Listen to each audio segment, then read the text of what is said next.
Hey everyone, welcome back to the channel.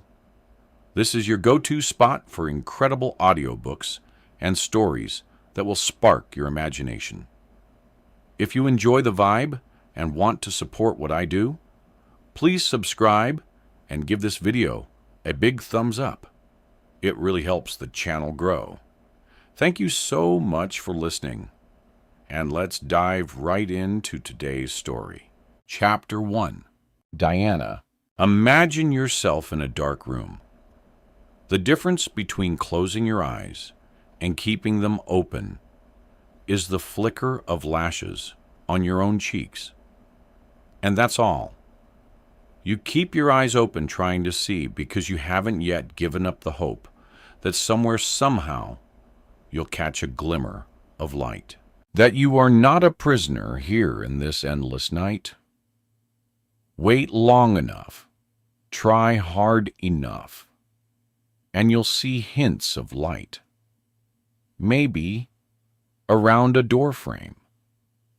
Maybe it's the end of a hall or a tunnel. It could be the pressure of your own eyes straining so hard that the blood vessels burst. Then the light is gone, and you're back to staring at nothing but darkness. That's my mind. Laundry, groceries, transfer money, canceled dentist, new phone, pay RC. The yellow legal pad I just found in my nightstand features a list written in my own handwriting. It's my own list, the items crossed off or circled, to remind myself of the minutiae of my life. But I don't remember writing it. I don't remember completing any of those tasks. New phone. My phone was lost in the accident, but I wrote this list before that happened. Who or what is RC? And why did I need a reminder to pay? Did I ever visit the dentist, or do I need to reschedule? Babe, I can't find my red tie, Jonathan says from behind me. The one with the polka dots. Quickly, I shut the nightstand drawer and turned to face him. My husband used to laugh at me when I walked into a room and looked around, perplexed, before walking out without whatever it was I'd gone in there to find. We joked it was old age. Although at 45, I'm nowhere close to old. We used to joke a lot.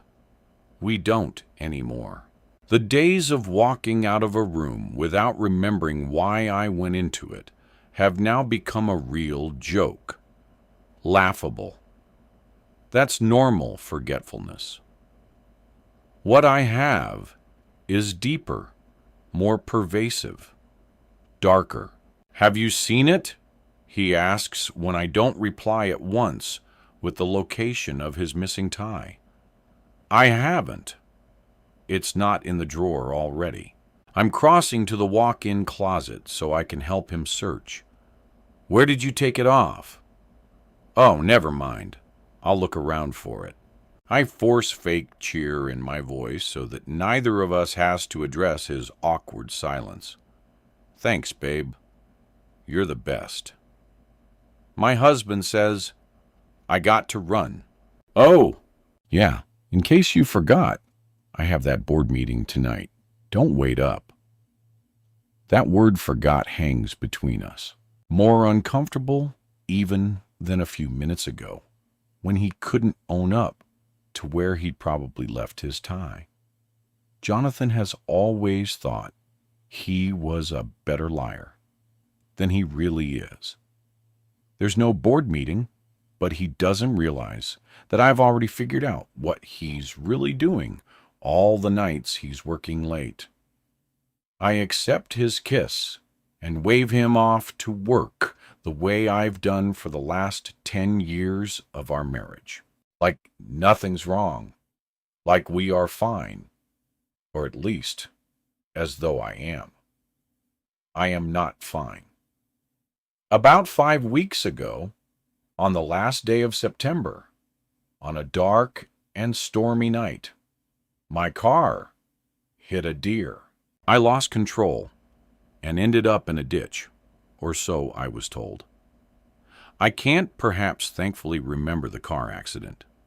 The car, my baby, a cherry red Camaro that was flashy and ridiculous and utterly completely mine, was totaled and hauled off to the junkyard before I woke up.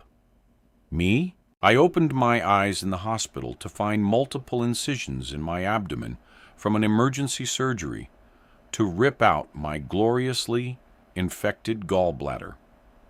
Both my arms immobilized in slings from 2 broken collarbones and a lot of pain. I still hurt like hell when I get up in the morning, mostly throughout the day, and always when I try to go to sleep. There's still a vague, persistent ache in the space below my ribs that hits me when I'm not expecting it. My digestion's a wreck. I don't miss my gallbladder at all, but the 2 broken collarbones have really messed me up. When your collarbones break, you lose the use of your arms. Without the use of your arms, you basically become an invalid. It's much better now, but for the past month, it's been rough.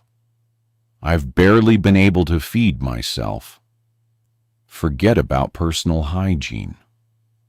The last time I needed someone to wipe my butt for me, I was 4 years old.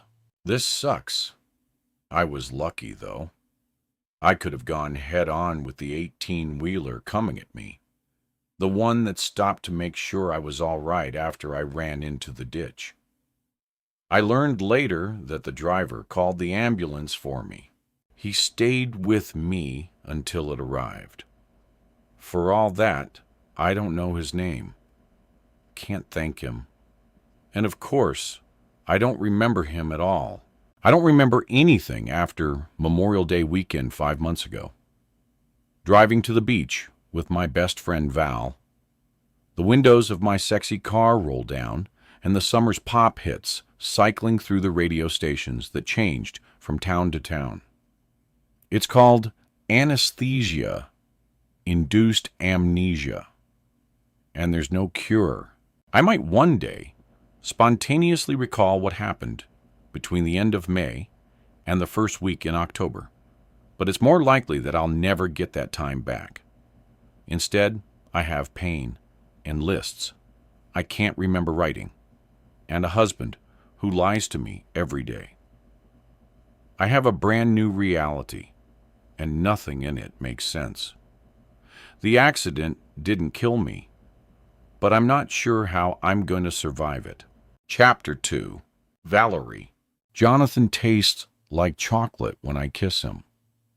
His mouth is warm, hot even. I breathe him in and pull him close, and I hold him next to me until he rolls away and tosses off the covers so he can leave the bed. Don't. I want to say, don't go. Of course, I don't say that no matter how much I want to. It would sound desperate and grasping. And even if that's how I feel about him and this situation, it's not how I want him to think of me. I watch as he gets out of bed and walks naked to the bathroom. I listen as he takes a long, hard piss, the water in the toilet splashing. He doesn't close the door. I guess we've been together long enough to feel comfortable with an open bathroom door. Long enough that we don't have to pretend that we don't have bodily functions. With someone else, this would be irritating. I'd want to keep the magic, whatever that means. With him, it's intimate. I want to make it permanent. When he comes back to the bedroom, he looks me over. I haven't pulled up the covers. I want him to see me naked. I want him to crawl back into bed with me, to cover me with his body, to put his mouth on mine, to kiss me there and in lower places. I want to make him cry out my name, the way he does every single time. There have been other men, so many of them, but none of them ever made me feel as beautiful as they told me they thought I was. I don't want him to go back to her. I'll call you later, he says after she goes to bed. She goes to bed early now, because of the pills. Jonathan and I will get a few hours of phone time, giggling in the dark like teenagers up past curfew, if I'm lucky, that is. Lately, the phone calls have been cut short by yawns and complaints of having to get up early for work. It's not like it was in the beginning, but then, I guess, nothing ever really is. I love you, I think, but don't say. I never say it, but he has to know it's true. Does he love me? His eyes say he does. The way he kisses me says so too. But Jonathan never says it with words. He pauses to kiss me, bending over the bed. I don't grab him by the neck to pull him down, even though I imagine myself doing that. I guess I do have a little pride after all. It doesn't last. I leap out of the bed and catch him at the bedroom door. I'm still naked. He's fully clothed. Sometimes being naked is a weakness. Sometimes it's a weapon. His hands roam over my bare skin. His breathing quickens. His kiss is fierce, but fast. I wish you could stay, I tell him. I don't want to cry. I know he doesn't want me to. The tears I can no longer hold back make him uncomfortable. I never used to be that sort of woman, the kind to cling or chase or beg. Funny how things can change. He grips me gently by the upper arms to put some distance between us. He looks into my eyes. He's got lines at the corners of his new since we started this. Whatever it is, more lines bracket the corners of his mouth. It used to be that we laughed together all the time. We haven't laughed about much of anything lately.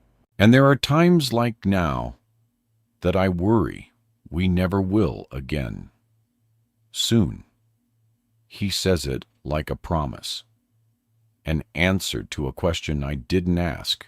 Not aloud anyway. Not this time. Soon. Then he's gone. And I'm here alone in a room that still smells of him.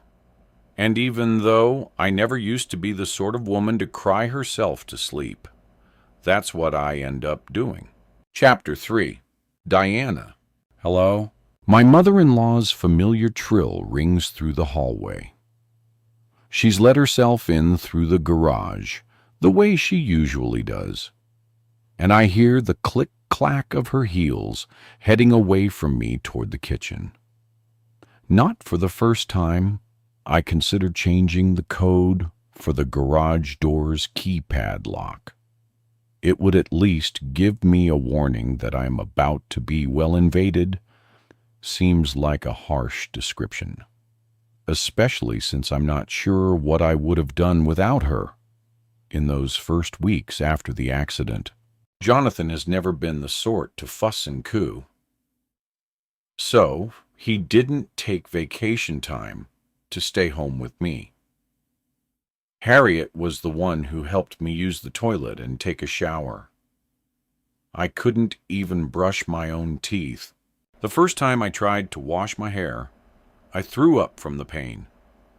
I'm able to do most of it by myself now. But the embarrassment of it all, the shame of being so vulnerable, is a memory I definitely wish I could forget. I'll never be able to, though, because Harriet will always be around to remind me. Invaded might be harsh, but it's how it feels. 10 years ago, when I moved into this house with Jonathan, Harriet moved out of it and into the in-laws' quarters above the detached garage. She'd promised then that even though she'd be just steps across the yard, she would respect our privacy. She's kept her word, mostly until the accident. She's been over here every day since I came home from the hospital, sometimes at all hours. Eventually, tired of being woken up at dawn, every time Harriet let herself in to start the coffee, I turned off the phone notifications from my camera security system. I appreciate the coffee. I hate being woken up. Still, I wish she'd at least text before she came over. But how can I ask her to do that when without her help these past 6 weeks, I'd have been lost? After all, she's the only one I really have left. Diana, I'm in the den. I'm out of breath as I slowly, carefully move through the set of daily mobility exercises I'm supposed to do. My left arm hurts the tiniest bit less because the clavicle on that side is only broken in one place, not 3. I lift it slowly to chest height. The agony in my collarbone, sternum, and shoulder slices and dices me, stabs like an ice pick way down deep. It's a hum like a tuning fork, vibrating non-stop at the faint feeling of the bones grinding together. My body runs hot and cold. My stomach twists, and I make a weird, strangled sort of combination groan of relief, frustration, and agony. The pain doesn't stop right away, but it fades every day. A little more. It fades. Diana, are you upstairs? I find enough air to answer more loudly this time. In the den. I slip my arm back into the sling. I'm not supposed to be out of the slings for too long.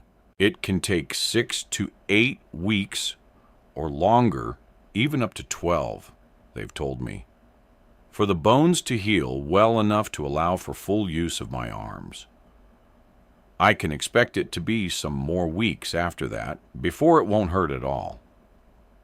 I might always have residual pain there, but I didn't hear that from the doctors. I found that out on the internet. The only good thing about all of this is the meds.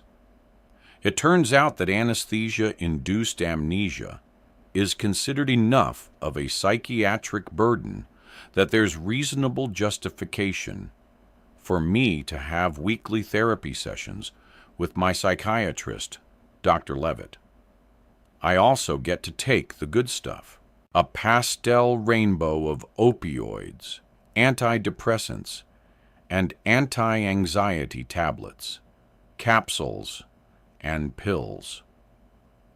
Put them on my tongue. I go flying. I just had your prescriptions refilled. Oh, Diana, what are you doing?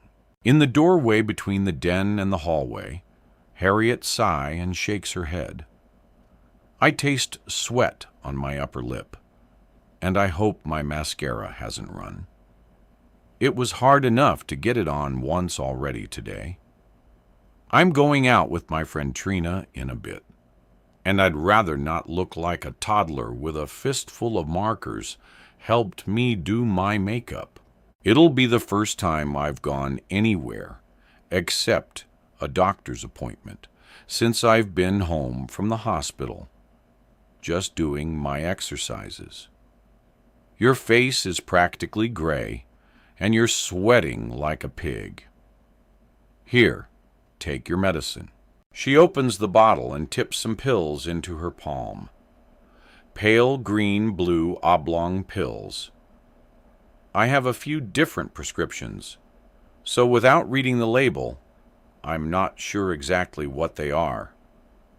I think they're the pain pills.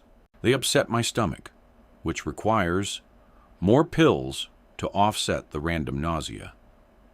Dr. Levitt says these random bouts of sickness could also be my body's reaction to the stress of my mind missing so much time. Either way, I've lost close to 15 pounds since the last time I can remember weighing myself, and I was never in need of a diet. I'm okay. I shake my head when she thrusts her hand in my direction. There's no way I'm going to let Harriet see how much I'm hurting. I want her to think I'm healing, even if I'm not convinced of it myself. The sooner she thinks I don't need her help, the better. I'm trying not to take so many. There's no sense being in pain.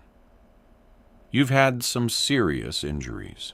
Your doctors wouldn't renew your prescriptions if they didn't think you needed the pills. Harriet prefers the pills again. I'm okay, Harriet. Really? Truthfully, the dull ache in my collarbones has ramped up from doing those exercises. And I do want those pills. I want a glass of wine with Trina even more, though. And I'm not about to mix pain meds and alcohol. My last dose was last night before I went to bed.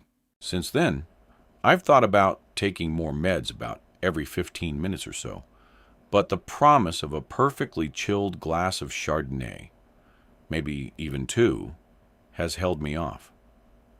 I can't remember the last time I relaxed with a glass of wine and a good friend. Literally can't recall. Her frown knits her brows together. You're going to end up hurting yourself even more. I wish you'd just let me help you. Why do you have to be so stubborn, so ungrateful? Is the thought that comes to my mind. Harriet doesn't say that, of course. That's my mother's voice talking. The voice I have not quite learned to ignore, even after all these years. You do too much for me, I tell her. Harriet flutters and blushes, as though I've paid her a compliment, which was not my intent. Oh, hush. I'm happy to do it. You know I am. Oh, yes, I know how Harriet is. I knew it before I married her son a decade ago. Back then, I thought she was exactly the sort of mother I'd always wanted. Now, not so much. Guilt overwhelms me. I used to love Harriet more than my own mother. Somewhere along the way, everything I used to think was so great has become irritating, smothering. My husband has always taken this motherly love for granted, but I never have.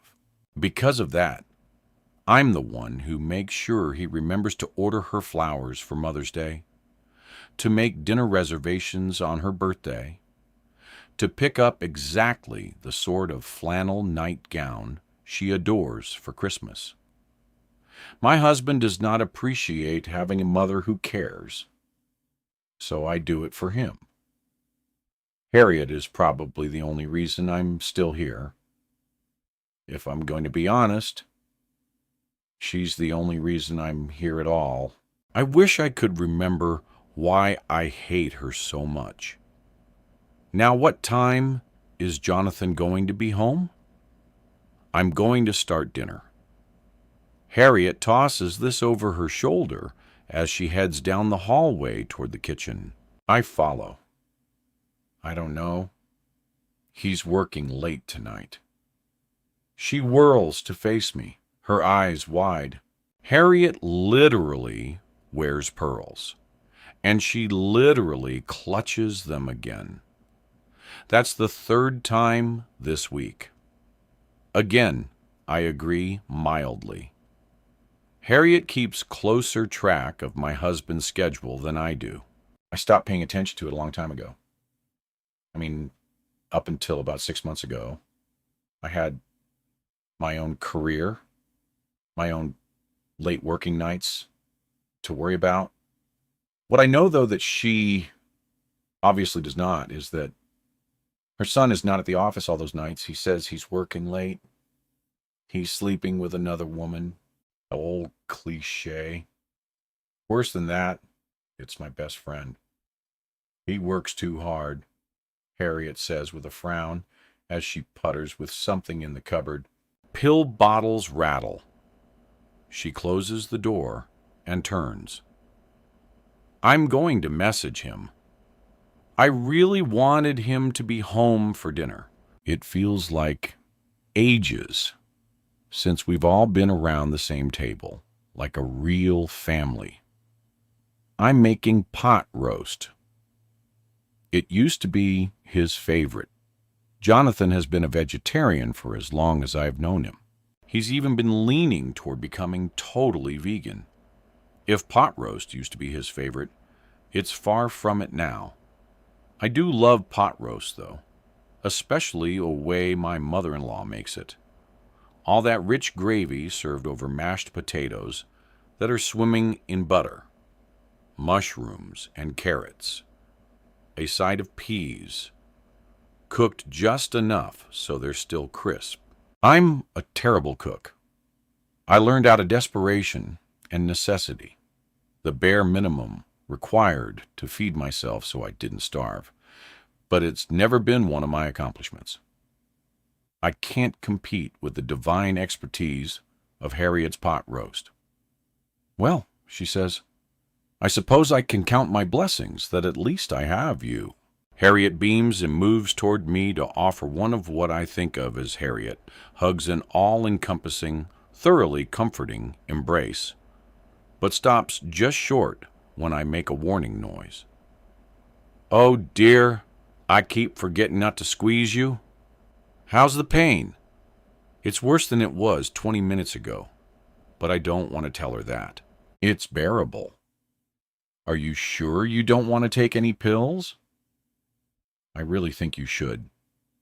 Her eagle-eye gaze snags on the book I left on the kitchen table, and she's distracted. Where did this come from? It's a library book. I got the overdue notice in my email yesterday. I couldn't remember that I'd checked out that book, but I finally found it on an end table with a bookmark 3/4 of the way through it. I couldn't bring myself to renew it, not even to find out how it ends. It's the stupid little things that sting the worst. I'll return it for you.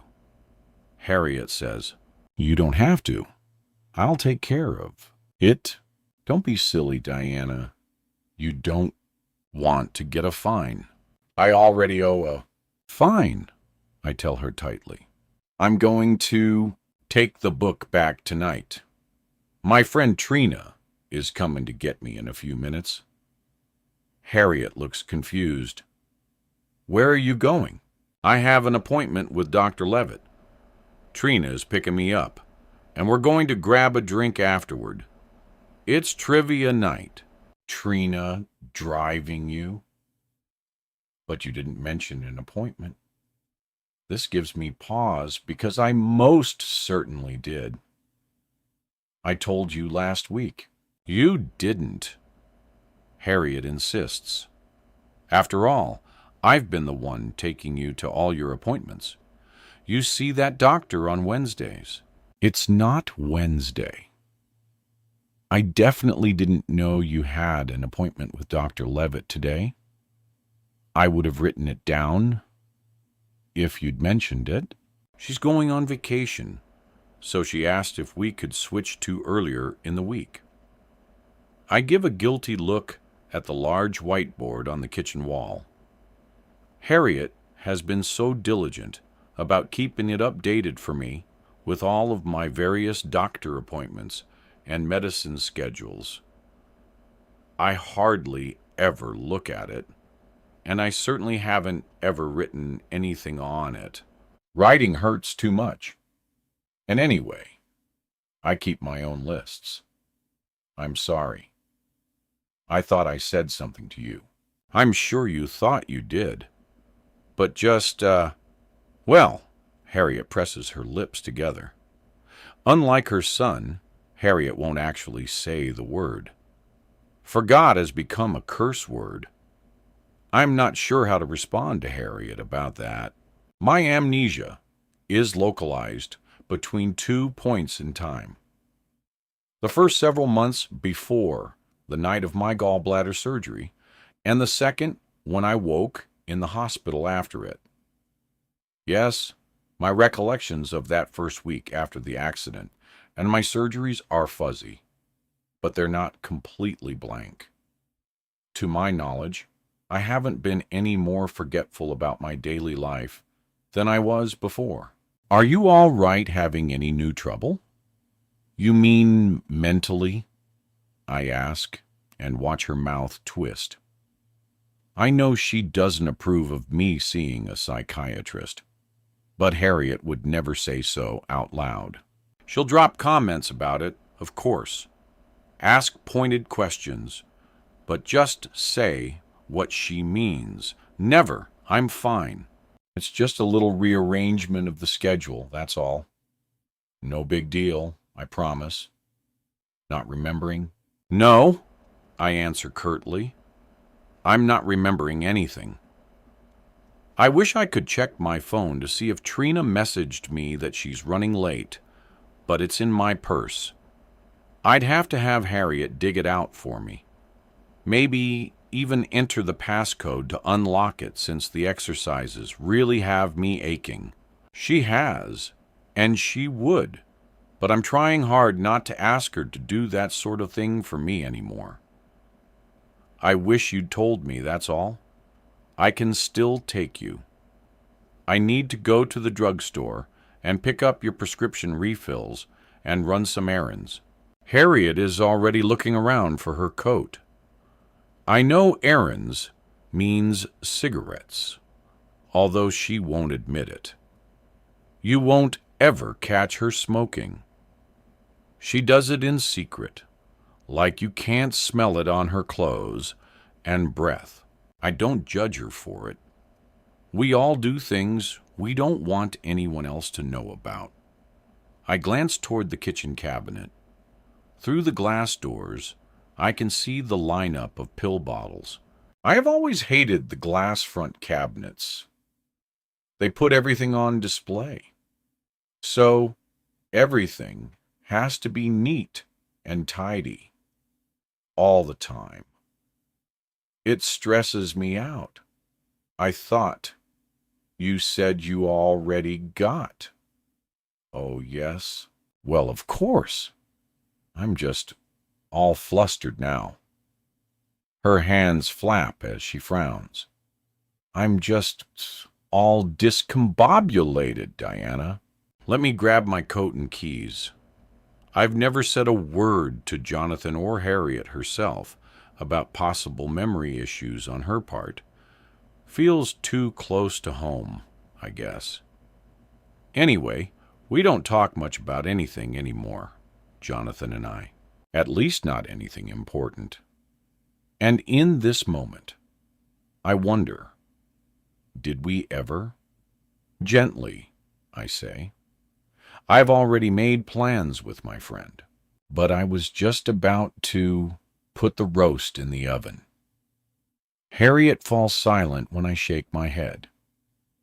Don't worry about it. I appreciate it, but you really don't have to make anything.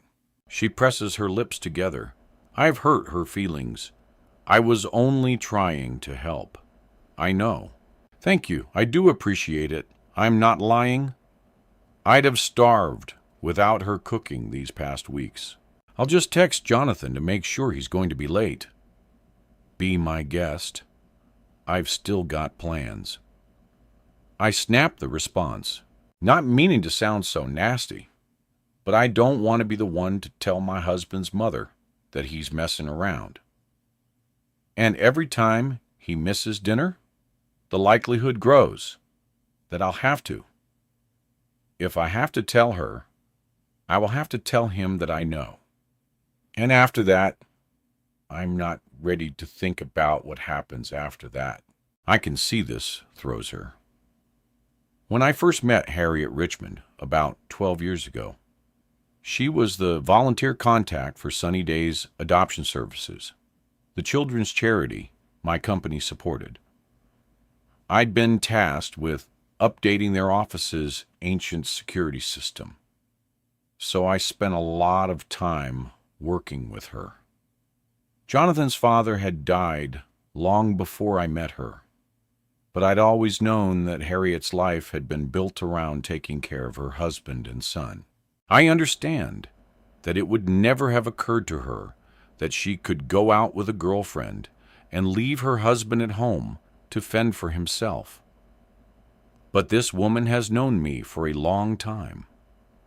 At no point in my marriage have I ever given any indication that wifehood was the reason for my existence.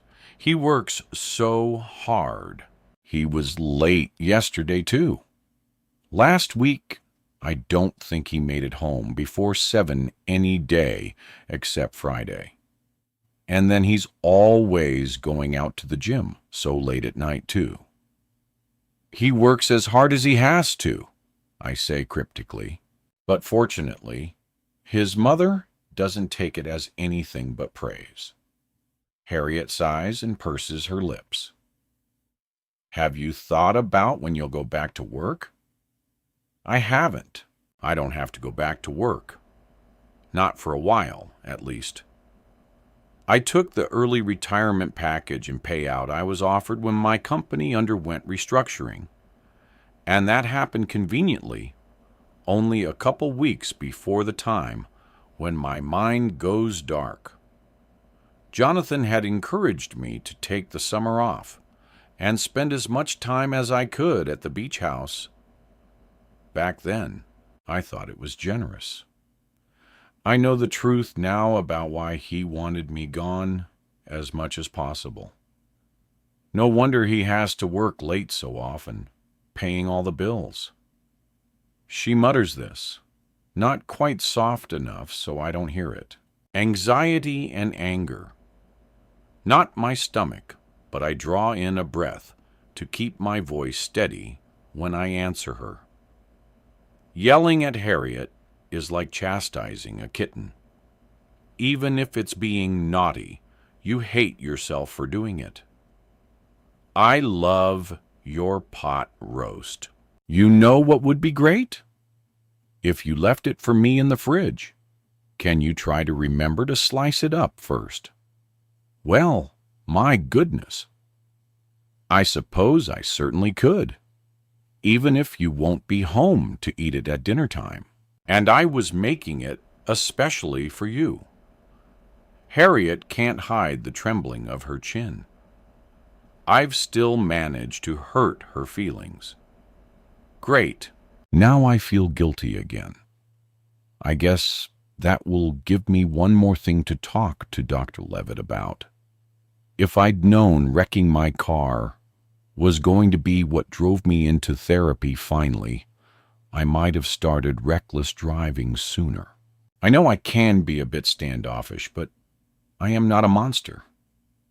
I can't hug her with both my arms still in slings, but I try to sort of press myself against her so she can hug me gently.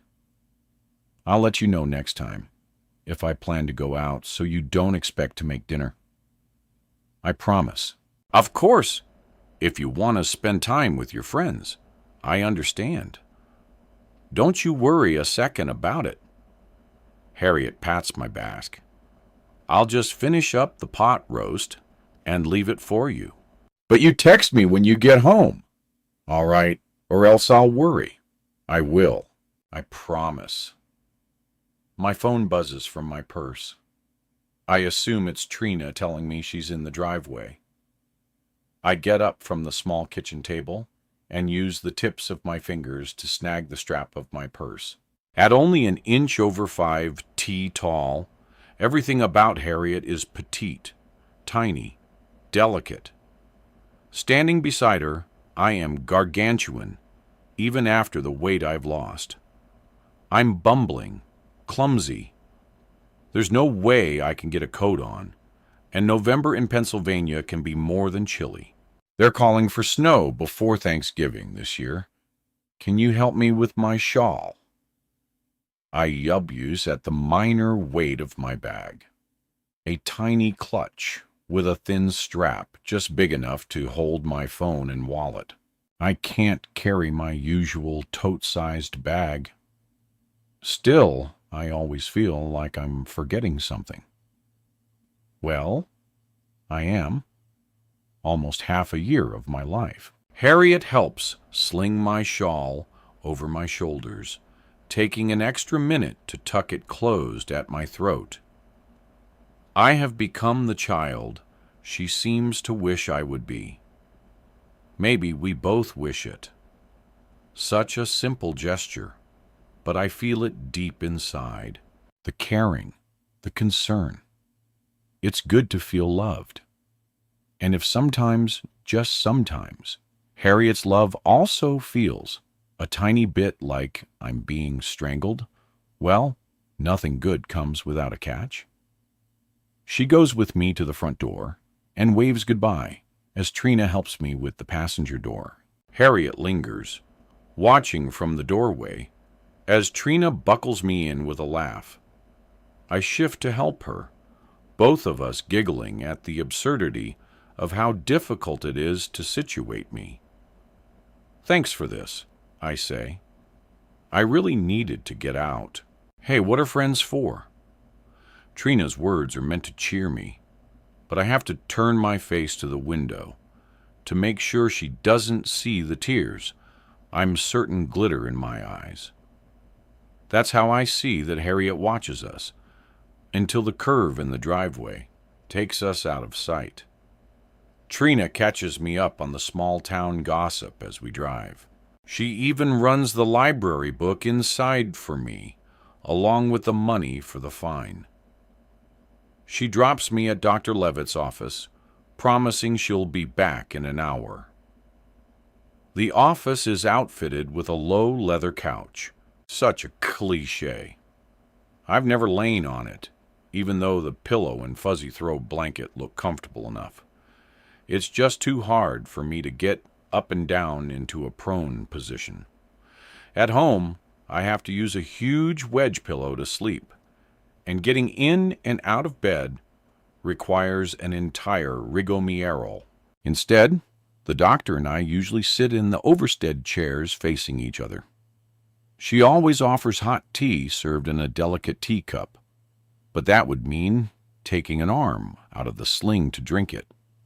And today, I'm saving up all my aching and paining for those glasses of wine with Trina. When I tell her this, Dr. Levitt chuckles. Can't say I blame you. A glass of wine with a friend is usually worth more than a session with me. I haven't been out in forever. I always thought I was a homebody until I couldn't leave on my own. I was really glad she called me. I don't mention that Trina and I had become much closer over the years, that Val lived away. When Val moved back to good old Lebanon, Pennsylvania, to take care of her dad, and then stayed because she lost her job in New York City, I'm ashamed to admit that Trina and I stopped getting together as often. We talk a bit about my forced convalescence. Dr. Levitt says to focus on my progress instead of the setbacks. I can text now carefully if I don't overdo it. I can read books on my tablet since I only have to tap the screen instead of turning a page. I can feed myself if I'm careful to eat things that don't require a lot of cutting. And I take it slow. That's a lot better than the first week or so when I mostly ate soup or drank milkshakes through a straw. Every day, I'm closer to being out of the slings and back to my independence. We talk a lot about how important that is to me, being able to take care of myself. We haven't really started talking about why relying on others is such a hardship for me. To do that, we're going to have to delve deeper. And since I've only had 3 appointments so far, Dr. Levitt's barely had time to scrape the surface of what seems to be a disturbingly deep well of psychological issues. I mean, we all have them. You don't get through life without baggage. I'm sure it's all going to come up, but so far, we've been focusing on the present. Eventually, Dr. Levitt steers the conversation to my memory loss. There's not much she can do to help me regain my lost memories. Anesthesia-induced amnesia is a medical condition, not the same as a trauma-induced memory loss. Even though the circumstances surrounding the loss were traumatic, she's here more to help me with my emotional reactions to finding a sizable blank space in my brain, to teach me how to cope, and to monitor the meds I'm on as part and parcel of all of this, and to talk about the dreams. I didn't have the nightmare last night, I tell her. That's 3 nights in a row without it. Maybe they're going to stop. Maybe. Dr. Levitt inclines her head toward me as she takes down a note or two on the pale lavender legal pad in her lap. I want to ask her where she got it. It looks just right for making a lot of lovely lists. Once writing with a pen is no longer the equivalent of tearing myself to pieces. My chuckle lifts on a sigh. You don't think so? I think your nightmares are part of your emotional reaction to the stress and trauma of what happened. Even if your mind can't actively remember the night of the accident and the surgery, your body does. It can scarcely forget after all. You're still in pain every day. But I'm also getting better every day. Do you think when I stop hurting, I'll stop having the dream? I don't know. Dr. Levitt says, it would be out of line for me to even guess at that. But I do think, Diana, that dreaming about burying someone in your backyard is a reflection of your frustration with your physical condition and your inability to remember such a significant portion of time. Now, I don't put too much stock in dreams as a whole, but in your case, it seems fairly obvious to me. Oh, it's obvious. All right. Dreaming about having killed someone. I know exactly why I dreamed that, just not why I'm dreaming about it now. I just feel like if I only try harder, my fists both clench and I wouse, making sure to relax my hands. My memories are in there. If I can just get to them, I'll be able to remember. Your condition was caused by the anesthesia you were given for the surgery, not any head trauma. Dr. Levitt says you may regain them someday, but it might help you to stop thinking of your memories as being buried. The harder you try to dig for them, the farther away they're going to feel. Instead, perhaps try to think of them as being covered by water. Give them time to float up of their own accord. Great! Then I'll start dreaming about drowning. She laughs. We'll deal with that when we get there. Okay. Anything else you want to talk about? There's always something, even if I haven't managed to bring myself to talk about it yet. But we started this therapy to help me figure out how to deal with my memory loss, not to negotiate the scorched wasteland of my childhood and adolescence or the current shambles of my marriage. Most of the time, Dr. Levitt reminds me that everything that happened in my life brought me to this point. And so, whatever is going on with me now will always be tied to what happened to me then. Much like anything that happens to me moving forward is likely to be affected by my amnesia and how I'm reacting to it. Memory loss is traumatic. It leaves scars. It's hard feeling so dependent on Jonathan. I mean, he's always made more money than I do. She wrote something on her pad. You weren't completely dependent on him before. You had a career and your own income. You even kept your own name, Sparrow, when you married. But now you feel as though you need him more than you want to. It's been rough on you having to rely on someone else to do what you feel you should do for yourself. It would be hard on anyone.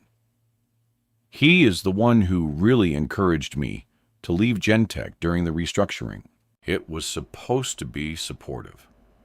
You know, giving me the chance to retire early, so to speak. The chance to find out if I wanted to do something different. He'd take care of all the money, you see, so I didn't have to worry. I stopped myself from straining to see what she's writing. And you don't feel it was. I'm silent for a moment or so, struggling to put my thoughts into place. I guess I'm just feeling stuck, that's all. And yet, it's lucky I'm not working right now because of all of this. The injuries would be bad enough, but I'm pretty sure amnesia would really mess me up at work. You should be out of those slings as early as a couple weeks from now, perhaps even sooner, and things will change for you before you even know it. I can't tell her that's what I'm afraid of. How about life at home? Dr. Levitt asks. Before I can answer, the bell dings to tell us the time's up. The hour always seems to pass so quickly, but today I'm glad. There's so much to talk about with her, but so much I'm not ready to say. Chapter 4. Valerie. The Blue Dove Inn used to be a dive bar, but new ownership bought it about 4 years ago. They cleaned it up, put on a big addition, and added a deck out back where they showcase local live music in the summers. Their specialty cocktails menu is longer than the appetizer list, and the craft beer selection even larger. It's one of the nicer places to eat around here, and also the closest place for me to order takeout. Tonight is trivia night, so it's crowded. I've had to wait longer than usual. Usually, I prefer to cook for Jonathan, because he's mentioned more than once that she never does. But tonight, I got out of work too late to get to the grocery store for the fresh veggies I was planning to stir fry. I'm in the corner scrolling through a news blog on my phone while I wait for my name to be called. So when I hear it, I look up at once with the expectation that it's the hostess with my food. Val. Hi, it's Diana. She still has both arms in slings, so she can't hug me, but she moves close enough like she means to. I can smell the wine on her breath, and she weaves a little bit. Gross. It's only 8 o'clock on a Tuesday night, and she's drunk like mother, like daughter, I think, and can't hide the twist of my mouth or the way I draw back. How could she think I would hug her? How could she think I would even acknowledge her after all I've done for her? And how she completely went back in everything she promised? She's lucky we're in public. Or else I'd have no problem telling her exactly what I think of her. Trina Kaufman is with her, which explains part of it. Hi, Val. I haven't seen you out in forever, Trina says. Been busy, I say. The three of us have known each other since high school, but Trina has always been more Diana's friend than mine. She and I don't hang out or keep in touch beyond saying hi if we bump into each other. She probably doesn't know what's going on between the two of us. Although I wouldn't put it past Diana to have told her, gain sympathy points, make herself a martyr. But the fact that my former best friend went out of her way to say hello tells me she's saving face in front of Trina. Trina laughs. You must have a new guy taking up all of your time. Maybe Diana did tell her. An awkward silence falls over the three of us. Diana's still smiling at me. I know her well enough to see that it's a little strained, but only a little. There's something else in her expression too, a kind of longing. I look away from her. I'll go grab the car and bring it around. Trina offers to Diana with a nod toward me and a friendly smile. Sure, because Diana is so disabled. She can't possibly walk herself down the steep concrete stairs and across the parking lot. What a crock of I hear my name again and turn, without saying anything else, to get my food from the hostess. It smells delicious, but my stomach is churning. I hope Diana will be gone when I turn back, but she's still outside the front door waiting for Trina. Hey, she says in a quieter voice. She looks at the bag in my hands. Clearly, there is enough food for two. Her lips press together a little, but she meets my gaze without hesitation. I've been meaning to call you. Why? I clutch the white paper bag closer to me. Its warmth ought to be a comfort. Diana's brow furrows. Because just don't. I'm supposed to be in Punta Cana right now. My words are clipped, but I'm pitching my voice low so nobody can overhear us. New housing developments and a few new stores in the strip mall haven't made this town any bigger than it's ever been. People have had enough to say about me over the years, and I'm not about to give them anything else. A blue Subaru rolls up, Trina at the wheel. Diana shoots a glance at her as Trina gets out and goes around to the passenger side to open the door for her. Diana looks back at me. I don't understand, she says. I lean close enough to hiss into her ear. Yes, you do. Don't you dare act like you don't. Don't you dare. It's about Jonathan. I blink rapidly to keep myself from staggering at her sheer audacity. Then I focus on her. Of course it's about Jonathan.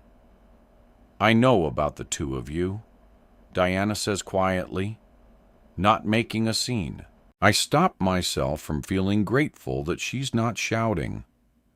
How can she stand in front of me looking like butter wouldn't melt in her mouth? Of course you do. I managed to bite out. You are the one who asked me to him in the first place. Chapter 5. Diana. I stagger clumsy-footed. I asked her to do what? Stop pretending you can't remember. Val says, just own your Diana. For sake, how could you do this to me? Me? Do? But you're the one. Diana. I turn at the sound of Trina's voice, and Val pushes past me to take the steps down to the lower parking lot. Trina helps me get in the car, but we don't laugh and joke this time. As she buckles me in, I can tell she wants to ask me what's going on, but she waits until we pull into the driveway before saying anything. You okay? She asks. Yeah, I Just, we had an argument. Is that what it was? Honestly, I don't know what the hell we had just now, or obviously before. Trina grimaces. Sorry, I know you two are tight. I hope you get it worked out. But hey, if you want to talk about it, you have my number. If you need a ride or whatever, just call me. It's too embarrassing to cry about this, so I force a watery smile. Thanks. It's been a rough bunch of weeks. By the time I get inside my house, I no longer feel like crying. I manage to get my phone out of my purse with a minimal struggle.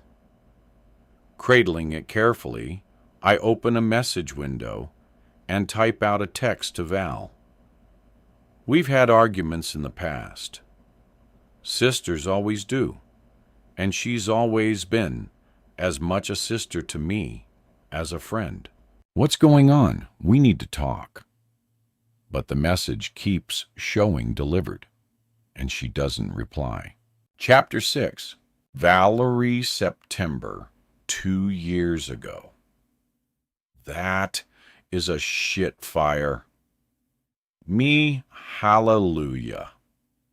Lot of money, I said when Diana waved the check in front of my face. She'd come to Brooklyn for a rare weekend visit. It had been 6 months since the last time we'd seen each other. I missed her, but my life there was different. I got away from that prison of a small town. She chose to stay behind. What are you going to do with it? I poured us both glasses of wine from the bottle she'd brought. Ryer White, her fancy brand with the white rose on the bottle. We'd both grown up with next to nothing. But Diana had moved up in the world. Nice house in Pennsylvania. Another at the beach in Delaware. She worked, but didn't really have to. Her husband kept her in style, and it had become more and more obvious over the years that she'd become accustomed to it. We saw each other so infrequently now that it really stood out. But could I blame her? She'd chosen her prison, but it came with thousandth thread count sheets. Spending her money feels dirty, she said, like it could be enough to make up for everything she pulled. Like it could ever change what she did. I'll never forgive her. She tucked the check into her pocket and sat beside me on the couch I'd rescued from the neighbor's trash. Her feet tucked beneath her. She looked too fancy. Some of her dark hair fell in tendrils around her face, the rest of it pinned up high. I wanted to reach around and yank it free. Mess her up a little. Get her down on my level. We used to be so alike when we were young, but we'd both changed. You don't have to forgive your mom, I said, but don't let that stop you from spending the money she left you. And it's all mine. I don't have to share a single cent of it. He doesn't even know about it. See, it's made out to Diana Sparrow. He couldn't cash it even if he tried. You didn't tell him. He met my mother once, she said flatly, 2 months ago when she came back around and said she wanted to make her amends. Whatever she felt she owed me with this check, Jonathan has nothing to do with it. She talked sometimes about how fast her husband went through money. Less often, she let it slip that he was a lot less cool about her doing the same. I'd mentioned that he was financially controlling. She'd point out that she lacked for nothing. I'd never even met Jonathan before he and Diana got married. I'd heard her talk about him the few times she'd managed to visit me in Brooklyn. I went to the clinic with her when she decided not to have his baby. Nothing she'd ever said about him had made me think I needed to make the effort of knowing him. Until suddenly, they were engaged. I'd never tried to talk her out of it the way I should have. "Fuck, Jonathan," I said, and raised my glass. "No, thank you," Diana replied. "You can be my guest, though. He's not my type." We clinked our glasses and sipped. No matter how long we spent apart, it was always easy to fall back into the patterns of our friendship. We talked about our celebrity crushes and how terrible her husband was, and why I'd broken up with my last boyfriend, who'd really been a one-night stand that had lingered past the expiration date. Another bottle of wine later, Diana pulled the check out of her pocket, again with a triumphant flourish. "I know what I'm going to do with it. Pay for a hit man to off your husband?" I thought she'd chastise me. After all, it's one thing to complain about the dude you've bound yourself to in unholy matrimony, but it's another when someone else does it. Instead, encouraged by sweet white wine and girl time, we both burst into peals of laughter. She shook her head, drained her glass, put it on the coffee table. "Nope," Diana said. "I'm going to buy myself a car." That was a little over a year ago. The money she'd inherited from her mother would have paid a year's rent on my Brooklyn apartment. But Diana didn't need to worry about anything as banal as her living expenses. True to her word, she'd used it to buy her precious red Camaro. She'd been as careless with that car as she'd been with our friendship, and now both were wrecked. Thinking of that weekend, and how she'd spoken about Jonathan, I run hot and then cold, with chills of fury. If she'd left him back then, we wouldn't be where we are now. When my phone pings with a text from her, I've had enough. Swipe, block, delete. I owed her for a long time because of what she did for me. But I don't owe her anything anymore. Chapter 7. Diana. Cold rain hammers at my skull as I drop to my knees in the mud and dig, dig, dig. I pull clots of earth with my bare hands. There's a hole at the base of the tree, and I am the one who made it. I made this hole the size of a child, the child I never had, the one I did not want. I taste blood. My mouth hurts. My fingers hurt, and are also bleeding. There's blood and mud and rain cold as ice. All around me I'm digging deeper. My fingers work the earth, and worms wriggle between them. My hands part the earth, separate it, make an emptiness. I'm putting something in the hole by the tree. I'm covering it up. I've buried something. I've buried someone.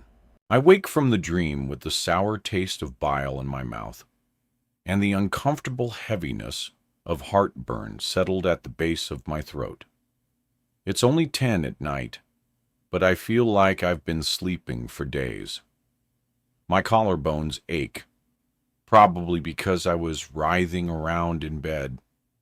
The triangle pillow I've been using to prop me up and help ease the backache that happens from being unable to shift positions or to sleep on my side is shoved too far over close to the bed's edge. Dr. Levitt has assured me over and over again that if I'd hit a person, not a deer, there's no way I could have buried them in the backyard.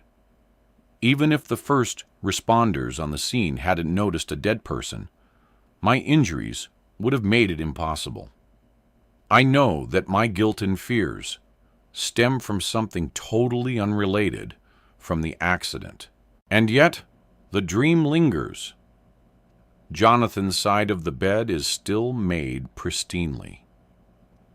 I can see the emptiness in the glow from the window. I left the outside lights on for him, but he's not home yet. I steel myself for the pain as I push myself upright, feet onto the floor, and swallow over and over until the horrible taste fades. I need a drink.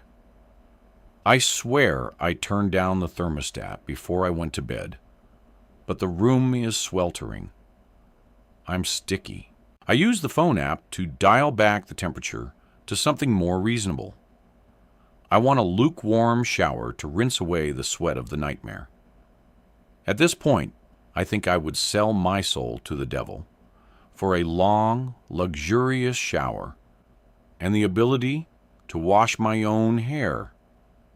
I want to shave my armpits, which I am embarrassed to be able to smell. The slings are disgusting too, even though Harriet has tried to wash them for me. Grody gray. And I hope I'm only imagining the faintly sour odor clinging to them. The doctors have all told me there's no set science about when collarbones heal enough. My next checkup isn't until next week, but I am suddenly so desperate to be clean, to be healed, that I take off first the left sling and then the right. The right collarbone break was worse and hurts more, but I slowly raise and lower both arms and bite back the groans. This time, I'm able to push off the bed and stand. I need to do this to get back on my feet to take care of myself. In the shower, I run the water and step in with a deep sigh. Moving like an arthritic tortoise, I manage to soap and rinse. Again, turning so I don't twist. I wet my hair and fill my palm with shampoo from the pump bottle, but I can't raise my arms high enough to reach the top of my head. The pain rises until it chokes me, and I'm terrified to push through it, scared I will re-break myself. I can't do this. A memory rises. Let me. The ice cubes in the plastic bag rattled as I folded the dish towel around them to protect Val's skin from the coldness. Her eye was already swollen. I helped her wipe away the blood from her nose, but her split lip still leaked crimson. She was lucky she hadn't lost a tooth. Lucky, I thought, like luck had anything to do with this. Ouch. Val winced as I put the bag of ice on her face. That hurts. You're gonna have a shiner. She rolled her good eye at me. Think it'll make me look tough? She said it like Ponyboy in The Outsiders, the movie we'd obsessed over for years. Nothing about our lives was like the Curtis brothers. No Daryl, no Soda Pop, no Johnny. Maybe most importantly for me anyway, no Dallas, Winston. Still, something in that book and movie called to us enough that we could quote it line for line because of how often we'd consumed both. Yeah, you look tough. I sat next to her on the bed and listened for any sounds from outside her room. Her father's rampage had worn off before she called me. I got there as soon as I could, but wished I could have been there in time to stop him from hitting her. I wasn't sure what I'd have done, but I'd like to think it would have been impressive. I took care of her this way. Ice for her eye, chicken noodle soup heated on the stove in a battered pot. She didn't cry about any of it. I mean, neither of us ever did. Tears don't do any good. You deal with what your parents hand you and wait until you're old enough to get out. At 16, we only had a few more years to go. I took care of Val, my sister friend, until it was late, and both of us were yawning. The ice had long since melted, and I emptied the bag into the sink of the bathroom down the hall. I pushed the dresser in front of the door and crawled into bed next to her. I was careful not to shift her too much. I saw the bruises blooming on her back and shoulders. "It's the last time," she said with her eyes closed. "I swear to God he's never going to hit me again. I'll kill him if he does." We didn't talk about what we did together in her mother's hospital room, or how what we did contributed to where we were now. I touched her split lip. She'd have a scar. "I'll always take care of you if you need help. Val, you know I'll do anything for you." Val opened her eyes. She held up her hands so we could link our pinkies. Same. Anything. Val should be here to help me wash my hair, to help me get into my comfy pajamas, to laugh with me at old sitcoms. She would have been not so long ago. But everything between us has changed. After all I've done for her, after all she's done for me, this is where we end. You're the one who asked me to him in the first place. Wine. Brooklyn. The check from my mother. Yes, I remembered the conversation. The toss-away comment I'd made over a year ago had come back to haunt me. I've known about the affair since a few days after I got home from the hospital. My phone had been lost in the accident, so my husband got me another one. He even set it up for me by logging into his own cloud account. My husband, as it turns out, is a very stupid man. I saw their texts, all of them. Ping, ping, ping, one after the other, until I managed to get to the settings and turn off the account. Using my arms hurt. Finding out Val was sleeping with my husband was worse. I don't remember knowing before I read those texts, yet somehow I was not totally surprised. It explained why I hadn't been able to get in touch with her about the accident, why she hadn't visited or even checked in. I didn't tell Jonathan I'd found out. Just home from surgery, with busted-up bones, missing memories, exhausted and sick. How could I have been expected to deal with this too? Short answer, I could not. I could not. I still can't. Seeing her at the Blue Dove last night, I'd been unable to stop myself from reaching out. If I could pretend I didn't know, then she could pretend it wasn't true. Right. I've seen Val lie. I know she can do it straight-faced, not so much as a blink to give her away. She was not lying to me at the Blue Dove. And if she was telling the truth, that means this is far more complicated than I already thought it was. I remember that I no longer love him, but I have no recollection of ever planning to actually leave him. Is this how our marriage ends, just like that? How can it? Weeping, I stand beneath the water until it goes cold. I manage to get a towel around my waist. I take my comb into the bedroom to sit on the edge of the bed while I drag it through my wet and unwashed hair. But again, I can't lift my arms high enough. I'm dry-mouthed from the pain and shaking from the effort. All I want is to have clean hair and a good night's sleep. It's almost 11 at night, but my husband is still not home. Harriet's lights are on, I know she suffers from insomnia. I know she almost always waits up for his car to make sure he got home all right. She never says anything about it, and I'm sure he doesn't know, but I do. Harriet is always coming over to the main house unannounced, but this is the first time I've ever done it to her. "Diana," she says when she opens the door. Her platinum hair is done up in her curlers, covered with a triangle of fabric. Without makeup, her face is soft and pale, and not young, but younger looking.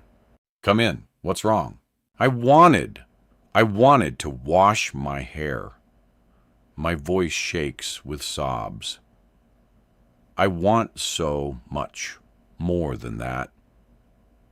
But I don't know how to ask her without telling her everything about Val and Jonathan, the carnage and ruin that has become my life. Once it's said, I won't be able to take it back. The end of my marriage will be real, and I will have to face it. I'm just not ready. Marrying Jonathan had been settling. I've known that for a long time. Harriet had spoken so glowingly of her son, a good man, a fine catch, and I'd been at a low point after the loss of my father. So I'd let her set us up on a date. One date had turned into two. I had found him, if not intriguing, at least unobjectionable, and then we were married. And I'm not sure how or why, except that I loved his mother, and I'd been alone for a good long time. And he asked, "In the end, that's what it comes down to," Jonathan asked. And I thought that if he was the kind of man I'd never be able to rely on, well, then he could never let me down. I've cried in front of Harriet before, but it's been a long time. No matter how frustrated I've been since the accident, this is the first time my emotions have up and run away with me. I may have forgotten a good 4 months of my life, but I haven't forgotten how many times I have leaned on her in the past. "Oh dear, come in, come in." She stands aside to usher me in. I yelp when she puts an arm around my shoulders. "I'm sorry. Can you please help me?" Harriet nods. "Of course. Yes. Come into the bathroom, and I'll get you all set up." Her apartment has an open floor plan, lots of space, and the bathroom is set up specifically to accommodate someone with limited mobility, including a sink at the right height for Herring. The place was clearly built for someone who needs assistance or will, for someone who means to live there until the end of her life. I close my eyes and lean back in the chair to let the back of my neck rest on the sink edge. It's a little uncomfortable, but I'm willing to put up with it. Harriet tucks a rolled towel beneath me without a word. She runs the water warm and slews it through my hair. Her fingers work in the shampoo. She uses a pitcher to help rinse, then condition. Finally, she combs through it, apologizing every time she hits a snag. There are a lot. My scalp is stinging by the time she's finished. But it feels so much better. It's close to midnight. Harriet says, "You should get some sleep." "Thank you, Harriet, so much. You know I'm always here for you." "Diana." She walks me to the door. The outside lights are off next door. Jonathan's finally home, but neither of us mentioned the late hour or where he might have been this whole time. She has to know he wasn't at work. "Good night, Diana. I'll be over in the morning." "You don't have to," rises to my lips. But I pinch off the words before they can escape. She doesn't have to. That's exactly it. But she will anyway. In my kitchen, an empty plate sits on the counter, smeared with gravy and mashed potatoes. A few strings of pot roast from the sandwich I'd had when I got home, tipsy from my night out with Trina. I thought I had put it in the dishwasher.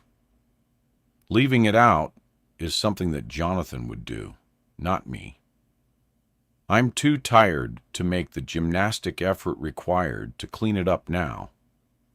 The sound of the television from the den tells me Jonathan hasn't even made it upstairs, which would explain how it's possible he has no idea I wasn't home when he got there. I creep down the short hallway to the den and peek in at him. He's in his recliner, remote in hand, but head tipped back and mouth open. He's snoring. After my mother left, my dad used to sleep in the living room, on the couch with the television running constantly. But that had never been my husband's habit. At least, not before he started needing a reason to hide what time he came home. I should wake him up, encourage him to come to bed so he doesn't have a sore back in the morning. But I don't. Truth is, I don't want him in the bed with me, not even if he takes a shower, which it doesn't look as though he's done, which means he's come back into this house with my former best friend's touch still all over him. I want to wake him up. Then I want to shout in his face, accuse him, let him know that I know the truth, tell him to get out, go back to his mistress. I want to laugh in his surprised face when I tell him I know all about her. But I don't, do I? I don't know when or why it started. I don't know my part in it. All I have is that yawning void in my memory, and my cowardice and inability to face any of it. I do not confront my husband. Instead, I shake a few pain pills from the bottles in the kitchen cupboard. Harriet has helpfully left them all opened, so I don't have to fight with the child-proof lid. I hope they will quiet the ache of my knitting bones and let me get back to sleep. I go back upstairs to bed and get under the covers. I situate myself against the pillow and motionless feel the pain in my bones, ease enough that I should be able to sleep. There might be more nightmares if I do, but I close my eyes anyway. The dreams are better than staying up for hours thinking about all the ways someone who loves you can betray you, or how you can betray the one you love. Chapter 8. Valerie. Last December. Diana and Jonathan have had a holiday party every year for as long as they've been married. I'd made it to all of them, even when I still lived in Brooklyn. I never thought I'd come back to the town I grew up in, much less move back here. But my dad was dying. I was all he had. I didn't want to be, but that's how it worked out. That night, I left him behind with the hospice worker.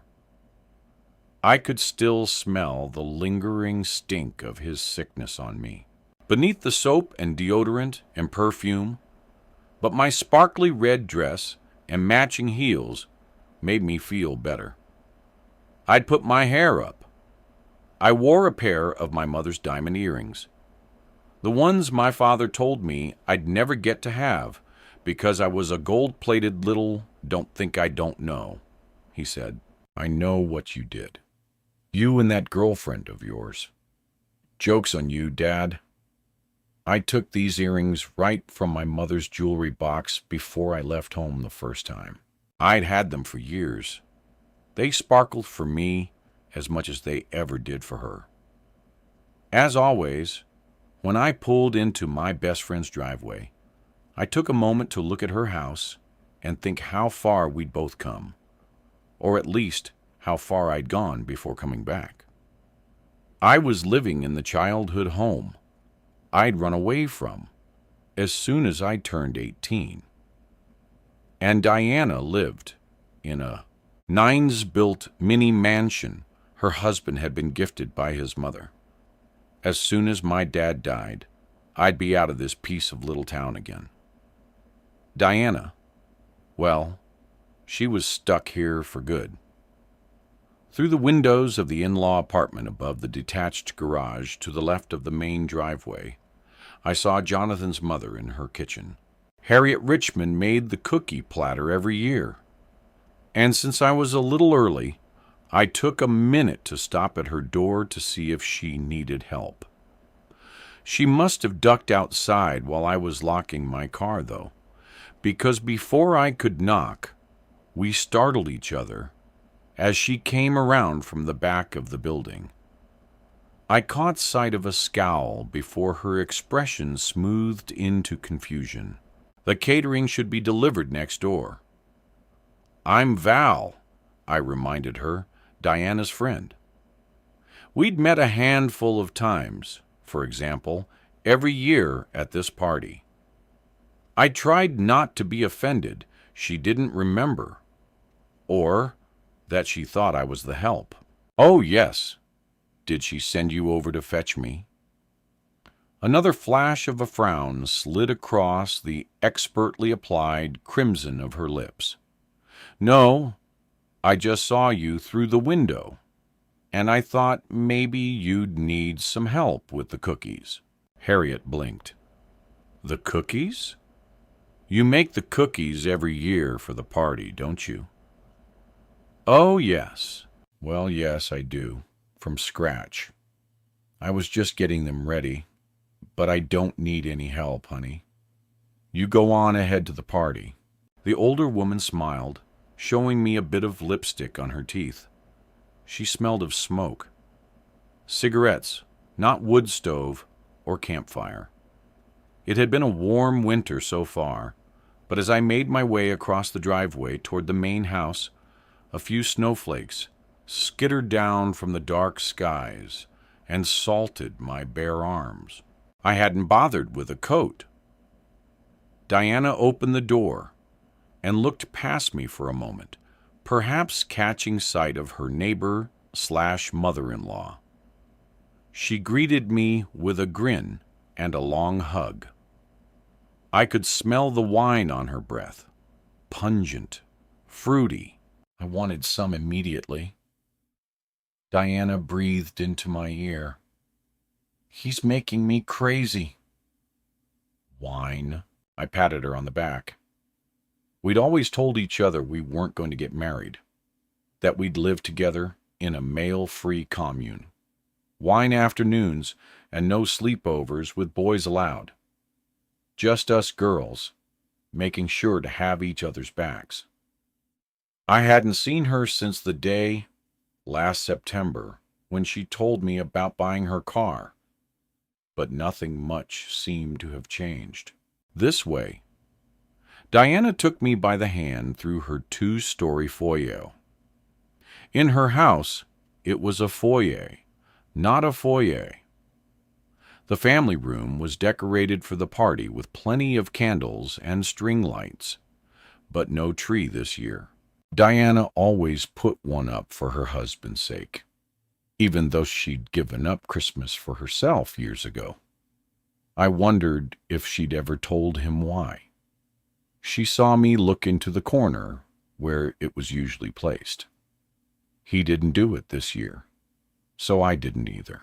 I warned him, if he didn't take care of it, we wouldn't have one. I guess he doesn't care. At least, not enough. Nobody else will either, I assured her. Not so long as there's plenty of food and booze. Harriet will. Well, I guess she could have come over and put up a tree then, right? My quip was meant to be light, but a shadow flitted across Diana's face. Not even a frown could turn my beautiful friend ugly.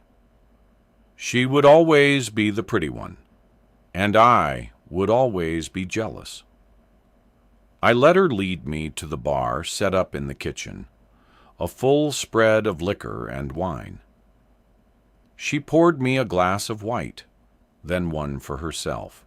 Not from the bottles she had chilling in festively colored buckets, but the special white she saved only for herself and for me. "Pinkies up," we said at the same time, and clink-conked our glasses together. The party got into full swing. There was plenty of food, including the platter of cookies sprinkled with colored sugar that Jonathan's mother brought. I hadn't eaten all day, but now a single plate of barbecued meatballs and cheese with crackers was too much to finish. I tried to pace my drinking, but the wine, even when I switched to what had been put out for the regular guests, was crisp and chilled and trickled into every cracking crevice, filling me up until I feared I might overflow. Every time someone from high school tried to get me to talk about the good old days, I wanted to throw up all over them. They'd never left home because they loved it here so much they chose to stay. Or they had left but were home for the holidays because they loved it here so much they missed it when they were gone. I was the only one who didn't want to come home. The only person who seemed to hate this shittle town. And here, I was trapped again. But I put on the face of someone who loved it there. I bragged about my job, the old job, the one I'd lost 2 weeks ago, because of all the time I'd had to take off since my dad got sick. I talked about my amazing life in the city, not mentioning that I'd lost my apartment there, that I was in debt I couldn't repay, that I'd broken up with my last boyfriend because he wanted someone who was wife material. I laughed and held up my ringless hand when they asked if I was married. Did I have kids? Maybe a cat or a dog or a parakeet. No, I said, too smart for that. Some of them envied me, and some of them pied me.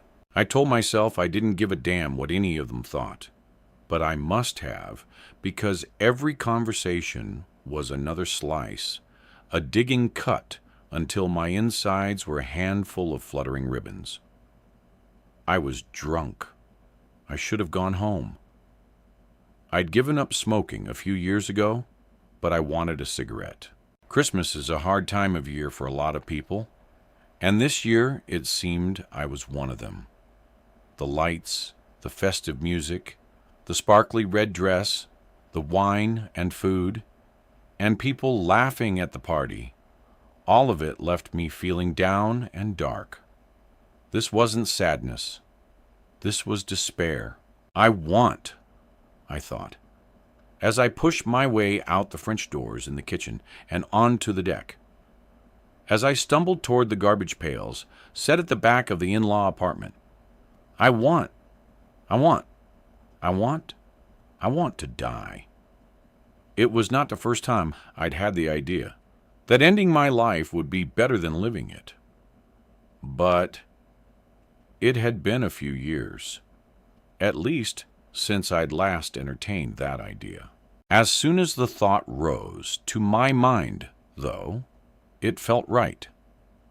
I got calm outside under the steadily falling snowflakes. I tipped my face to the dark sky and let the chilly flakes coat my face for a moment before I brushed them away. I had a choice. I always had a choice. I did not have to stay here in this life. I didn't have to have a life at all. When the call from the hospice worker buzzed my phone, I let it go to voicemail. I waited for a minute or so, giving her time to leave a message. I read the transcription of it without listening. I already knew what she was going to say. Sorry. A male voice interrupted me, and I turned the phone downward so the light wouldn't show him my face. I didn't see you out here. You okay, Val? I turned already wary, but it wasn't Tom, or Jim, or Steve from high school. It was Diana's husband, Jonathan. His black and silver hair glinted in the shaft of light filtering from his mother's kitchen. Needed some air, I said. Great party, though. Jonathan leaned against the back of the apartment and pulled a lighter and a pack of cigarettes from his pocket. Sure. Can I have one? Without a word, he shook the box to give me access to one of the cigarettes. Then he offered the lighter. The first drag was heaven. The second buzzed my head. I took my time before drawing again. Don't tell my mother I'm out here smoking, he said in a low voice, but with a chuckle. What about your wife? My wife? Jonathan said, doesn't give a if I get lung cancer and leave her a widow. It was the sort of thing I should tell him wasn't true. Except I'd heard Diana about him enough to know that maybe it was true. I stayed quiet and smoked my cigarette. I stabbed it out against the side of the garbage can, then lifted the lid to toss the butt inside. The can was filled to the brim with trash, and the most notable thing on top was a set of those plastic containers from the grocery store that hold baked goods.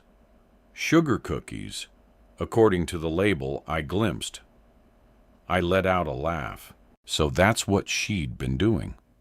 That old bat made such a show of her homemade treats, and all she did was pick them up in bulk from the market. What? Jonathan asked. Never mind. I guess I should get back inside, he said without moving. I watched him. I should get home. My dad's sick. I should see how he's doing. Both of us stayed still. Is it just me? Jonathan asked after a moment. Or are most of my wife's friends? I shook my head. It's not just most of them. You're her friend. Yeah, I agreed. And I'm also a no. You're not. Jonathan denied with a laugh. At least not like they are. You don't even know me. My protest was a little too loud and could attract attention if anyone else had decided to come outside. I looked around automatically, but we were still alone.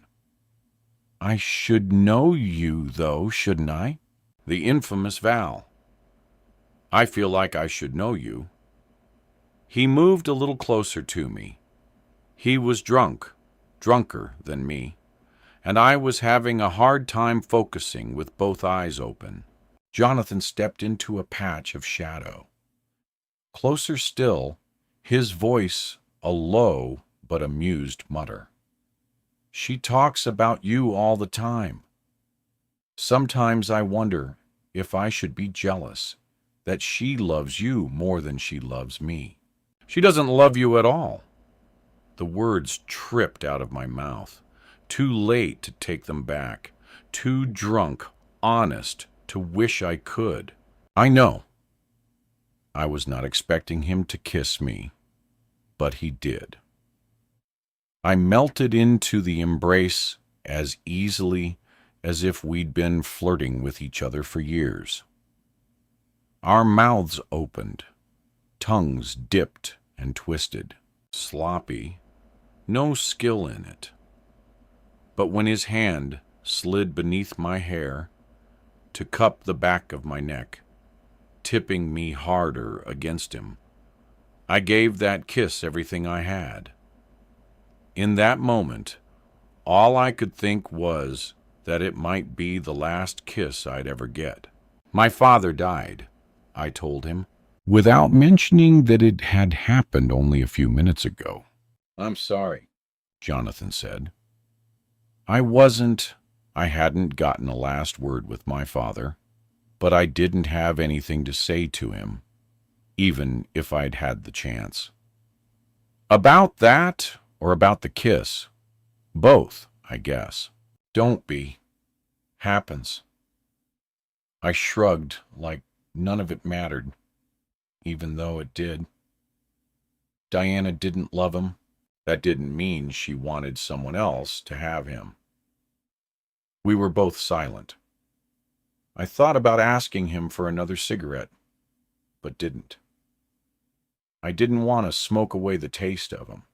I don't think it's okay to cheat on your spouse, Jonathan said finally. I shrugged again, said nothing. I wasn't the married one, and I sure as hell was never going to tell her. I'd better get inside, he said. I followed him back to the house, where it was warm and bright, and full of the off-key yodeling of party guests doing karaoke in the living room. I watched him find Diana with the focused intent of a predator looking for its next meal. I watched him kiss her, and I watched her let him. 8 months later, I was in love with him, and she was supposed to be letting him go. Chapter 9. Diana. Pain. A knife stabbing into my side, wrenching upward, ripping me apart. I can't breathe. Move! I'm dying. I am being murdered. Someone is killing me. I am not dead. Run, run, running on wet earth. The ground beneath me soft with mud, so that my feet slip out from underneath me. I dig in the ground. I make a hole. I fill the hole. My hands are covered in blood. I taste it in my mouth.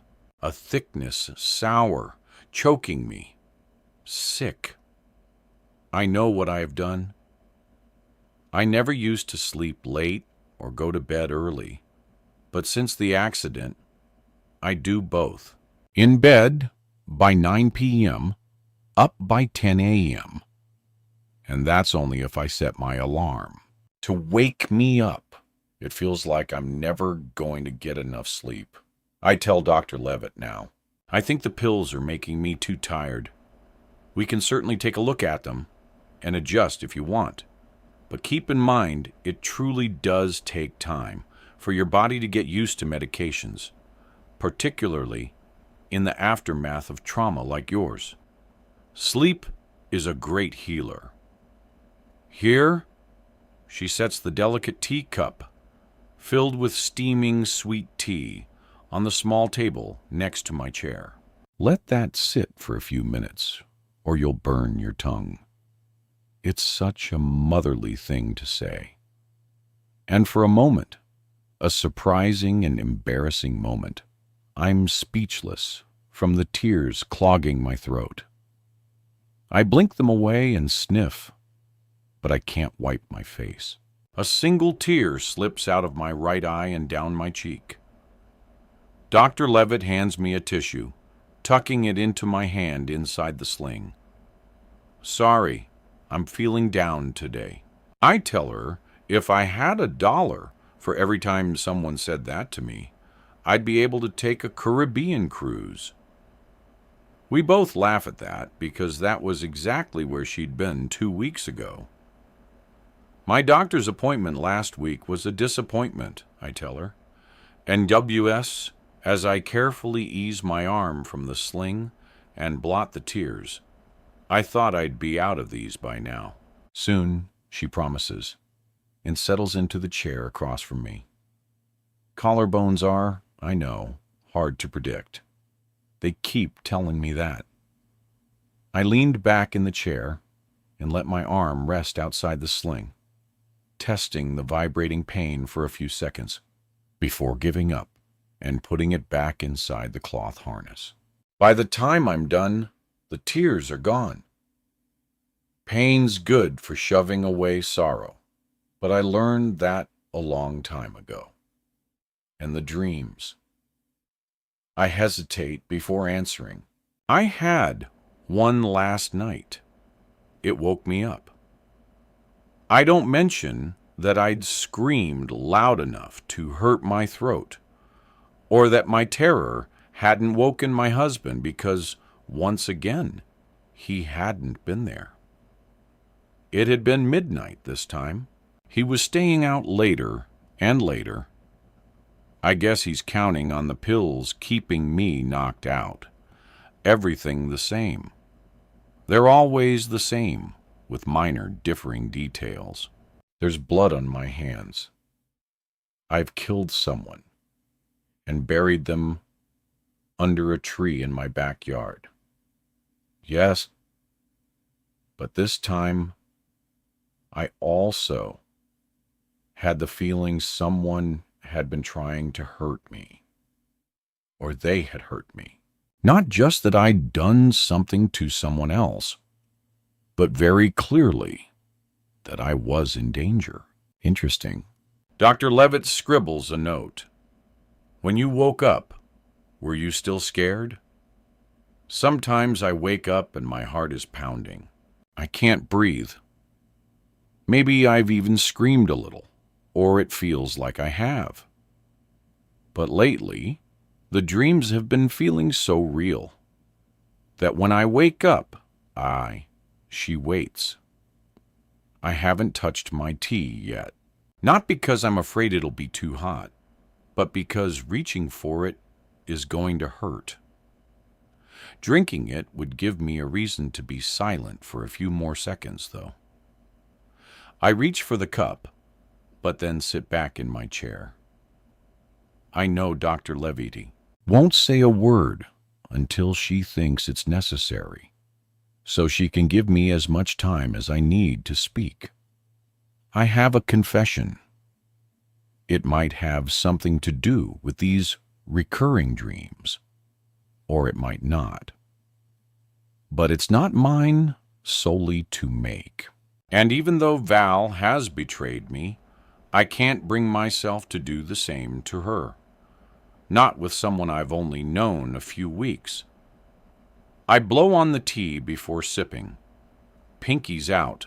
The phrase Val and I always said catches in my throat, and Dr. Levitt gives me a curious look. I haven't told her about the affair. I haven't told her about a lot of things. Withholding information from your shrink isn't the best way to get through I know. But I'm so tired. And there's so much of it.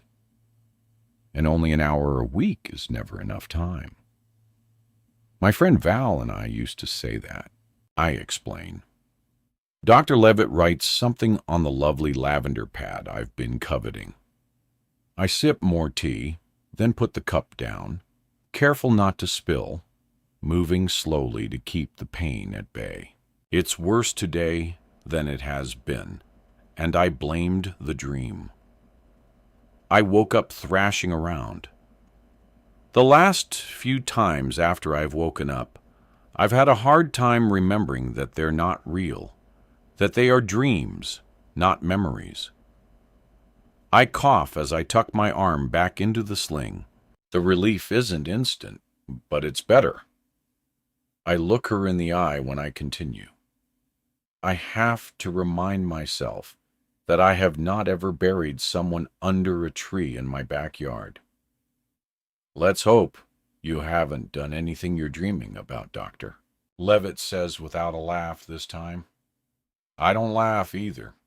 I want to stop taking the meds. I don't like being reliant on them. I can deal with how much it hurts. I say I'm just going a little nuts with how long it's taking for me to get better.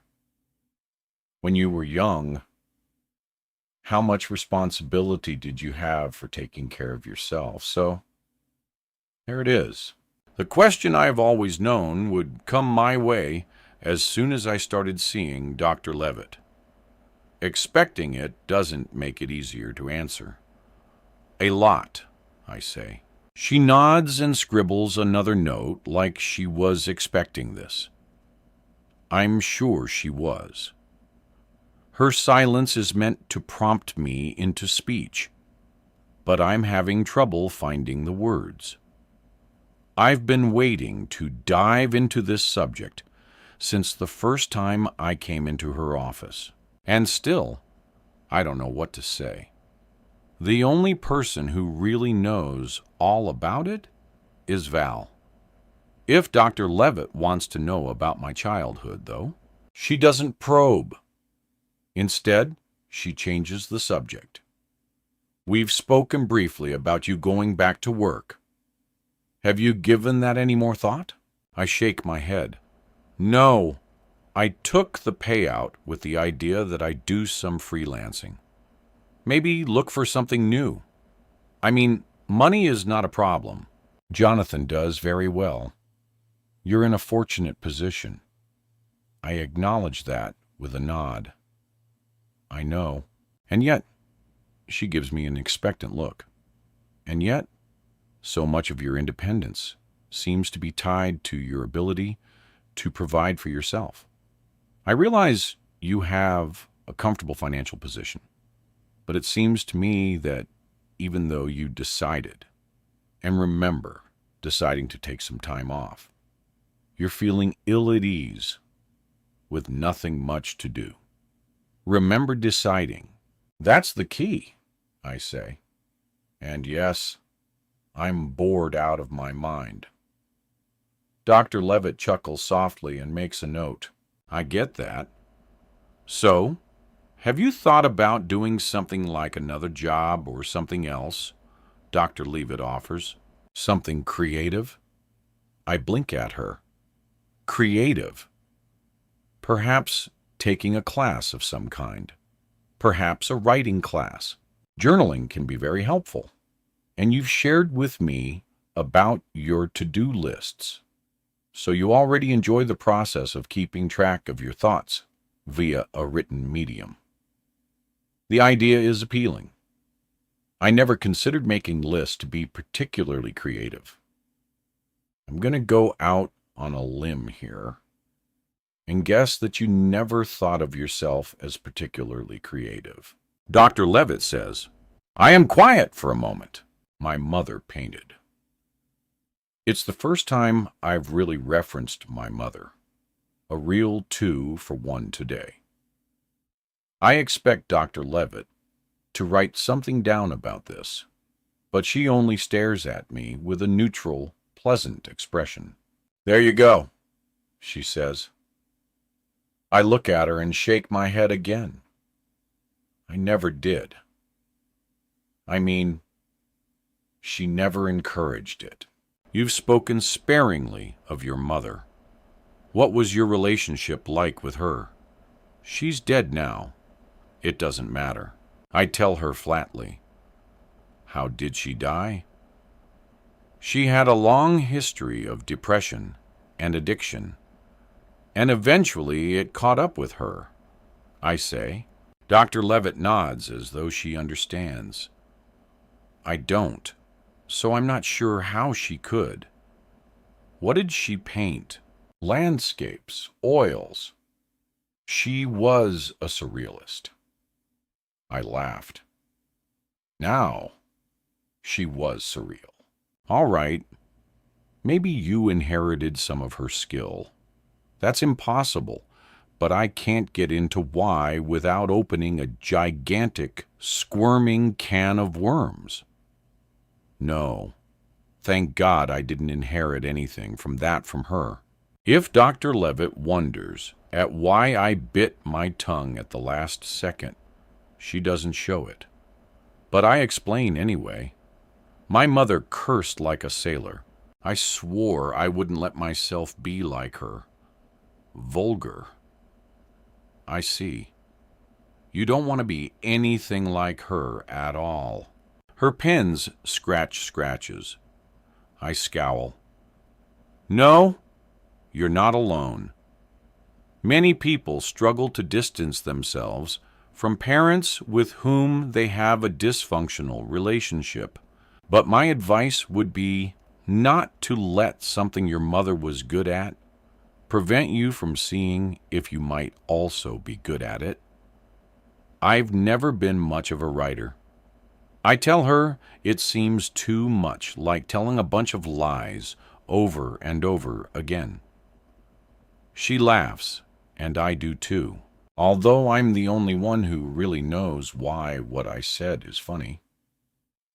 When I'm healed, do you think I should continue seeing you, Dr. Lovett? She looks up at me, her sleek, pale eyebrows raised. She taps her pen lightly on the pad before answering. If you think you'd like to, of course. But do you think I need to? I insist. I think Dr. Levitt says you would benefit from continued sessions. Yes, we are both quiet for a few seconds, and then it comes out because keeping it inside is slowly poisoning me. If I can't tell her, who can I tell? My best friend is sleeping with my husband. For the first time since I started seeing her, Dr. Leavitt looks surprised. She moves to write something but stops herself. She settles back into the chair to look at me. Val, Dr. Levitt says. Yes, I answer quietly, unsurprised that Levitt put the pieces together without me having to say it. And for the second time during this session, my throat closes and rasps with tears. Her interesting that you phrased it that way, she says. Instead of you might have said, my husband was sleeping with my best friend. The difference is subtle, but I get it. I shrug without thinking and let out a low, irritated cry at the pain. Infidelity does not have to be the end of a marriage. Dr. Levitt says this solemnly. I frown. Maybe not, but it sure is the end of a friendship. On the desk behind her, the bell indicating the end of our session goes off. Dr. Levitt puts the cap back on her pen. She smiles. Well, Diana, it looks like I'll see you next week, unless something happens to me in the meantime, I say. Her eyebrows raise. Do you think something might happen to you? You never know, I tell her. Things can always happen. Chapter 10. Valerie. Last Memorial Day weekend. Diana started her annual Memorial Day weekend girls' getaway right after she married Jonathan. At its peak, there had been up to 14 women participating, but the last one was just the two of us. We took her car, of course. That redhead Turner was way more fun a ride than my steady old sedan. We left after lunch, the windows down and music up. The 3-hour drive gave us plenty of time to catch up and reminisce. That 3-hour drive was the last time Diana and I had been really, truly friends. Diana's beach house was small, no more than a cottage really, but it was only a mile from the sand, and that was better than anything I'd ever have. The first order of business upon arrival was always wine, always briar white. She loved it enough to stock up on it by the case when she came to the beach, because the stores at home didn't carry it. It wasn't my favorite. But when you have a wealthy, generous friend who's willing to supply the beach and booze, what kind of dumb complains? So, we drank, we got drunk, we made nachos, we smoked cigarettes, we talked. "I'm so glad you moved back home," she said. Her words were the tiniest bit sloy, but I know you hate it there. "I'm sorry, Val. As soon as I get back on my feet, I'll be moving back to the city or somewhere else. Anywhere else." I think we both knew it wasn't likely I'd be back on my feet any time soon. I'd been sending out resumes for months with no bites. Without a new job, there was no way I could afford to move. Diana waved a hand around the interior of the living room. Vaulted ceiling, creamy paint, comfortable furniture, and tasteful art. "I love this house, Val. I love this house, too." I refilled both our glasses. Does it make me a bad person to love this house more than I love my husband? She didn't wait for me to answer, but drank a long drink and kept going. "Although this house is easier to live with than he is, I love his mother, but she really made a mess of her son." We both drank, then drained our glasses and refilled them. We moved outside to the front porch, and we lit up again. "It's like she never let him grow up," Diana said then in a low voice. "I get it. You know, Harriet's always been there for me ever since I met her more than my mother ever was. So I get it. He likes being taken care of and catered to. He's grown to feel entitled to it. But oh my God, whatever makes him Mommy's little boy does not make him in any way, shape, or form a good husband. I'd heard the stories over the years. Jonathan was clueless, selfish, self-centered. He expected to be coddled. He was indecisive while also being stubborn, arrogant, too rough in bed, patronizing, never wrong, incapable of apologizing. He sounded like every guy I'd ever fallen for, if I was going to be honest with myself. I might be jealous of my friend's beauty and the privileged life she led, but still, she was my best friend. I hated seeing her so unhappy. It's easier to divorce a mama's boy than it is to change him. The words rose to my lips, without me knowing quite where they came from. Diana was silent for a moment. "I can't just divorce him. We have a prenup. We leave the marriage with whatever we came into it with. And for me, that is definitely not this house or the one in Pennsylvania either. His mother gave him both before I even met him. He'll keep them both, and we'll have to split everything else unless one of us cheats and the other has proof. If he does, he loses, well, just about everything." "Does kissing count?" I asked. "Or does he actually have to put his dick in someone else?" She laughed but didn't answer, and I confessed, "Jonathan kissed me at Christmas." I told her I kissed him back. Diana swallowed the last of her wine. People get giddy at parties. They do dumb things. Christmas is a terrible time. There was nothing else.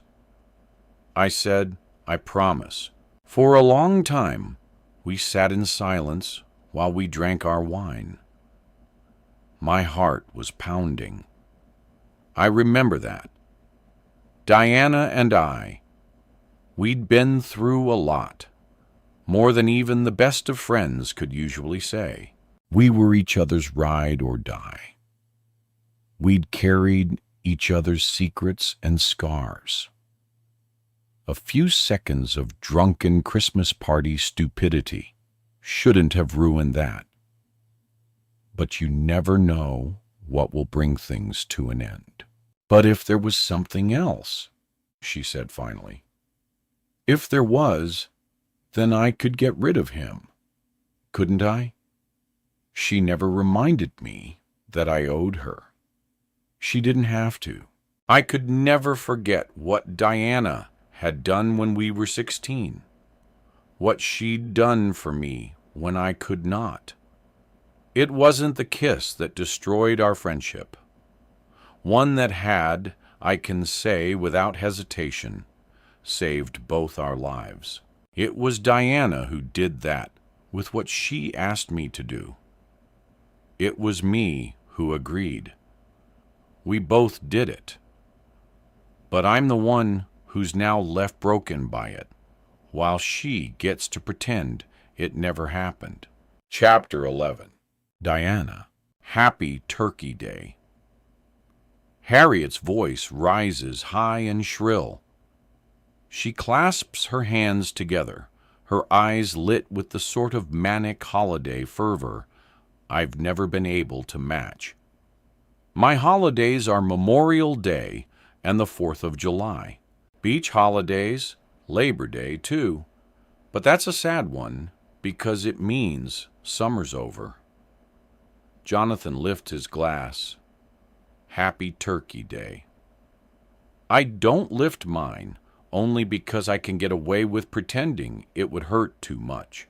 I don't feel like toasting, especially not under this pretense that we are a happy family. I slowly sip a glass of my favorite Chardonnay. Harriet, you've outdone yourself, I tell her with genuine appreciation. It's the right thing to say. Harriet has indeed outdone herself. She's been fluttering around my kitchen for hours, probably at least since 5 or 6 a.m. Dinner's on the table precisely at noon. That's the Richmond family tradition. A golden turkey, homemade gravy, mashed potatoes, corn, green bean casserole, the works. I pluck a dinner roll from the basket and tear open the softness to spread it with softened butter. You really didn't have to do all this, I say after a bite. So much work. It was really no effort. Harriet says, seated at the head of the table, I'm more than happy to cook for my kids. And you might scold me, Jonathan, for not listening, but I do. Jonathan has his own little vegan spread. Mushroom gravy, potatoes mashed with margarine and soy milk. Harriet has even put together a toki type of thing. Sliced tofu with soy sauce and other seasonings to mimic a real bird. Basically, Harriet cooked twice the meal to accommodate her son, and he's barely acknowledged her efforts. I just meant that we could all have eaten the vegan meal. You didn't have to go to all the effort of making double, that's all. I give my husband what I hope is a significant look, but he doesn't seem to notice. We eat. Her food is amazing, as always. She and Jonathan keep the conversation going. Mostly gossip about family members he hasn't seen in years. I concentrate on my meal. In past years, we've had guests for dinner. A few of Jonathan's local cousins, sometimes people from work. Val, not every year. Thanksgiving is the day her mom went into the hospital and never left. It's a rough time for her, and she often travels during it. Exotic places. Bali, Prague. Where is she traveling this year? I think as I watch my husband shovel food into his face like it's his job. I won't ever know. We aren't friends anymore. After our confrontation, such as it was at the Blue Dove, I'd been angry. But what am I now? I haven't been able to stop thinking about the texts I saw. Scrolling through the heart emojis and provocative selfies. I'd felt sick to my stomach. All I have ever wanted for my best friend was her happiness, and it seems as though her happiness is my husband. Jonathan is unusually loquacious, probably because of the wine. He tells funny stories until Harriet has to wipe tears of laughter from her pink cheeks. Her lipstick is smeared. Is my lipstick smeared? I blot my mouth with a napkin. Am I wearing lipstick? When did I put lipstick on? I'm dizzy. You're not eating very much, Diana. Harriet says this with concern. Are you hurting again? I am the opposite of hurting in my body, which feels light and buzzing, but my heart is aching for sure. Jonathan washes down his mouth full of food with some wine. Babe, are you all right? You look bad. Tired? I say a little woozy. You've overdone it on the wine. You really shouldn't be drinking while you're taking your meds. Harriet says this time, with a bit of disapproval in her tone. I instantly feel bad about disappointing her. But I haven't, though. I haven't taken any pills in the past few days. I mean, even if I've been off drinking for a few weeks, a couple of glasses shouldn't be enough to make me feel this way.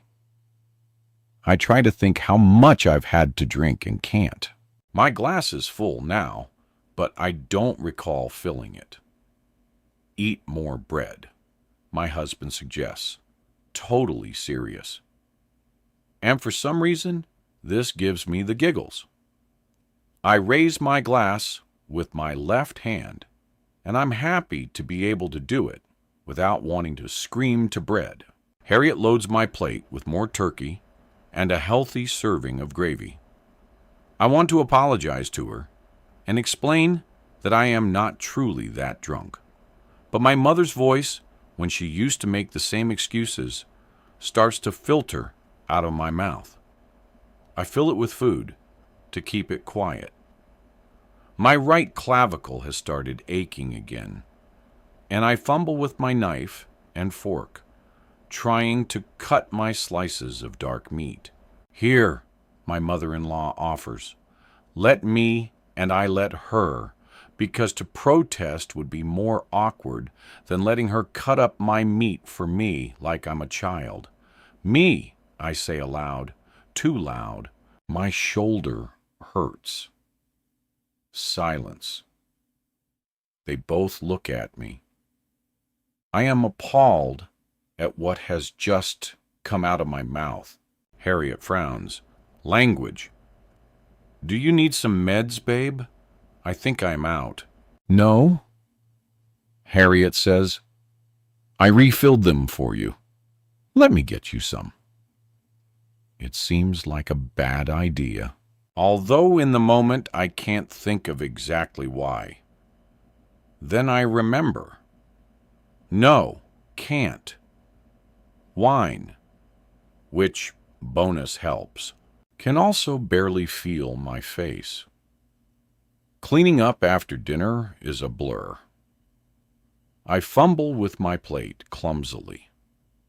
I spill it on the kitchen floor as I'm trying to get it into the dishwasher. I feel bad about the mess, but Harriet shushes me. Go lie down on the couch, honey, she says. I stare at the TV for a while, feeling glassy-eyed until she comes in. Harriet pats my arm, looks into my face. Thanks for cooking, I say. What will I do? Harriet says, when you're all better and don't need me anymore. She pats my arm again, squeezing my bicep. When she tucks the blanket in around me, she presses down on my arm. Her weight sends a shard of pain inside me deep. I cry out. She murmurs an apology. How careless of me, Harriet says. That must have hurt quite a lot. Are you sure you don't want some medicine? My mother was fond of mixing pain meds and booze. I shake my head. I am not my mother. I don't know how much time passes before I need to haul myself up off the couch and into the bathroom. But when I come out, the dining room is spotless, as if we'd never eaten a meal in it. The kitchen, too, except for Jonathan standing at the counter with a plate of turkey swimming in gravy and a guilty look on his face. "Oh," he says, "Mom went home. You're eating my food." I tell him, "It's Thanksgiving." Jonathan replies, "Like that makes a difference. This guy, he cheats on his wife and his diet. Holds on to this ideal of veganism like it makes him special, except when his desire for meat trounces it. That's who he is." On the counter next to him, his phone buzzes with a text. Neither of us looks at the phone. We look at each other. The phone buzzes again. The sound of an angry wasp trapped in a glass jar. It would sting me just the same, wouldn't it, if I picked it up? He puts the plate down, fork across it. He doesn't answer the phone. Sometime later, and I'm not quite sure how, I'm upstairs in the bedroom where I fall back into the bed in what feels like slow motion. I want to get up and take a shower, but I can't rouse myself enough. The bed is soft. I'm warm and drowsy. I giggle to myself, and the sound becomes more like a sob. I should let her have him. But where would that leave me? "You okay?" Jonathan asks from the doorway. "Date, granddandy. No switch, though's fine." I tell him I'm just fine. "It's hot in here. Did you turn up the heat again?" Jonathan laughs. I haven't touched the heat. I roll onto my side and snag my phone from the nightstand, almost dropping it as I thumb the screen to pull up the app that controls the thermostat. With a triumphant "ha," I show him the number on the cartoonish dial. 80. I told you I haven't touched it. I slide my finger over the screen to get the temperature back down to 68. Haven't seen you this drunk in a long time. Jonathan says, "I'm not drunk." "I think I am," he says, sounding surprised. "Maybe you'll get lucky." I crook my finger and shoot him a grin, but I'm instantly confused. I don't know why I said that. "We shouldn't your shoulders," he says, taking a step back. "Won't it hurt?" The rejection stings. The fact I do not want to have sex with him is irrelevant in the face of his refusal. I struggle to get upright, waving away his timid offer to help. "I'm going to take a shower," I add with as much dignity as I can muster. From the bathroom, I hear him murmuring into his phone, but I let the water cover up his words, so I can't understand what he's saying. When I come out, he's asleep with the light still on. His phone buzzes again from his nightstand, but I don't pick it up to see who's texting him. Later, I wake in the darkness. I'm cold. The cover's thrown off me. Jonathan snores beside me, one arm flung over his head. He's naked, but the blankets are pulled to his chest. I can't find my phone. I must have left it downstairs. I make my way in the dark, gripping the railing hard to make sure I don't fall down the stairs. I reset the thermostat, which is set at 58. I make a mental note to see if there's something wrong with it. I'm thirsty and pull a glass from the cupboard to fill with cold water from the sink. Something moves outside the French doors leading to the deck. The glass slips from my fingers, and I brace for the crash, but it only bounces. By the time I get to the doors to look out, I see nothing. The motion-activated floodlights didn't come on, so it was probably a raccoon or a possum, maybe a fox. From this angle, I can't see Harriet's apartment, just the faint glow of light coming from her windows. It goes out a few seconds later. It's so late. Even she has at last gone to bed. I still can't find my phone, but I will have to look for it in the morning. My mouth is dry as dust despite the water. My stomach mutters uneasily, but I'm not exactly nauseated. I press a hand to the place just below my ribs, on the right side out of instinct and memory, but I don't have anything there except scars. I finish my water, rinse the glass, and put it in the dish rack. It could have shattered when I dropped it, but it didn't. Compared to it, I am far more fragile. Chapter 12. Valerie. I didn't think much of Jonathan the first time I saw him. Their wedding day. Diana had come to visit a few times, but I'd avoided going back to small-town Pennsylvania for years. He wasn't my type. Long and lanky, salt and pepper hair. We shook hands after the ceremony, but he was distracted by his mother tugging his arm, needing his attention, and we never really got the chance to talk. Diana looked beautiful as always, but more than that, she looked happy. It wasn't the first time I'd ever been jealous of my best friend. It wasn't the last. But at least then I was happy for her, even if I hated her decision to settle down in our shit-hill little town. I didn't understand it then. How he could make her so happy, I understand it now. There are also times when I can see how easy it was for her to start hating him. Times like now, it's my birthday, and Jonathan isn't here. Having a birthday this close to Christmas usually sucks, but because we weren't together on Thanksgiving, he promised me he'd bring a cake. Champagne takeout Thai food from that place close to where he works. The place we used to meet in the beginning, during his lunch breaks, before he was too afraid we'd be seen. He's late, and he hasn't texted. This isn't normal for him. Or at least it wasn't. Of all the boyfriends I've ever had, the only one who was the most consistent about getting back to me right away has been the one with the wife. I checked my phone again. The last message I sent him is still showing delivered and not read.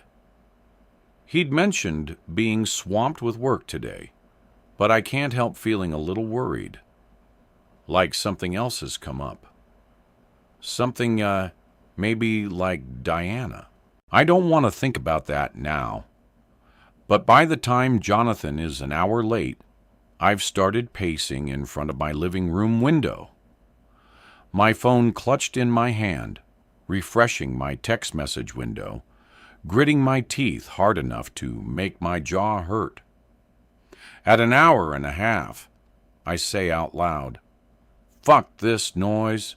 I don't bother texting him about where I'm going. I throw my coat on over the pretty dress that is way too fancy for staying at home. My ride is there within 10 minutes.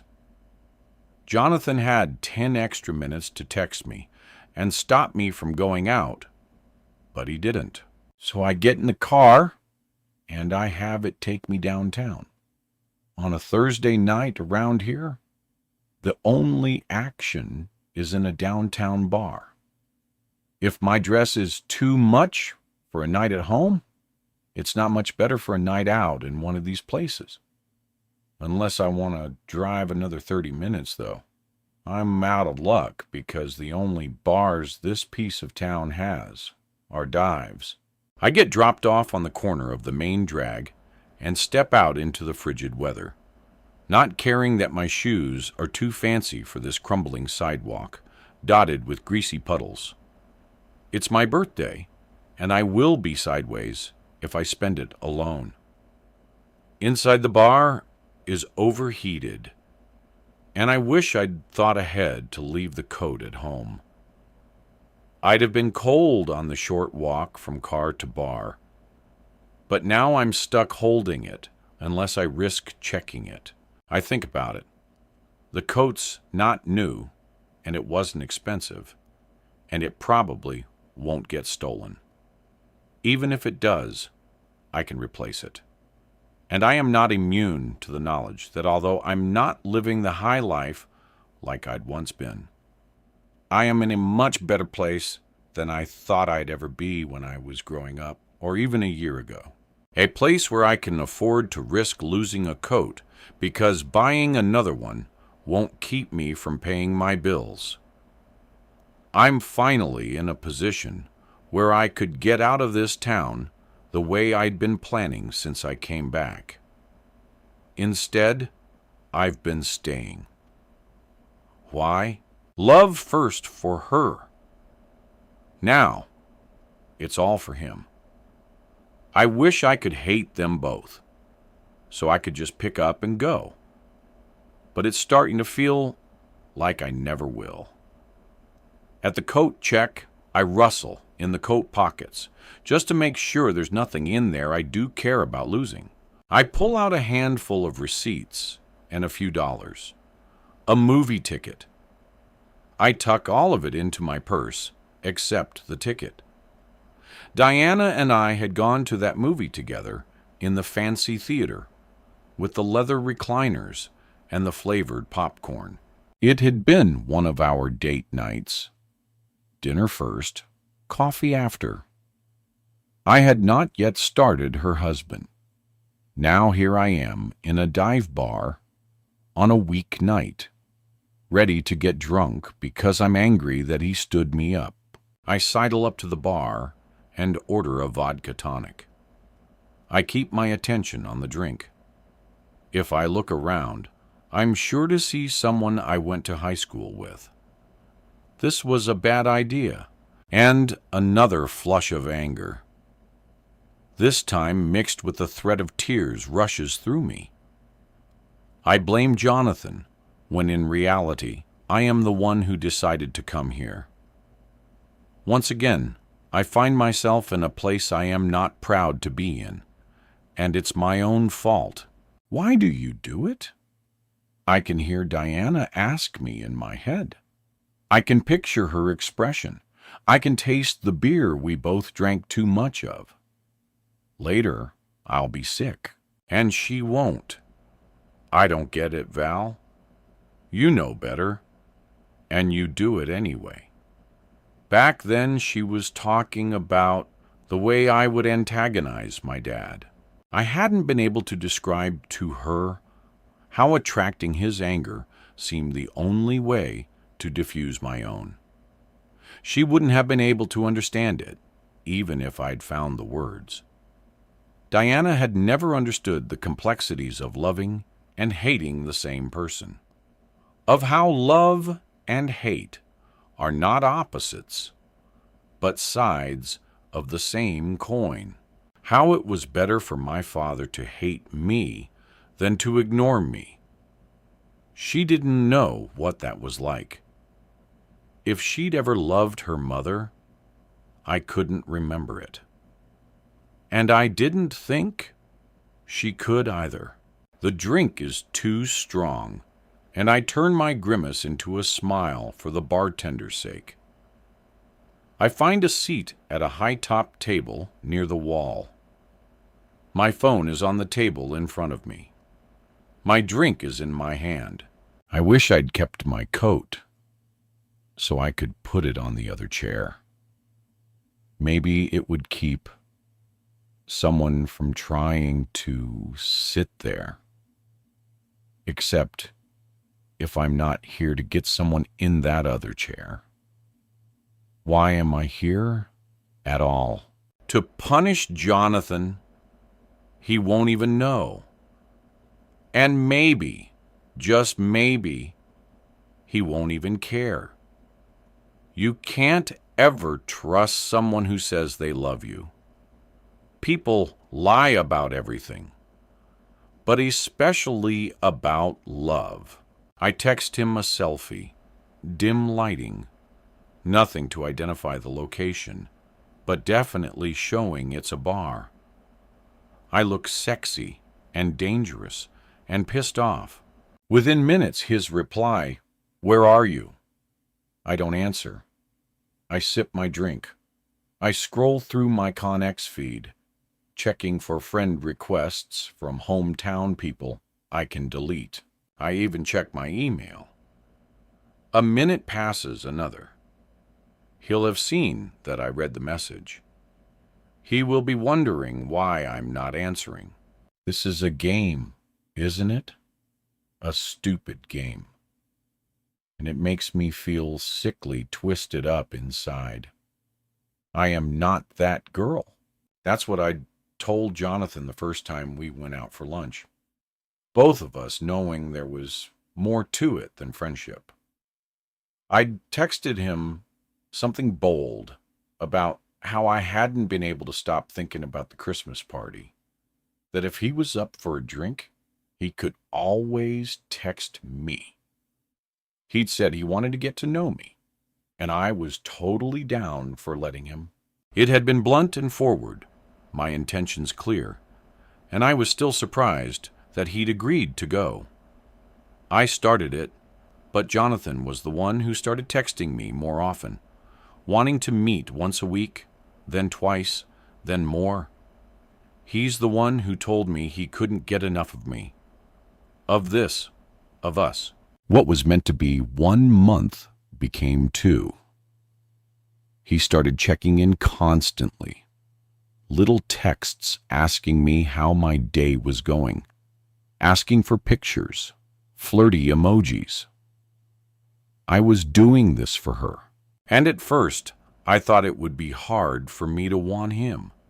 Then I thought I would be able to stop. No games, no drama. I am not that girl. I wasn't then. A dozen relationships in as many years. And if there had ever been drama, it hadn't come from me. I was the one who got chased, not the one who clung. I was the one who broke hearts, not the one whose heart got broken. I was not that girl, but here I am. I don't want this drink. I don't want to be here. My phone lights again with another text. I'm sorry I was late. Where are you? There is a moment when I consider not answering at all ever again. I can call myself another car and get a ride home. I could pick up a man and go home with him. I can ghost Jonathan, block him, never see or speak to him again. I have options. I am not stuck in this thing. But all I really want is to be with Jonathan, drinking champagne and eating Thai food in my house. I am not imprisoned by this love, but I do choose it. I have chosen it every time, and I need to remind myself of that because I will continue to choose it. I will keep choosing him. People lie about love, and so do I. But I won't keep lying to myself about this.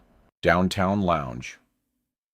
The instant I send the text, the message is read. In the next, 3 tiny bouncing dots show me he's replying. I wait, the taste of vodka harsh on my tongue. Be there in 10. A shiver runs through me. I've often joked with Jonathan about him going caveman with me, but there's no denying that it turns me on. What's too rough for someone else turns out to be just right for me. There have been plenty of men before him who tried asserting their ownership of me, and it never worked out very well for them. But with him, everything is different. I gather my purse and pick up my coat. Out front, I wait on the sidewalk for his car. This time of night, downtown is all shut down except for the lounge, but there are plenty of cars passing. None of them belong to Jonathan. I'm getting cold and now pissed off again because it's been at least 10 minutes since he said he would be here. He's late again. 5 more minutes pass and finally his charcoal Volvo rolls up. I get in. The light is red and Jonathan twists in the seat to glare at me. "What the hell, Val?" I waited for 2 hours. I cross my arms and stare out the window so I don't have to look at him. It's my birthday. Oh, it was my mother. The light turns green. Jonathan heads out of town toward my house. I'm supposed to believe that? He glances at me. Yes, you didn't answer any of my texts. You could have at least told me you were going to be late. I sound too accusing, too nagging, too upset. I bite my tongue, literally, to keep myself from saying more. I'm sorry, baby. Believe me, I'm sorry. I couldn't help it. He pulls into my driveway and shuts off the engine. I get out of the car and head for my front door. I fumble with the keys. He's behind me. One long arm goes up to the door, the other around me. He presses against me. His mouth finds the back of my neck. I'm lost. The door opens and we spill into my front hall. My coat and purse go flying. The door slams as Jonathan kicks it closed. I'm in his arms, and his mouth is on mine. And then I'm on the stairs with him between my legs. He pushes up my dress. Fervent, eager, demanding, possessive. I think about fighting him. My hand comes up to slap him, but he grabs it.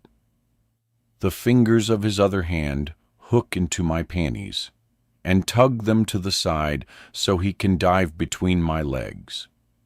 His mouth, hot, sweet, finds my bare flesh, and my head falls back. I groan. The wooden stairs are hurting my back and my neck. The ridge of the one I'm sitting on digs into my ass. I can't move.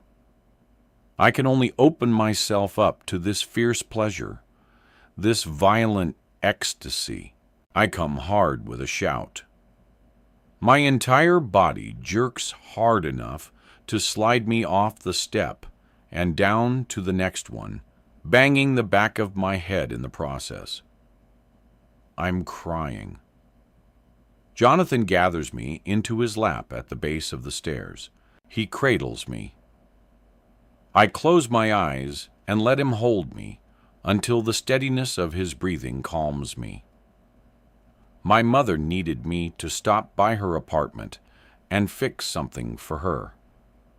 I couldn't tell her no. I unfold myself from his lap and head for the kitchen. I need a drink, something cold. He follows me, watching without a word as I fill a glass and swallow half of it without looking at him. For years, I'd have given anything to be able to do something nice for my mom again. How could I fault him for it now? What could I tell her, Val? That I can't stop by because I have plans to spend a night with my mistress. That it's her birthday? It sounds so ugly when he says it that way, but it's the truth. I put the glass on the counter, and then both hands still facing away from him. My shoulders slump. I feel worn out. The back of my head hurts. You could have texted me to say you were going to be late. That's all. He moves behind me, and I let him pull me back against him. He nuzzles the side of my neck. I'm sorry, baby. I should have. I thought. Never mind. What? I thought you forgot. My words are stiff. My body stiffer. I don't pull out of his embrace, but he moves back a step, leaving me where I stand. I wouldn't, Jonathan says, forget your birthday ever. So, it has to be all right then, doesn't it? Because he's here now, and the champagne and Thai food are both getting cold out in his car. Everything between us needs to be fine now, unless I want to ruin my own birthday. At the table, I pour us glasses of fizzy liquid, and Jonathan dishes out the food from the takeout containers onto the plates I'd set out earlier. And then there's a gift bag, a small one decorated in hot pink and black, with ribbons tying it shut. I am expecting lingerie, but instead, I pull out a piece of paper. Confused, I turn it over. I stare. I shake my head and smile uncertainly. A plane ticket to Kansas City. I know it's not Punta Ana, baby. But hear me out, Jonathan says hastily, holding up his hands as though I've made some kind of protest. I haven't said a word, but my insides are twisting, and I'm trying to keep my face from doing the same. I have to go there the end of January on business. I want you to come with me. He's right. A conference center in Kansas City is no go-damned all-inclusive resort in the Dominican Republic, which is where we were supposed to go in October. But I'm not upset about that. I fold the ticket carefully and tuck it into the bag. You want me to go with you to Kansas City on your business trip? Yes. I'll have to be in meetings all day. But there is a spa. He looks hopeful. I can see by his face he doesn't quite understand. I will have to spell it out for him. And even then, I suspect he won't get it. What is it with men anyway? Why are women so hard for them to figure out when we go away together? I want it to be a real vacation, not some tagged-on business trip. The two of us. He looks uncomfortable. You know that's not possible right now.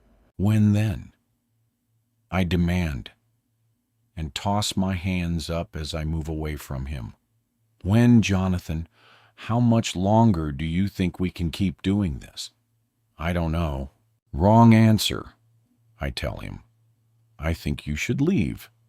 He tries then to plead with me, to plait, to woo. I'm not having any of it. I'm finished with patience, with his reluctance and excuses, with all of this. I might finally even be finished with him.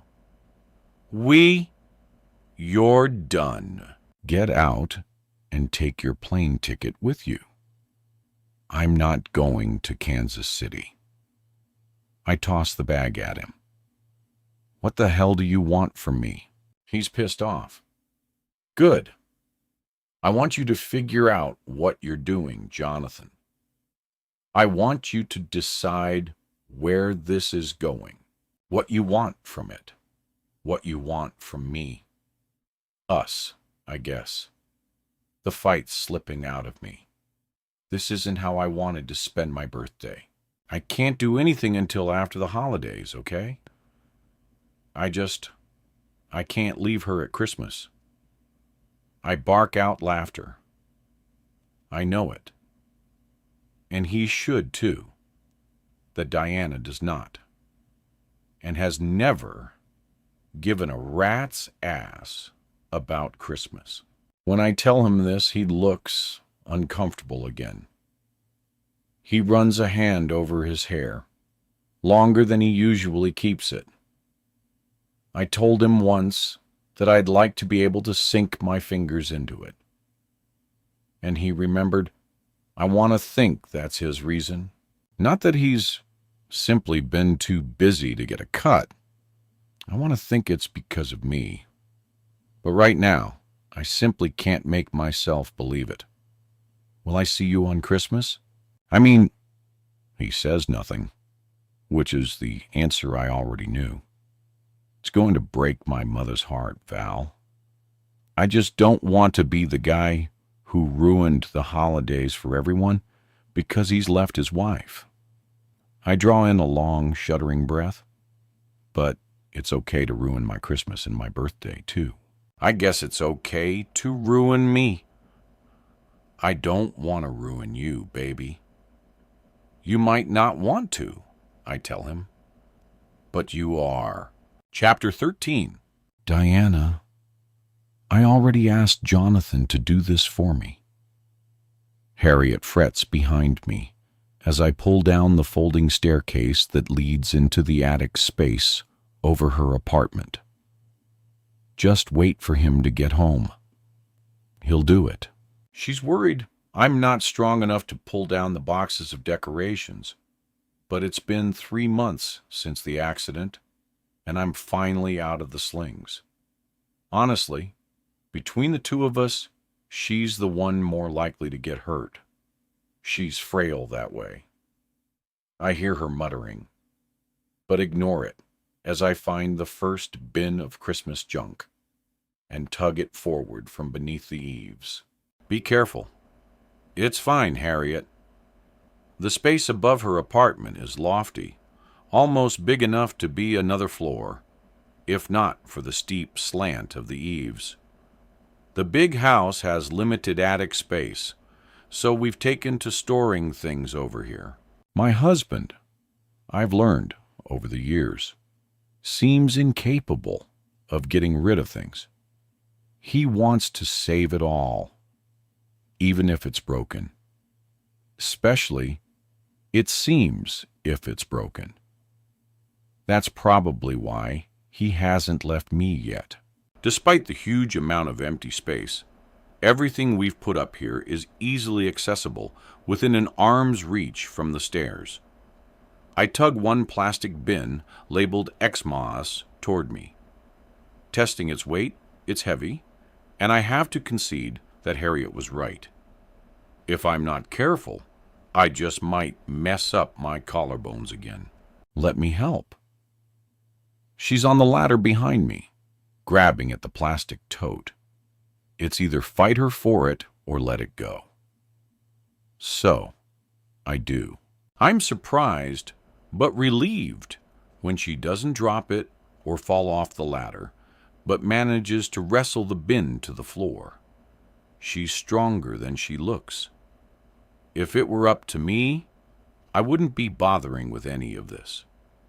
It had taken Harriet mentioning wistfully several times over the past week for me to get the hint. She wants Christmas. In past years, she's been content with minimal decorations, but at least there was a party. I'm not up to hosting one this year, and I can tell she's disappointed. So, after all she's done for me, putting up a tree seems the least I can do for her. I pull out the second bin. This one bigger, but lighter. Those two are all we have. A tree and ornaments. No door wreaths, no nativity, no angels or candles or Santas or snowmen. I don't have some grand reason for this. No Gremlins sort of story. Like my dad tried to play Santa and got stuck in the chimney. I've never liked Christmas because it's the time of year where everyone pretends extra hard to care about each other, and it never lasts. If someone loves you, they ought to do it all year round and not use a holiday as an excuse to make an effort they're not going to keep up. Before I can manhandle the bin through the hole, something else catches my eye. Hang on a second, I say over whatever she's asking me. My fingers brush stiff canvas. When I pull it from the shadows, my stomach lurches in recognition. At the same time, another plastic tote shifts, tipping on the beam so the lid pops open. I can see papers inside. What's going on? Just a minute, I tell her, and push aside the Christmas tote so I can climb the rest of the ladder and get all the way up into the attic. I crouch there, hesitant. The small canvas is one of my mother's oil paintings. I thought I'd gotten rid of all of them. I don't recognize it. On the back, it says, "For Diana." The rest of the tote is full of stiff and crinkly pages, watercolors. My mother always worked in oils. I shove them back into the tote and put it on top of the bin of Christmas junk, then push them both through the hole in the floor, keeping hold of everything, and moving down the ladder fast enough that Harriet has to get out of the way or be pushed out of the way. I let everything fall onto her living room floor and bite back a groan. The pain's not as bad as it would have been even a few weeks ago, but it's still there. I ignore the Christmas tote and open the one with the paintings in it. Harriet cranes her neck. What's that? I don't know. I sit back on my heels to sift through it all. My mother never called herself an artist. She was a painter. In her good moods, she talked about colors and techniques. But in the bad ones, she'd lock herself in her room, chain smoking and painting. She painted, and she was good at it, but she painted ugly things. There was no commercial success for her, and no artistic triumphs either. The painting I've found is different from the ones I remember. Broad strokes with layers of paint creating texture. Still surreal, but not ugly. This painting has an odd sort of beauty and a sense of peace I would never have associated with anything my mother ever did. She'd meant it for me, but I've never seen it before. On the other hand, the watercolors in the plastic bin show little talent. In their soft lines and pastels, they are at least pretty landscapes, still lives of apples and pears, vaguely fruit-shaped smears. Nothing inspired. None of it is art, and none of them were painted by my mother. My gut clenches. I don't recognize any of these paintings, but I know the signature at the bottom. It's mine. My phone tinkles with Jonathan's text tone. I'm home. Where are you? Jonathan's home, I tell her. I get to my feet with a glance at the small clock on the wall. He's been getting home at his usual time for the past week, since the day after Val's birthday, as a matter of fact. With a backward glance at the newly discovered cache of paintings I appear to have created, I follow her out of her apartment and into my own kitchen, where she talks about dinner. She pulls out a package of ground beef and also one of tofu from the fridge. She turns with both in hand and a broad grin. Tacos. I can't remember the last time my husband and I had a meal together that his mother didn't cook. That sounds terrific. Harriet. Jonathan, can you come next door with me to carry over the bins of decorations? In Harriet's living room, I show him the plastic bin of art. I made these. Yeah, he looks confused. When did I paint these, Jonathan? I already know the answer. It has to be sometime during the blank in my memories, but I want to hear it from him. Over the summer, you had so much free time after you quit your job. You signed up for a class downtown at the rec center. Signing up for a class at the rec center does not sound like me at all, but I can't argue or deny it, since the apparent proof is staring right at me. PRC Rec Center. I haven't been able to throw away the list I found in my nightstand drawer months ago, just in case I remembered something. At least one of those mystery entries on the list makes sense now. Who put them in the attic? You did, he says, then pauses. I assume you did. Why would I put my artwork away in the attic? And when did I do that? I sift through the pile, pulling out a few pieces to look at before shoving them all back inside and putting the lid back on. They're nothing. Fruit, flowers, what is meant to be a tree. Nothing scary about them, but looking at the paintings, most particularly my signature, unsettles me. He shrugs, hands on his hips. He's getting the tiniest bit of a pudge around his middle, and I know why. Instead of going to the gym, he's been getting another kind of workout. I don't know, babe. You never seemed happy with anything you did in class. Maybe you just, I don't know, decided you didn't want to look at any of them. I find it hard to imagine myself signing up for a painting class in the first place, but it reminds me of something more recent. Dr. Levitt told me that maybe I should think about taking some kind of creative class. Jonathan has lied to my face about working late when he has plans to meet his lover, and yet I've never seen him look this guilty. Oh. I get to my feet and wubbious hard because I've used my right arm to push upward. What does that mean? Well, when you first started seeing her, she asked me about you, about the last year or so and stuff, what you'd been up to, what you'd been like before the accident, if there was anything about your past that might help her understand you better. The idea that my own psychiatrist could not understand me without my husband's input infuriates me.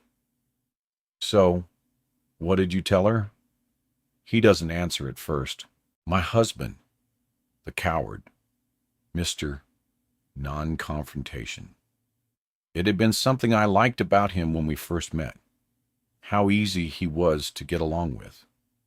I started hating it about him about a year into our marriage, when I discovered that having someone say yes all the time, even when they had no intention of following through, was so much worse than an honest no.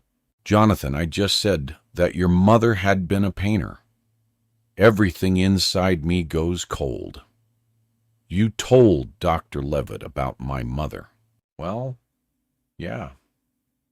And that she'd basically abandoned you when you were in middle school, but that 2 summers ago she came back around and you thought maybe you'd be able to patch things up with her, but she up and disappeared again. And then she died. It kind of you up even more. I can't get the words out. I have no air. 10 years married, and this is how my husband describes me to someone else. Is that what you think of me?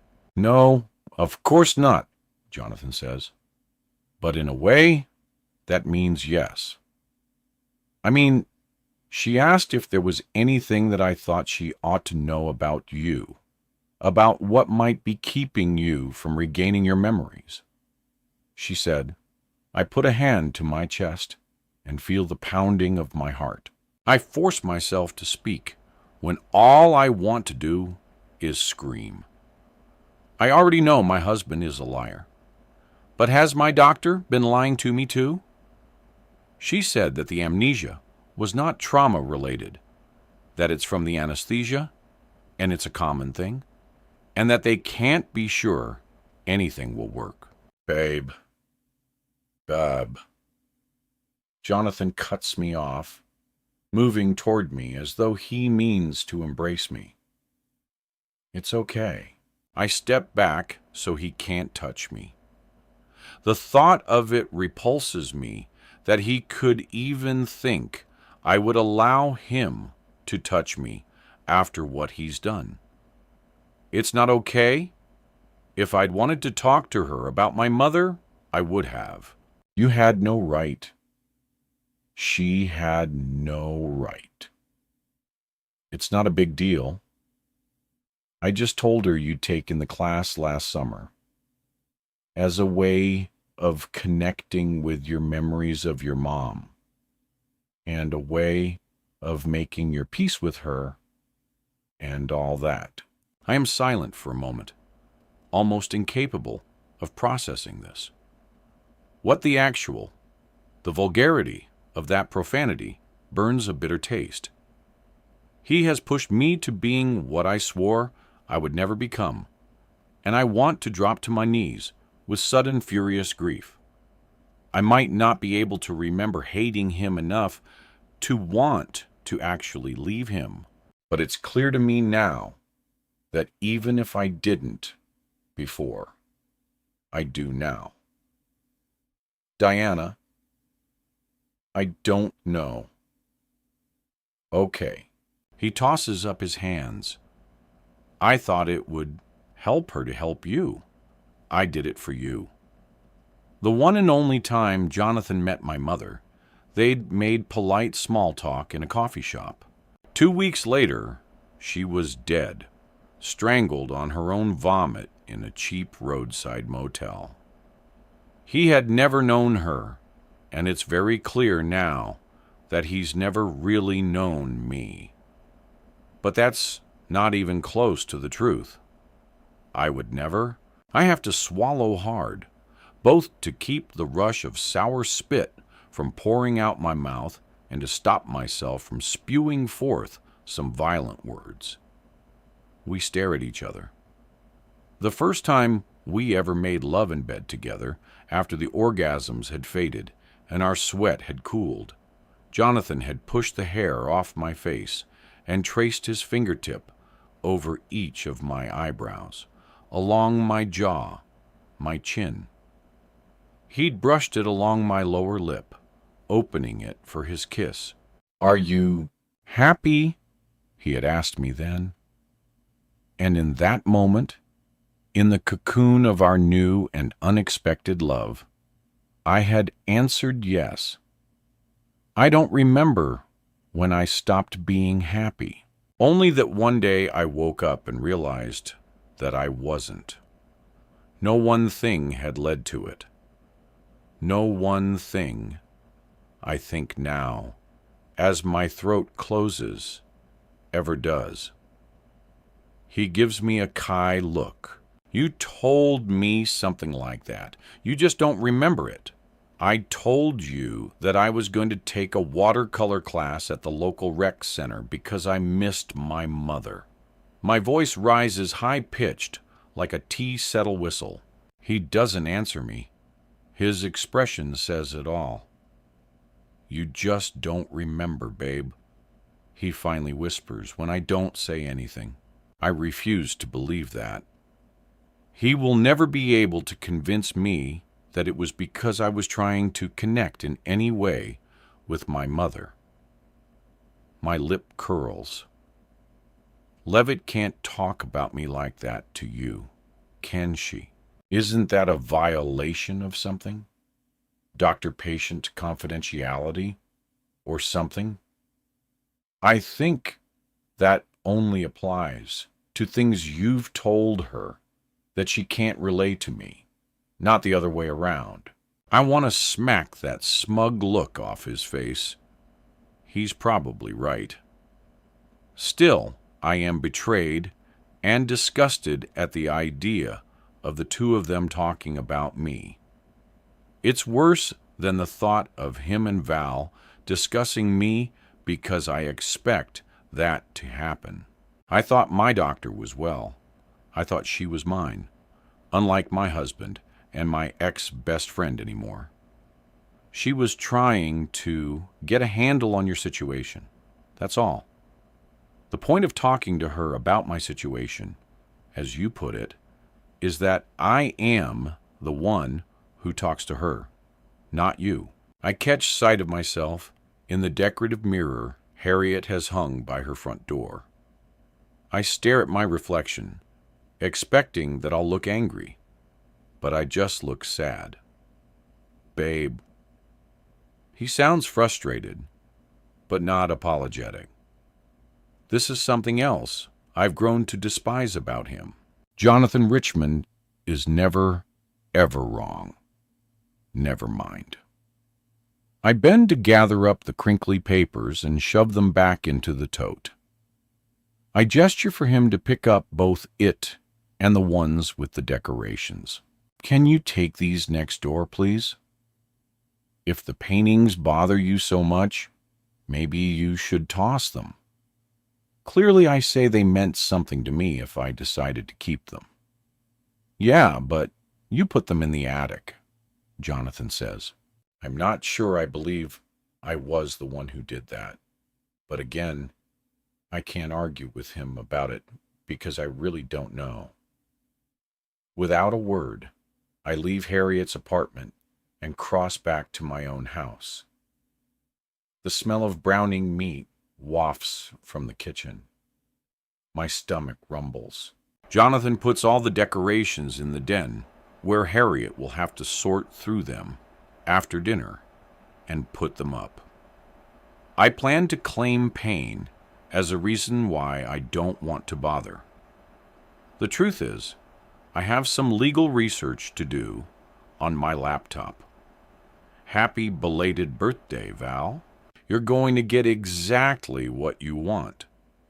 Before that, we sit at the dining room table and eat the tacos my mother-in-law has expertly prepared. I'm going to have a glass of wine. Who else would like one? I decide this out loud, looking at each of them like an invitation, although it's not really. Harriet's brows raise. You know, I don't drink, Jonathan. Or are you planning on going to the gym later? He looks quickly at the wall clock instinctually, and his mouth gets tight. No, I'm not. And I only drink red, babe. The bottle of my Briar White in the fridge is chilled, which is perfect. It's 3/4 empty, which is not. I have backup bottles, of course, in the basement fridge.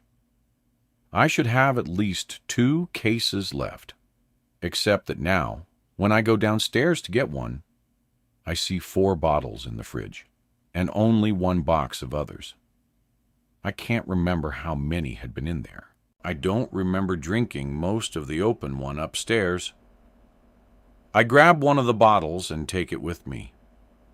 I fill my glass with what's left from the open bottle and put the other in the kitchen fridge. Jonathan and Harriet both look up when I come back to the dining room. Babe, I say slowly, carefully, the endearment flavored like rotten meat. Have you been drinking my wine? I just told you I only drink red. He shoves a tofu taco into his face and says, I keep my eyes fixed on him. I'm just asking because I thought I had a lot more down there, from when there was that case discount sale. For a long moment, his gaze holds mine. Val drinks white. I haven't been drinking your wine, Diana. Jonathan scrapes the remains of his dinner into the trash and excuses himself for his traditional after-de constitutional. I finish my tacos and the glass of wine. I keep hold of my empty glass when Harriet reaches for it. I'll keep this. I might have another in a little while. Her mouth purses in disapproval, and her eyes go to the recycling bin next to the back door, then back to my face. If you need to. I follow her gaze. The bin is full, almost to overflowing. Taking out the trash is Jonathan's job. Garbage is picked up every week, recycling every other. From here, I can see the necks of 3 wine bottles poking up from the rim of the green plastic bin. I don't move toward it. I shift my gaze back to Harriet's, expecting her to say something. She doesn't. She doesn't have to, really. I can tell what she's thinking from her expression. It's not about needing to, Harriet. It's about wanting to. My words slip out, sounding mushy, like my tongue's gone thick and unwieldy. That 1 glass of wine feels like 4 or 5. I'll clean up the kitchen, honey. Why don't you go rest on the couch? I actually have things I have to do upstairs, I say, and grab the bottle opener from the drawer. It takes me a long minute or so to open another bottle with my 2 clumsy hands.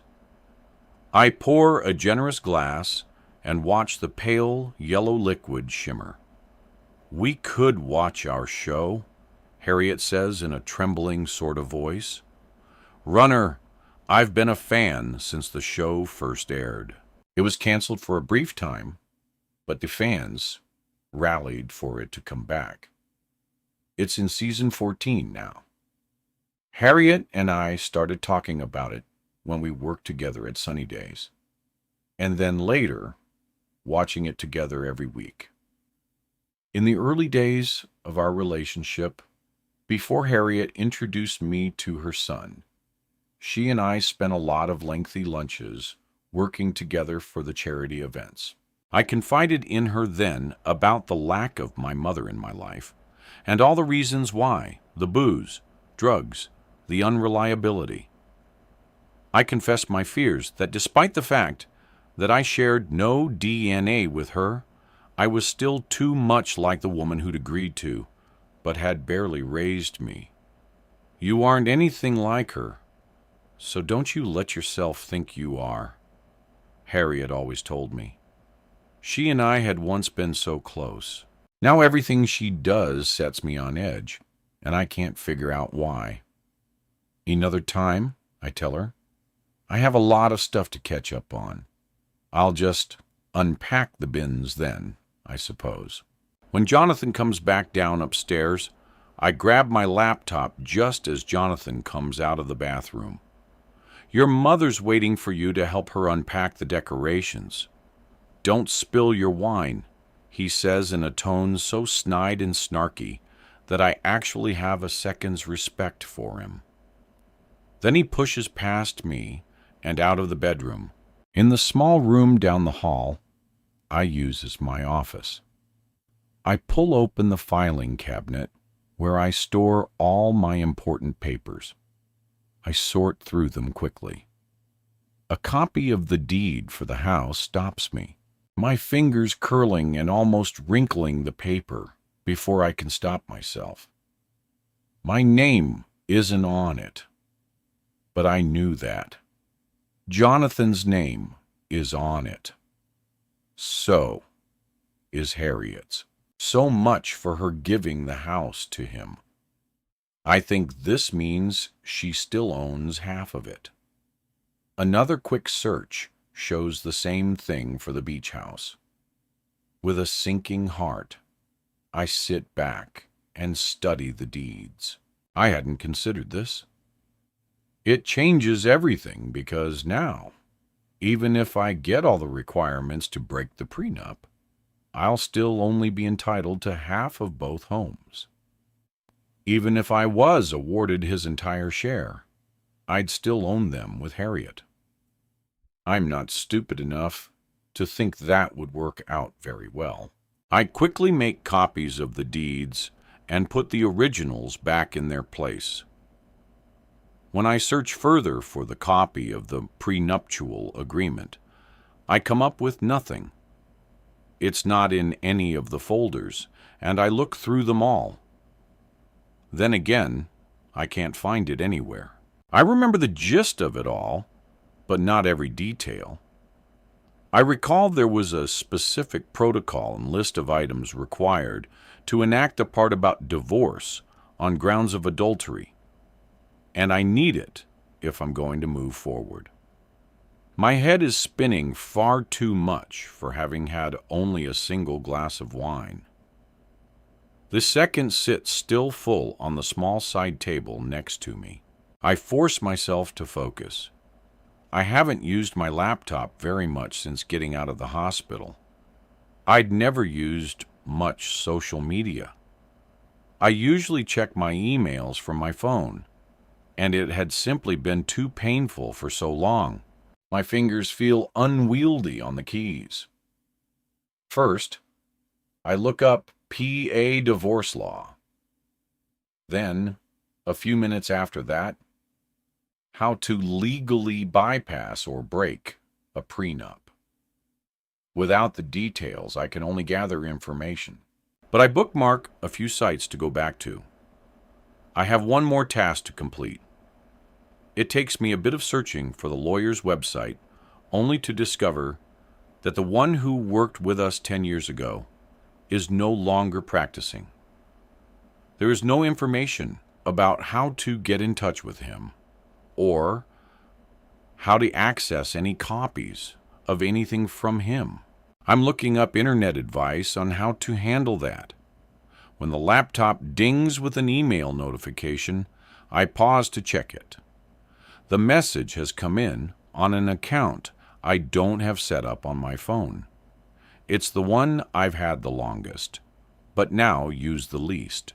The new message is just junk, but when I scroll up a little bit, I see a familiar email address, dated in August, just a few months ago. Val's message is brief. I can't remember getting it the first time, but I'm sure I was as devastated to read it then as I am now. Never contact me again. What happened in August? But no matter how far back I scroll, there are no other messages to tell me. I type a quick message to Val. We need to talk. Please. I hit send before I can stop myself, but it doesn't matter, because within a minute I get an error message telling me the email was undeliverable. Dizziness rolls over me, relentless as a storm. Nausea follows it. I managed not to vomit, but I'm clammy and shaking. Dr. Levitt told me this might happen. Trying to remember what happened during the blank spaces might trigger physical reactions. Another rush of dizziness hits me. My entire body buzzes and hums with a weird electric sensation, like a really rough high. All I can do is breathe through it. Whatever happened in August doesn't matter right now. Whatever I asked Val to do, and whatever she has done, will have to wait. All I can do right now is breathe. Chapter 14. Valerie, high school. Get up, Val. Come on, wake up. I didn't want to wake up, but Diana's voice wouldn't let me stay asleep. She shook me too, and I flailed out of bed in a tangle of sheets and blankets and my own sour sweat. My mouth tasted like an ashtray. God, I can smell you. Come on. Before I could figure out what she was doing and stop her, she dragged me out of my room, down the hall, and into the bathroom. She flung open the shower curtain, and even I turned away, repulsed. Nobody's cleaned it in weeks, months, maybe. Not since before Mom died. Diana started to pull my t-shirt over my head, but I stopped her without much effort. I'm fine. Leave me alone. I'm not going to do that. I scowled and, catching sight of my reflection in the mirror, turned away. I didn't need to see what I looked like. It was bad. I could feel it, but I couldn't care about it. I couldn't care about anything. Look, she said next in a softer tone. I lost my mom a long time ago. I know it's not the same, I interrupted. No, it's not. I loved my mother. She was silent for a moment, then nodded. Yeah, I know you, but right now you stink. So, let me stink. The shriek rose up, and out of me, hurting my throat. Diana backed up. I thought she was going to leave, and that was good. It was just perfect. I wanted her gone out. I wanted her to leave me alone. I wanted to be alone. Fine, she said, don't shower. Smell like ass and puke. Whatever, Val. But even if you won't clean yourself up, you're still coming out here with me. She gripped my arm with a grip like iron. And even if normally I could fend her off, I hadn't eaten in well. Couldn't remember when I ate. I tried to pull away, but I couldn't. Diana marched me down the hall, through the living room, out the back door to the deck, into the yard. She let me go, and I stumbled forward a few steps in the too-high grass. We were in front of the shed that had been falling down for years. When we were little kids, we played house and fairy castle in there. And when we got a little older, sometimes we took the boys in there to play kissing games. We still played kissing games, but now we did it in other places, private places, for private things. Diana went inside the shed and came out with a cardboard box. It rattled. She put it down in front of me. It was full of old mason jars without lids. Mom didn't can anything after she got sick. She must have taken these old jars out to the shed to make room in the kitchen. She was always making sure to keep stuff neat. She hated clutter. She hated things being dirty. The words barked out of me, hoarse-arrow and harsh. She didn't deserve all that pain. I'm glad it's over. I'm glad she's dead. I'll never feel bad about what we did. Never. I started to shake. Diana pulled a jar out of the box and pressed it into my hand. I didn't know what to do with it. She took one for herself, held it up. She looked at me. She threw the glass as hard as she could. It shattered against the side of the shed. The crash was spectacular, loud, and shocking. And the glitter of broken glass reminded me of fallen snow in the summer's green grass. Now you, she said. I threw the jar as hard as I could. Then another. She went into the shed and brought out another box. This one bigger. Mason jars are heavy glass, thick and hard to break. Together we shattered every single one. After panting and sweating, she hugged me hard. She breathed into my hair. She whispered in my ear, "When you hate so much, you can't feel anything else, Val. Break something you won't miss." I've thought of the day by the shed hundreds of times since, and of Diana's advice. Break something you won't miss. I don't want to miss her. I do want to break her. My ex-best friend, my lover's wife, is not made of glass.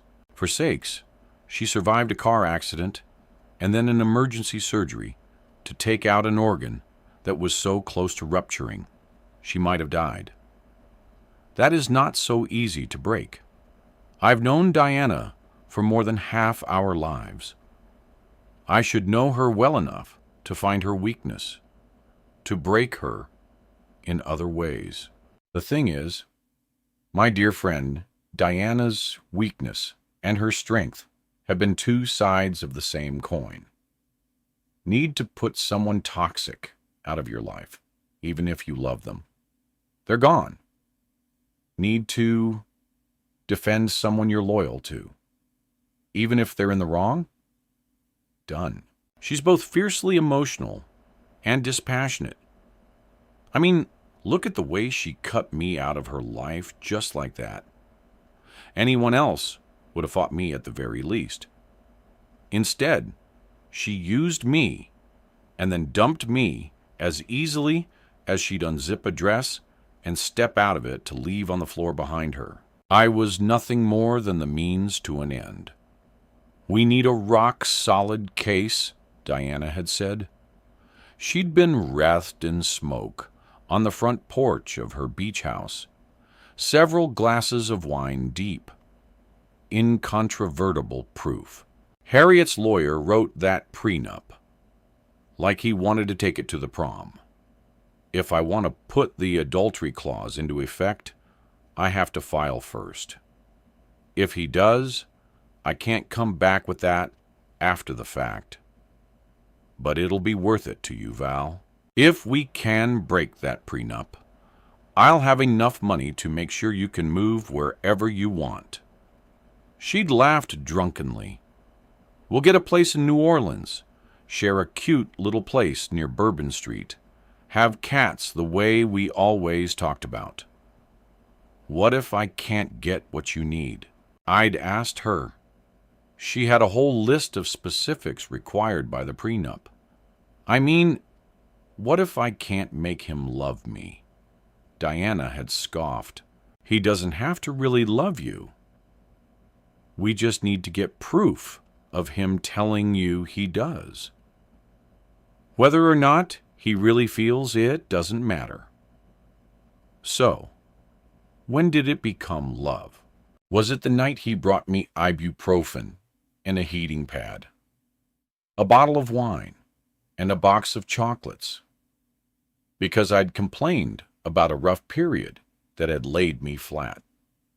The night we didn't, but instead cuddled in my bed and watched classic movies until I fell asleep. I woke to find him gone, but a note on the pillow. In it, he called me beautiful. Was that when it happened? Or was it the weekend in August when we stole away together to New York City while Diana went down to the beach by herself? A real dinner date, dancing after. I'd imagined him tall and lanky, dancing like one of those blow-up mascots you see waving outside of car dealerships. But Jonathan danced with the ease and grace of Fred Astaire, if he'd done his routines to hip-hop. When Jonathan danced for me, yes, then that's when I fell in love. 3 months, that's all it took for me. But for him, I have no idea. I have not been answering his texts the way I used to. He was always the one who got to decide when and where and how we could be together. But now I have a say in that too. And right now, I am choosing not to see or talk to him. I turned off the function that allows him to see if I've read his messages. Now he can sit with a delivered for hours, not knowing if I've even seen it. I need this distance from him, and if I don't force it, I won't get it. He will woo me with his flirty words and compliments, with the promises I do believe he wants to keep, but that he cannot bring himself not to break. His tone in my voicemail is pitched low, furtive. I imagine there's some hesitation, some anxiety. Please, he says, just call me back, Valerie. Okay, call me. I don't. You can't prove whether someone really loves you, but it can be possible to prove that they've told you they do. He has never said he loves me, never in person or on the phone or in a text or a message. That's the one thing I know she needs in order to divorce him the way we'd planned. If I get what I want, Diana gets what she needs. But I'm going to do my best to make sure she really gets what she deserves. Chapter 15. Diana. First there is darkness, then light. It blinds me. I am running in the rain, cold and wet. I see slaps of clawed fingers from a monster I can't see. My mother's face twisted. She is shouting. I hit her with a closed fist. Again, again, again she falls. I am running. There is pain in my knees and on the palms of my hands. There is going to be blood. I taste it in the place where I bit my lip. My hair obscures my vision. I see trees. I'm close to home. I see my house when I twist back. I see the house. I see the lights on inside the house. The lights that blinded me at first have gone dark. But in the house there is a shape. A person in the window watching, then gone. Maybe not there at all. Maybe a shadow. Maybe curtains. Maybe I am insane and running through the night and the dark and the cold. And I fall to my hands and knees again. My fingers sink into the earth at the base of a tree. And I dig. A nail breaks. There is more pain. I am digging, and the sound of my breath is loud in my ears. And the world is shifting and turning upside down. And I am on my back with the rain dripping into my open eyes. Rain like needles. A man is with me. Are you all right? You're going to be all right. Don't you worry, Diana. You're going to be all right. There are some nights without dreams, seamless and black. After those nights, I wake with a dry mouth, hair plastered to me with sweat, and no idea what day it is. Somehow, the nightmares are better. The one I had last night is the closest I've come to what feels like a real memory. Not the part about my mother. I'd never actually punched her in the face, although I thought about it many times. No, it had been the man's voice that I think was real from the night of the accident. But is this really a memory? Or just another dream? I don't know. I hate him for being right, but Jonathan was at least about this. What happened with my mother last year really did mess me up even more than I'd already been. We'd been supposed to meet for coffee. part of her efforts at returning to my life. She didn't show. It took authorities 2 weeks to track me down as someone who needed to know she was dead. I was devastated, not because I'd missed a last chance to connect with her, and not because she'd succumbed to an addiction she told me she'd beat. I was destroyed that I'd allowed myself to trust her again. Still, that's my baggage to deal with on my own terms. Jonathan had no right to blab about it to Dr. Levitt. She had no right to talk to him behind my back. I didn't speak to Dr. Levitt directly when I canceled my next appointment. I politely told the secretary I was not interested in rescheduling. I was not expecting Dr. Levitt herself to get in touch with me. Definitely not on Christmas Eve. So when her name popped up on my phone screen yesterday, I didn't answer it. Her voicemail message was brief, her voice calm. Diana, I am concerned that you haven't made any new appointments with me. If you're intending to stop our sessions, please let me know. I can refer you to another doctor if you like, but you do need someone overseeing your care, if only for the sake of monitoring your meds. Please call my secretary. No, just call me directly. You have my number. I'm not going to call her back. The idea that she and Jonathan discussed me, my mother, my issues, that all along she knew about it without so much as raising an eyebrow when I deflected. I'm not totally sure if that's unethical or immoral, but it certainly feels like it should be. I haven't told Jonathan I'm not going back. It's possible he'll ask me, but honestly, it's been so long since he seemed to have any sort of clue about what's going on with my life. I doubt it will occur to him that I'm not seeing her anymore. As for her concern about my meds, the last time I checked, every single bottle still had plenty left in it, so I don't care if she won't renew the prescriptions. Besides, I don't need them, even if I sometimes want them.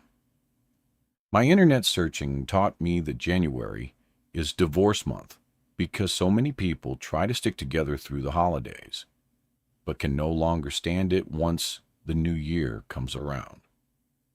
Will he do it then? Is he waiting until after the holidays?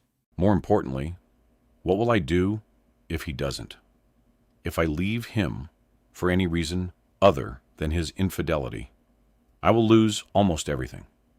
If I go after him for having an affair, I need to have everything documented and proven in a specific format, or it won't hold.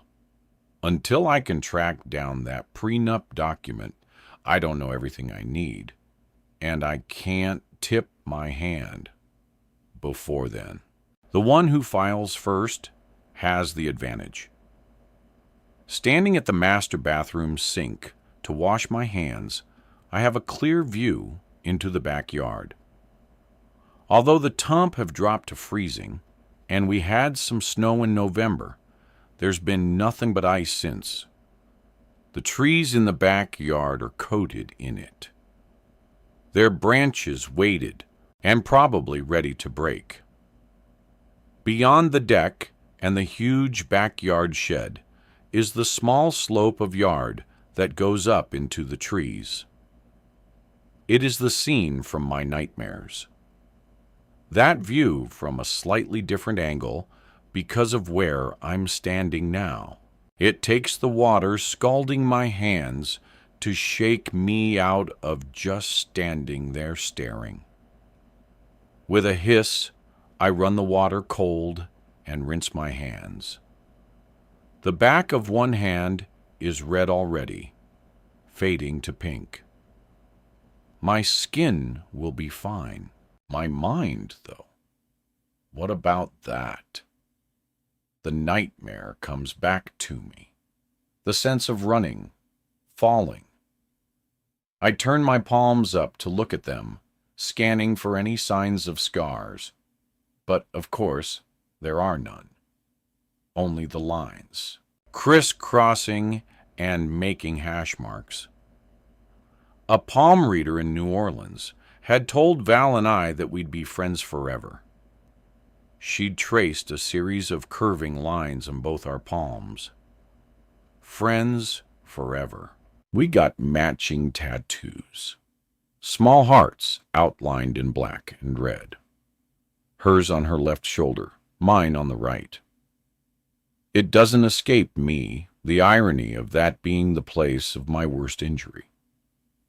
What does my husband think when he presses his mouth to the ink on her body that matches mine?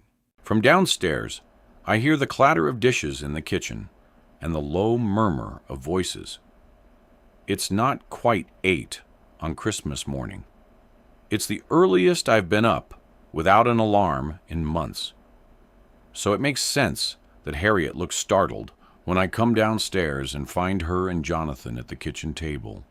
Addie, mugs of steaming coffee are in front of them, and he has a bowl of creamy oatmeal. "Merry Christmas," he says. "You're up so early." Harriet chimes in as she gets up. "Let me make you some eggs, dear."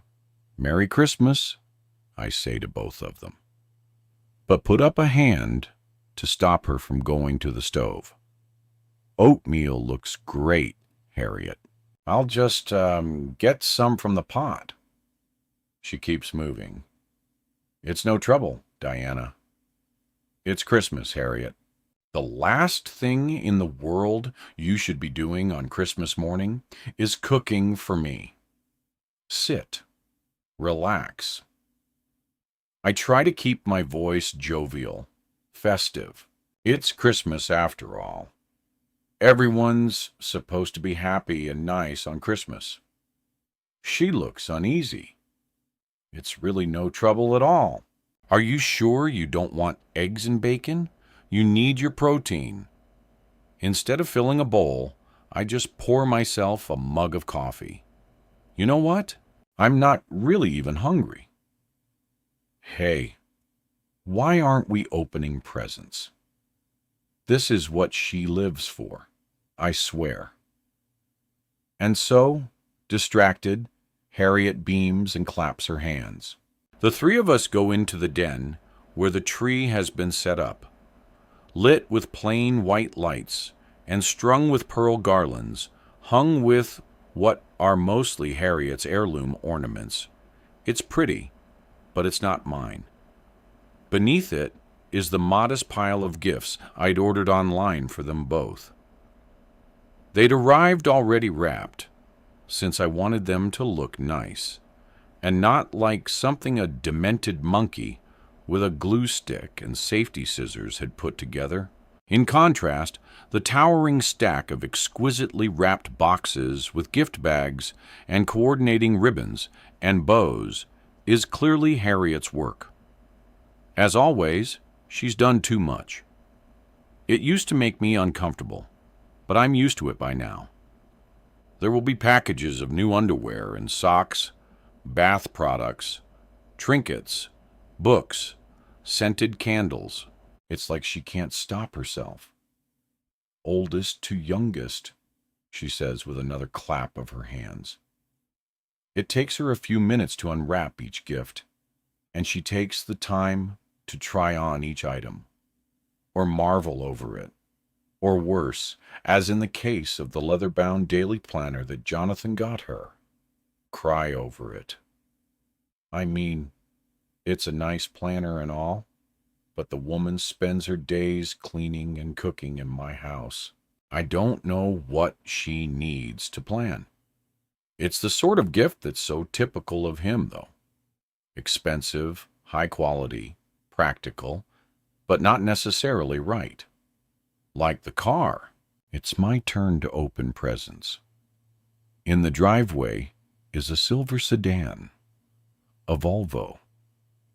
It wears a broad red ribbon on the hood. What's this? I shiver in the frigid December air, but it's not really the cold making me shake. Merry Christmas, my husband says, as pleased with himself as a man can be. Next to me, Harriet clasps her hands to her bosom. Oh my goodness, a new car. This car cannot be for me. I'm well aware of beggars and their ability to choose. But the fact is, I'm not a damned beggar. And I did not choose this vehicle. It's safe, reliable, it's boring. It is the complete opposite of my Camaro. I wanted slippers, I whisper. Neither of them hear me. It's time you get back to driving yourself around. You can't expect to rely on Mom or friends forever, Jonathan says. I never minded driving her, pipes up Harriet. She sounds reproachful. You make it sound like it was a burden on me, Jonathan. I haven't been in the driver's seat since that last memory I have. Rolling down the highway the Friday before Memorial Day, in my cherry red baby with a radio on and the wind whipping my hair, while Val and I sang along with a radio. I can't recall the accident, but my body does. Dry mouth. My throat convulses. The burn of acid sizzles the back of my tongue. I blink and blink and blink, trying to force away the hazy tinge of red around the edges of my vision. My shoulders and back are so stiff, he practically has to force me to bend so I can get into the car. Jonathan slides into the passenger seat. In the next second, Harriet gets in the back. They're both gabbing on and on about the car, but all I can hear is an effervescent hum. I close my eyes, grip the wheel. My body tenses and clenches, bracing for an impact I am happy not to recall. Got it because it has the most safety features on the market. Jonathan says he hated my red car.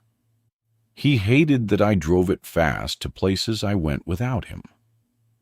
But most of all, he hated that I'd bought it without any input, financial or otherwise, from him. He once called it ridiculous, and he was right. It had been ridiculous, but it had been mine. Jonathan told me he'd had the car towed away. I'd never even asked to see it. My poor broken baby. I'd been broken enough. This is the kind of car he thinks I should drive. Not the kind of car I want to drive. If that doesn't say it all about our marriage, I don't know what does. I hate this car. Come on, babe. Let's take it for a spin. Jonathan jangles the keys toward me. I decline, shaking my head. No, not right now. I'm not dressed. I'm not wearing shoes. Go grab a pair. He's excited, eyes shining. For a moment, it's so easy to remember why I fell in love with him. This is something I wish I could forget. I shake my head again and force a smile. It's cold, icy. I'm not ready. Jonathan looks disappointed, but Harriet understands. She bustles us back into the house for cinnamon rolls and coffee and to unwrap more gifts. When she uses the bathroom, he and I sit in silence. You're not going out? I ask at last. It's Christmas, he says. Where would I go? Chapter 16. Valerie. All of this was meant to be over by now. He would leave her, filing before she could, so he could block the prenuptial agreement he's never mentioned. and which he might believe I didn't know about. We would spend Christmas celebrating the birth of our new lives. Instead, about 22 hours before our plane was supposed to leave for Punta Ana, she ended up in the hospital. This is the last Christmas I am going to spend alone. The text is sent before I can change my mind, but once it's gone, I have no desire to take it back. I meant it. The message is delivered, but not read. He's with her, of course. No way to get out of it.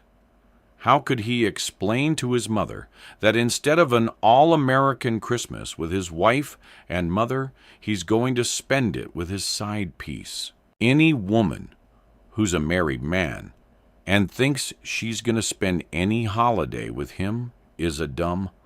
I might be but I ain't dumb.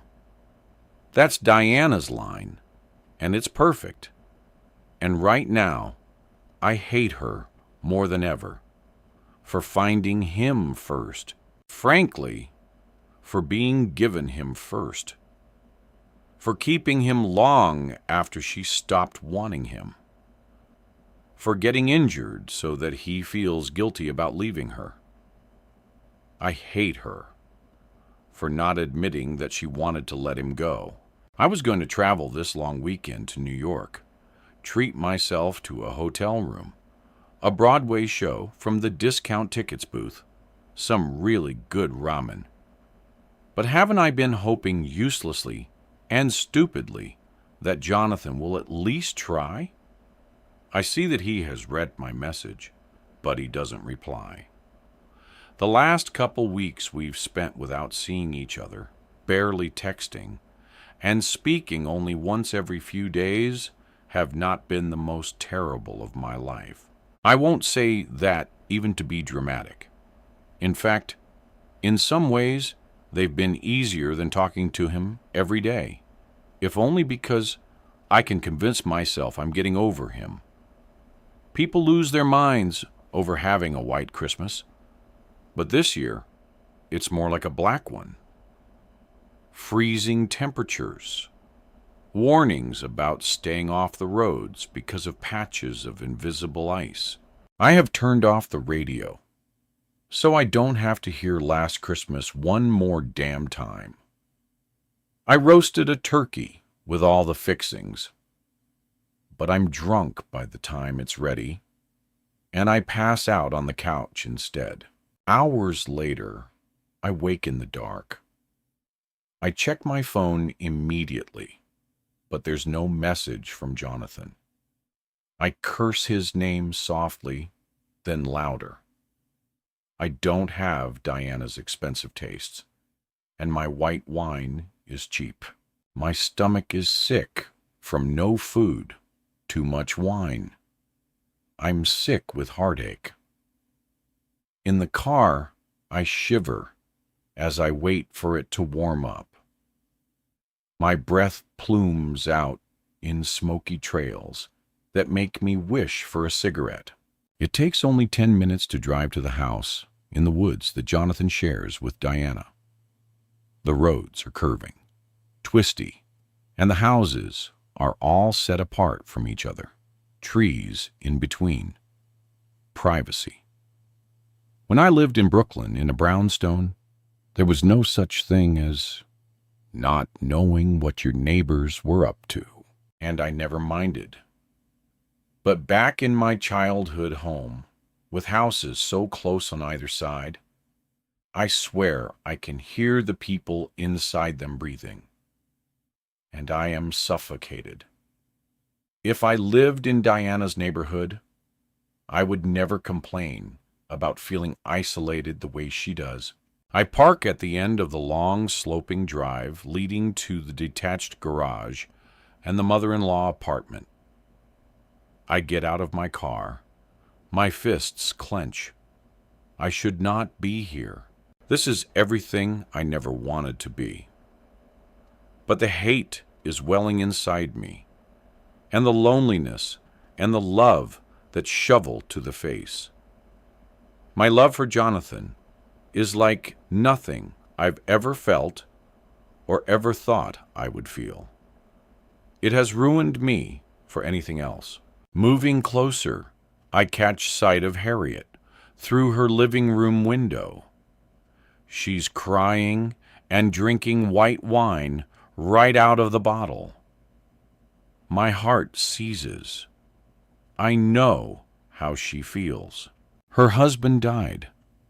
The thought of losing Jonathan has bent me over more than once. If she wants to double fist her drinks because she's alone at Christmas, I don't blame her. Swiftly, I climb the narrow concrete stairs into the yard and the curving stone path to the main house's front door, which I avoid. Instead, I duck around the back and along the side, where I can see right into their bedroom. The lights are on inside, but dim, as though coming from a different room. There he is. My fingers are numb with cold, but the bite of my nails into my palms is fierce. So, is the tang of blood on my lower lip where I've bitten it. Jonathan is naked, hair rumpled. Do I imagine the gleam of sweat on his lean body? Do I see evidence of something between them that's not there? Oh my God, he's been her. My teeth chatter, but I am an inferno. I text him quickly. I see you. The floodlights come on. I am a dumb. Of course, I should have remembered their security system. The motion-activated lights and cameras. Home security was Diana's entire career after all. I moved back out of the light, glad I thought to tuck my hair inside a wool beanie cap and pull my hood up to shield my face, grateful for the baggy pants and oversized hoodie I'd thrown on because it was all I could bear to make the effort for. I'm at the top of the stairs to the lower drive when the front door of the main house opens. No outside lights have come on from Harriet's place, and I have time to make it to the bottom, convinced I'm going to trip on the uneven stairs. No railing to catch me before Jonathan makes it to my side. Are you doing? He grabs me by the arm so hard I twirl and fall against him. He grabs my other arm to keep me upright. He's backlit, face in shadow, but I see the gleam of his teeth. He's wearing only a pair of low-slung pajama bottoms, feet and chest bare. His voice is rough, the words a little slurred. Are you drunk? I demand. That would explain it. Maybe if he got drunk on Christmas Day with his wife, if something happened between them because he'd been drinking, and I'd been ignoring him for days. But that's not an excuse. He grips me harder. No, I'm not drunk. You sound it. I had a couple glasses of wine at dinner. That's it.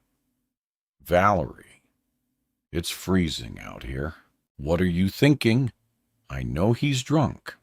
He never swears that way, unless he is.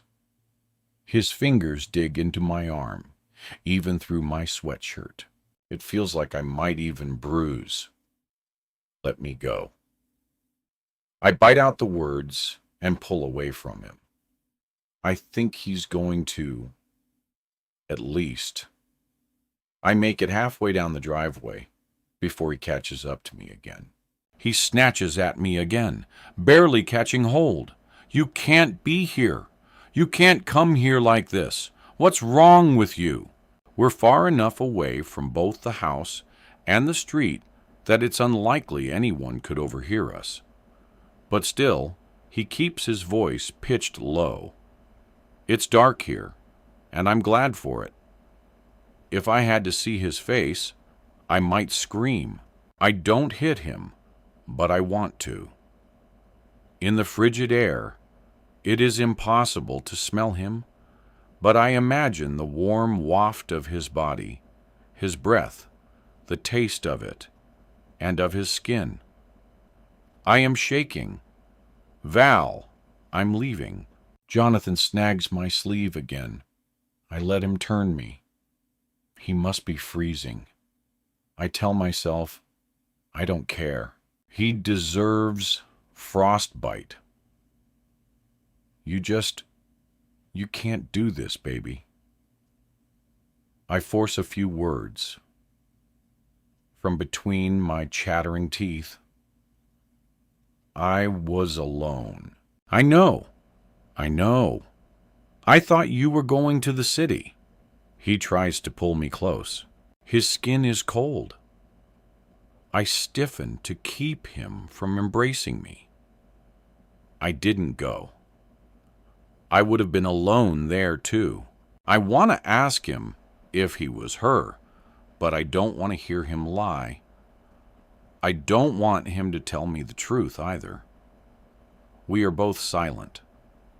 She doesn't have access to the security notices anymore, he says abruptly.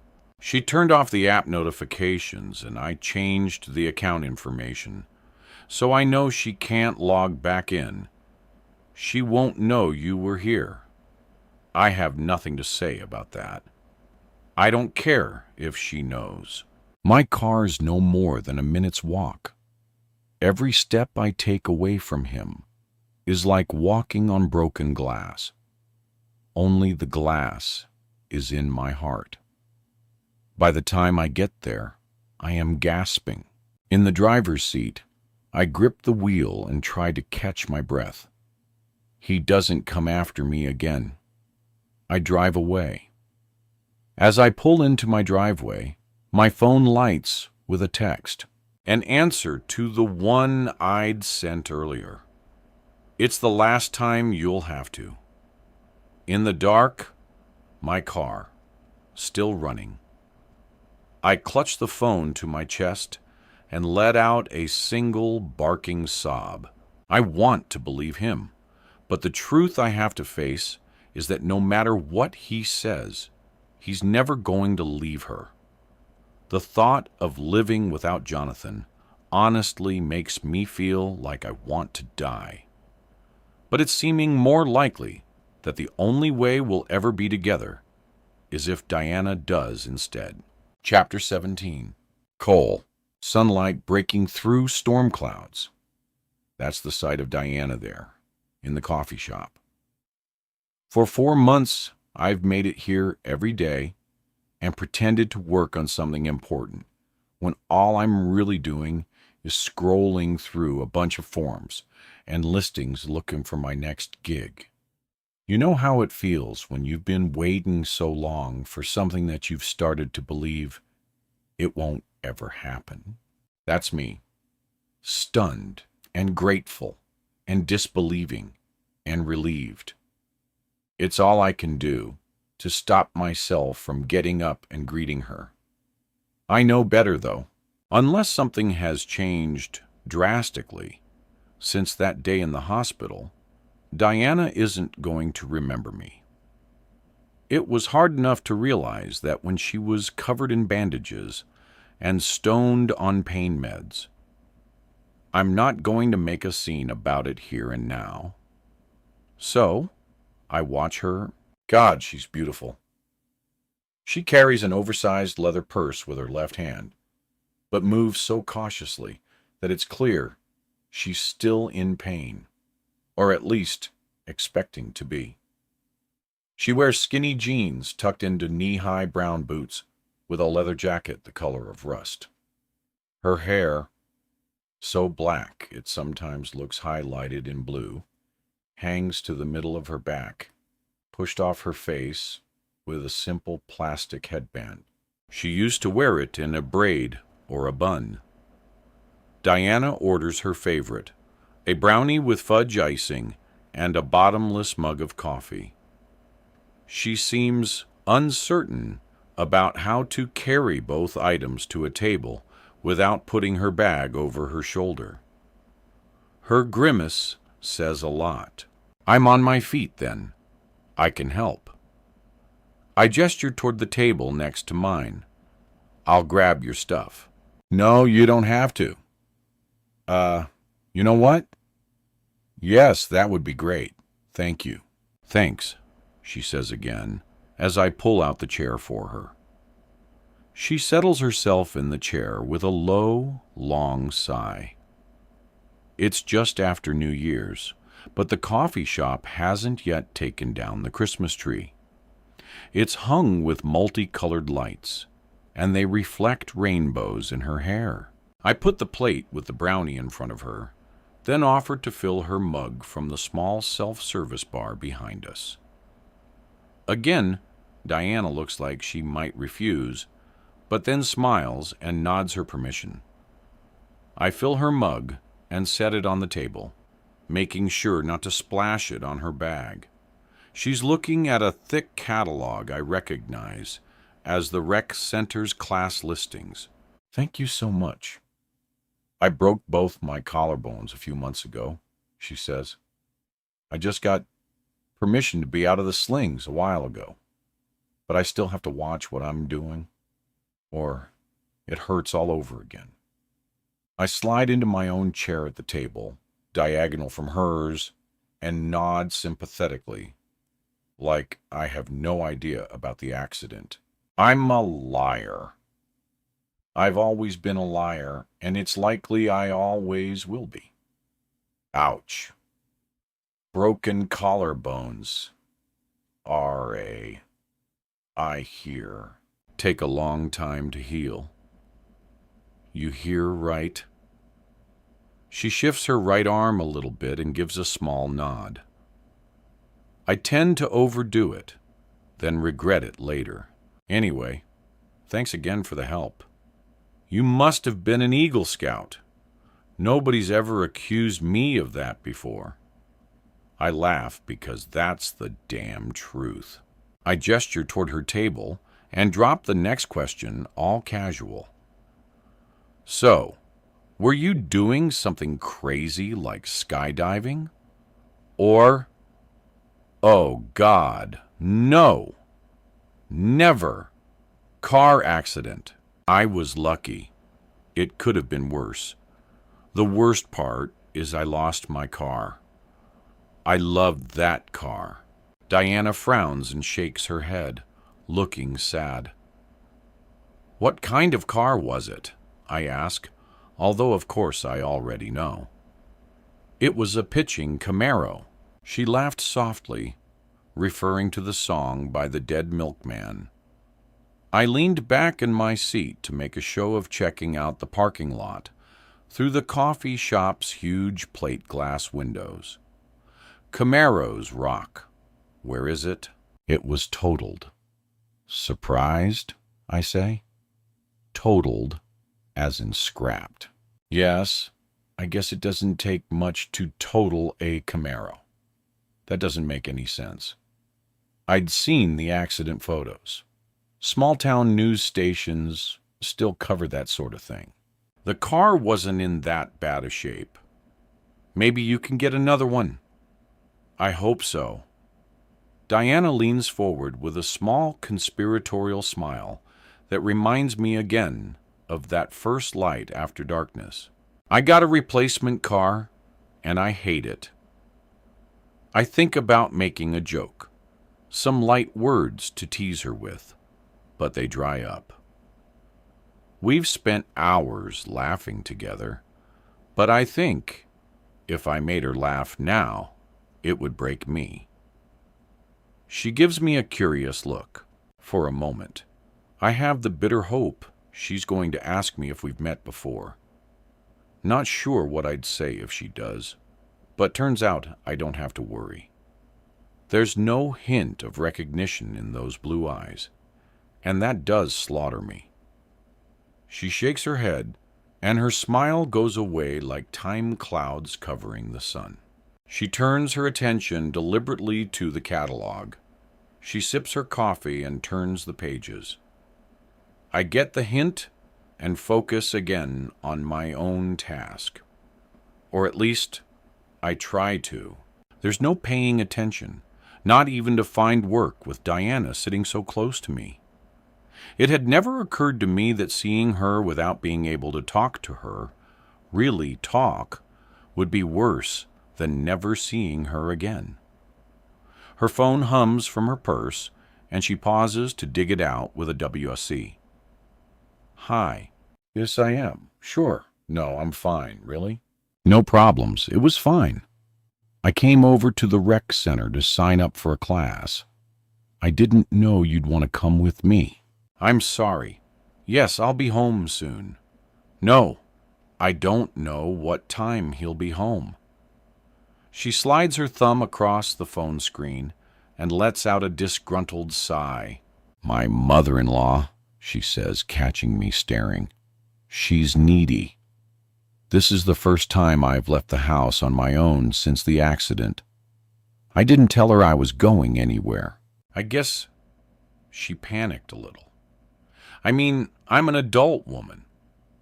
I shouldn't have to tell her where I'm going or why, right? If I want to take a class, I don't need her permission. What class are you taking? She gives me another of those head tilts, eyes narrowed, looking me over. She has to know me, even if she doesn't remember. But all I see is a vague suspicion. I've been too nosy. Intro to watercolors. It's every Wednesday at 4 o'clock. Sounds fun. Another assessing look. It could be, I guess. The urge to tell her the truth is pretty hard to squash, but I manage it. She turns back to her food, and I have no more excuses to make conversation, so I go back to my laptop.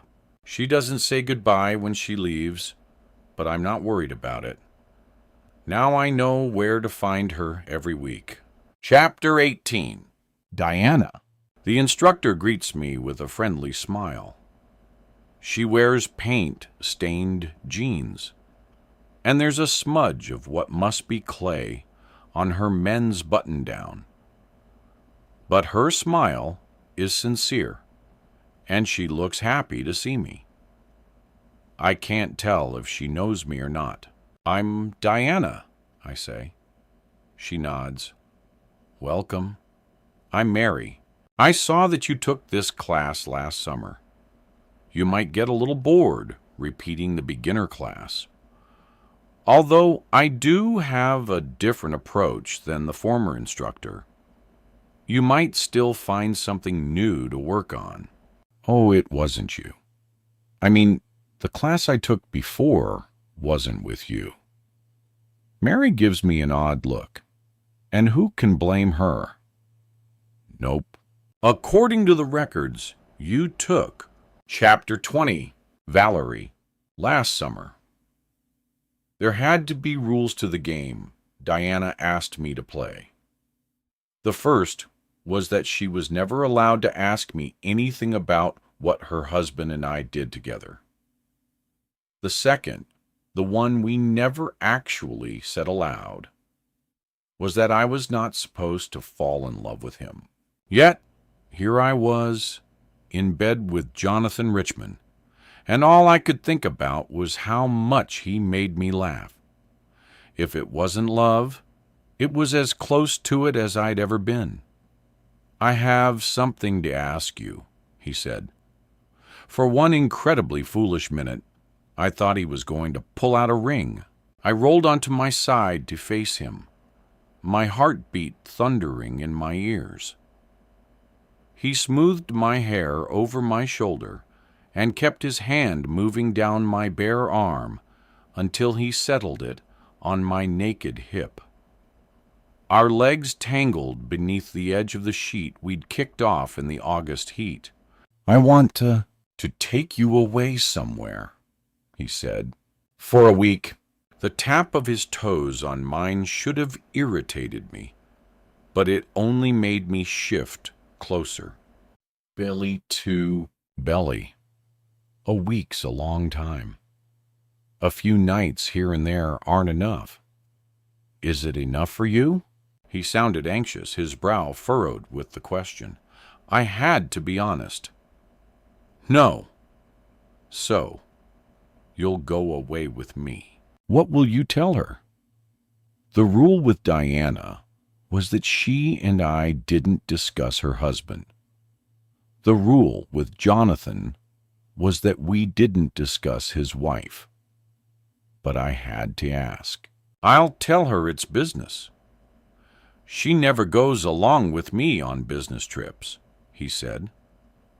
I knew that was true, just as I knew that even if she did, she would have declined whatever trip he was talking about now. That was the plan, wasn't it?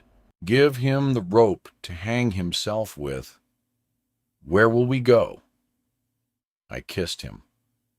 Someplace warm, he told me, with sands and beaches and fruity drinks with umbrellas.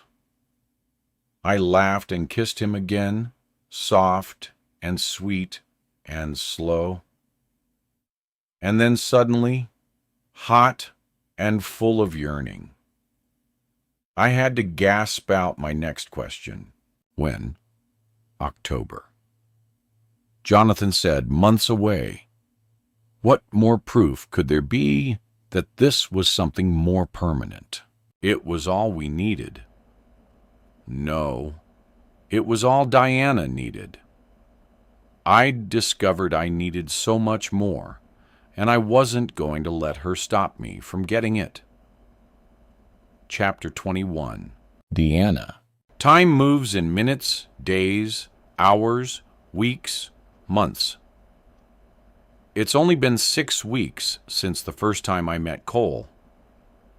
Time bites itself into pieces you can chew, but that doesn't always make it a meal. Sometimes you end up still hungry. We've just finished our last class and head outside to the parking lot. You'd think I'd have gotten better at it by the end, plus the fact I've taken the class before. I wave my damp paper around in front of Cole's face and step back before he can grab it. He wears his hair loose today, red gold strands hanging from beneath the dark gray and black beanie cap. He holds up his paper. I'll show you mine if you show me yours. We both laugh. It's colder than a witch's ice box out here. February is the worst. My teeth chatter for a moment, and I dance in place. Yeah, but you get Valentine's Day? Right in the middle. That counts for something, doesn't it? Cole says, then pauses with an arched brow. How did this become so easy between us? I started taking this class because I hoped it would help me remember something, anything, about last summer. It had become immediately clear in the first couple sessions that it never would. Why then had I kept going? One reason, Cole Coffee. I looked toward the coffee shop for a split second. I hope he says no. But why should he? We've been meeting for coffee after every class. This will be the last time, I tell myself. Sure, coffee. The way Cole says it makes it sound like more than coffee, and I shiver again. But this time, not from the cold. It's just coffee.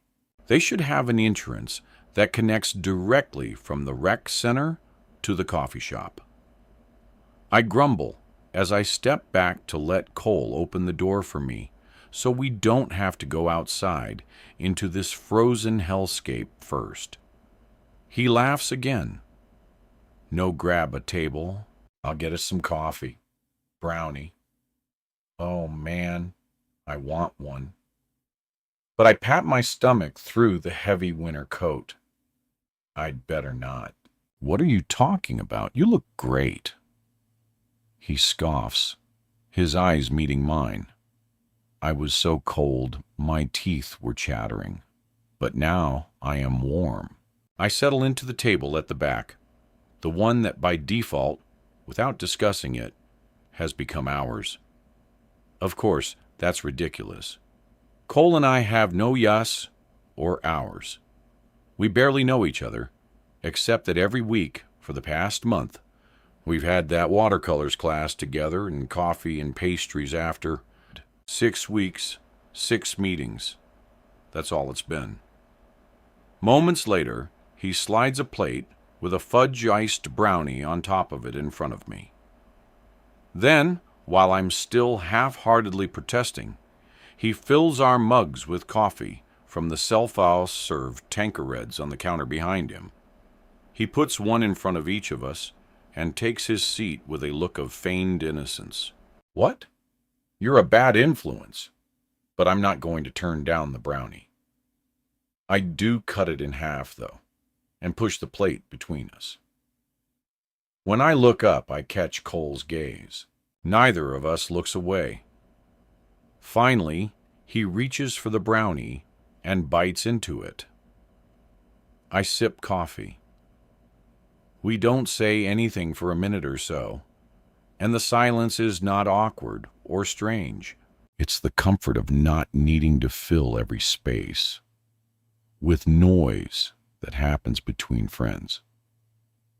And I think, is that what we've become? Just like that. So Cole says, last class today. Are you signing up for another one? I've already told myself I won't be, but I shrug like I haven't decided. I don't know. I'm not very good at it. Let me see. He takes my painting and looks it over with a frown. Hands it back. Yeah, you suck. Our laughter turns heads, and I don't even care. I make a show of crumpling up my painting and tossing it in the garbage pail next to the coffee station. Cole, laughing, tries to stop me, but it's truly no loss. I have others, and Cole's right. I do suck. Don't do that, he tells me, laughter fading, but his smile still broad. Think of how much better you make the rest of us look. I groan. Ugh. Mean. Sorry, but are you going to take another class? I don't think so. What about you? Not sure. I might look into pottery.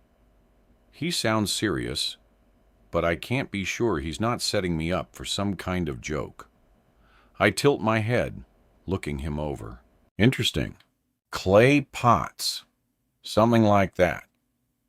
Who can't use a nice, lumpy clay pot? You might really be good at pottery, Cole. Well, not to brag, but I am pretty damned good with my hands. He holds them up. Long fingers, broad palms. One of his hands could engulf both of mine, and I am suddenly greedy looking at them. I want those hands on me. Desire sends a shiver through me. I try to cover up by shifting in my chair. I can't look him in the eyes, or I'll give myself away. I'm not ashamed of this wanting, but I don't want to offer anything I'm not prepared to give. Maybe calligraphy, I say, to cover up the sudden silence between us that is no longer so comfortable. Write fancy greeting cards, stuff like that. It's like a lost art. I mean, who handwrites anything anymore? We all use our phones. Like I summoned it. His phone hums in his pocket, and he pulls it out, stares with a frown at the screen, and puts it back. I am desperate to know if that text was from a girlfriend or worse, a wife. He doesn't wear a ring. That doesn't mean anything. I think I do. And I'm still here. He could have someone calling him home, the way my husband no longer ever calls me. Oh, before I forget, I pull my purse onto my lap to dig for my wallet. Let me get you some cash for the no way. Cole shakes his head. Forget it. My treat. I shake my own head, keeping my gaze averted.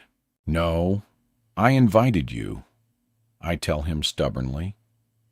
I dig without luck through my bag, setting items on the table. A small leather-bound daily planner Jonathan gave me that I always forget to use. A lipstick. Some loose change.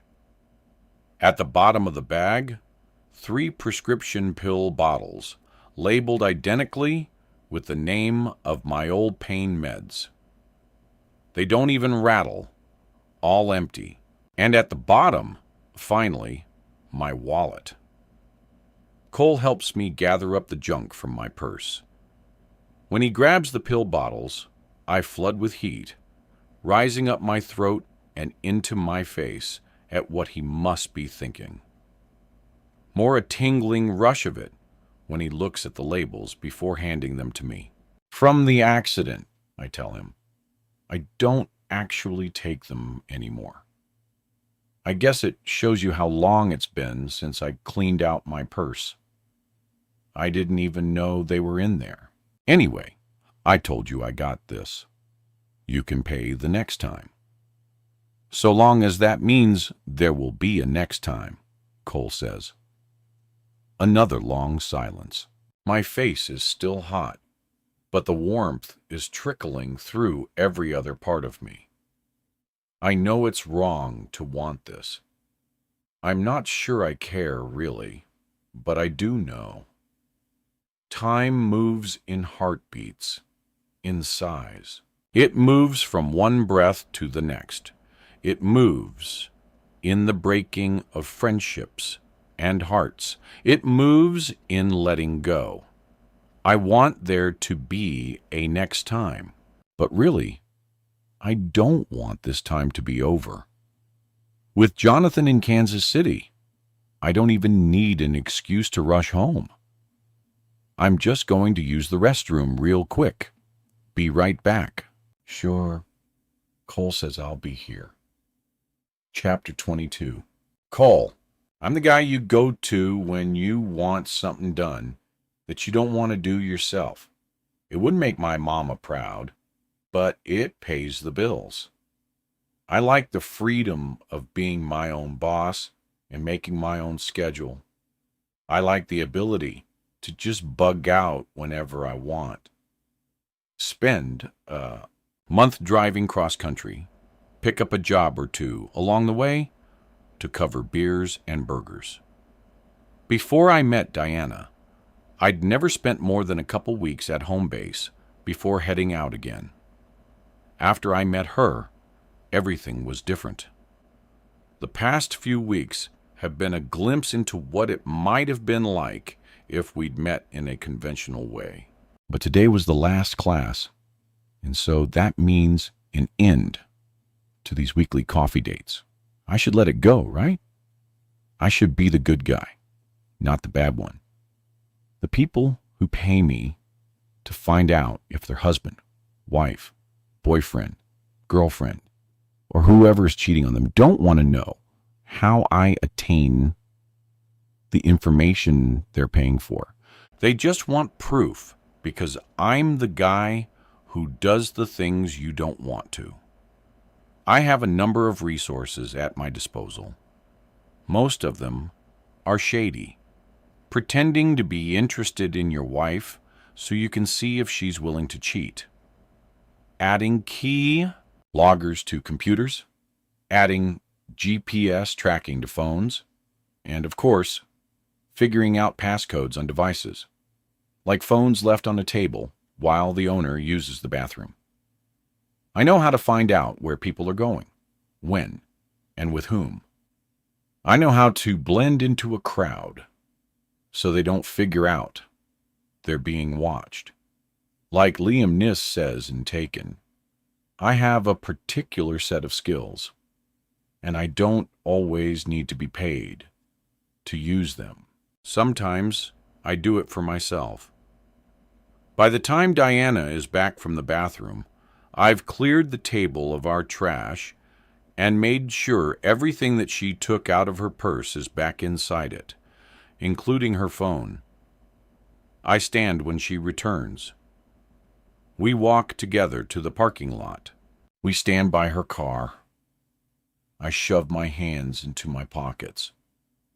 Her teeth chatter, but I can't be sure if she's shaking because of the frigid air blasting us or because of what I hope might be nerves.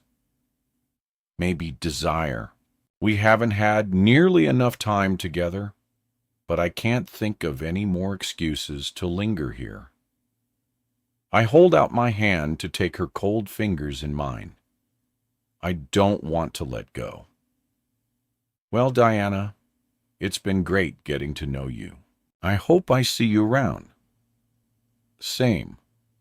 Yes, maybe pottery. She shakes my hand and lets it go quickly. Before I can do something really stupid, I pivot on my heel to stalk off toward my car, parked on the opposite side of the lot. I drive a battered black Mustang with rust on the bumpers and patches of gray primer on the back panel. It's no showpiece, but it purrs like a dream. I listen to the engine rumble while the car warms up, and I watch her boring silver sedan exit the parking lot. In my hand, my phone app shows a small blue dot moving away from me. It doesn't matter whether or not she takes another class.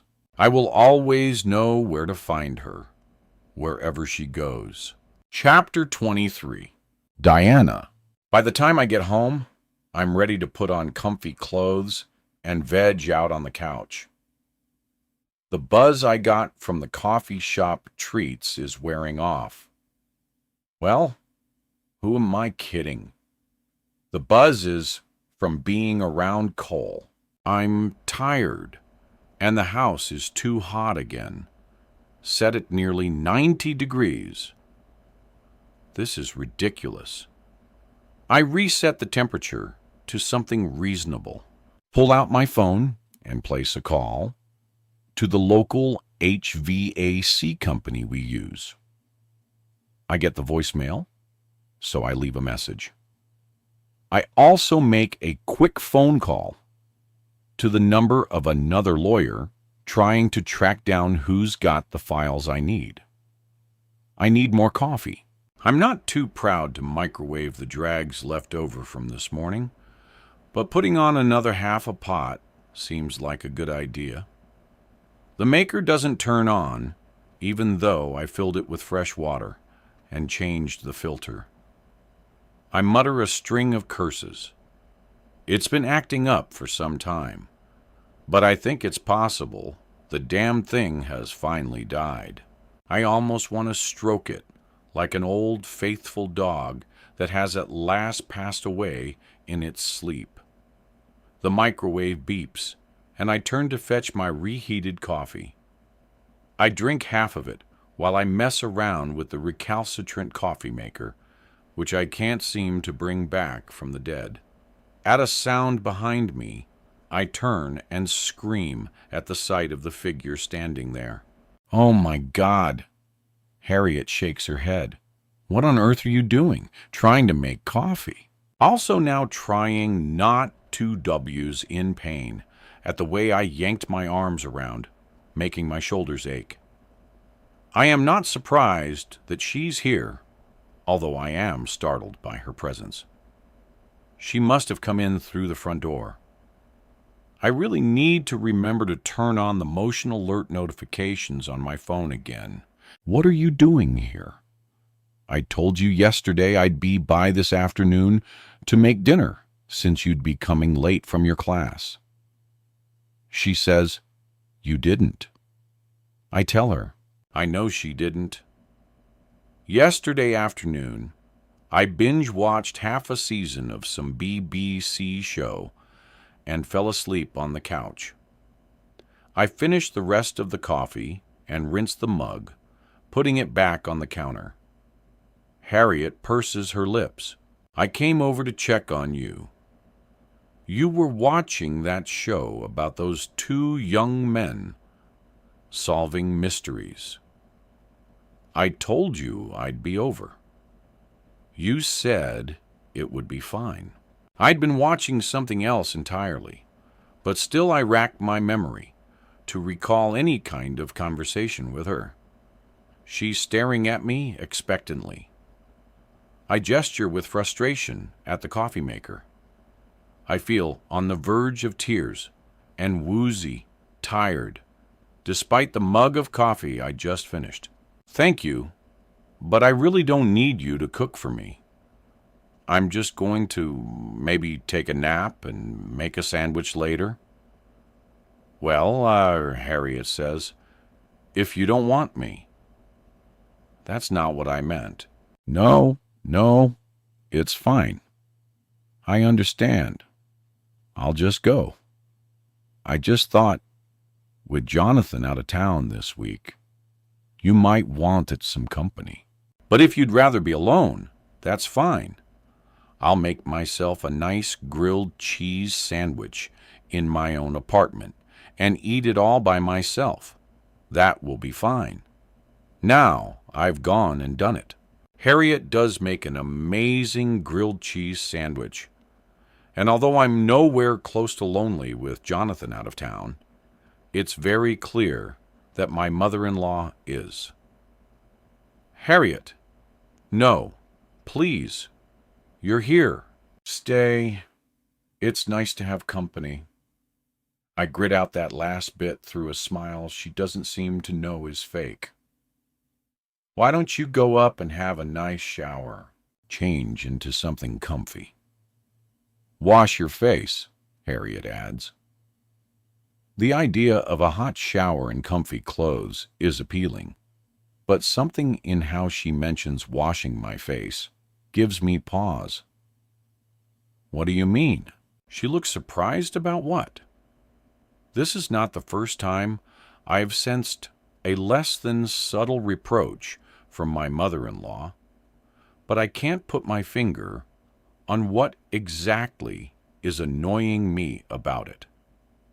Is my face dirty? Oh my goodness, it's not dirty, but you are wearing an awful lot of makeup, aren't you?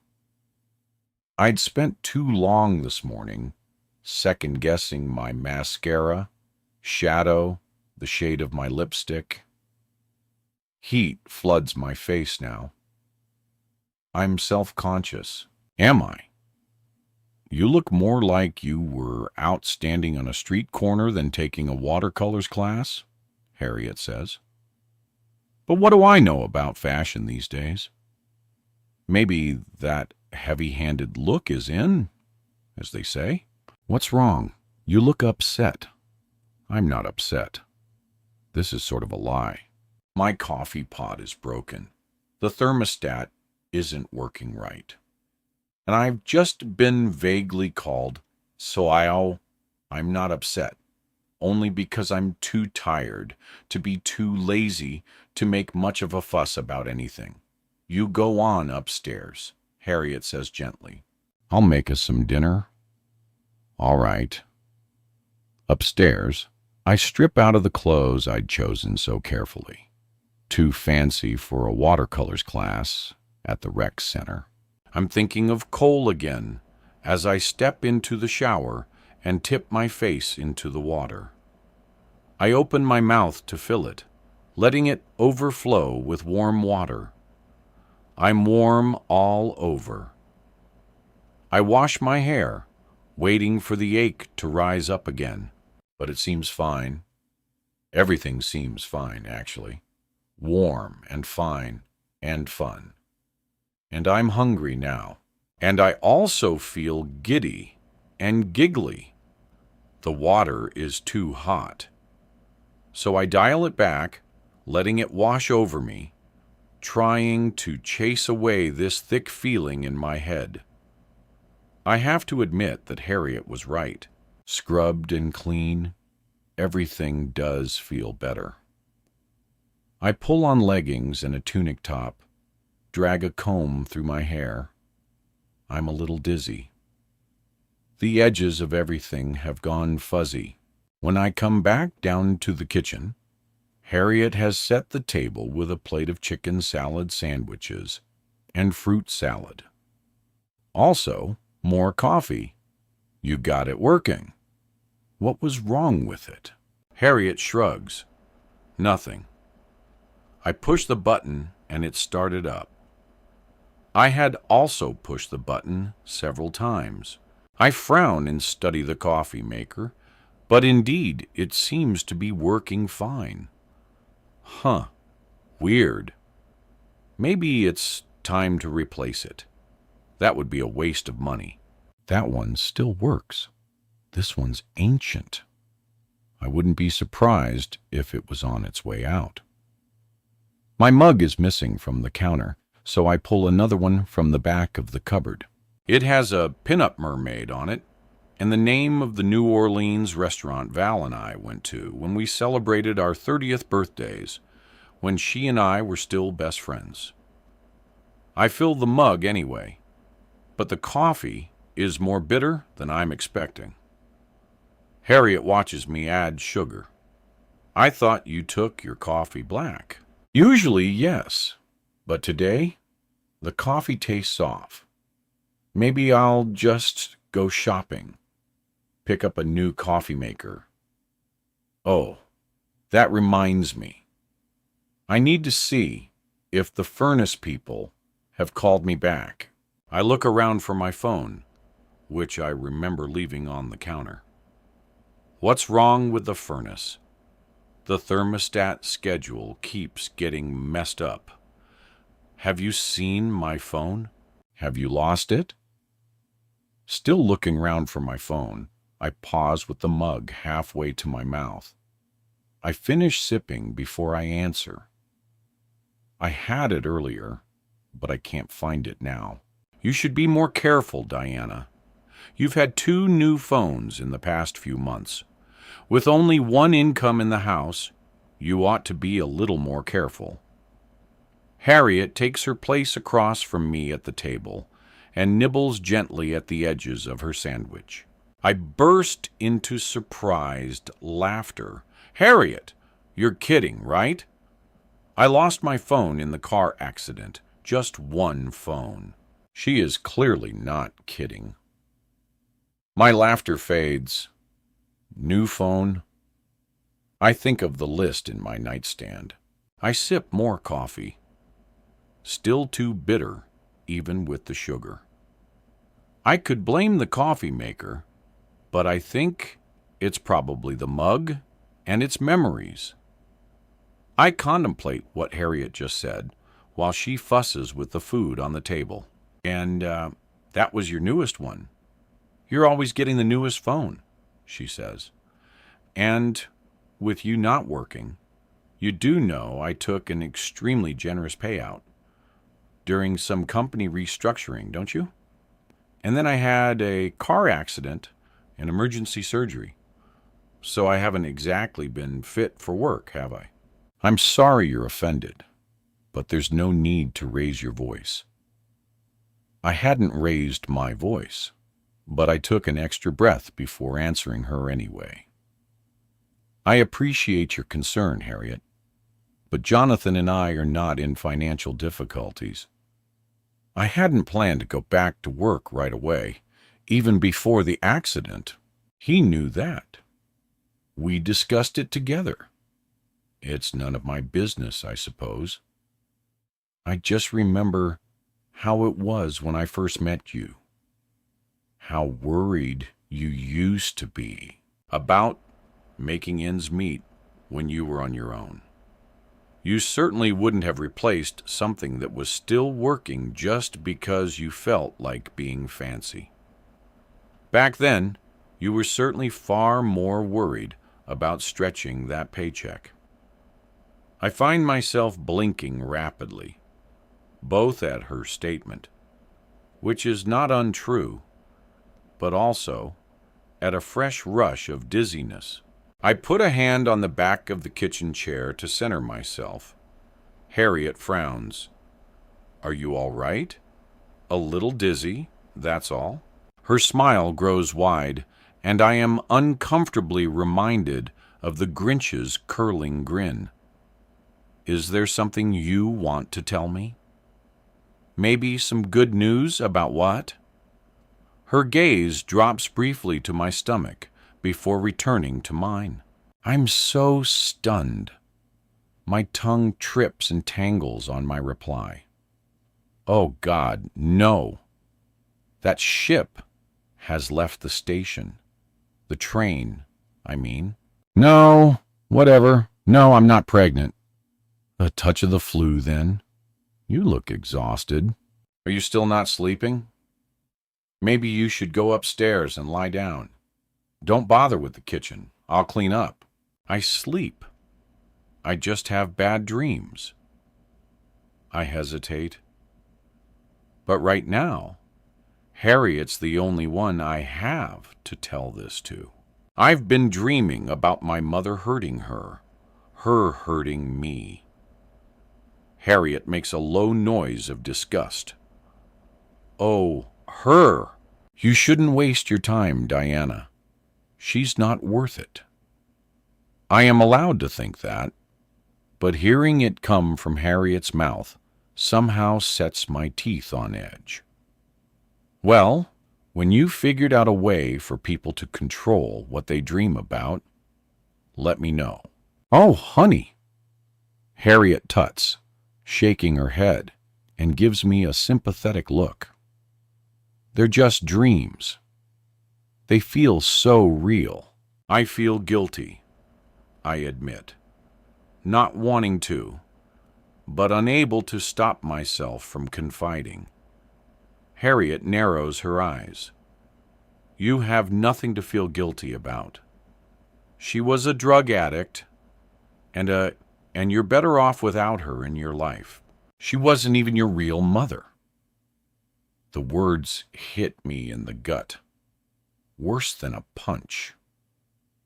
What makes someone your real mother, anyway? Is it how you feel about her? Or how she makes you feel about yourself? That doesn't matter, Harriet. I've started thinking that there's something about her. Something I know but don't remember. Maybe it's better that there are things you can't remember, Harriet snaps. Maybe there's a good reason for that. It's not better for me, I shout. Too loud, too fierce. I lower my voice. It's not better to have a huge blank space in my brain. Harriet, even if the memories are painful, I should still get to have them, no matter what they are. You should go upstairs, she says. Take a nap. I don't think it's the flu, but I am very tired. I grab my purse from the back of my chair to take it upstairs, glancing inside it as it gapes. And there inside my phone. Harriet, did you find my phone? She straightens from putting our plates in the dishwasher. No. Was it lost? I misplaced it. I told you that. But now it's in my purse. More wooziness rushes over me. You haven't mentioned your phone? It's that oversized handbag, she says lightly. My goodness, no wonder. You can never find anything in it. I rustle through it, sorting past the leather appointment book, the loose change. The pill bottles are gone. I feel her gaze on me as I go to the cupboard, where I've been keeping all the pills. The orange bottles are lined up. Each is full. One is for anxiety, one for pain, one for nausea. I have no way of knowing if they are the same as what was in my bag or different. I gather them in fumbling hands. Are you all right? Harriet asks. I don't need these anymore. I shake the bottles and look inside one. It's full. So is the next I try. Harriet, when's the last time you refilled these? I'm not sure. She attempts to take them from me, but I pull back. Diana, what's going on? I don't want you to fill them anymore. I'm going to stop taking them. All of them. She watches as I toss them all into the garbage. I take a deep breath. My hands are shaking. Harriet shakes her head. I see. It's just what? I ask, irritated. I'm a mother. I'm allowed to worry. You're not my mother, I say, before I can stop myself. And I don't need you to keep fussing so much over me. Silence. I've wounded her, but I want to be alone. Is that so much to ask? That I just have my own house to myself. I used to love spending time with Harriet, but my God, it's been nearly non-stop for months. Oh, all right then. Well, Harriet draws herself up and lifts her chin. I'll just go on home then. I follow her to the front door to make sure she actually leaves. Be careful on the walk. There might be ice. I watch her until she gets inside her apartment. I close my front door. I lock it. I lock all the doors. Upstairs, tucked into my bed, I bring up the app on my phone that allows me to monitor the outside cameras and security system.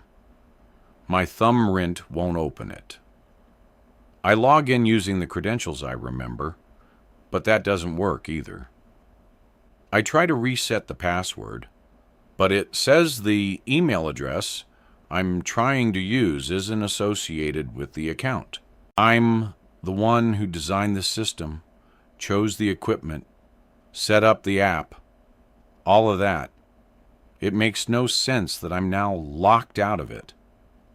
Jonathan and I used to video chat with each other when he went away on business, but I'm not dumb enough to do that without warning him first.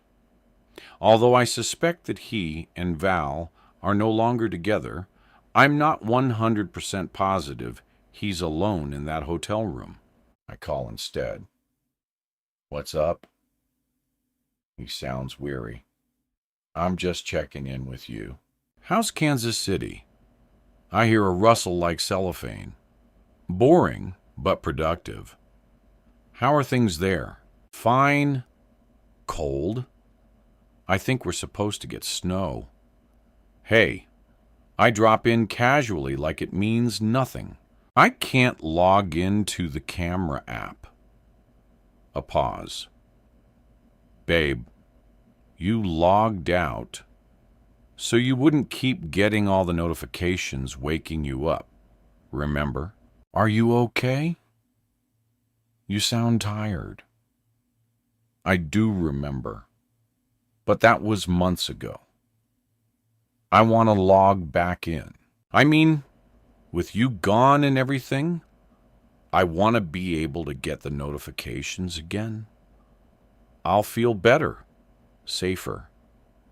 I'm laying it on a little thick, but I'm not exaggerating the sudden tremble in my voice. Jonathan crunches something, speaks with his mouth full. You're the one who set all that up. I know I did, but now it won't accept the password, and it says the email address isn't associated with the account. Did you change it? Why would I change it? I don't know. Did you? There's silence. When he does speak, it's slowly, carefully, and infuriatingly placating. You know, I don't mess with that stuff. That's all you, babe. Have you been drinking? My heart thumps rapidly. I feel like I'm swimming up from the depths of a deep, dark lake. Panic builds at the thought I might drown before I can reach the air.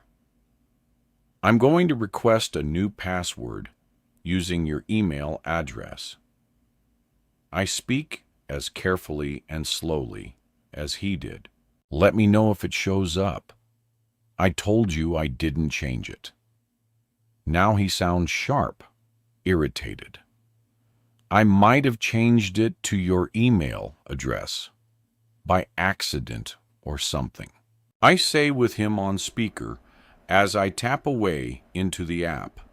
I hold my breath for the few seconds it takes after I enter the email address, but that one also comes up as not associated. That's not it either. Are you still getting alerts? No, but, I never got it set up on my phone. That was always your thing. Listen, could you have, deleted the account instead of just logging out of it? No. I mean, why would I do that? Maybe he says you just forgot. I want to scream a curse at him for that, but I bite it back. That makes no sense. I wouldn't have changed the email address to something else or deleted the account. I just logged out, so your mother would stop waking me up every morning. Calm down. I sip at the air. My hands are shaking again. My stomach feels sick. Seriously twisted, like I might actually vomit. I've got to go.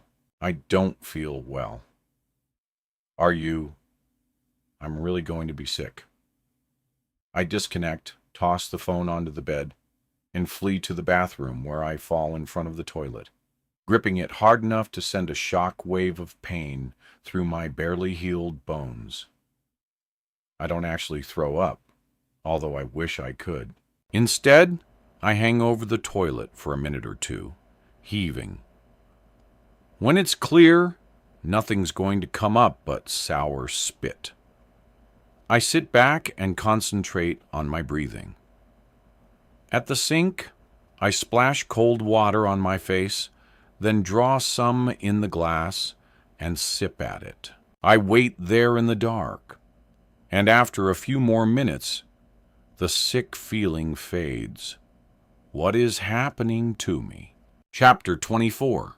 Valerie, what the hell do you think you're doing, Valerie? Jonathan's voicemail starts off without even a greeting. And although I should be pissed off about that, or intimidated or something, instead I feel that rush of heat that comes when he shows me how strong he can be when he wants to. Maybe I shouldn't have texted him the link to my house listing. You put your house on the market. Where are you going? Call me now. A pause, a sigh, then softer. Please, baby, let's talk about this. Call me. I'm in Kansas City until next week. You can call me anytime. It's been weeks since we spoke, but I haven't forgotten that he offered me a chance to go on this trip with him. Such a sorry replacement for what had been meant as a romantic getaway. Proof of our relationship being more than a fling. I could have been with him now in Kansas City. But instead, he's calling me with a tone of desperation in his voice that I've never heard before. I don't call him back. I dial another number instead. I think it's time Diana and I have another little chat. Maybe this one will jog her memory. Maybe she and I will finally get some things squared away between us. But the call goes right to voicemail. I don't leave a message. I call back again. Right to voicemail. That has blocked me. Chapter 25. Diana. With the security camera system and app has knocked my feet out from under me. I haven't been able to shake the feeling that I was, in fact, the one who deleted the account. But I can't find a record of doing it anywhere. No cancellation email, no nothing. The only solution is to reset the entire damn thing with a new email address and log in. But right now, I just can't. I'm caught up in a syrup of lethargy. Everything takes an effort. It's only been 3 days since the watercolors class ended, but I haven't had the energy to do much beyond watch TV all day. Jonathan won't be home until late tomorrow night. Harriet has been nursing her hurt feelings by not speaking to or cooking for me, which doesn't feel like as much of a punishment as I'm sure she means it to be. This is the longest I've been alone since the accident. I don't feel depressed, but maybe I am. Waking up Saturday morning, though, I feel the best I have since coming home from the hospital. Sure, there are still some residual aches, but I'm clear-headed. No upset stomach or dizziness. When Trina calls and invites me to go out dancing at the newly reopened place downtown, I'm happy to say yes. Not so thrilled to hear that she left her husband of 20 years right after Christmas. Divorce month is a thing after all, but it makes me all the happier. I agreed. Trina has been a good friend to me in the aftermath of the accident. So now it's my turn. Who knew this place could shine up so nice? I look around at the interior of what used to be a dingy dive bar, but has been transformed into a hipster version of the same bar. By this, I mean they still serve Pabst Blue Ribbon and Genesee cream ale, but you can also get a glass of sort of pricey wine. No Briar White, not even Briar Red. But the selection is decent despite that. Trina looks over the menu. I haven't been out like this in forever. Me neither. I don't ask about her separation. If she wants to bring it up, she will. I'll take a glass of Pinot Grigio, Trina says, to the very young, very cute server who arrives to take our order. Chardonnay for me, please. When he leaves, she giggles and waggles her eyebrows at me. I'm too old to be looking at that. Shut your mouth. Never too old to look. I shift on the high bar stool. My skirt rides up. My legs are still cold from the walk, from the ride that dropped me off at the front door of this bar. I'd been smart in advance, not wanting to risk driving home, even if I have only a couple drinks. The way wine's been hitting my system since the accident, I don't want to take any chances. Trina twists to get a look at the dance floor, still mostly empty, except for what looks like a bachelorette party. Wish there had been a place like this when we were younger. I wasn't really sure they'd be playing good dance music. Now I'm rethinking the heels. This place has really upgraded. The server is back already with our drinks. I sip the chilled wine with a small grimace. It's not the best, but it'll do the trick. Trina and I clink our glasses together. We people watch for a bit. The bar's getting crowded. I'm glad we got a table when we did. We both have another glass of wine. Trina has to raise her voice over the crowd noise and the music now. It's so weird being single again. At first, I felt like I should wait to get back out there. But why wait? I was miserable for years. My marriage was over long before I told him I wanted out. I'm sorry. I didn't know. What would you have been able to do about it? Trina shakes her head. Nobody knew. Hell, he's claiming even he didn't know. Just so you know, no wonder we're getting divorced. I want to leave. Jonathan, Trina doesn't even blink. She just lifts her glass and waits for me to clink mine against hers. Get a good lawyer. That's all I have to say.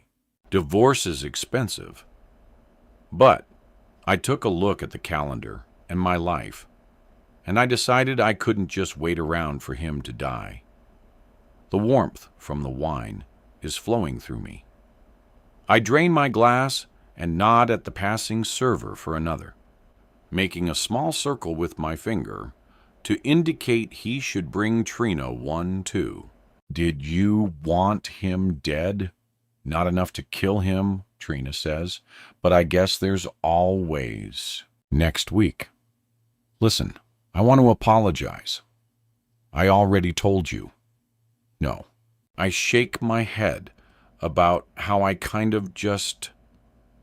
Well, when Val moved back home, I get it. She's your bestie. And honestly, Diana, I was in a bad place for a while.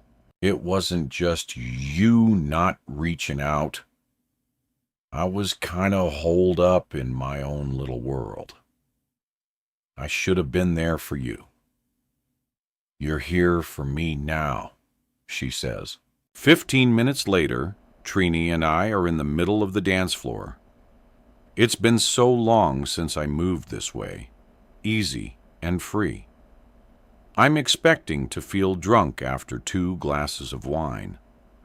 But unlike the past few times I've indulged, I'm no more than slightly buzzed. If anything, I feel a clarity I haven't had in ages. The music thumps and my body moves. My husband out of town and my best friend is somewhere else. And I can let them both go. Not yet sure exactly when or how I'll do it, but for the first time since I got home from the hospital, I feel like I can start moving forward instead of staying stuck in one place.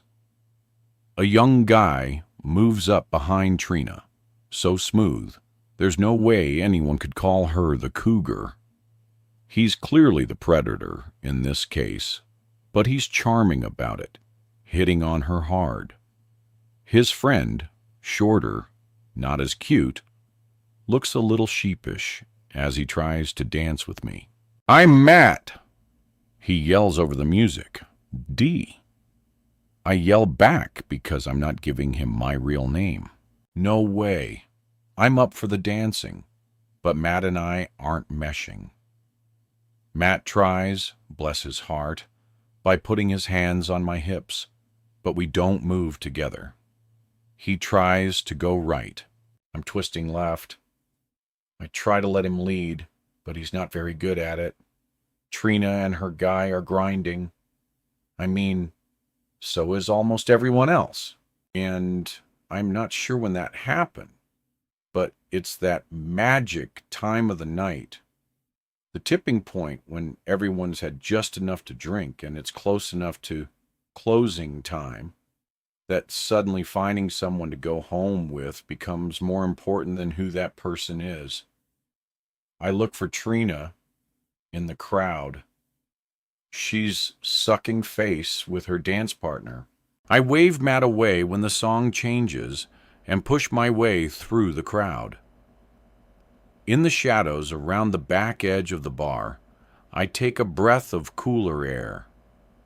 I type a text to Trina to let her know where I am. They say in dreams you can't read or make out numbers.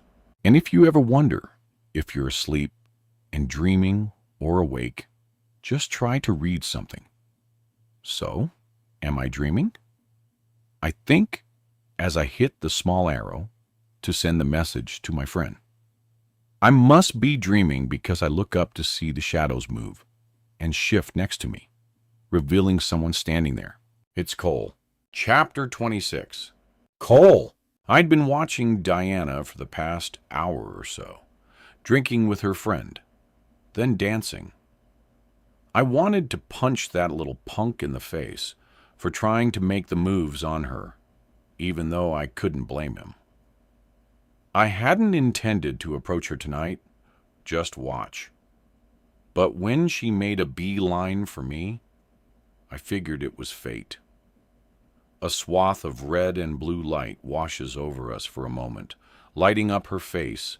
"Cool," she says, loud enough for me to hear her over the blast of music. Her teeth shine purple-white. "Hi." I lean close enough to say into her ear, "Hey, Diana, fancy meeting you here. I'm out with my friend." Her breath is warm, fruity with wine. "Hey." Her friend, breathless, appears and gives me a look, but only a quick one. She turns to Diana. "Are you all right?" "Yeah, I'm okay. Where's your boy toy?" Diana says with a grin. Her friend gives me another swift glance. "He's waiting for me." "Go," Diana tells her. "I'm going to head home." "Oh, Trina, this is Cole. We took a painting class together. Trina's gone in the next minute, leaving me and Diana alone." Diana's lips move, but I can't hear her. She tries again. "I asked you if you're here alone." "Oh, yeah. My buddy just left. I was about to leave, too." The lie slides out of me, smooth as silk. So neatly I should feel bad about it. Except in the case of lies, I never really do. I follow her outside, where our breaths make smoke. Her teeth chatter. She's only wearing a thin top and a short skirt. I shrug out of my jacket without a second thought and hang it gently on her shoulders. I was going to call for a car, a ride. Her voice is loud out here, echoing. It'll be a 20-minute wait for a car. "I'll drive you," I tell her. I only had one beer before my buddy had to go. "Really, Diana? It's freaking freezing out here. Let me give you a ride." She nods then and follows me to the Mustang. I turn the heat on high to stop her shivering. We sit in the parking lot, staring toward the front entrance of the bar. I can smell her perfume and the wine on her breath. "I don't want to go home," Diana says. Chapter 27. "Diana, where do you want to go?" Cole asks. "How about your place? Is it the wine buzz that's already fading? Is it the way he smells? The cologne I have grown so used to? The faintest hint of cigarettes? Is it the coffee, not dates? And the way he makes me laugh? Is it revenge?" I don't know my reasons for asking this of Cole, but he must have his own reasons for agreeing, because he puts the car in drive and heads out of the parking lot without so much as a raise of his eyebrows. I lean forward and twist on the radio. I expect classic rock, but I get classical. Schubert. "You listen to Schubert?" I lean back and look at him. Cole glances at me before looking back at the road. His fingers tighten on the wheel. "Yeah, it's a CD. It was a gift." "I love Schubert," I say, and fall silent as the sounds of the cello fill the car. The cello is my favorite instrument. Grit spatters the underside of the car as Cole drives. Schubert's melody surrounds us.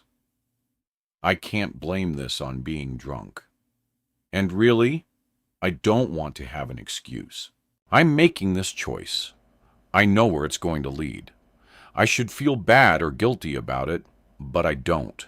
Cole lives in a double-wide trailer on a large lot a couple miles out of town in the opposite direction from my house. Probably about 20 minutes away. Longer if you get stuck at the train tracks with a train going by. I haven't been on this side of town in years, and I tell him so. Cole's laugh is rough as he turns off the ignition. No reason to visit the wrong side of the tracks, huh? As if on cue, the train howls. We both laugh with the heat off. The car's getting cold fast.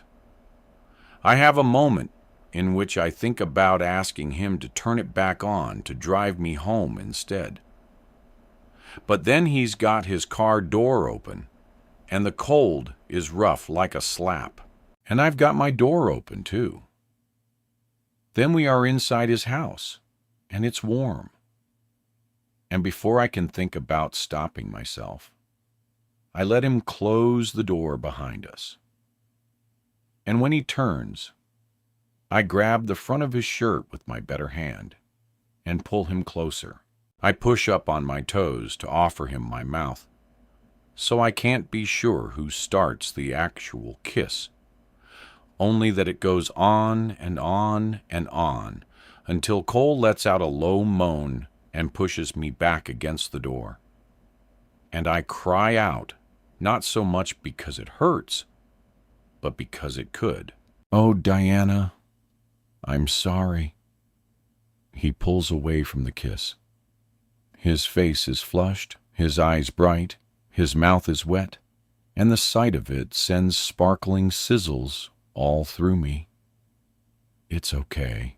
It just aches if I'm not careful. We stare at each other. I'm breathing hard. So is he. I want him, and I'm not going to pretend otherwise. "Can I get you a drink?" He backs up a step. The moment is getting lost, but I'm not about to force it. I don't know how to navigate this business of beginning an affair. And to be honest, I'm not sure I intend for this to be more than a single night. Can you call a one-night stand an affair? I have no idea. "Sure, water, please." My laugh is self-conscious, and I realize I don't want him to think he's taking advantage of me. I take the chance to look around his place as I follow him through the tidy but sparsely furnished living room and a small, equally neat but empty dining room. His galley kitchen is decorated in hues of beige and forest green, with red accents in the wallpaper border. "Roosters?" I ask with a small chuckle. Cole looks at me over his shoulder as he opens the fridge. They came with a place. I keep meaning to redecorate, but then I always figure I'm not going to be here much longer, and I never get around to it. "Oh, you think you're moving away?" I take the cold can of seltzer. He hands me pink grapefruit. That's my favorite. "Always thinking of moving away," he says. I crack the top of the can and sip, meeting his gaze before I speak. "But you haven't." "Haven't so far." "Nope." "What keeps you around?" The seltzer's fizz is crisp and delicious. Cole doesn't answer me at first. He leans against the counter, both hands gripping it behind him. He licks his lower lip like he's tasting me on his mouth.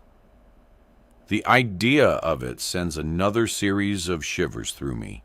I don't want anything else to drink. But suddenly I am so thirsty. "A job?" I ask to break the silence. "Family?" He doesn't answer. "A woman?" I say with a small hitch in my voice that I hate because it gives away too much. It's always a woman, isn't it? I put my can on his small kitchen table. I want to step closer to him, but now I'm a little too shy. "If you have someone, why am I here?" "Because you asked me to bring you here," Cole replies in a low voice. Tension crackles between us. Only 1, 2, maybe 3 steps at most would put me in his arms again. Neither of us moves. "What would she think about that?" I manage to say. Cole's lips press together, like my question gives him a pain. "She wouldn't give it any thought at all," You broke up. He's silent. She broke it off. It ended. Cole says, but neither of us wanted it to. It was circumstances, luck, that's all. My husband is sleeping with my best friend. I want him to know this. I want him to understand that I have a reason for being here, that I'm not the sort of woman to have an affair without justification. I keep waiting for him to leave me for her. I think he would have already, except that I had the accident and now he feels obligated to stay. That's how it feels to me anyway. Maybe that's just my own projection. Why don't you leave him? Cole's tone is rough. I used to think it was because I loved him. Isn't that why people usually stay? What about now? Now I'm not sure I have an answer, especially standing here in another man's house far too late at night while my husband is out of town. Money. Some people stay for the kids. I stayed for the bank account. I can't tell by his expression if he's disgusted with me or sympathetic. Here's what the bridal magazines never tell you. You can be alone in a marriage, or you can be alone out of one. Sometimes the only difference is where you get to go on vacation. I have a very comfortable life financially, and I used to think that would be enough. But you don't anymore. I'm done, but I can't leave yet. If I can prove that he's maintained a long-term physical and emotional relationship with someone else, I can clean him out. I don't yet have all the proof I need. I don't say this with any kind of pride. I signed that prenup thinking it would protect me. I never dreamed it would end up like this. Cole's face is still impassive, but at least I don't think I've repulsed him. And if he decides to leave you before you get it, then he wins. I say, I have to be the one to bring the first accusation. What if he finds out about this? This, I say, as I take a step toward him, is no proof of an emotional relationship, and it's not at all long-term. Cole takes the next step toward me. And what if that changes? I'm here now. That's all I can tell you, Cole. That's all I can think about right this minute. We each take that final step. The kiss this time is softer, sweeter. His hands go easily to the curve of my hips where they fit just right. When he breaks the kiss, he lets his forehead rest on mine. His eyes are closed.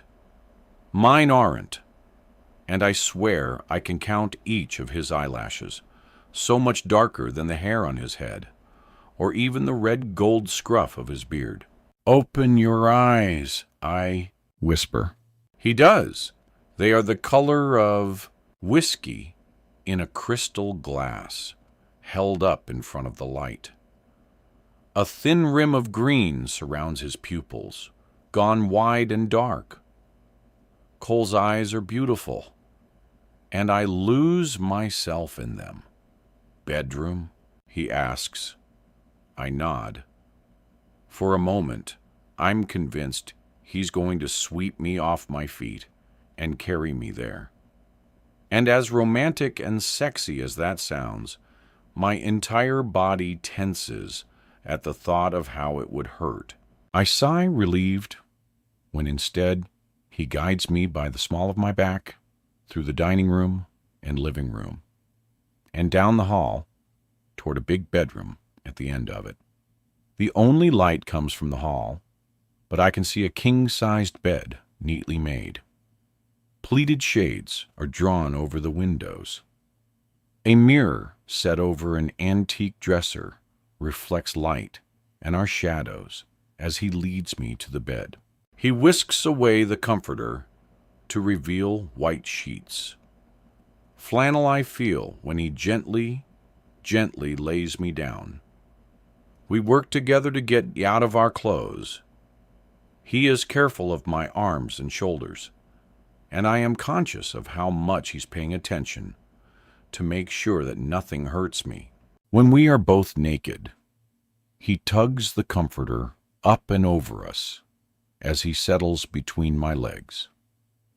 I feel the hot length of him against my belly. We are kissing.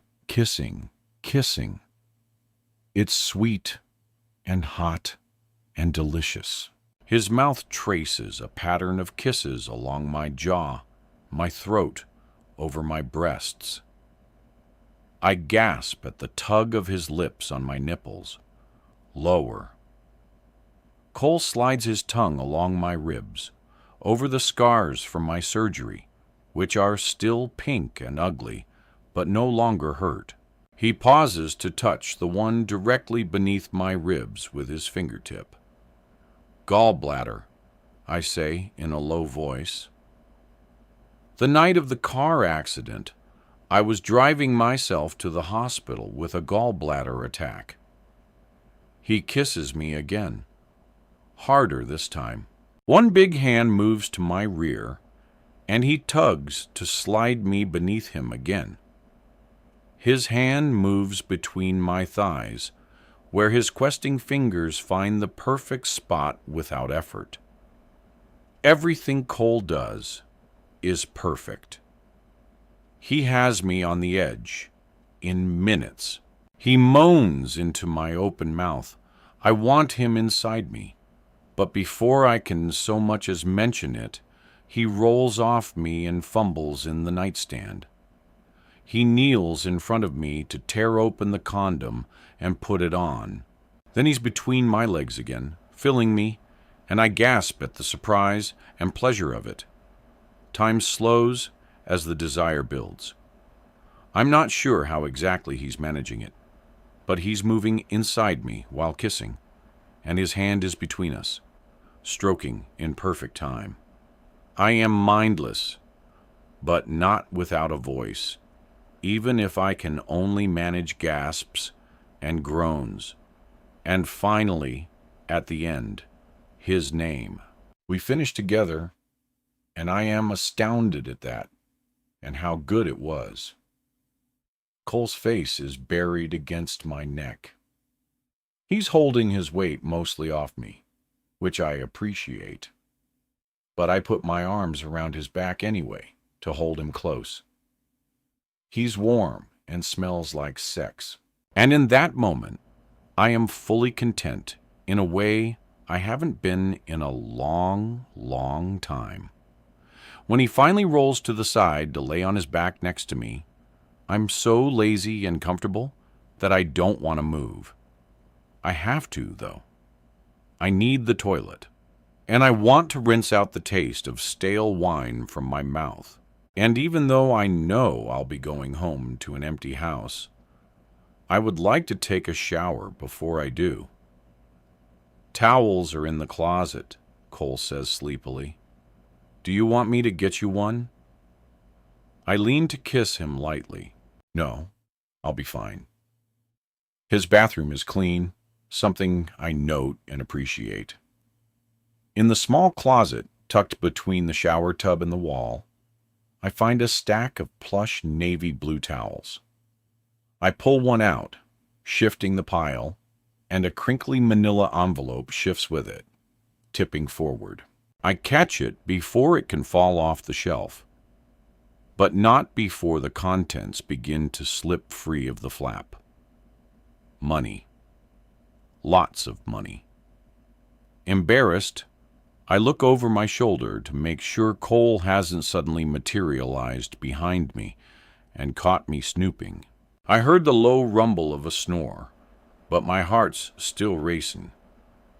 I tuck the money back inside as neatly as I can and push it back into the place alongside the towels. I don't wash in the shower so much as rinse. I'm done in a few minutes and dry myself quickly. At his sink, I use my finger and some of his toothpaste to brush my teeth, and then I cut my hand beneath the faucet to catch some cold water. I take several swallows. I'm not buzzed anymore, but I can't tell if the hangover is starting or if I'm just exhausted because it's so late. I stare at my reflection, trying to see if I look like something's changed. As this quiet moment unfolds, let the soft music guide your thoughts into a calmer space before the story returns. Heat, heat, ringed, side to side. I turn my face. I don't look any different, but nothing feels the same. Chapter 28. Cole. I asked Diana if she wants to spend the night, but I'm not surprised when she asks if I'm okay to take her home instead. She does let me make her cinnamon toast, though. Her hair is a mess, and her mascara is smudged under her eyes. But she's still so gorgeous. It makes me want to take her back to bed again. It makes me want to tell her everything, all the truth of us. I love cinnamon toast, she says. I know she does the same way I know her favorite seltzer, her favorite classical composer, the scent of her perfume, and the worst thing she ever did in her life, and so much more. Cole, Diana says, catching me daydreaming. This wasn't a mistake. I didn't think it was. I thought maybe you would, though. Glad to know you don't. She finishes the toast and dusts her hands into the sink. Her lips glisten with sugar, and when she licks them, my twitches. She rinses the sink when she's finished, and even though I hadn't even come close to forgetting it, at her consideration of my space, I'm stunned once again at how much I love her. But I don't want you to think that I think it's okay to be unfaithful, she says. I know she doesn't. She'd said the same words to me already after the first time we went to bed together.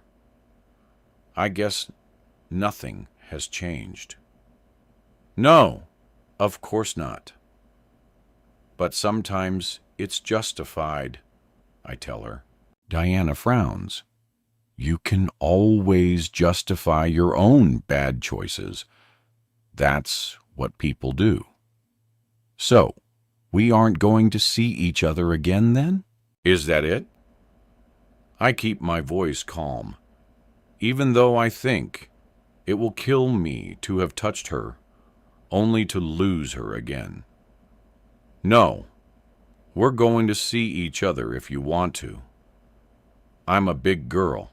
I make my decisions. I'm just not promising you anything. That's all. I mean, if there was anything you even wanted me to promise. She lifts her chin, her voice a little strained. She meets my gaze head on, though. She's going to hate me when she learns the truth. But for now, I can just have this, can't I? I'll take you home now, I tell her, even though I don't want to. I want to keep her here with me forever. Chapter 29. Valerie. August, 2 summers ago. I'd stayed in this motel before.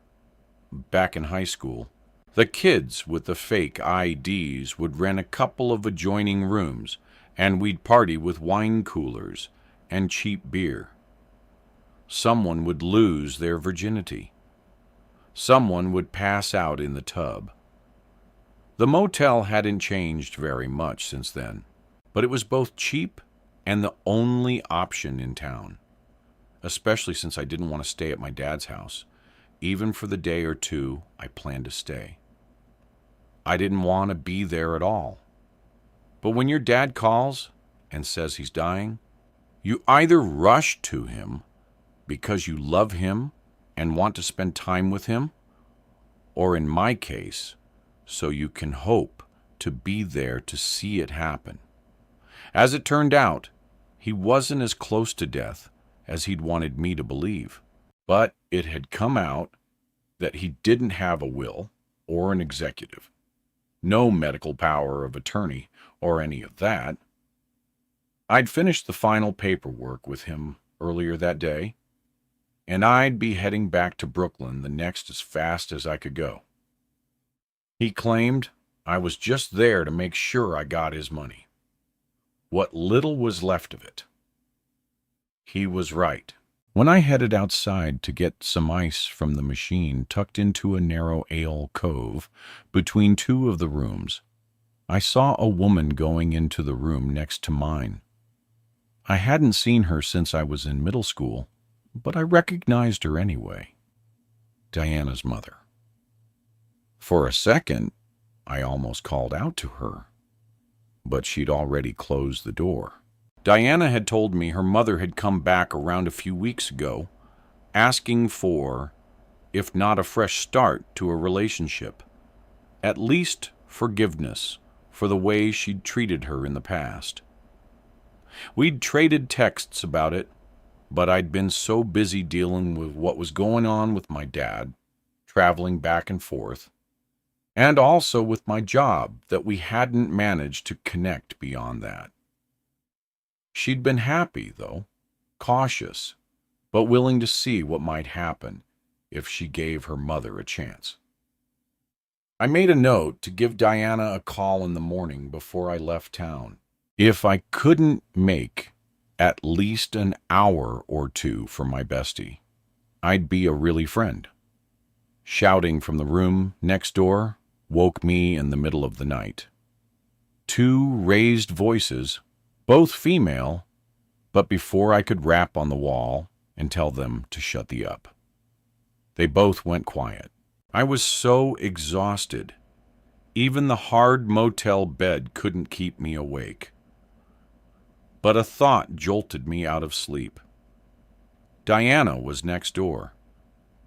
I couldn't be sure it was her voice. I'd been thinking about her when I fell asleep, and maybe even dreaming about calling her. The thought wouldn't leave me, though. I got out of bed and pressed my ear to the wall. Nothing. Moments later, the door slammed hard enough to rattle the pictures on the wall. I jumped back, my heart pounding, and went to the window to pull the curtain aside. Just enough so I could see out, but not enough that anyone could have seen me watching. The parking lot was narrow and angled with one-way entrances and exits. The dark sedan pulling out onto the highway looked boxy, but I couldn't be sure what kind it was. It might have been a Volvo, the car Diana drove, but it also might not. I'd turned off my ringer, but my phone vibrated with a call. My dad was dying. I should come right away. I packed myself up as fast as I could and got out of there. He didn't die that night, but as it turned out, Diana's mother did. Chapter 30. Diana running. I am running. Branches slap at my face, bruising. I can't bat them away. My hands are full of something I can't risk dropping. Running. I am not running. My burden is too heavy. I am dragging step by step through the night.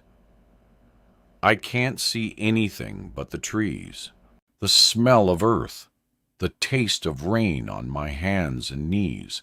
I dig and dig and dig. I make a hole. I put something inside it. I cover it up.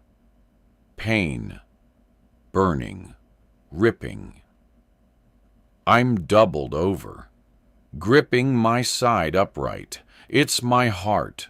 My heart is breaking. I think, no, I am dying. I am dying, and it's not fair. I'm not ready to go. I just found something. I just got here where I am, and now I'm going to die. The pain means I'm going to die, and I scream out. Screaming, I wake. The blankets are tangled around my feet. I've sweated through my boxers and tank top, and my hair is a sticky, soggy mess. My mouth is dry, but the bitter acid taste of the orange juice I gulped down at 5 this morning when Cole brought me home lingers at the back of my tongue.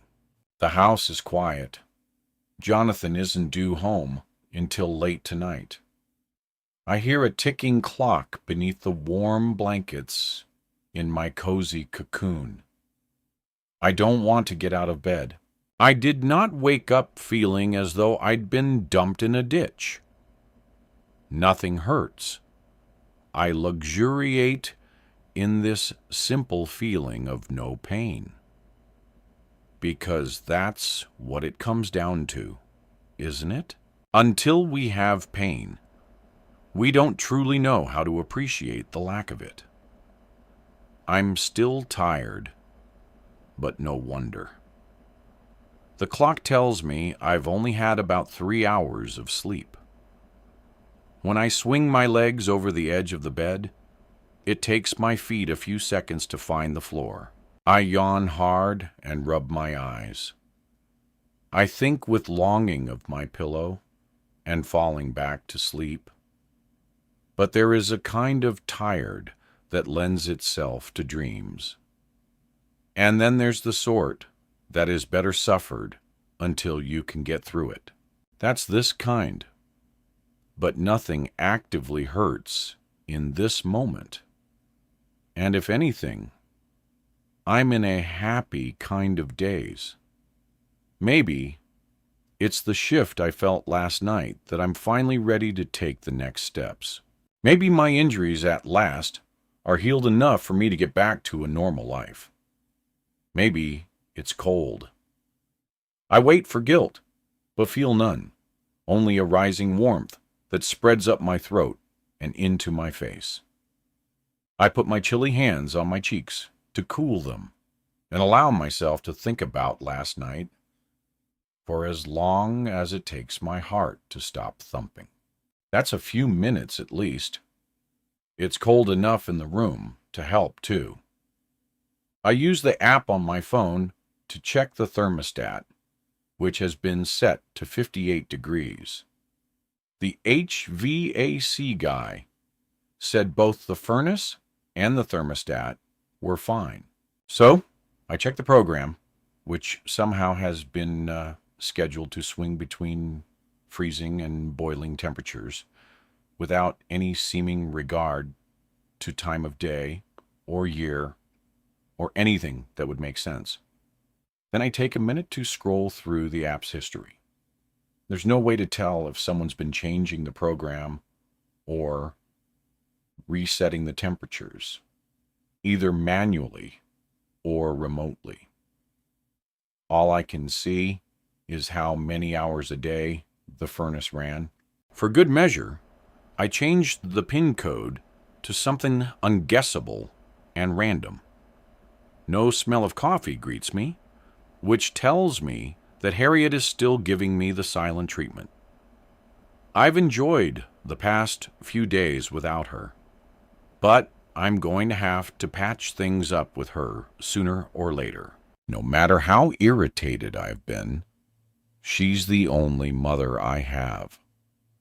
And I don't know how much longer I'm going to have her.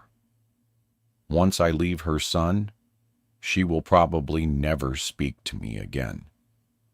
My stomach rumbles. I'm craving pancakes. They're usually too sweet and rich for me, but something about a sugary carb overload appeals to me right now.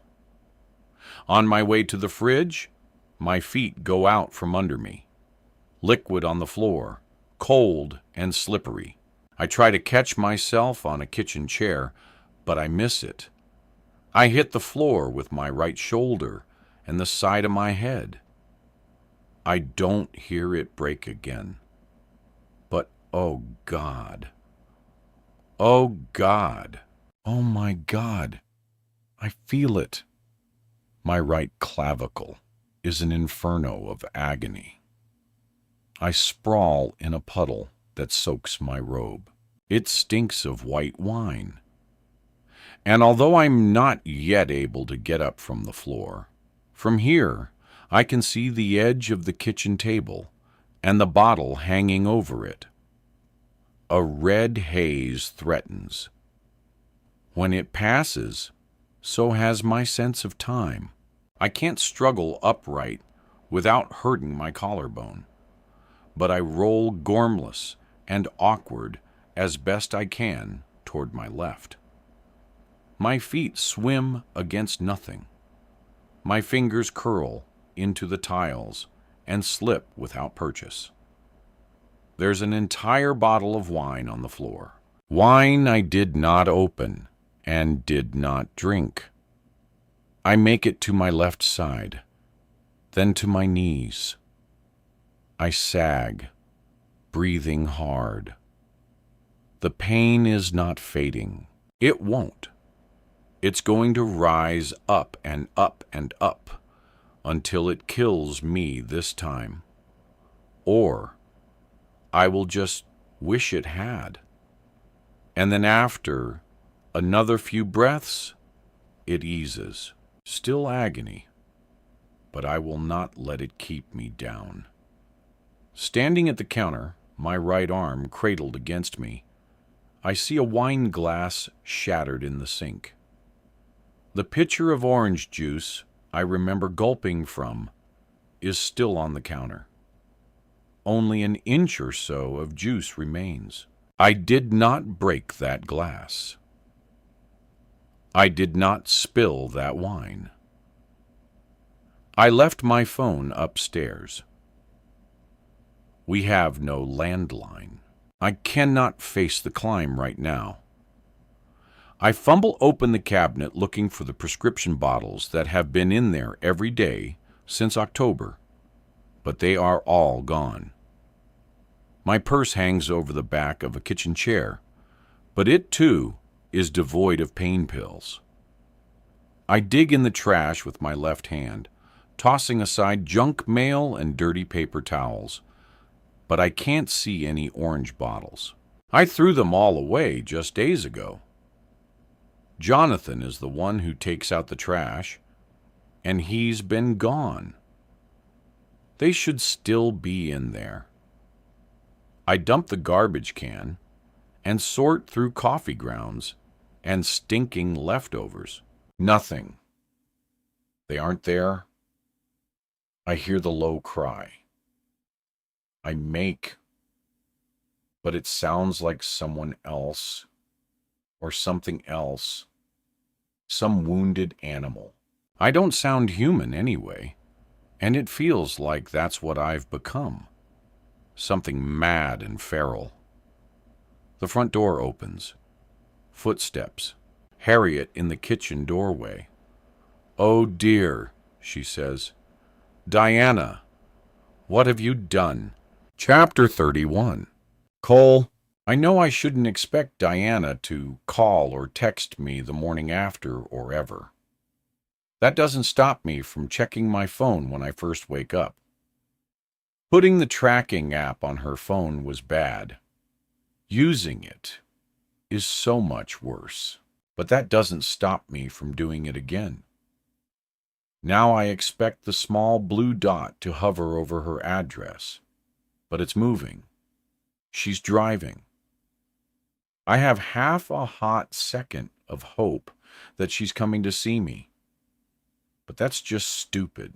I close the app, then delete it. It won't stop me from reloading it or logging in again. But for now, I'm at least attempting to not be a garbage human being. I'm a lot of things, and a lot of them are bad. But this is going too far. No matter what we agreed to in the past, this is wrong. Diana Sparrow doesn't do what she doesn't want to do. I know that because I know her. So, last night wasn't something I forced on her. She was on board. God, was she ever. But I did orchestrate the situation. My reasons for it are different now from what they were the first time around. But does it matter? It's all a mess. I need to leave her alone. Let her figure out her life and get divorced or not. Whatever she chooses, I shouldn't be in the middle of it. I still haven't figured out what to do with her money. Chapter 32. Diana. High school. Val's house stunk like puke and piss and unwashed sheets. Food left to rot on dishes all over the house. The smell was enough to make me cough and gag as soon as I got through the front door. I hadn't been here in a couple weeks, but even so, how did it get so bad so fast? Val, I called out in a low voice. She'd missed a week of school at this point. She was going to need more than a doctor's note, which I was sure she didn't have. If she was sick, it was nothing any kind of medicine could cure. Her dad's truck wasn't in the driveway, but I was still careful. Gino Deagati had threatened to run me off his property with a shotgun before. I wasn't sure he'd actually do it, but I wasn't going to take the chance. He used to like me, but after Val's mom died, he started hating me as much as he hated his daughter. Val, I heard a small shifting noise from the bathroom at the end of the hall. I didn't want to go in there. The last time I'd seen my mother, she was overdosing in the bathtub.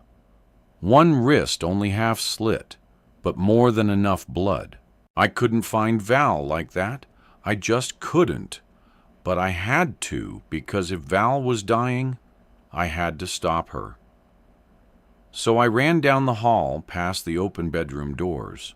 I slammed open the bathroom door so hard it bounced against the wall, the knob punching a hole in the flowered wallpaper. Val sat on the toilet, her head in her hands. She wore an oversized t-shirt. Her panties were around her ankles. I saw the splashes of blood everywhere, and for an instant I was sure she tried to kill herself. But then I knew it was just her period. She got them bad, much worse than me. I ran out of tampons. Her voice was dark circles under her eyes made her look like death. I only have those big diaper pads.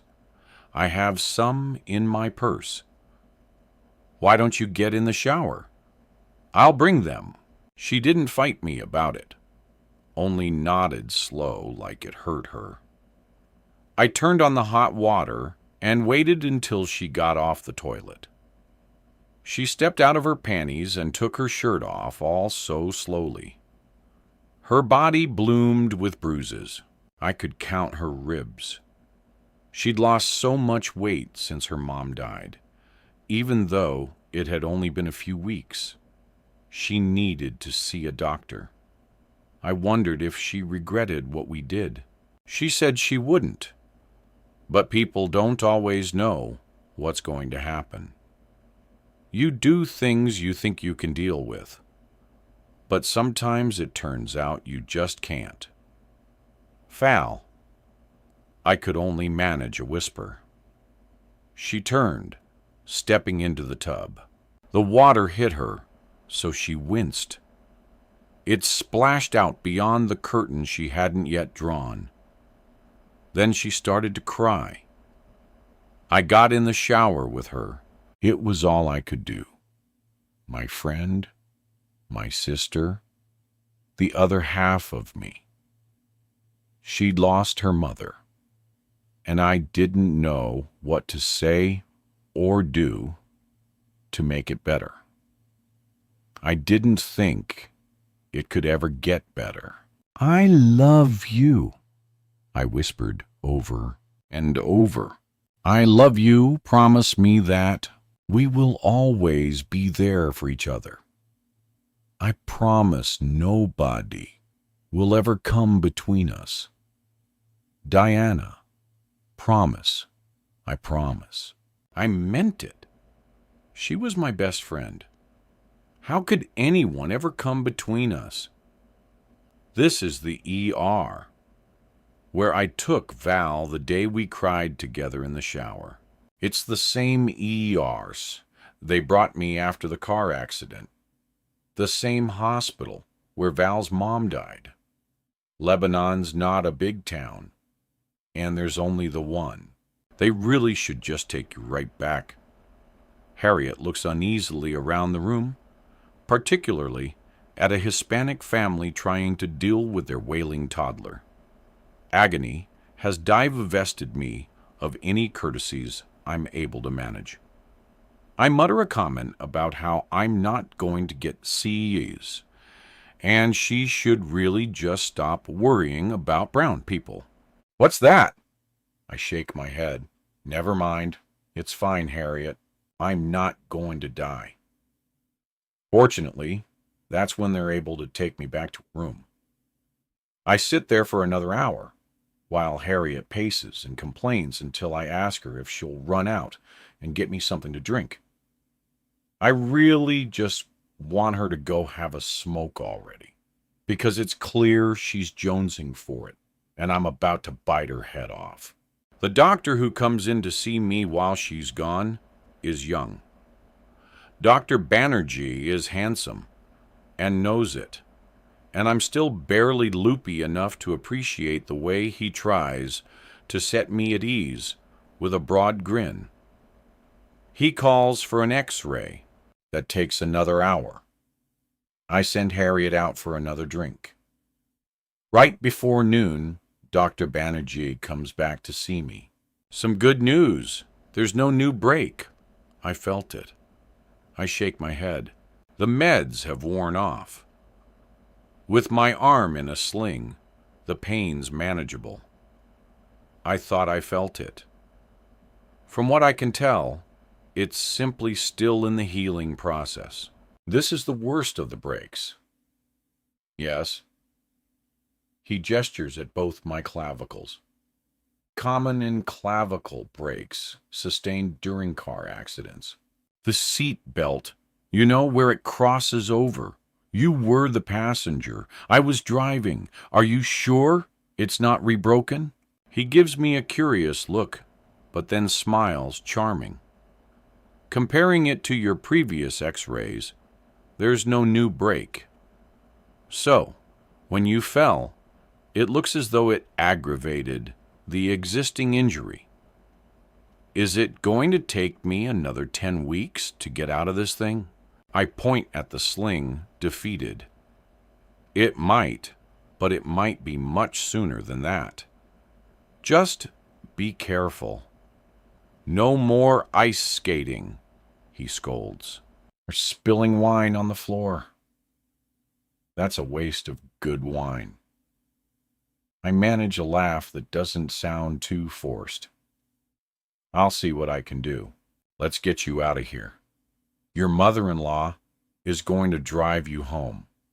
It's going to be a bit of a time before you're able to get behind the wheel again. I groan. Great! Yeah, she drove me here. I'll make sure all the papers are waiting for you at the desk. He pauses, the wide grin fading a bit to be replaced with some concern. Mrs. Sparrow, you do realize that you can't drink while you're taking the medications I'm going to prescribe for you. It could be very dangerous.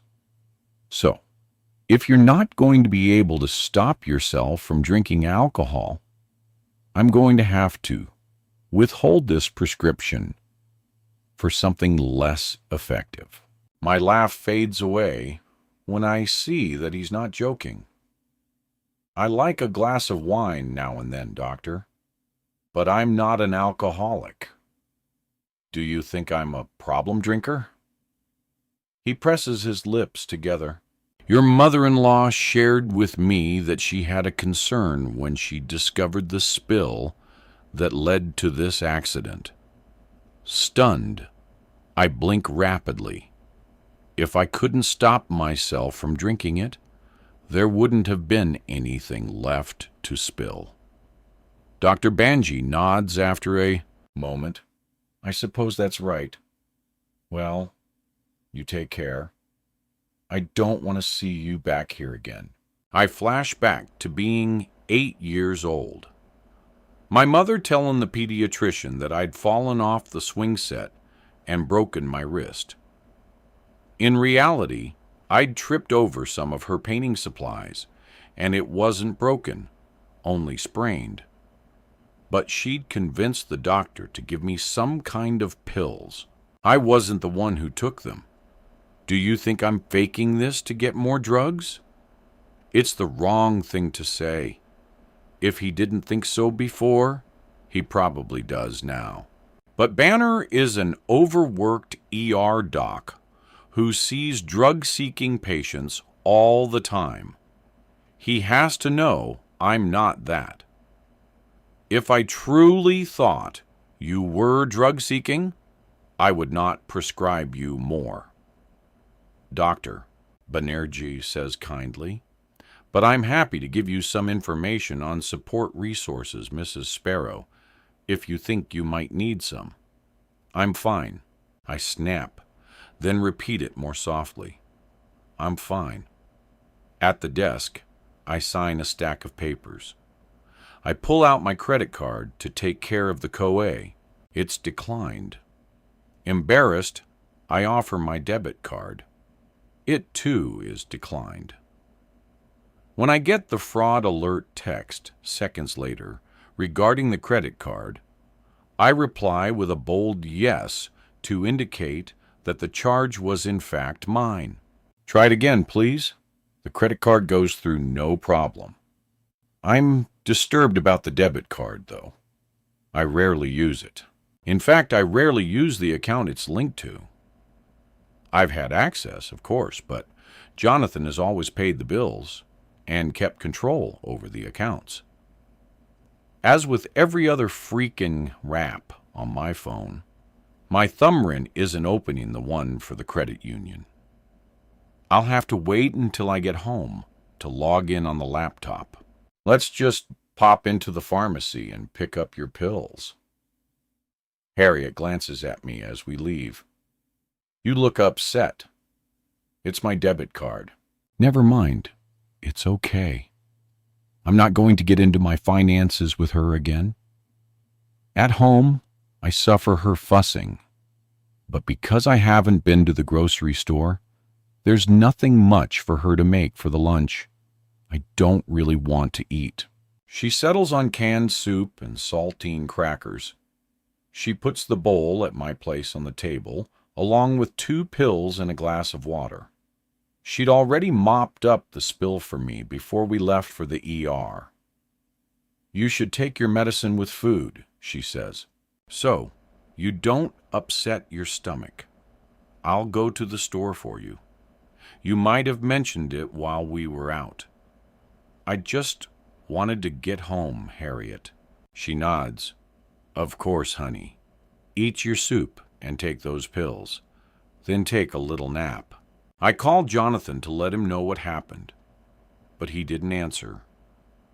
I take the pills, but manage only a few bites of the soup before I excuse myself to go upstairs to grab my laptop.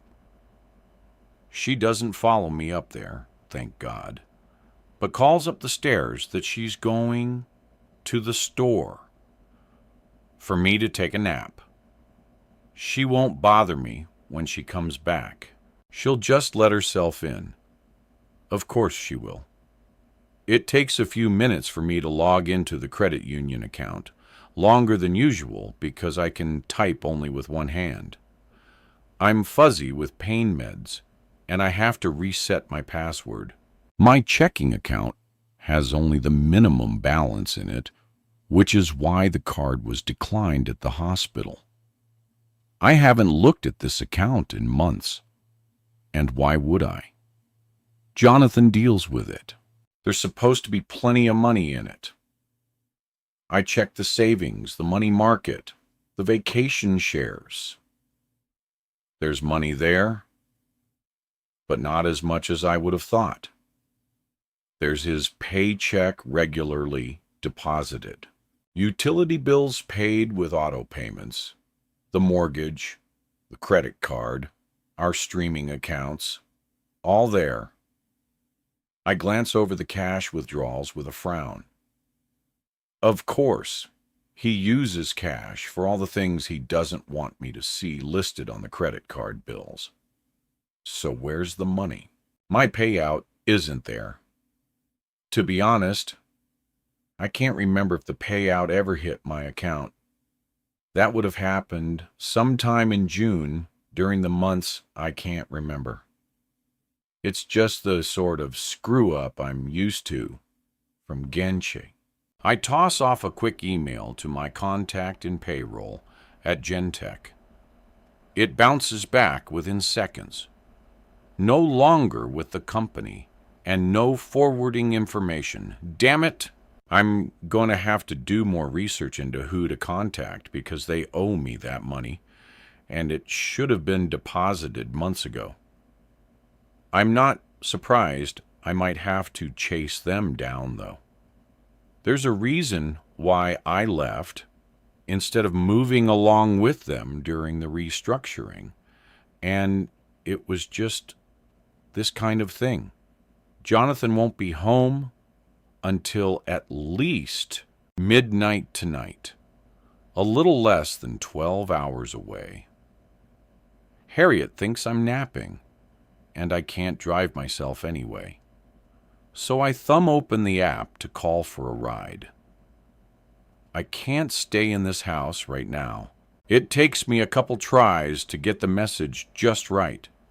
No typos. I send it. I'd like to see you again. In seconds, 3 little dots appear. Cole is typing. I hold my breath, waiting. Any time now, please comes his answer. Yes. Chapter 33. Cole, tell me about the first person who ever betrayed you. She says, this isn't the sort of question I'm used to being asked in bed or anywhere. The women I use to get with usually aren't much for asking questions that have any kind of depth to them. I sit up to look at Diana, but the sight of her naked body has left me unable to talk for a few moments. Cole, she says, and pushes my foot with hers. Her breast, the one I can see beyond the sling, jiggles a little. My dick twitches again. Does she know what she's doing to me? She has to, but she doesn't seem to notice. The first person who ever betrayed me? Hell, I don't know. You mean like a girlfriend? Leaning, I pull open the nightstand drawer and take out a pack of smokes and my pop's old Zippo. It's older than I am. I don't light up. She doesn't like the smell, but there's a comfort in having the right there next to me where I can at least look at it. Despite the mid-February cold, my bedroom is sweltering. My furnace is old, but it works hard. I can taste the sweat on my upper lip, see it beating on her forehead. I should get up and turn on the overhead fan to get some air stirring. I can't make myself get off the bed, though. I don't want to move away from her. It doesn't have to be a girlfriend. Anyone. Mine, she says, was my mother. What a cliche, right? The reason things are cliche is because they're true for a lot of people. She tilts her head. Yes, you're right. Sometimes I think I tolerate my mother-in-law more than I would otherwise because I'm just not sure what's normal for a mother to do, you know? I mean, mine was pretty awful, but at least she had the decency to get out of my life when I was in sixth grade. She did try showing up again later. By that time, I was married, and stupid me, I gave her a chance. And surprise, surprise, she went and messed it all up again. Just up and disappeared without a word. It was weeks before I found out she died of an overdose, but I thought I'd cut myself off before I can finish. I lost my mom in middle school. She told me that very specifically a couple times. I had assumed her mother had died, and it wasn't much of a loss, but then I'm not very sympathetic toward druggy winos who abuse their kids. Once she'd even told me she'd found her mother during a suicide attempt. Maybe Diana had been deliberately blurring the facts. Maybe she just flat out lied. The thought is unsettling, but I have to remind myself that she's completely capable of it. I just always thought it would be about me, not to me. Diana gives me a curious look. What? I thought maybe you didn't like your mother-in-law. You know, because she was annoying you the day we met. She's been better to me than my own ever was. I mean, my own wasn't even my own. I was adopted, Diana adds with a harsh, self-conscious laugh. Of all the people in the world who could have adopted me, I got stuck with that one. So, not fair. It really wrecked me. You don't seem like you wrecked to me. She smiles. No. Nope. I lean forward to kiss her. Definitely not. Anyway, we all have damage. Her tongue teases mine. Her breath tastes sweet. She moves away to study my face for a few seconds. I worry that I'm still too much like her, no matter how much I don't want to be. How much is nature versus nurture, you know? It's why I decided never to have kids of my own. What if I screw them up as bad as she screwed me up? Or worse? Diana shakes her head. Her voice is low, her gaze shadowed. I've thought about trying to find out who my birth parents were, but I never have. Even when I worked for Sunny Days and I could have looked up my adoption records, I didn't. You want to know why? Tell me. I'm afraid my birth parents are even worse than she was, Diana tells me, and I'd rather not know. Anyway, you haven't answered my question. Who's the first person who ever betrayed you? I guess the first person who betrayed me was a buddy of mine who stole my girl. We were in 4th grade. She was in 5th. So, she teases. You've always had a thing for older women. I chuckle. I guess so. She leans a little and offers me her mouth. I kiss her. My hands slide over her warm skin. Did you forgive him? Diana whispers. I'm too caught up in a taste of her to figure out what she means at first. But then I say, yeah, I mean, it's not like it mattered in the long run. I don't forgive people who betray me. There's something hard in me. She says, always has been. Once you've crossed that line, that's it. We're done. Is that a warning? She looks surprised. Oh, no. Well, I guess it is. But I didn't mean it as a threat. I was just thinking about what I'm doing here and why I don't feel bad about it. That's all. There goes the moment when I had intended to look her in the eyes and walk her through all the things she doesn't remember, plus all the things she never knew. I already have betrayed her, but she doesn't know it yet. And if I'm lucky, she never will. Cole, she says in that low, teasing voice, with a small smile, do you plan on betraying me? I kiss her again so I don't have to answer that. I really like you, Diana whispers against my mouth. I close my eyes. I really like you too. The breath she lets out is a shiver, a shudder, a sigh. I need to get home. He's due back soon. Stay rises to my lips, but I swallow it. She can't stay. I should never let her come back here, but I know I will. If she wants me, I won't be able to say no. Chapter 34. Diana. The lights are on inside Harriet's apartment when I make it home just past 11 p.m. I hold my breath. Sure, Jonathan's car will be in its bay, and I will be caught out. But I've made it back before him. For all I know, he's gone straight from the airport to Val's place to greet her before coming back here. At some point, is he just not going to come back here at all? My fridge is bursting with food, courtesy of my mother-in-law. I'm not hungry. Cole fed me well before driving me home. Both my stomach and my soul. Anyone who says really good sex can't fix what's wrong has never had really good sex. I went to his house, anxious and unsettled. I left it relaxed, feeling like I could handle whatever else life decided to toss my way.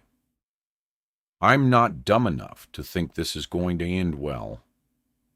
Things like this don't, do they?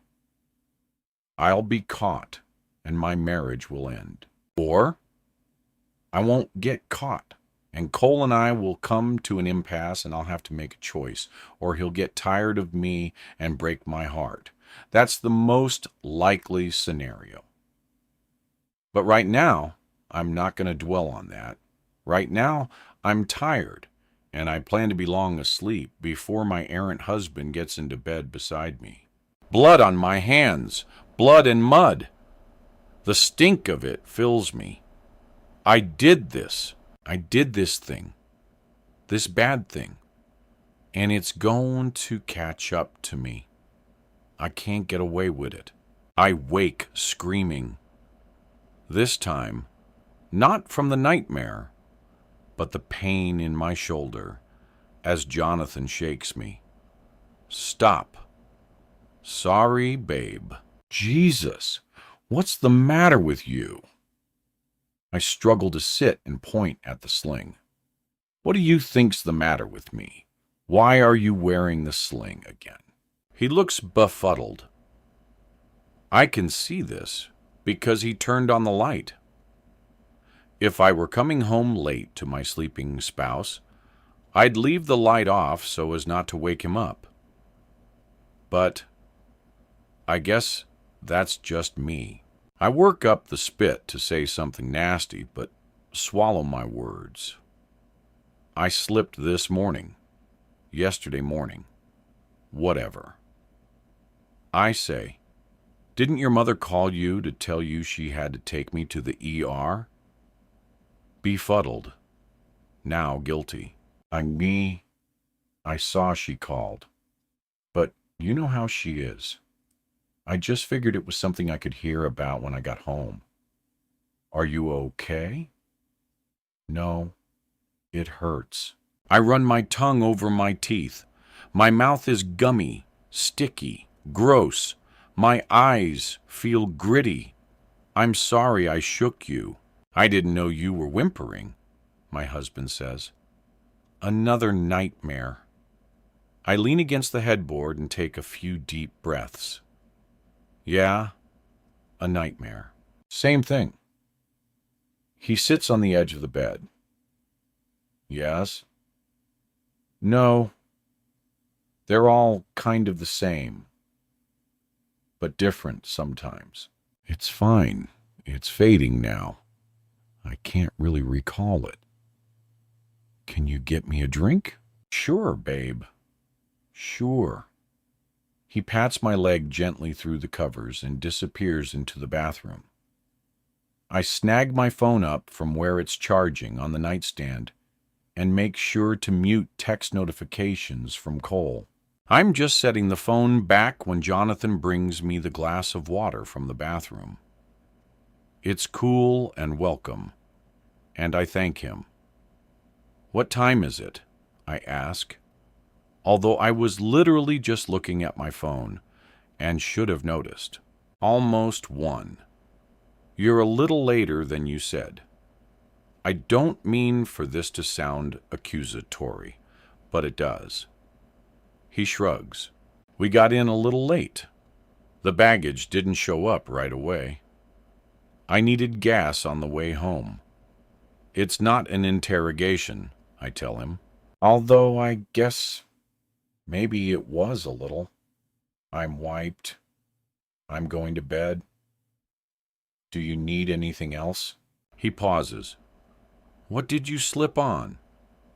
Wet patch in the kitchen. He nods, but doesn't ask anything else. Harriet will fill him in, I'm sure. I listen to him in the shower and try to doze back to sleep, but I'm still wide awake when he comes back. He turns off the light, gets into bed. He doesn't try to kiss me goodnight. Thank God. In minutes, the soft huff of his breathing tells me he's asleep. I try, but can't manage to get back there myself. It's not the dull, vibrating throb in my clavicle. It's not the fear of nightmares either. I can't sleep because with Jonathan in it, this bed feels more like a prison than a haven. I don't turn on the lights when I get up. Even now, I'm kinder to him than he is to me. I take my laptop and go downstairs to make myself a mug of hot herbal tea. My stomach is a little unsettled. Maybe from hunger, maybe the pain, maybe just the looming fact that I'm more likely to be divorced by this time next year than I was last year at this time. I spend some time hunting down and emailing anyone who I think can help me figure out where my money is. Then I set up the camera app again. It takes some fine-tuning to get the system reconnected to the Wi-Fi and pulled up on my phone app, but at last I can scroll through every outside camera we have. The feed shows the front door, the side yard, the backyard and deck, the detached garage, and Harriet's apartment. Harriet is outside on her small porch smoking. It's 1 o'clock in the morning, and the lights inside her place are off, but the cameras have night vision. She has to be freezing, but she wears no coat. She smokes furiously. The plume, a haze in the live video footage. Against my better judgment, I check the feed's saved footage.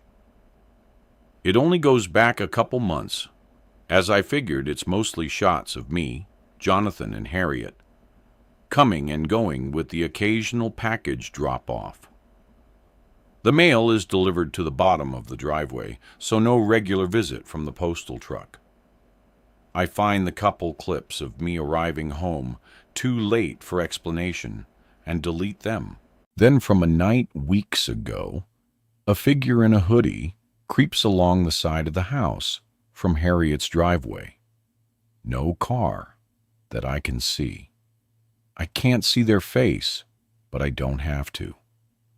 The shot of Jonathan leaving the house to chase after them tells me enough. Val came to my house in the middle of the night. My husband ran out to meet her, and I had no idea on Christmas night. A shiver runs through me, twisting my stomach. What else happened that I don't know about? I scroll through everything else, all the way back to the first saved video. There's nothing unusual. Back to more recent clips. Wait, something I almost missed. In this clip, there's a hint of something moving by the back deck, going inside the house. Definitely a person, although I can't see what they're wearing.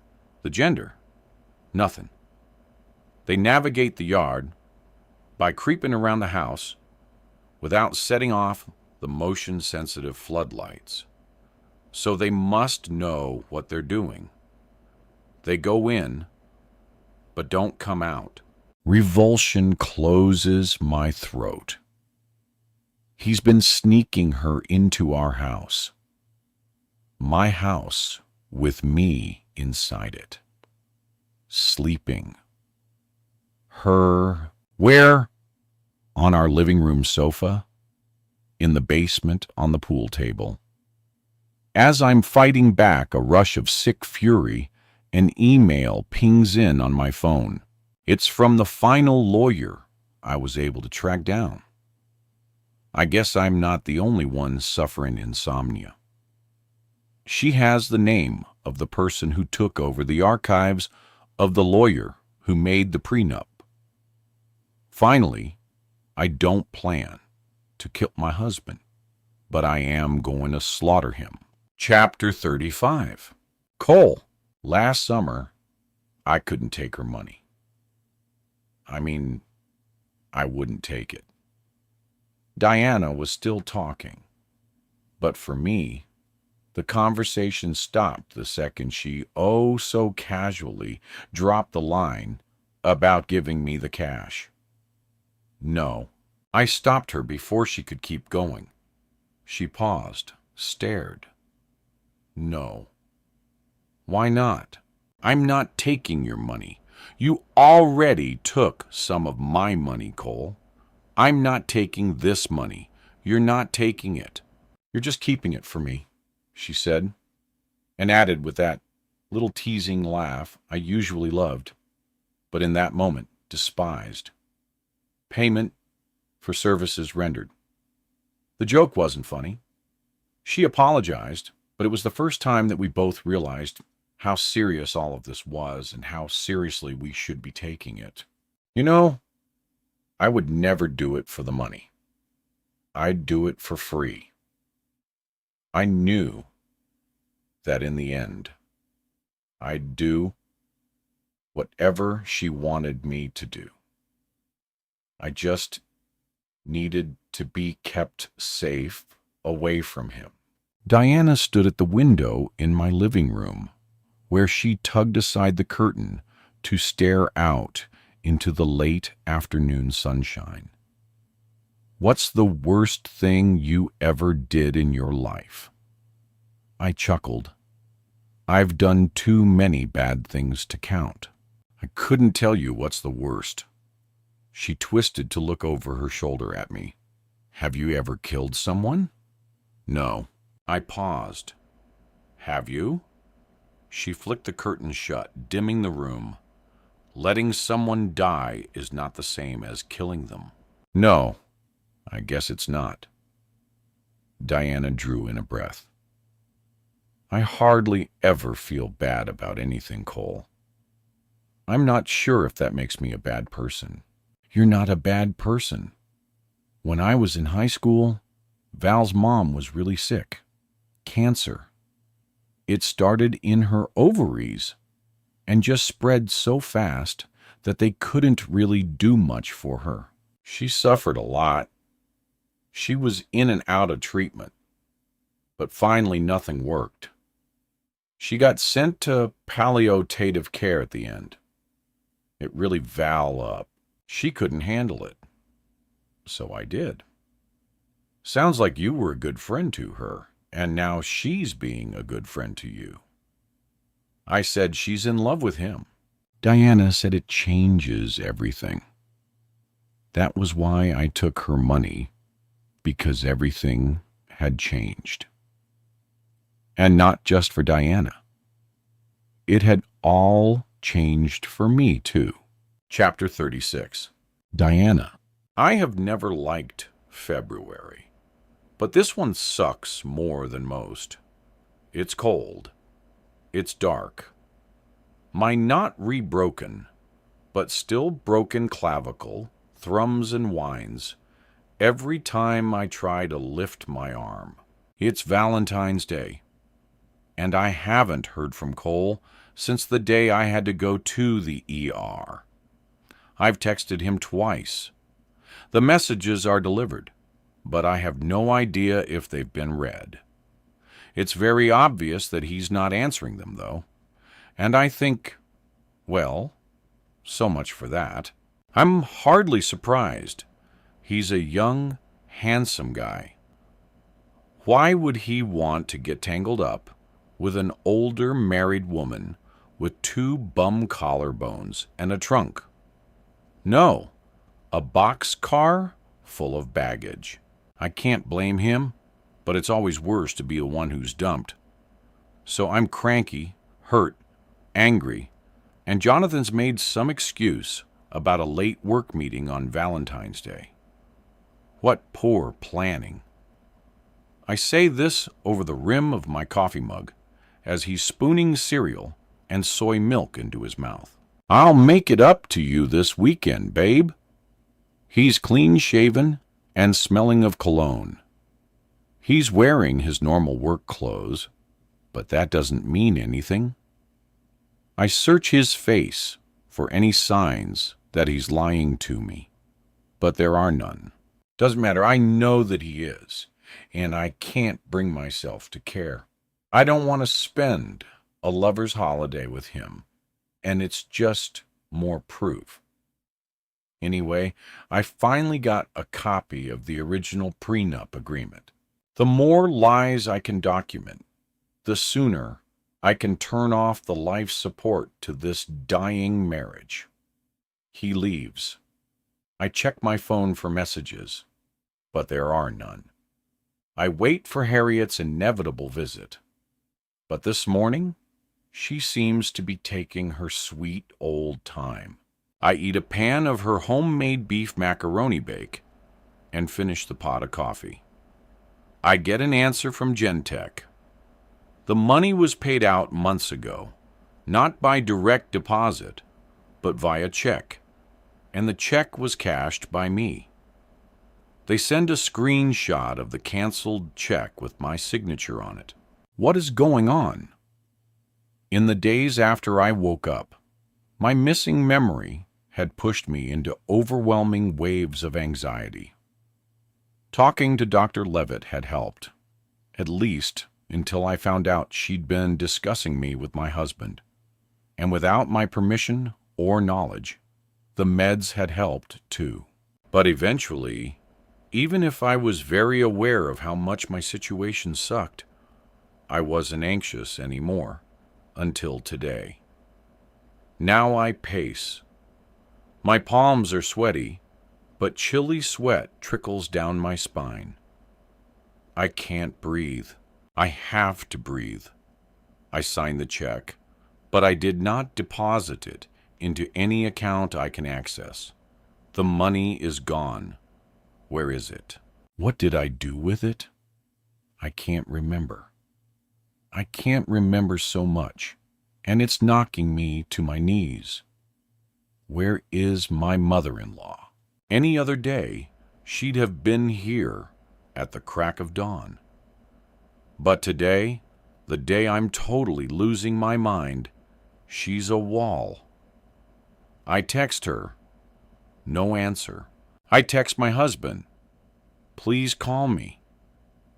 I don't want to need him right now. It feels weak and wrong considering everything that's been going on. I don't want to rely on him for anything. I dial Jonathan's number, but I don't tap the screen to connect the call. I put my phone down. I pace some more. I pick it up again. I take my arm out of the sling. The humming vibration of pain feels distant and soft. There, but easily ignored. Deep breath. Count to 10. And if I can't make it to 10, at least to 5. Count to 5. Close my eyes.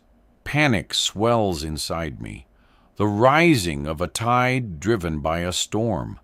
I do close my eyes. I do breathe deeply, again and again. I run through every trick my pony can do. Everything Dr. Levitt had ever suggested to quell the anxiety. But I can still feel my fingers curling and releasing into fists at my sides. My phone pings with a notification. Motion alert at the front door.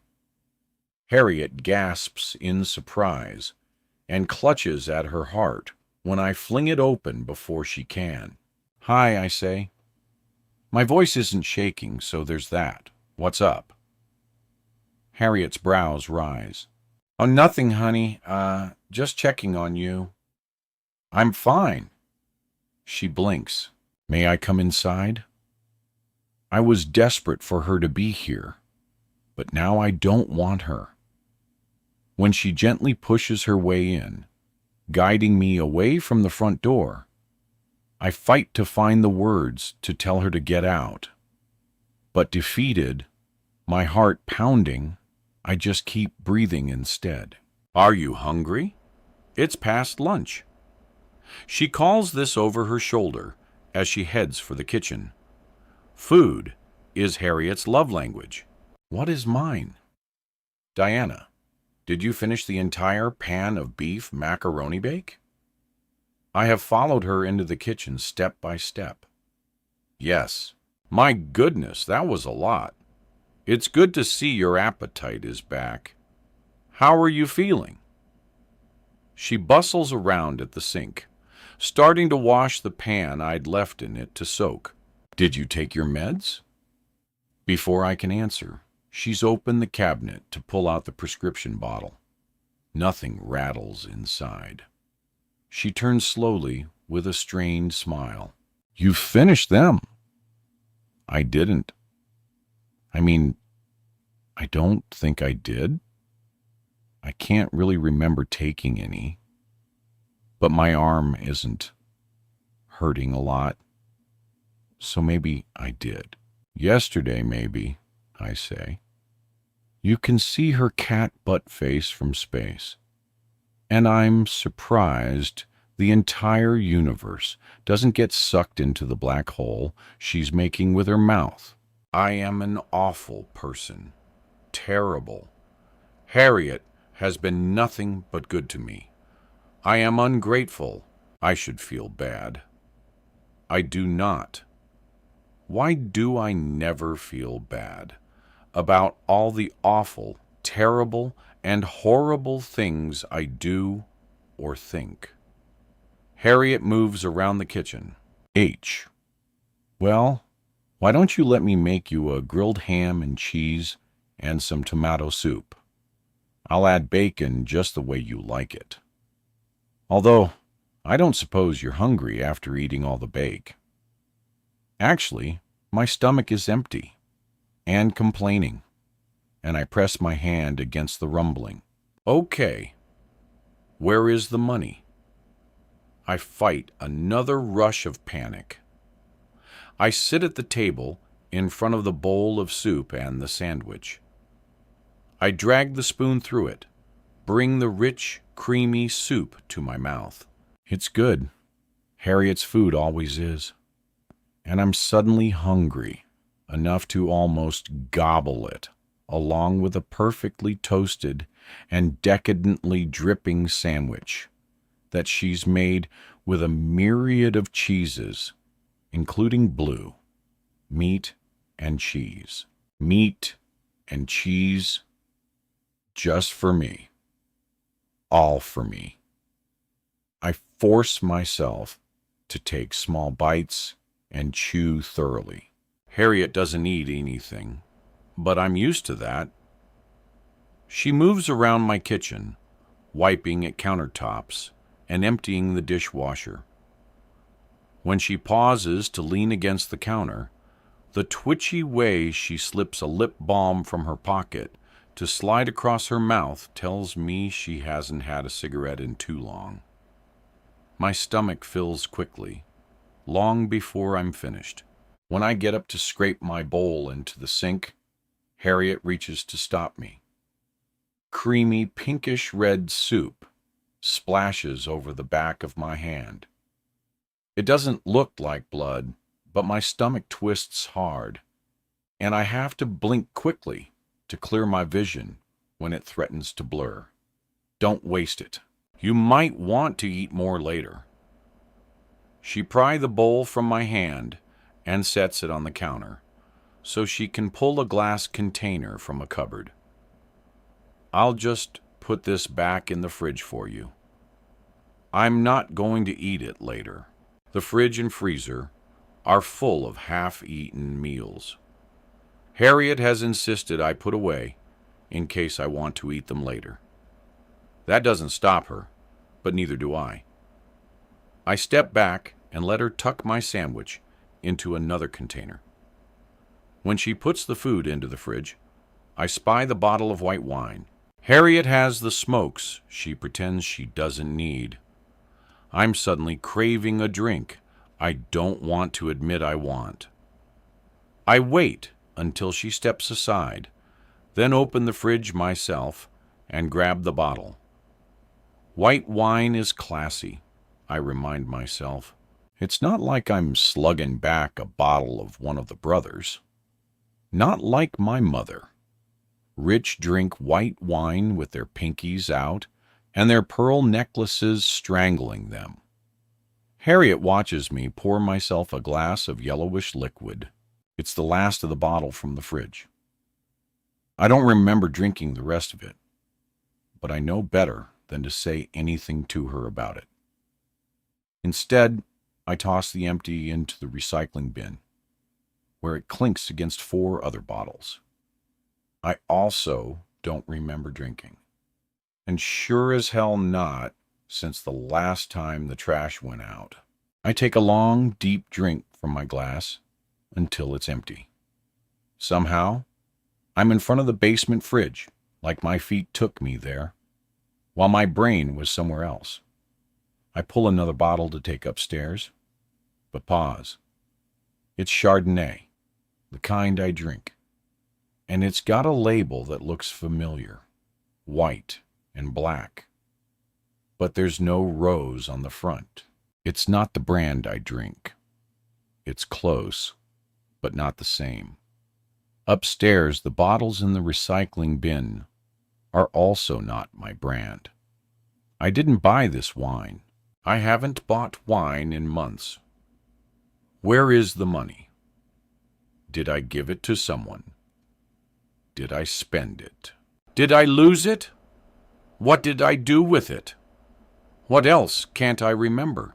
Everything spins and shakes. I hold up the bottle in front of Harriet. Where did this come from? Did you buy this? Oh, no, of course not, Harriet says with a small clap of her tiny soft hands. You know I don't drink alcohol. Diana. I'm used to the judgment, silent or otherwise, but she's answered a question I didn't ask, and did not answer the one I did. I open the new bottle and pour myself a glass, then top it with a cork and put it in the fridge. I take another long drink. The wine is not as good as Briar White, but it's crisp and cold, and I swallow almost convulsively in a gulp that threatens to come back as a gag because I've taken too much too soon. I solve that with another slower sip. Warmth spreads through me. Harriet's fingers link together. She squeezes her hands, releases. Her rabbity gaze is still focused too intently on me. I know she's aching for a smoke break, but I don't know why she doesn't simply slip out the back door to do it the way she always does. Why she tries to hide it from me. What else is hidden from me? Thanks for dinner, I tell her. You really didn't have to. It's no bother. I enjoy cooking for you. Harriet shrugs, but then gives me that coy sideways smile I suddenly loathe. Jonathan always loved the way I made his tomato soup. I use real milk. He loved it. He would never even touch it the way I made it for you. I know that. You've told me over and over. The words slip out before I can stop them. And it's too late to call them back. Kicking a puppy would be less traumatic than watching Harriet's feelings get hurt. The wine helps me not to feel bad, making the world a warm and fuzzy place. And I haven't even finished one full glass. It was generously poured, true, but I've hardly drunk even half of it, and the first glass contained even less. Both together, not even one full glass. I'm going to read in my room, I add pointedly, before Harriet can say anything. I have a headache. Her glance at the wine glass makes me want to down the whole thing. But the truth is, my guts are churning a little, and the wine is no longer appealing. I take the glass with me upstairs, though. No sense in wasting it. After all, like Harriet says, I might want it later. Chapter 37. Cold Diana has texted me twice, and I answered her, but she hasn't replied. I've resisted tracking her location. She knows where I am and how to find me if she wants to. And if she doesn't want to, what will I do then? There's still the matter of all that money. She wouldn't know if I just kept it. Nobody would. If I give it back to her, I'll have to tell her the truth about why I agreed to take it in the first place, about what she paid me to do, and how I failed. Or I could just finish the job. Chapter 38. Val, 9:14 a.m. Happy Valentine's Day, baby. 9:35 a.m. Don't be like this. Come on, 11:45 a.m. Answer your phone, 11:55 a.m. Let's not go through this again, please. Just answer me. I have plans for you tonight. I'll be over at 6. Don't come over, I text. I don't want to see you. 1:15 p.m. I'll be there at 6. Chapter 39. Diana. There is blood everywhere, and the sickening thump still vibrates in my stomach. The rain is cold, and the world turns and tips in the lights from the oncoming cars. My hair is wet. My head hurts. The mud is full of rocks. My fingers are bleeding. My nails ragged and broken, caked with dirt. And maybe that's blood on my hands. Maybe my knees are scraped and raw and covered with blood. Maybe it's my blood. Maybe it's not my blood. There is my mother. There is the tub. She's sliced one wrist, bleeding. The water is red. She looks at me. I never should have adopted you, my mother says. There is my mother, with lines around her eyes and mouth. She says, I wasn't fit to be a mother then. I hope you give me a second chance to try, Diana. I hope you can forgive me. There is my mother. There is a hotel room. There is the bottle of pills and vodka and her dead body. And I am on my hands and knees, and my hands are covered in blood. And there is blood, and I'm dreaming, but I can't wake up. My broken bones grind together. Someone pulls me out of the car into water, cold mud. I scream when he tries to get me to my feet.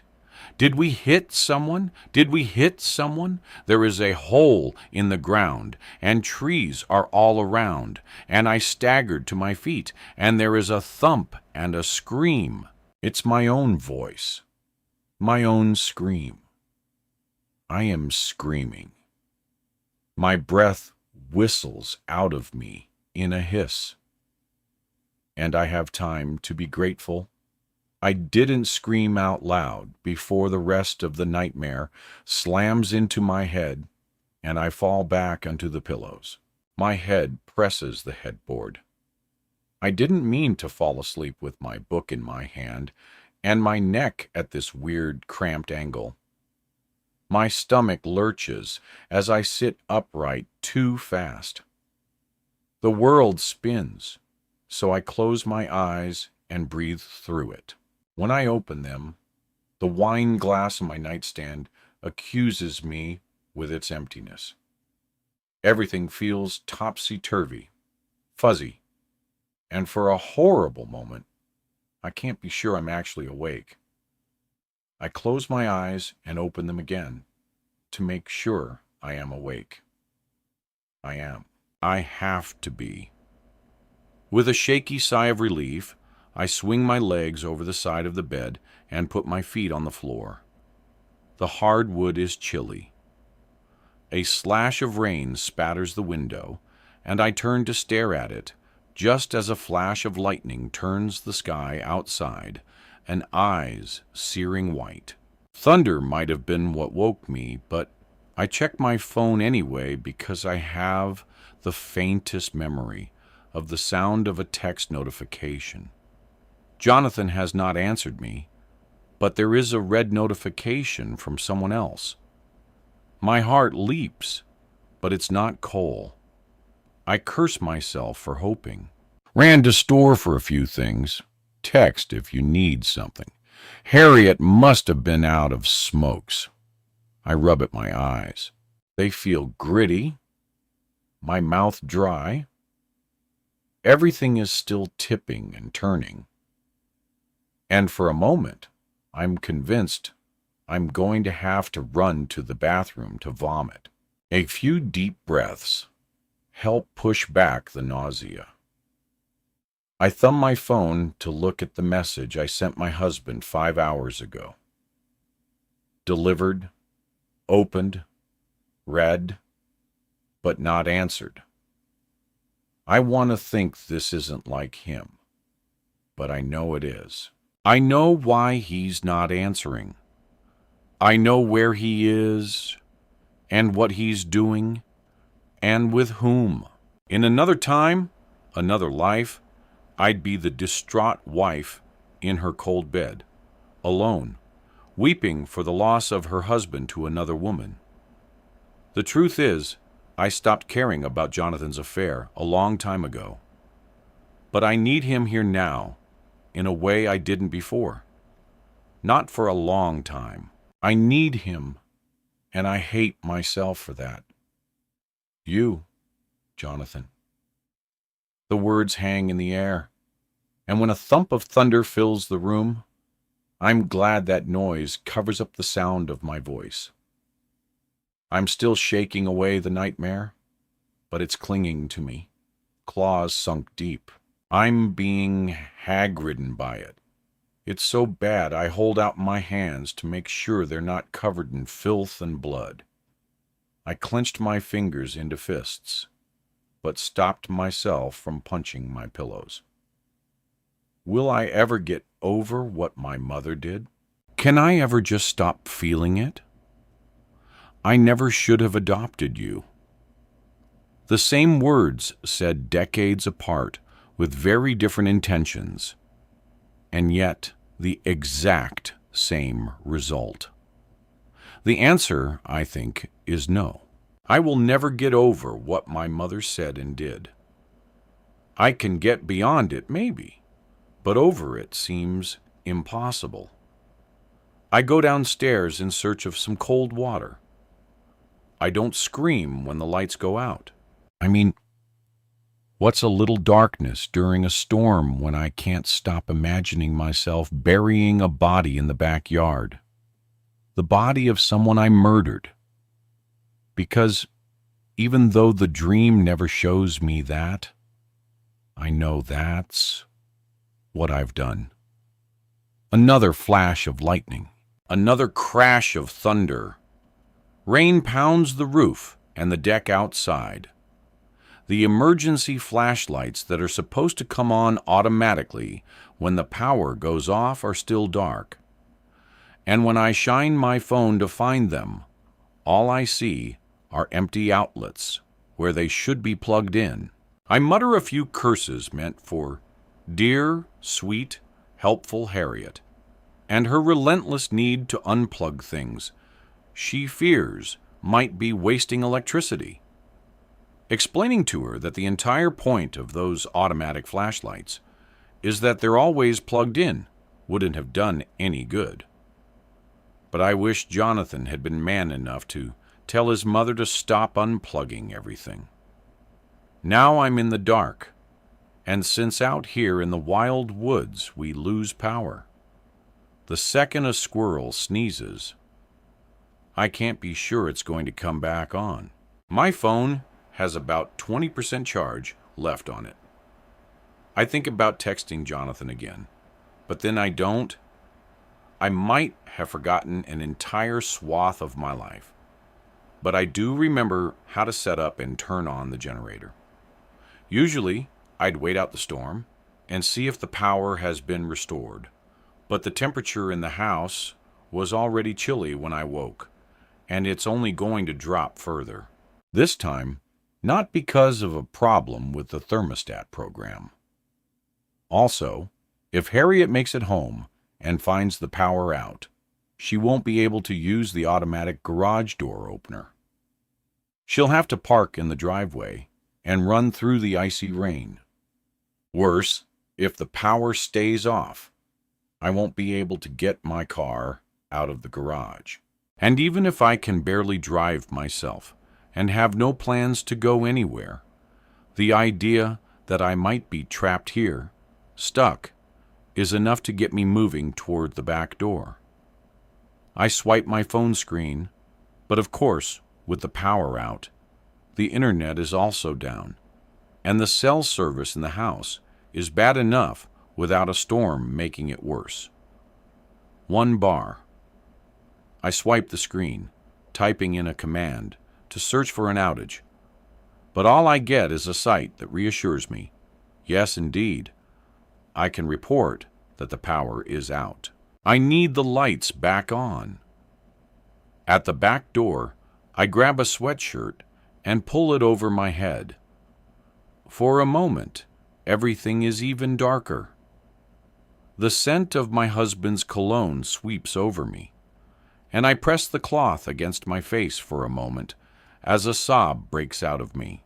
I fall onto my knees there on the hard tiles, blindfolded by that fabric, muzzled by it. I cry out, the sound muted, and yank it all the way over my head. My injured collarbones thrum. The sweatshirt catches my messy bun so that my hair falls wildly about my face. I did love him once. Breathe. Count to 10. I make it to 5 and start again. But the next time I get to 10, I manage to push myself to my feet. Jonathan's oversized sweatshirt hangs nearly to my knees and drags past my fingertips until I take the time to roll it up. It has a single front pocket running across the front, and I tuck my phone inside it. Weeping won't make a difference. I've known that for a long time. I didn't cry when I found out about Jonathan sleeping with my best friend. So to do it now would be even more ridiculous. The time to mourn the demise of my marriage has already ticked its way around the clock a few times. So why now do my eyes fill with burning tears? Why can't I just get myself under control? Getting the lights back on will help. I swipe my phone screen to bring up the flashlight. I open the back door. Frigid air blasts me, and within seconds of stepping through the glass door, I'm lashed with icy needles of rain that feel like they're stripping the skin off my face. My teeth are chattering. Goose flesh ripples along my arms, and I rub them again. I didn't drink enough wine to feel this unsteady. Another edge of panic is trying to force its way up and over me, but I push it back. I can't remember the last time I ventured inside the shed, and that has nothing to do with the amnesia. The shed has always been Jonathan's domain. It was supposed to be a small hut, just big enough for a lawn mower and some garden tools. But, as with most things my husband desires, it had to be the biggest and the best, not necessarily the most useful or appropriate. This shed ended up being the size of a one-car garage. We have a full workshop in the basement and a 3-car attached garage, not to mention the additional 3-bay garage his mother lives above. But clearly, he still needs a place to stash the equipment. For sports he no longer plays, and gardening tools for the yard he pays someone else to maintain. He needs this shed for all the broken things he refuses to throw away. I know that's where he keeps the generator, and although I don't want to run outside through the frigid sleet and darkness, it's the only way I'll get some light in the dark and cold and rain. All I can think about is the nightmare. All I can think about is that I have done something so wrong, so bad that my mind has blanked it out. It's not the surgery and anesthesia. It's guilt and fear. I am awake, I say aloud. I repeat it louder. The neighbors on the hill behind us have a generator that kicks on automatically if the power is out for more than 5 minutes. So, their lights are on. That won't do much for me except emphasize the darkness I have to get through to reach the shed. I'll have to drag the generator out, hook it into the outside. I've never done it, but I think I remember how.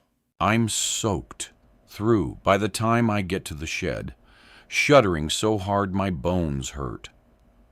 Wet strands of hair slap me in the eyes as I yank at the garage door. It won't go up. I stumble around the side to the main door and pull on that. The knob slips under my wet hands, but I finally wrench it open and force myself inside and out of the rain. I have to push some bins and boxes out of the way because they've been shoved up against the door. But I make it, panting, shivering, sick to my stomach, and hating myself for being unable to stop pursuing this compulsion. I lean against the door and close my eyes. My breathing is almost loud enough to drown out the sound of the rain battering the shed's roof. It's so dark in here. It would be easy to convince myself that my eyes are closed when they are open. And I have another few moments of panic while I press my fingertips to my eyelids hard enough to make bright spots appear. I am awake, but the dream slides into my mind. Here in the pitch-black shed, It's too easy to let myself believe my eyes are closed, and I am in bed suffering the nightmare. None of the mental exercises Dr. Leavitt gave me are working. Something is wrong with me, and I can't shake it. The plink of a cold raindrop hits the top of my head. My hair is already chilled and soaked, so it's not the temperature that startles me, but the force of the drop. Blinking rapidly, I look up but can see nothing. Another drop hits me in the eye, then the mouth, and I sputter a low curse. It's good, though, because it forces me to straighten and start to get myself together. The woozy feeling in my head is still there, but the nausea is abating. I dig for my phone in the sweatshirt pocket and pull it out, hoping that even though the fabric is wet, the phone itself has managed to stay at least minimally dry. I swipe the screen, pull up the flashlight. I'm looking for the generator, but what I see instead forces out a harsh, rasping, guttural cry that shreds my throat. It's my car. Chapter 40. Valerie. I'd told him not to come, but he did. How many chances are you supposed to give someone who constantly lets you down? As many as it takes, I guess. Because when Jonathan showed up at my door tonight, I didn't turn him away. I let him in. I let him convince me that this time it would all be different. This time. Someday I might not love this man enough to ignore his snoring, but for right now, the sound of his grumbly breathing curls me towards him, so I can bury my face in the warm, smooth curve of his bare shoulder. With my hand on his chest, I can feel his heart thumping away beneath his skin and behind the cage of his ribs. For a second, my fingernails dig into his skin, but I ease my grip before he can feel any pain and wake. I want him to stay here as long as possible. I want to wake up with him in the morning every day for the rest of our lives.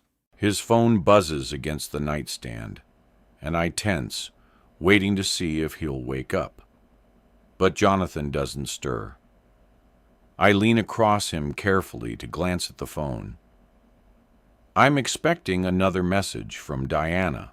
If my husband was working late on Valentine's Day of all days, you'd better believe I'd be texting his ass all night long. But this time, it's his mother's name on the screen. Well, that can wait too. Lightning flashes with thunder following a minute or so after. Jonathan's phone lights and buzzes with another message, but it's the thunder that wakes him. His eyes open and sits up halfway. Hey, I say to keep his attention on it's me. No matter what fears I have about our future, the way he kisses me before he does anything else tells me this man loves me as much as I love him. We're just in a bad place, that's all. We have some tough things to get through, but in the end, it's all going to work out. Kiss me, I say against his mouth. His hand slips behind my head to cradle it, his strong fingers digging through my hair. What time is it? How long was I asleep? Not long.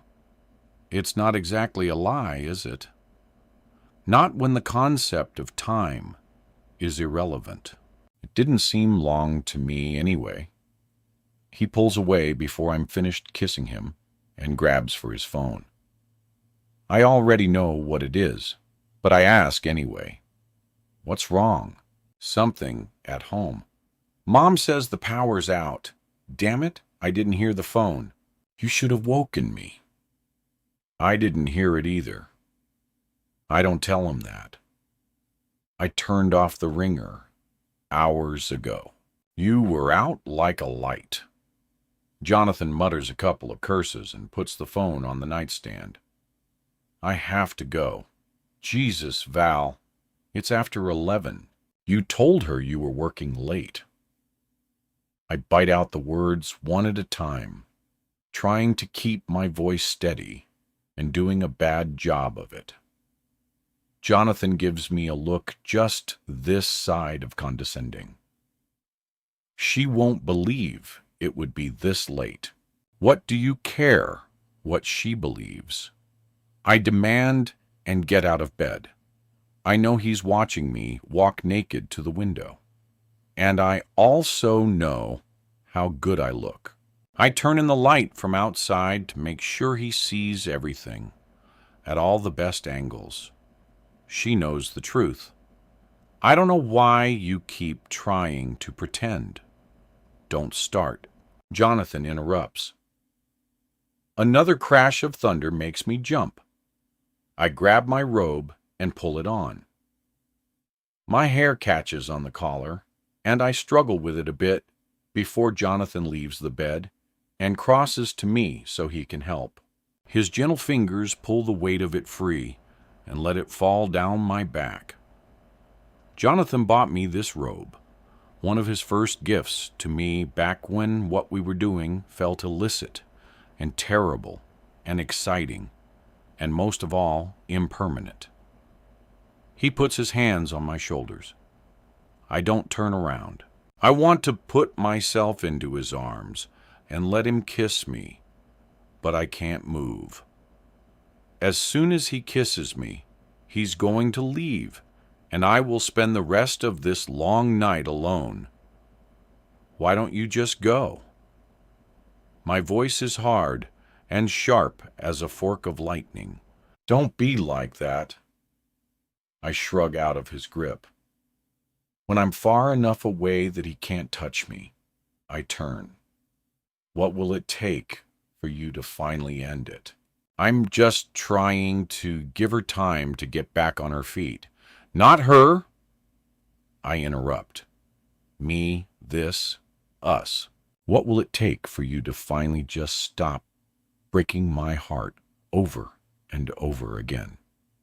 He hesitates without responding, then grabs his briefs from the chair near the bathroom door. I try not to admire his lean form as he bends to get dressed, but I'm greedy in this moment.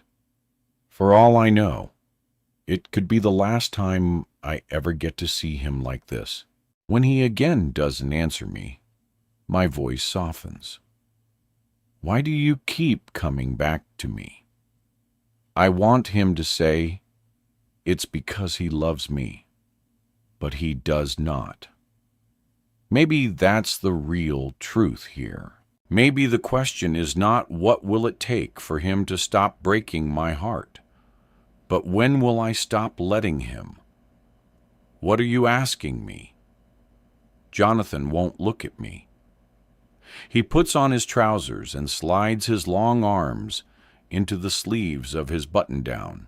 He sits on the chair to put on his socks, but he only holds them in his hands as his shoulders slump and his head hangs. Val, please. I thought we were done with this. Why? Because we kissed and made up.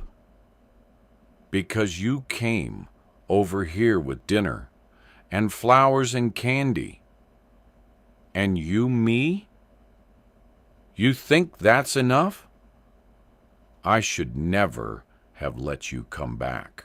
I cry, my voice shaking. I should have told you to write off. But you didn't, Jonathan says quietly without looking at me. You didn't. And I know I never will.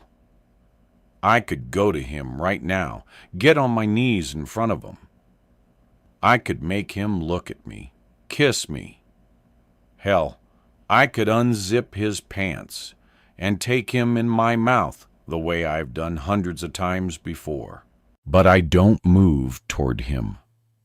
I stay in one place, not frozen, not incapable of motion, choosing to remain still. She knows Jonathan. You can keep pretending she doesn't. Both of you can. But she knows about me, about us. He shakes his head. No, she can't possibly. She might suspect, but she doesn't know for sure. Yes, she does, I say sharply. So, he looks up. She absolutely knows, Jonathan. Because I told her. Chapter 41. Deanna. Oh my God. My ears are still full of that buzzing hum that reminds me of the vibrating pain in my clavicle. But even if I heard only silence, I don't think I'd have recognized the sound of my own voice. It's gone so tiny, so small. It's only the shadow of a voice until I repeat myself loud and fierce. Oh my God. In the phone's beam of light, my Camaro's cherry exterior gleams against the gray and black shadows. I'm 3 steps away from it, maybe 5 at the most, but the path is blocked with boxes and bins of junk that I have to kick and shove out of the way. By the time I clear a way through, I'm breathing hard again. I stumble on something I didn't see in front of me and come up hard against the car with one hand on the hood. It's the hand holding the phone, and I cringe at the loud crack. The screen is lined with crackles, but the light hasn't gone out.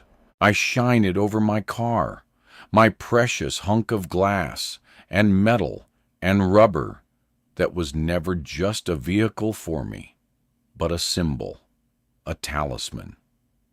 What happened to the car? I remember asking Jonathan. I had it towed to the junkyard. It was totaled. Liar! You go-damned liar! I want to spit the words, their sour taste coating my tongue. Looking over the car now, I forcibly booze at the enormous dent in the hood and let out a low, mournful groan. It's only a car, and I know it's foolish to care this much about something material. The damage looks like it could have been repaired, though. And that's what I don't understand. Why would Jonathan have put it in the shed and lied to me about it? We could have fixed it. Story of our marriage. I guess we could have fixed it, but both of us threw it away before we could even try. A harsh, gagging gasp hisses out of me. He always hated you. I give the car a long stroke against the cold metal. Speaking to my car like it's a person doesn't make me crazy, but would hugging it. I want to.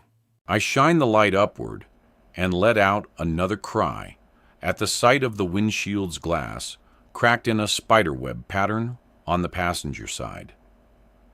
The airbag looks like a crumpled bedsheet, common in clavicle breaks sustained during car accidents.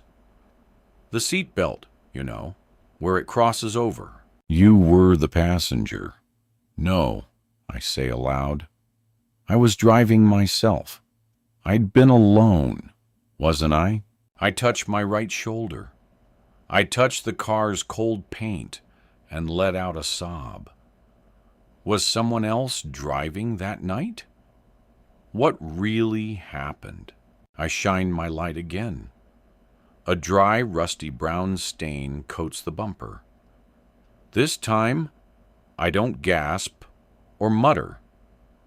I bark out a sharp cry and recoil, backing up so fast I knock into a bunch of tottering boxes. Some fall over. One hits my shoulder hard enough to shove me forward. I drop my phone. The light goes out. On my hands and knees, I struggle for breath. My throat and nose are closing. Tears scald my face. I'm whispering horrified prayers I can barely decipher for myself. Please, no.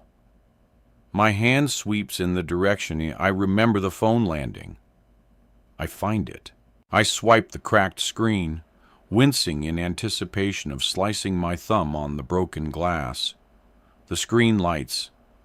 I tap to bring up the flashlight, already knowing it won't work. The battery is now at 8%. The flashlight does come on. I'm still on my knees in front of the car, inches from the bumper. I shine the light. The blood is old and no longer red. Clumps of stiff brownish hair and gristle cling to the cracks and dents of the bumper. The light turns into a strobe from the shaking of my hands. I turn off the light and stand in the darkness. I breathe. I count. I breathe again. This time, Dr. Levitt's tricks work. I am not panicking. My head aches, and I still feel unsteady, ready to fall over. But I know I'm awake. I know this all is real. I'm no longer even thinking about looking for the generator. It was a deer. The blood and hair and bone on the front of my car are not a dream. But what if it wasn't a deer? What if my dreams are memories? I need to find out. Outside, more thunder rolls. The rain is coming down, if it's possible, even harder than before. A shovel leans against the wall next to my car. I grab it and go through the door before I can talk myself out of it. My phone is useless out here, and I shove it into the sweatshirt pocket. I round the shed and dig the shovel into the sodden earth of the hill behind it. I haul myself up it 3 or 4 steps until I'm over the rise. The split tree is bigger than the others around it, and in the faint light from the neighbor's back porch, I head for its looming shadow. The hill isn't as steep here, but I still slip in the wet leaves and dirt. Behind me, the floodlights of my own house come on, bathing me in just enough light for me to see the direction I need to head. The power's back on. It takes me several minutes to get to the tree. I'm here in the place of my nightmares, and although I have no clear idea of exactly where to start digging, I stab the ground with a shovel. I grind my teeth at the pain in my soul when I use my foot to get the tool deeper into the dirt. I might as well be barefoot for all the protection my soft flats provide. The shoes will be ruined, but I don't care. I grunt and groan with pain as I throw aside a shovel full of dirt and leaves. I push it down again. The lightning and thunder have eased, and the rain seems to be slowing, although it's still frigid as ice.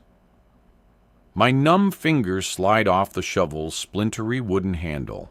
A bright sting stabs the base of my thumb, but I ignore it. More agony, hot as fire, in both my shoulders. I toss aside another clump of dirt. This time, when the shovel sinks into the earth, it hits something solid. I sink to my knees and use my hands. I claw at the ground, determined, focused. I can't see what I'm doing, but I will not stop until I've dug up whatever it was I buried there. Chapter 42. Valerie, what do you mean you told her? I've never heard Jonathan sound like this. Honestly, I've never even seen him so angry.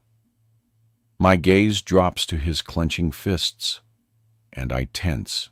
Rough sex is one thing, but I won't tolerate a man who uses his fists. He notices, relaxing his fingers with an obvious effort. I told her about us, I tell him. Why should he need more explanation than that? He's not that stupid, even if he's acting like it. He drags his hands through his salt and pepper hair until it stands on end. Why would you do that? Because she was my best friend, I snap, and she deserved to know. When? He demands. I draw my robe closer around my throat in August. That was when I told her that things had changed. That was when she'd promised to let him leave her without a fight.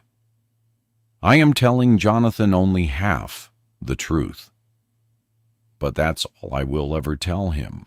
If he knew that she and I had set this up from the start, would he still love me? I'm not taking the chance. Lies to start, lies to end. Because that's what this is, isn't it? The end. Because of Punta Ana. Understanding dawn in his eyes.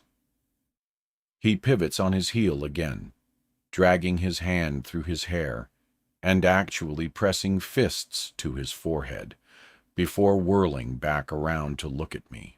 I'm losing a battle I've been ready to fight for a long time. Yes, because of that damned trip. You told me she was insisting that you take her, and you said you couldn't think of a way to tell her no. She did insist, didn't she? Jonathan lies, Diana had said. Well, don't we all? One of them had lied to me. And which is worse, the betrayal of a friend or of a lover? In the end, I was still losing someone I loved. Of course she did. Jonathan doesn't meet my eyes. This is a weakness in him, and I hate seeing it. Jesus, Valerie, I can't believe you're bringing that up again. I didn't even take her. She changed her mind, said she had some final thing come up with work, that she couldn't make it. She even apologized for it being so last minute. We didn't even go. No, you didn't go, I reply from clenched jaws, because she wrecked her car and you had to stay home? How convenient was that? Jonathan recoils from me.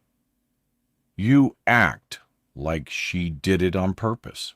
If I say it aloud, I will sound like a crazy jealous. I know there's no way Diana could have forced herself to need emergency gallstone surgery. And I know, too, how unlikely it is that she caused her own car accident just so she could ruin Jonathan's and my relationship. Still, that's how it felt then, and still feels now. She can't remember August, he says when I stay silent. So she says. Jonathan shakes his head. She's not pretending to have amnesia, Valerie. How many times do I have to tell you that she's been diagnosed by more than one doctor? She's not faking it, just to keep me with her. And yet you haven't left her, I say. Jonathan lets out a low, scraping groan and sinks into the chair. He puts his head in his hands and says nothing else for a minute. He's angry at me, but I'm furious too. Even months later, the memory of how it felt when he told me he was going to take her instead of me on the sexy resort vacation we'd worked so hard to plan still pushed my blood pressure high enough to start a throb of pain behind my eyes. Even if she really doesn't remember, I tell him I reminded her in October. I spit the words, my lips twisting around them. I don't care if this makes me ugly. I feel ugly about all of this. The way I did that day at the Blue Dove when Diana tried to smile at me and pretend like nothing had ever happened, like she wasn't going back on her word, trying to ruin my life. Silence creeps into the space between us. I want to break it, but I don't trust myself not to scream at him. I concentrate on my breathing, keeping it slow and steady. It's not that easy, isn't it? I am not sympathetic to his hitching breath or the way he cuts his gaze from mine, so he doesn't have to look me in the eye. I love Jonathan, but right now I am not impressed with him. He looks up at me. She needs me. At last, I know the truth. I see it written all over his face. Jonathan lies. She told me, but he's not as good at it as he thinks he is. Too bad both of us underestimated how smart he was, how good at playing the game. We thought we'd set ourselves up to win. You never intended to take me on that trip, I whisper. It was an excuse to end things. He can't possibly begin to guess the depths of what my ex-best friend and I have been through. He never will, because I don't think Jonathan Richmond is capable of loving anyone enough to sacrifice for them. That's the terrible thing about loving someone. You know their flaws. You love them anyway. I can't tell him why this began. All I can say to him is the truth of what this has become. I love you. I know this didn't start off in any way that anyone would say is right, but we are right together. We are good together. We are happy. But I can't wait forever for you to decide you want to be with me, Jonathan. I can't be with you and break my own heart over and over. Loving you this way is going to kill me. What do you want me to do? Go home now, in the middle of the night, and tell my wife I'm leaving her. She's still recovering. There will never be a good time. Don't you get it? There's always going to be something. I turn my back to him. I don't have to struggle now to keep my voice steady. Everything inside me has gone stone cold. Figure it out. Tell her you're leaving. Valerie, give her both the houses, half the money. I don't care. Whatever it is, I tell him without turning around. I can't bear to look at his face when I see him deciding he won't do it. I don't care if you give her everything. I don't care what I have to do, so long as I can have you. Chapter 43. Diana. It's a box.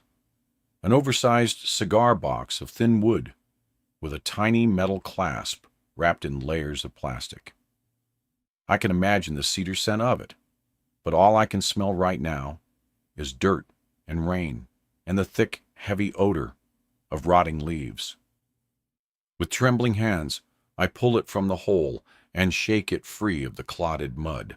The shovel put a split in the top. The box is heavy enough to contain something important, but not big enough for a body. The first sob rips out of me like a bullet from a gun. I clutch the box to my chest, not caring that I'm getting my husband's sweatshirt filthy, possibly ruining it. I rock, trying to bite back the tears and unable to. All of Dr. Levitt's reassurances wash over me. But here is the proof that I can believe. Relief tastes like orange juice. Sickly sweet, but with a hint of sour on the back of my tongue. Twisted laughter ripples through my weeping. I am hysterical. My car is wrecked, and it's obvious I hit something. Yes, something that once was alive. But my nightmares have not come true. It was not a person. I did not bury a body beneath this old split tree. I've killed someone, yes, but I didn't bury her in my backyard.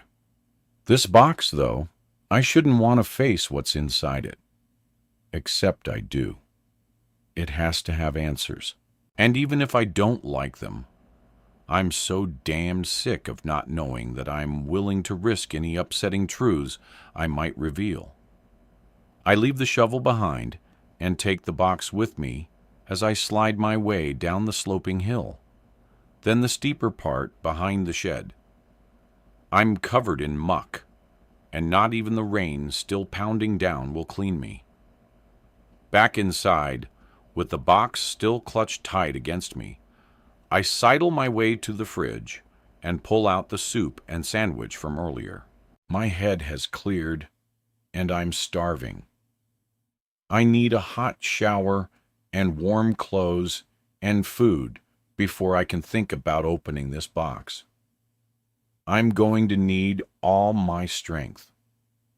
I tear into the sandwich, adding swigs of soup right from the plastic container. I don't even care that it's cold. I'm ravenous. I finish it all within minutes. Belly full, a warm glow rises inside me, a sense of calm. Whatever's coming, I'll be able to face it. Upstairs, I toss my phone, totally dead, onto my side of the bed and lock the bedroom door. I take the box with me into the bathroom. I lock that door too. I put the box on the counter next to the sink. I don't recognize it. I lift the box and hold it, testing the weight. Something heavy slides inside it again. My fingers feel numb enough that I could drop it. So, I put it back on the counter and take a few steps back. I see myself in the mirror, straggling, soaked hair, filth spattered on my face. My lips are blue, circles beneath my eyes. I look worse even than I feel, and that's saying a lot because a bone-deep exhaustion has sunk in, turning my limbs to lead. I want so much to simply drag myself into bed and pull the blankets over my head. I want to sleep, even if I might have nightmares. I strip out of my filthy Sping clothes and leave them in a pile on the floor. Naked and chilled, I shiver as water slides down my spine. I scrub myself clean as fast as I can, then wrap my hair in a towel and slip into my robe, moving slowly because, of course, my old injuries are now singing a new song. I take the box with me into the bedroom and make sure the door is still locked. I need to open this box, but my hands are shaking too much. I hadn't noticed how ripped up my fingers got when they were covered with mud. But now the scratches and gouges are clearly outlined in red. I've lost a nail nearly down to the quick. My body is looking for every excuse to stop me from discovering what is in this box. But I peel away the plastic so I can tear off the lid and toss it onto the bed. Inside is a cell phone I don't recognize. It's not even the brand I prefer. The case is clear, with an imprinted photo of a white rose with a barbed wire stem. I don't know this case, but it feels like me. New phone. Another item from the list I found has been explained, but has given no answers, only more questions. The phone's dead, but there's a charging cord in the box. I plug it in first. Nothing but a black screen. It will take Another few seconds for the phone to power up enough to be able to turn it on. So, I set it aside and sort through the rest of the box. A pressed flower, a white rose to match the back of the phone case, a couple of movie ticket stubs for films I can't remember, a brochure for a state park campground, a keychain with a unicorn on it, a USB drive, a small packet of papers printed with small type and tight lines, the prenup. As I flip through the papers, the phone comes to life.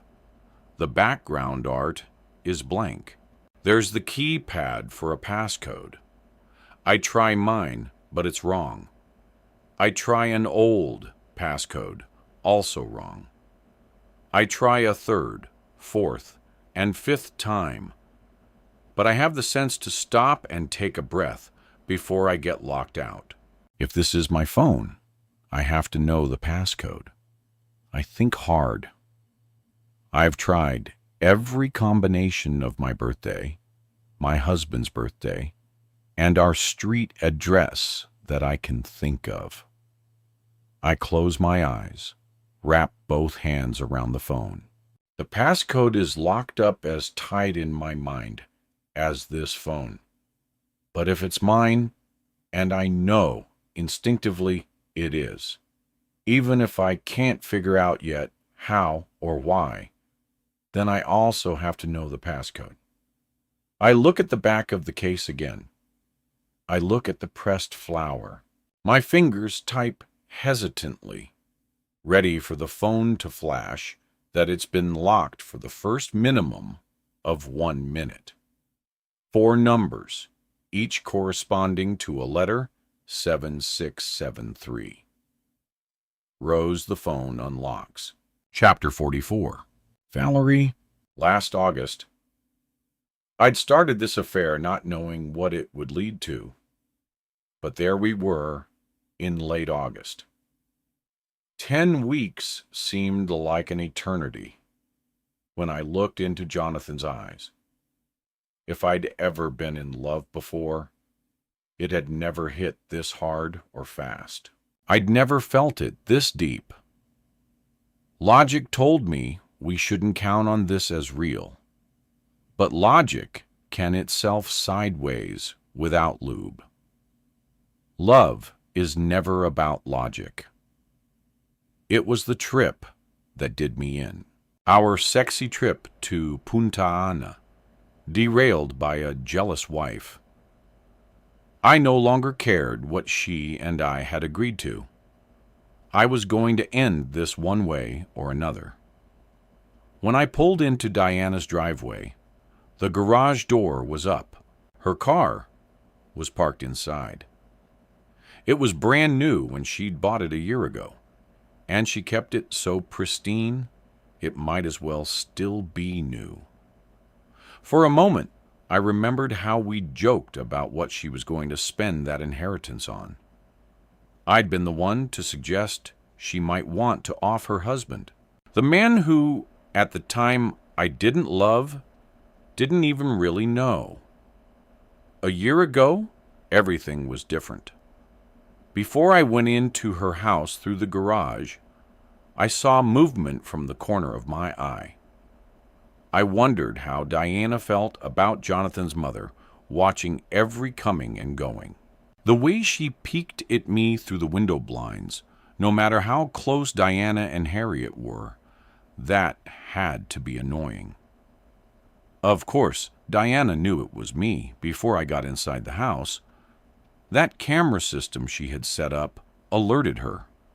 That was why she had 2 glasses of Briar White all ready to go as soon as I went into the kitchen. She lifted her glass toward me, but I wasn't there to make a toast. I took the glass, but didn't do more than sip from it. I couldn't stomach it. Diana drained half hers. She put her glass on the counter.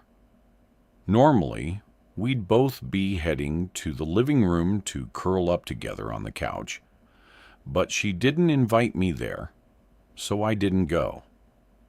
I put my glass on the counter next to hers. "Save what you came here to say," she told me finally. "Let's just finish this." "Okay." "He told me you decided to go with him to Pontana. I want you to tell him you changed your mind. That trip is for us to be together, not for you." My words come out clipped, brusque. She didn't say anything at first, but when she did, her voice was low and rough. "He told you I decided to go with him. He said you're insisting on it, that he has to take you instead of me."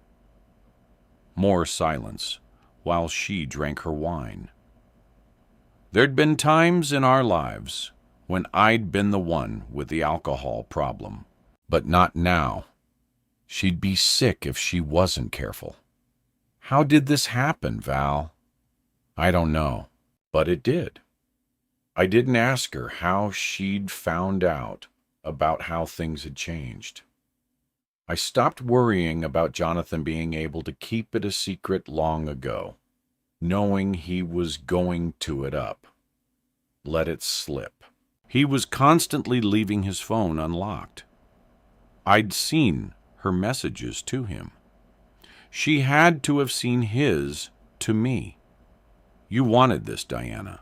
You asked me to do this. Don't you forget that." Diana looked surprised. "I never asked you to fall in love with him, Val." "Well, I told her I did." Diana laughed, but there was a sound of pity in it. I didn't hate her before, but now loathing rose inside me, a sickness. "Has he said he loves you?" I couldn't say anything. "Take him," she said. "If you can keep him, you're welcome to him." When she burst into tears, what could I do but hug her? Our wine sloshed in our glasses, but neither of us paid attention. Diana and I clung to each other, gripping hard, like this embrace could keep us from falling apart. She was the one who pulled away. Her sigh was heavy and grinding. She laughed without any humor. She finished her glass, filled it again, and gulped. She didn't look at me when she spoke. "You think you love him?" "I do." "Love him. You think you love him," she repeated, but gently this time, looking me in the face. "But you don't really know him. Maybe you hate me now." "Stop with the drama. I don't hate you." "I don't hate you either." We clink-dicked our glasses together. We sipped. The wine was cold and sweet. It was the taste of our friendship. If I get the proof I need, it will ruin him financially. "Is that what you want?" Diana asked. "Of course it's not," I snapped. "And you don't have to do it. You could just leave him without ever even bringing up the prenup." "I'd lose the beach house," she whispered. "But you don't care about that. You could work it out with him. I could talk him into being fair." Her laugh this time was ragged but amused. "Do you really think Jonathan would ever be fair if he thinks he can get away with being anything but? And he can, if you just let me talk to him. I didn't tell him to take me on that trip." Her words cut me off sharp as a knife. Diana lifted her chin. My insides turned to ice. "He said you did. He said, if he's in love with you, why would he agree to bump you from a sexy romantic getaway in favor of me? Think about it, Val." Diana said, "If he loves you, why would he take me instead?" Something about her words rang true. I didn't want to answer her question. I didn't want her to be right. But what if she was? He lies, Diana said.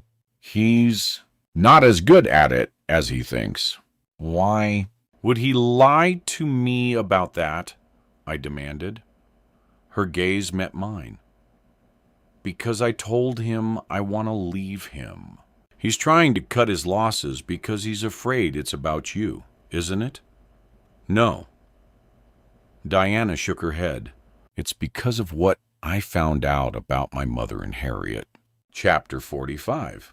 Diana. This phone has only a few apps displayed on the home screen. The standard ones I recognize, of course. A few I don't. I tap one, and it brings up Tac Talk, a message app I've heard of, but have never had an account with, at least not that I remember. It's passcode protected, and I don't recognize the username. Briar Rose 132. That's already displayed. It takes me 3 tries, but I figure out the password. It's the one I used to use for my online journal. The one nobody else would be able to guess. The profile picture for Briar Rose 132 matches the one on the phone case. The contacts list has only one name in it. Tac Talk Guy, with a gray silhouette as the profile pic. No messages show up. But this app automatically deletes messages when you log out. I don't type a message, but instead close the app without logging out of it. I look through the rest of the phone. There's a banking app for a local credit union, not mine, showing a minimal balance. The last deposit was made months ago. The payout, then a large withdrawal of cash. No other information than that. This phone has an app, all set up for my security camera system, and I don't have to fight with the passwords for it. The system only saves clips for 2 weeks, but I know where to find the ones that have been deleted. I scan them quickly. There's only one that matters. Darkness. The deck and the trees beyond, lit only by the backyard floodlights. One figure carrying a shovel and what looks like the cigar box. It crosses the deck and disappears into the trees just beyond the shed. When it comes back, the box and shovel are both gone. It looks directly into the cameras with a frown, the face clear enough to make a solid, no questions identification. It's me. I buried this box beneath that tree, but I have no idea why. Another app has caught my eye. I know this one. It looks like a calculator, but it's for storing pictures and files you don't want anyone else to see. This app is also passcode protected, but I take a chance and use the one that worked on the phone itself. It works. The app opens. The first photo I see is black and white. It shows a woman, her face obscured by a panel of sheer fabric. She's wearing a bra and panties, and her dark hair is down. It's a sexy picture, clearly taken by and meant for a lover. It's not until I spot the inked heart on her shoulder that I realize the woman is me. The phone slips from my fingers, but hits the bed without pulling free of the charging cord. I stare at it. I'm shaking. My stomach churns, and I taste acid rising in the back of my throat. I force myself to pick up the phone again. I swipe more photos. My naked body twisted and shadowed and filtered. Pictures of someone else. Oh my God. I choke out the words and hold the phone in both hands to help me focus on it. My hands are shaking so much I have to close my eyes and take a deep breath to keep myself from passing out. The world is threatening to spin right out of control. There are pictures of Cole, his arms around me, both of us staring up at the camera, grinning like fools. His face turned to mine, eyes closed, lips brushing my cheek. I sit on the bed, phone in one hand, and touch that spot on my face with the other. I close my eyes again, trying to remember this, any of it. Cole and I were lovers, but no matter how hard I try, I can't recall a single second of anything with him before the day we met at the coffee shop. Then I'm stumbling. Phone dumped onto the bed into the bathroom to heave up the leftover sandwich and soup I gobbled up such a short time before. My stomach empties. I flush, and then again until I'm only weeping over the toilet. The sour taste in my mouth makes me spit over and over. When I think I can stand, I get to the sink and run the water so I can rinse my mouth. Quickly, I brush my teeth.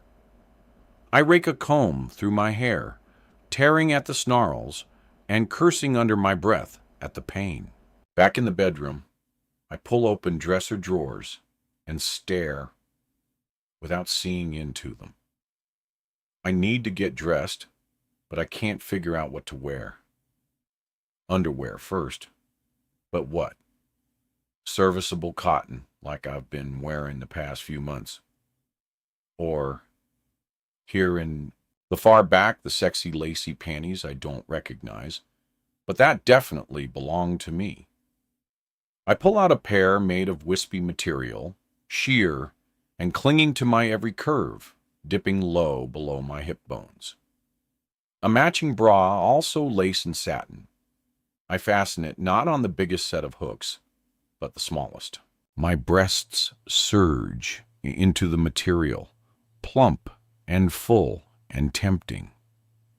And the reflection in the mirror over the dresser is even more disturbing than the one in the bathroom. Another woman who is a stranger. I don't know myself anymore. I yank my feet into a pair of leggings, socks, a tunic top. The phone I found in the box is still on the bed charging.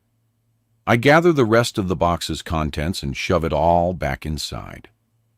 The phone is at 40% or so, and I unplug it and put it back in the box too, before I close the tiny hinge and put the entire thing into my oversized shoulder bag. I make it to my car, keys in hand, unburied box in my purse, and I go. Chapter 46. Cole. I haven't had a ping from my Talk app in months. Not since before the night of the car accident. I leave it open all the time just in case, but I stopped expecting anything a while back. In the months after that night of screeching tires and cold rain, I got a few of those messages from the bots that troll the app, looking to lure lonely dudes into conversations, and as soon after that as possible, into making contributions to a bank account in order to access private pictures or conversation. I never fell for the bots' comes, but every time one pinged me, I sure as picked up the phone, hoping it was her. When the distinctive sound chirps for my phone, I have to do a double take. The phone is on the counter next to the Daily Mail, and the glass of red wine I'd poured myself while I figured out what the hell I wanted to do for the late dinner. I wish I didn't have to cook. Pizza delivery sounded like a better option, but I was too hungry to wait for it. So, I've been scarging in my freezer, like the worst kind of bachelor stereotype. With a jar of peanut butter in one hand and a package of frozen waffles in the other. Because it's a meal. I stop dead cold as the phone chirps again. I can't convince myself it's a regular text because the TalkTalk app has its own sounds. It's a spam message. One of those porn bots, right? It has to be. Briar Rose 132. I found the phone. That's it. I'm not even exactly sure what that means, but I know who is saying it. I do the lame thing and reply, okay. The message is marked with an R for read within seconds. Briar Rose 132 is typing. I wait, uncertain what the hell is going on, not sure what I ought to do. I'm still holding the box of frozen waffles, and the cardboard is going warm and soggy in my fist. So, I put it back in the freezer. Suddenly, I'm not so hungry. Kunginver, a second after that coming over. I could have listed 100 or more reasons why I fell in love with Diana Sparrow. But one of them had always been her insistence that even when using text messages, she was always careful to spell out entire sentences and use proper grammar. No shortcuts, she'd always said. Language and communication could evolve, but that didn't mean it had to be disrespectful. If a conversation was worth having, she'd said it was worth typing correctly. I put my jar of peanut butter on the counter and contemplate my life choices, because it seems like everything is on the verge of going to, and even though I know it's not all my fault, at least part of it is. Tack talk guy. I'm home. Radio silence. She's not even typing. I drain the rest of my glass and wait. Then Briar Rose 132. I'll be there in half an hour. Tack talk guy. I'm ready. I'm not. I have no idea what's coming. I toss the dirty clothes in the basket and have another wine glass ready. She likes white. I like red. I only have one bottle of white, but since I have no idea how much she'll want to drink, that seems like enough. It's cold. At least she's coming over, and I am, no joke, pacing the floor until the headlights of a car sweep across my front window. Then everything goes into a kind of slow motion.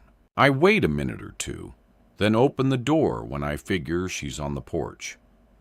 She looks like death, not going to lie. Wet hair, smeared makeup. Whatever is going on, she isn't dressed for seduction. She still looks as beautiful to me as she always has. The look in her eyes, though, that's ugly. I step aside so she can get through the door, and I close it behind her against the storm, still battering my trailer's metal walls and roof. You look like you could use a drink. Diana barks out a sharp, humorless laugh. Sure, right. That's exactly what I need. I'm a real booze hound, right? Didn't you know? She had occasionally sipped from a glass of wine with me the precious and rare moments we'd had the time to indulge. And once, at one time, she'd been tipsy enough to promise. I shake off that memory, not wanting to dwell on it right now. Stuff that happened before the accident has to stay in the past. I wouldn't describe you that way, I say. Diana hangs her head. Water from her dripping hair plinks onto my floor. Her shoes squish when she shifts from foot to foot. My teeth want to chatter just looking at her. How about some hot tea or cocoa? I offer. I have marshmallow fluff. I can't see her face behind the wet curtain of her hair. Even when she half twists toward me, I catch a glimpse of her mouth, lips pressed together. She crosses her arms tightly over her belly. I love fluff. How did you know? Who doesn't love fluff? I step toward her, but it's too fast. I can see that in her face, how she tenses, so I stop. I try again. Diana, come into the kitchen. She shakes her head hard enough to fling cold water toward me and retreats a few steps. She lifts her head. Her lips are blue with cold, matched by shadows beneath her bright blue eyes. How did you know, Cole? About the fluff? About the color of my car? Way back when we first met. I've been waiting for months, hoping Diana would remember us. Now, faced with the possibility that she might have started to regain her memories, I'm not sure what I'm going to do about it.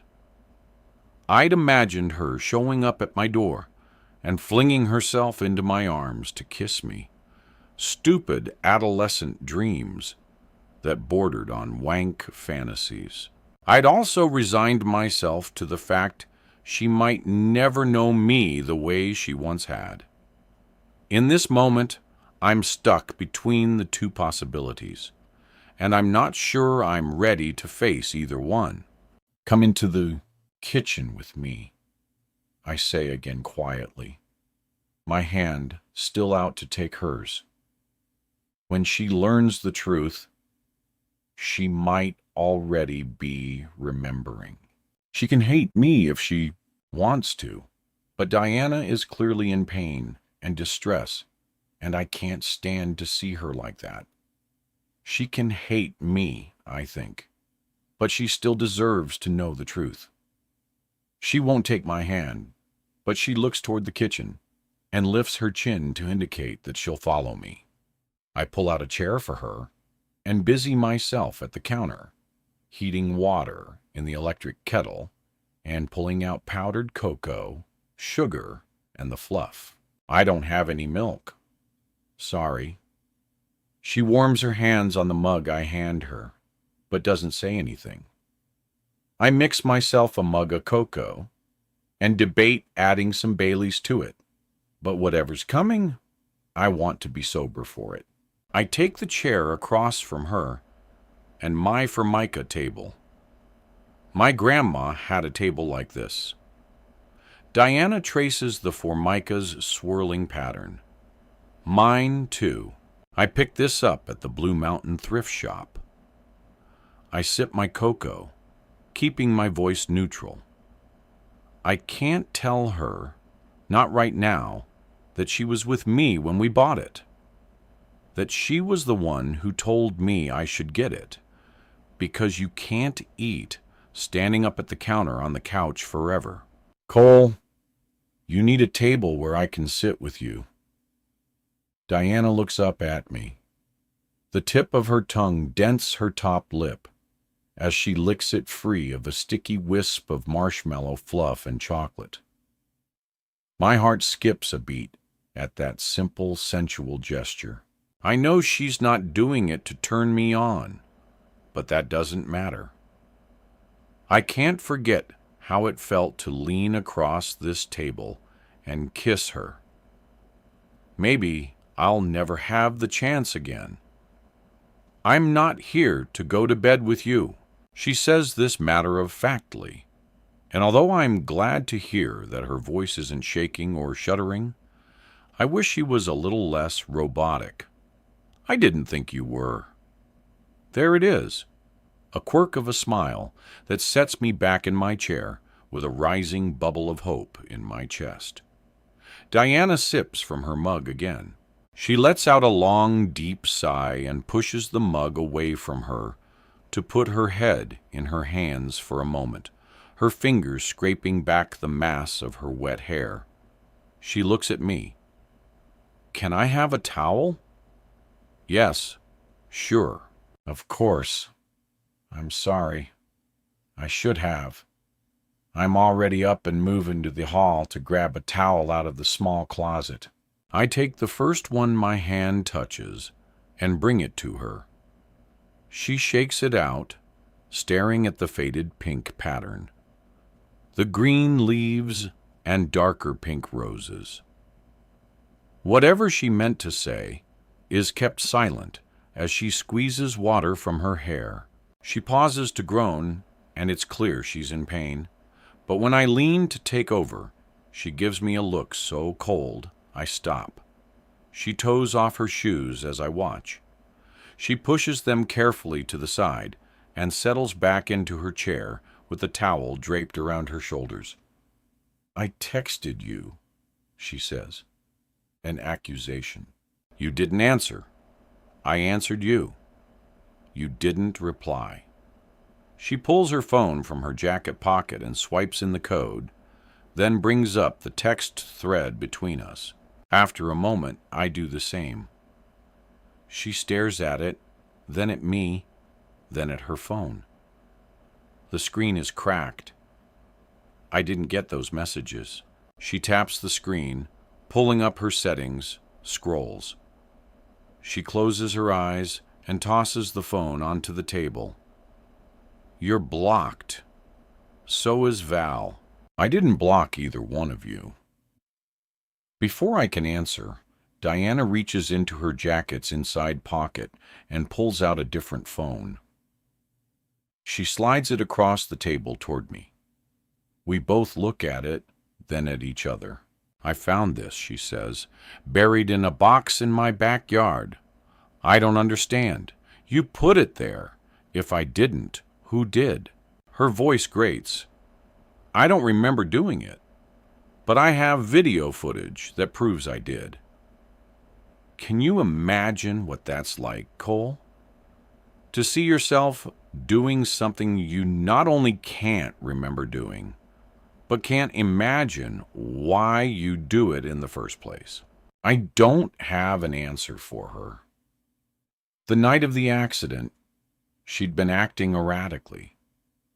She had told me a lot of things that were going on, but burying a bunch of stuff in the backyard wasn't one of them. I shrug. Do you recognize this phone, Cole? Of course I do. But I hesitate. There were times I stopped myself from telling Diana the truth because I thought it was the right thing to do for her. There were times when I knew it was just for me. I'm not sure what the right choice is now. I go with truth.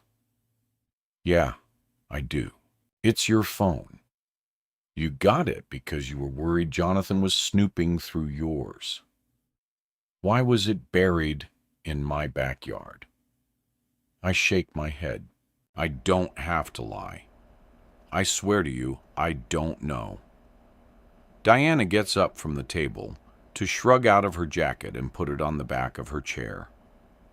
Wincing and groaning, she pulls an elastic band from around her wrist and ties her hair on top of her head in a messy tangle that I know she would think looks like, but breaks my heart with how casually sexy and beautiful it is. She leans on the back of the chair, her fingers gripping the sparkly blue vinyl. There are pictures of us on that phone together. I don't remember taking them. I don't remember anything about that, but you do, she says. Don't you? Yes. Diana mutters a string of curses under her breath. Nothing I can totally catch.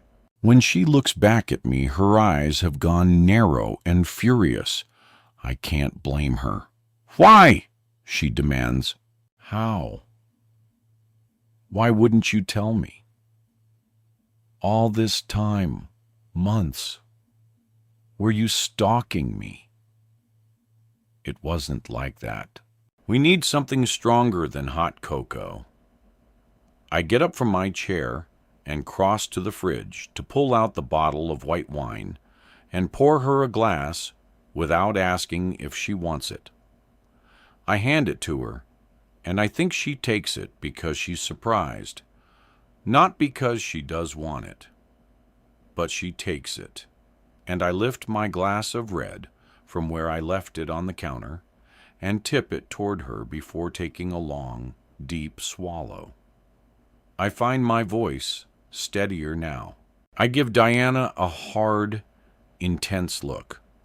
The day you walked into the coffee shop was the first time I'd seen you in weeks. My heart stopped. I hoped you were there because you were looking for me. But your eyes slid right across me like we'd never met.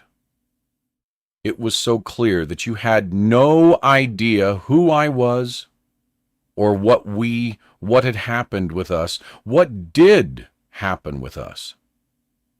Diana's voice breaks. The wine splashes from her glass. She doesn't drink any. We fell in love, Diana. I drain my glass and set it on the counter. I don't make the mistake of approaching her. I give her space. It happened crazy fast. You used to say to me, it was like lightning had struck both of us, and that's exactly how I felt about it too. It wasn't something either of us expected. I don't understand. She shakes her head again. How that's the truth, although not all of it. And as I watch her try to process it, I vow inside I will never, ever lie to Diana again. So I take a deep breath and man the up, and I tell her the rest of it. You hired me to prove your husband was your best friend. Chapter 47. Diana. For a long minute, I can only stare at him. My head tilts like that little dog who used to listen to the Victrola. A strangled, confused sound slips out of me, and I start to laugh. A small chuckle at first, but it becomes a choking gap seconds after that. I laugh so hard, I sound like I'm screaming.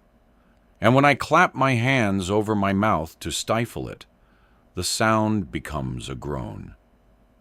Only half of physical pain. More laughter. I'm shaking with it. Cole takes me in his arms. And although I've thought about him doing that over and over again all these days without hearing from him, I squirm out of his grip and take a couple unsteady steps away from him. I hold up the hand, not covering my mouth. He frowns but stays put. I hired you, I say finally, through clenched jaws, trying to hold back another flood of hysterical giggles to collect proof of my husband's affair. And then we had one, the two of us. Cole's dark golden brows knit. The brackets around his mouth deepen. He nods. I'm still laughing, but now I'm also crying and gasping, and everything around me is spinning. And this time, when I end up in Cole's arms, I cling to him like I'm drowning, and he's the life raft. I press my face to his chest. He smells good, like laundry, detergent, and a little bit of sweat, and it's familiar. I know this scent. I know this man. I've known him for a long time, I think, even when I didn't understand how or why it all hurts so much. And again, it's more than just a physical pain. All of this hurts me inside and out, up and down. The night I came back here with you, the night I begin, but I can't say anything else. Cole strokes my hair. I wanted to tell you everything the first time I saw you at the coffee shop, Diana. And every time after that, all those weeks, but I couldn't. How long? I can see I haven't been clear enough. So I continue before he can fumble and answer. How long were we? You found me in June. We agreed to meet up for regular report once a week. How many weeks? Cole hesitates, clearing his throat. It was the third time we met up. More laughter spits out of me in hacking spasms. I choke on it. Cole hugs me tighter, then eases up, clearly making sure to be careful of my injuries. He presses his lips to the top of my head. I want to bury myself in this embrace, close my eyes, and let Cole comfort me until I wake up from this, because surely this has to be a nightmare, right? I dreamed about digging up the box in the backyard, and I just kept dreaming. None of this can be real. It's too much. Maybe we should sit down, he says. Come here to the couch. You're shivering. Let me get you something warm to put on. I withdraw. I don't feel calmer, but my voice is steady. Sure. Right. You want me to, what? Strip out of these wet things. That's not suspicious at all. If all I wanted was to you, Diana, I'd have done it and been finished with you. Cole snaps these words at me. He looks immediately ashamed. I'm sorry. We stare at each other. I am shivering. My teeth are trying to chatter, and I clench my jaw to stop them. I'm making fists, too. But I relax my fingers. The vibrating, humming pain in my collarbones eases. Come sit with me, he says finally. I'll get you a blanket at least. On the couch, Cole pulls a thick knitted afghan from the back of the recliner and hands it to me. I wrap it around my shoulders and tuck my hands beneath it. I'm still shivering, but I'm not sure it's still from being cold. Tell me everything, I say. Chapter 48. Cole before. The woman sitting across from me was in her mid-40s. Dark hair with some sexy streaks of silver at her forehead. Blue eyes with lines in the corners. Her lips smiled, but her eyes didn't. I'll want pictures, screenshots, whatever it takes, she told me. Video if you can get it. I can do that. How much? Her expression was neutral, but the wobble in her voice gave her away. We talked price. Of all the things I'd ever been paid to do, surveillance work paid the worst and was the biggest pain in the ass. That's why I usually tacked on a convenience fee and always got paid up front. I outlined it for her. Cash in an unmarked envelope. Small spendable bills. This didn't seem to faze her. I'll need a day or so to get that much in cash. People usually did. I nodded and pulled the platter of fries toward me. She'd ordered a club sandwich, but hadn't taken a single bite. The diner where she'd agreed to meet was an hour from the town where we both lived.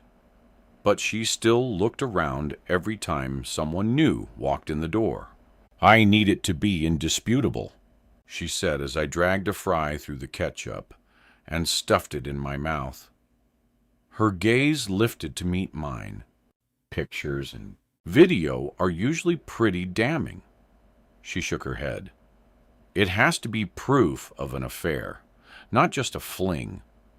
It has to be proof that it's been going on at least a few months. There has to be actual talk of an emotional connection, love. Like, he actually has to say it. Some people have a real boner for getting kicked in the teeth. When I pointed out that putting herself through that level of torture isn't necessary, that unless her husband hired a shark of a lawyer, pictures and video would be enough, and that Pennsylvania is a no-fault divorce state. Anyway, she looked faintly surprised. then frowned. Her fine, dark brows knitted. "Are you a lawyer?" "No," I admitted. "I just deal with a lot of people who want to get divorced."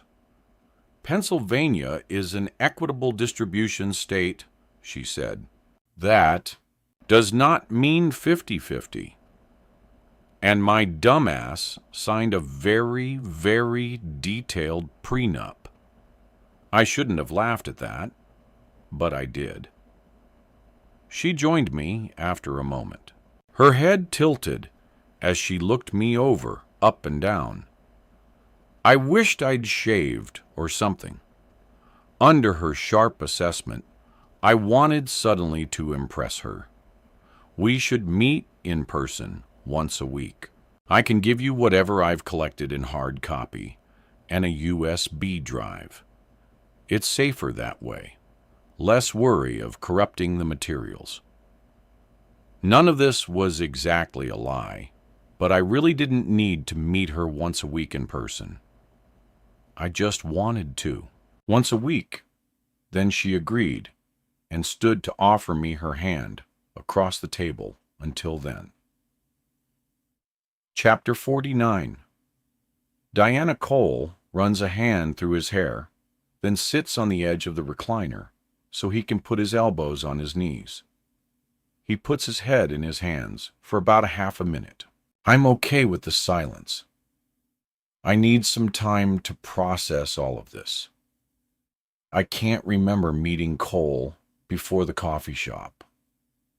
I can't remember kissing him, or touching him, or having him inside me, except the 2 times we've been together since then.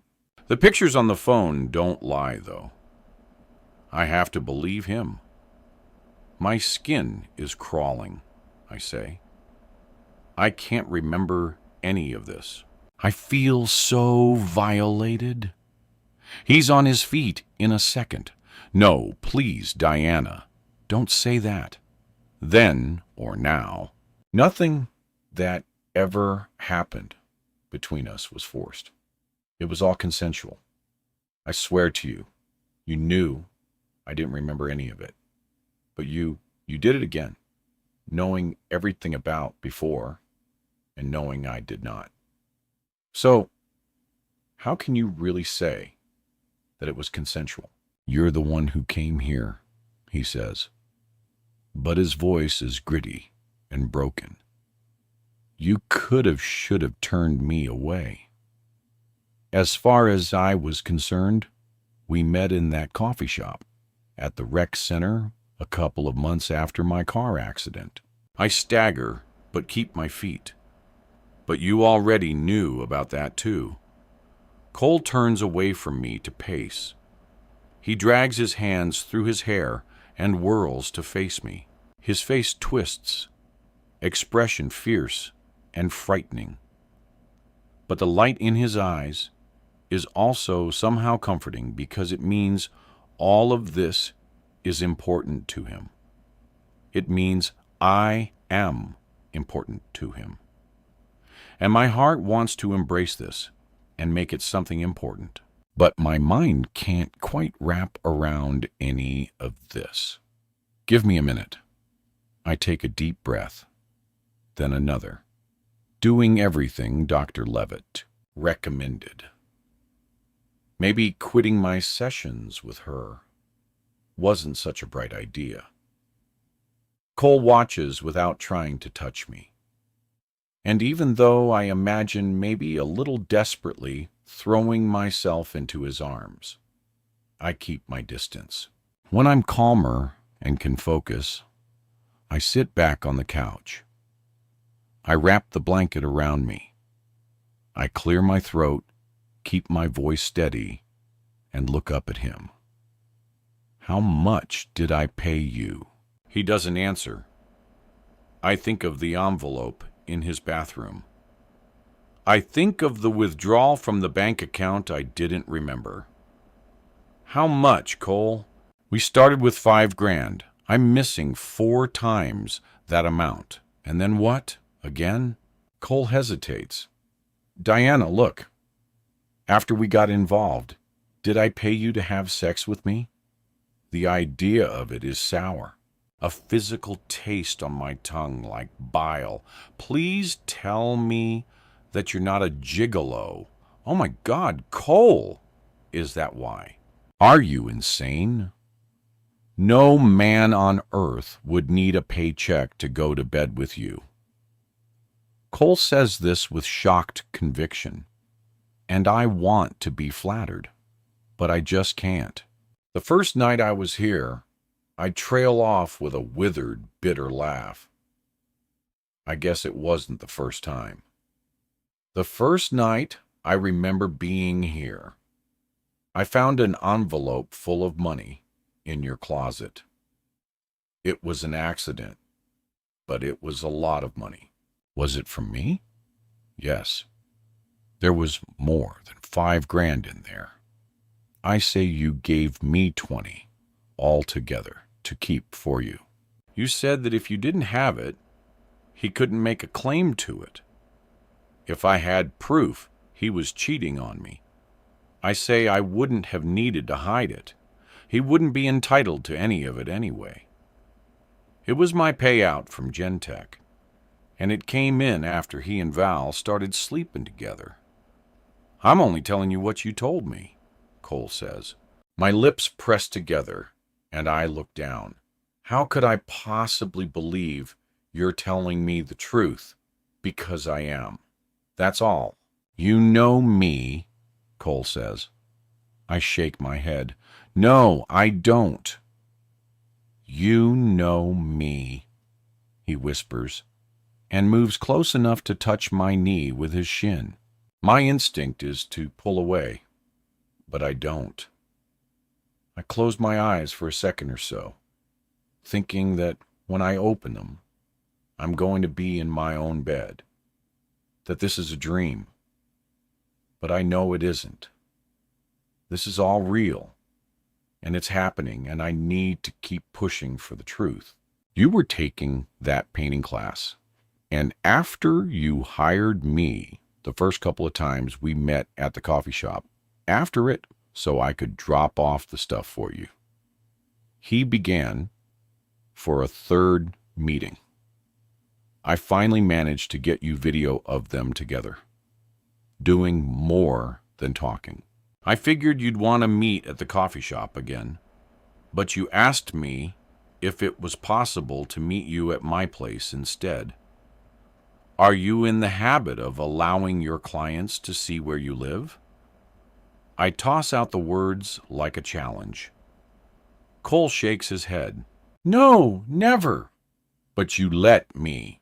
Yeah, he says, I let you.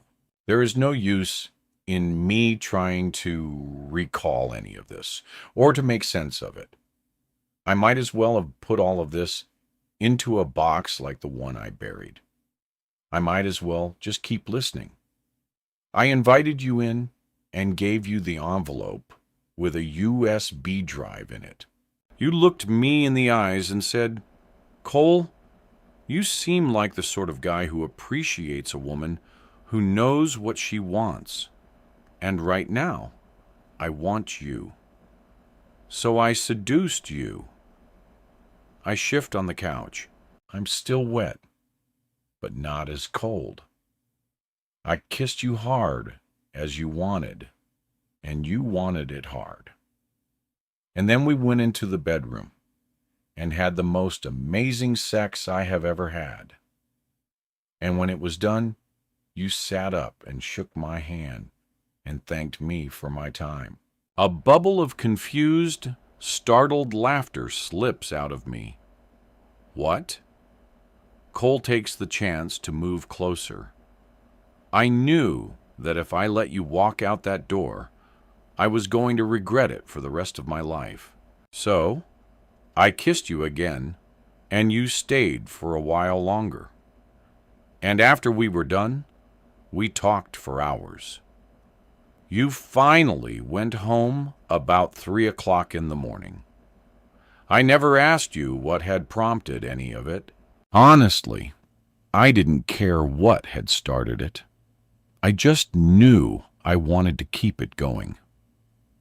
I didn't see you for 3 days, and I was sweating it. I was sure you'd never show up to meet me again, that you'd just give me a drop-off point or something.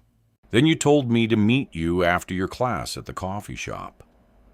You bought us both coffees and told me to get the Tac Talk app. And that was it. That's how it started. There's silence now while I think about this. When did this happen? The end of July. The accident happened October 1st. We were together for what? 2 months about that. Yes. I shake my head. That's not a very long time to have met someone and fallen in love. Not if you've both been waiting for it for so long that when you find each other, it's like you were in a dark room and finally learned how to turn on the light. Something inside me recognizes those words. I force myself to answer him lightly, but my voice shakes. Did you read that in a book? You're the one who told me that. He reaches for me gently and takes my hands in his. I move a little closer. You said we fell in love like the flash of lightning and the crash of thunder. Everything all at once. I said that too. Yes, the night you told me you were going to leave him. Cole says, why would I bury my phone in the yard? To make sure he didn't find it. I don't. No, Diana, I really don't. You never told me you did that. I know you were kind of flipping out a little bit, that he was going to find out. There must have been something else, I say in a low, tight voice. Something I didn't tell you, maybe. We're both silent for a moment. Cole looks sincere in his confusion. I press a hand to the space below my right ribs, the spot that still aches sometimes. Like my body can remember what my mind can't. How did it end? This feels more important to me than how it started. Cole stands to pace. He runs his hands through his hair, pushing it off his forehead. When he faces me, his expression is grim. His hands are on his hips. He shakes his head a bit, then at last answers. It ended in a ditch on the side of the road. Chapter 50. Cole, were you with me that night? Diana demands. Were you in the car with me? No. Do you know who was? No, I don't. I thought you were alone, I tell her. Diana frowns. Yeah, so did I. You came to my house in the late afternoon, 3 or so. You told me you didn't need any proof about his affair. You had something else that could easily end things. And you were going to leave him whether or not I wanted you.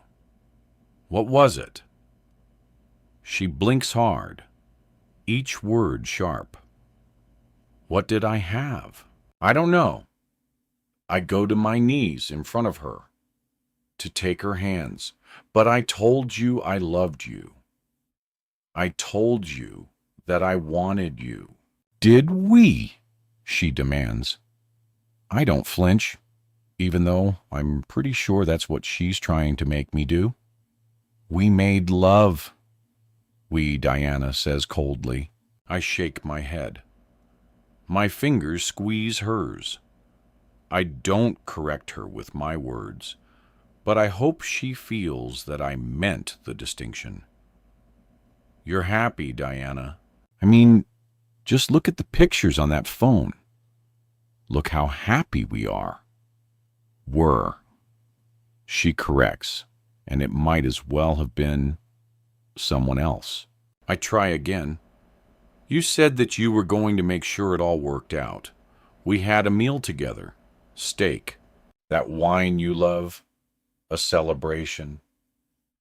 I can still smell her perfume from that night, taste the wine on her mouth. And then you left to go home. I thought you were going to tell him it was over. When I didn't hear from you for a few days, I got worried.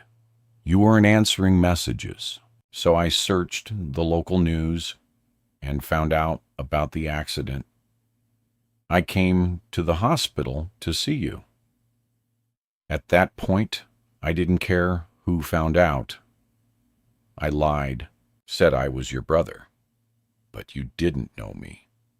The nurse on duty told me you had amnesia. I left. And that was the last time you saw me until that day at the coffee shop? I nod. It's the truth. She gets to her feet and lets the blanket drop from around her shoulders. How could you leave me alone so long? If you loved me, Cole, how could you do that? You had no idea who I was. I thought you'd remember in time. But so long as you didn't, what was I supposed to do? Wreck your life? No, I tell her. I sound bitter and angry. And I guess it's because I am. No, Diana. When you love someone, you let them go, if that's what's best for them. When you love someone, you don't lie to them. Diana spits out. If you loved me for real, you'd have stepped up, and you sure as hell wouldn't have lied to me when we did meet up again. You wouldn't have kept the truth hidden from me. If what we had was truly love, you would not have just let it go. Letting something die is not the same as killing it, I shout. Diana recoils with a gasp, and the color drains from her face. Where did you hear that from you? My voice softens. I know better than to try to pull her into an embrace, but I do my best to touch her with my voice. When you told me about killing Val's mother. Chapter 51. Diana. I told him about Val's mother. I've never told anyone, not even Jonathan. Why? Why would I do that? Because you loved me, Cole says, and you wanted me to know everything about you. Loved. Such a difference that one letter makes. Turning the word from present tense to past. I should go. Stay. He says, just for a few hours until you calm down. If I do that, I'm going to end up in his bed. And tonight is not the time for that. It might never be the time for that again. I can't decide. His arms around me, his mouth on mine, the sound of his voice, all of that is delicious and a comfort. And I want it. I want him. But right now, I have to go home. I let him kiss me first, though. I'm supposed to love this man. I can't remember how we got to this point, but here we are. And I can't deny it feels good to have him hold me. The press of his lips on my forehead is a consolation I want to sink into. But already, there's a heat building low in my belly again, like the pain below my ribs, that ache that comes and goes. My body remembers. I have to go. I tell him. Cole frowns.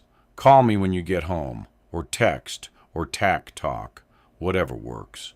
He doesn't ask me if I'm going to tell my husband about him. Us. To be honest, I'm not sure what I would say if Cole asked me that, because I'm not sure I know what I'm going to do once I'm face to face with Jonathan. I leave without promising Cole anything. I hate this car. This bland, neutral, safe car. It's supposed to be a sign of how much my husband loves and cares for me. I'm supposed to be grateful. The very thought of it makes my stomach churn. The storm has stopped by this point, which is good because suddenly I'm so exhausted that I have to roll down all the windows and slap myself across the face to keep awake. Even on the short drive home, I'm elated, nauseated by the time I pull into the driveway. I feel like I'm ready to pass out. So much so that I sit in the driver's seat for a few minutes before I can manage to get myself out of the car. At least I think it's a few minutes. I come to with the car dinging to remind me that the door is open. The garage door is also open. Although, fortunately, I didn't try to pull my car inside because at this angle, I would have crunched into the wall. My husband is still not home. I get to my feet, slam the door. I'm so tired that I weave my way to the door, into the kitchen, which is locked. It's never locked, which means someone must be inside. I guess Harriet's not giving me the silent treatment anymore. I can't find my keys. My purse is in the car.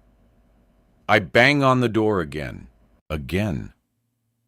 My fist hammers down until finally the door is yanked open. Diana, where were you? Out. I push past her. She follows me into the kitchen where I grab a jug of orange juice from the fridge and start to drink. I'm thirstier than I can ever remember being. I turn to see her staring. You want to know where your precious son is out so late? Missing his dinner with us again? He's working. A sigh shudders out of me.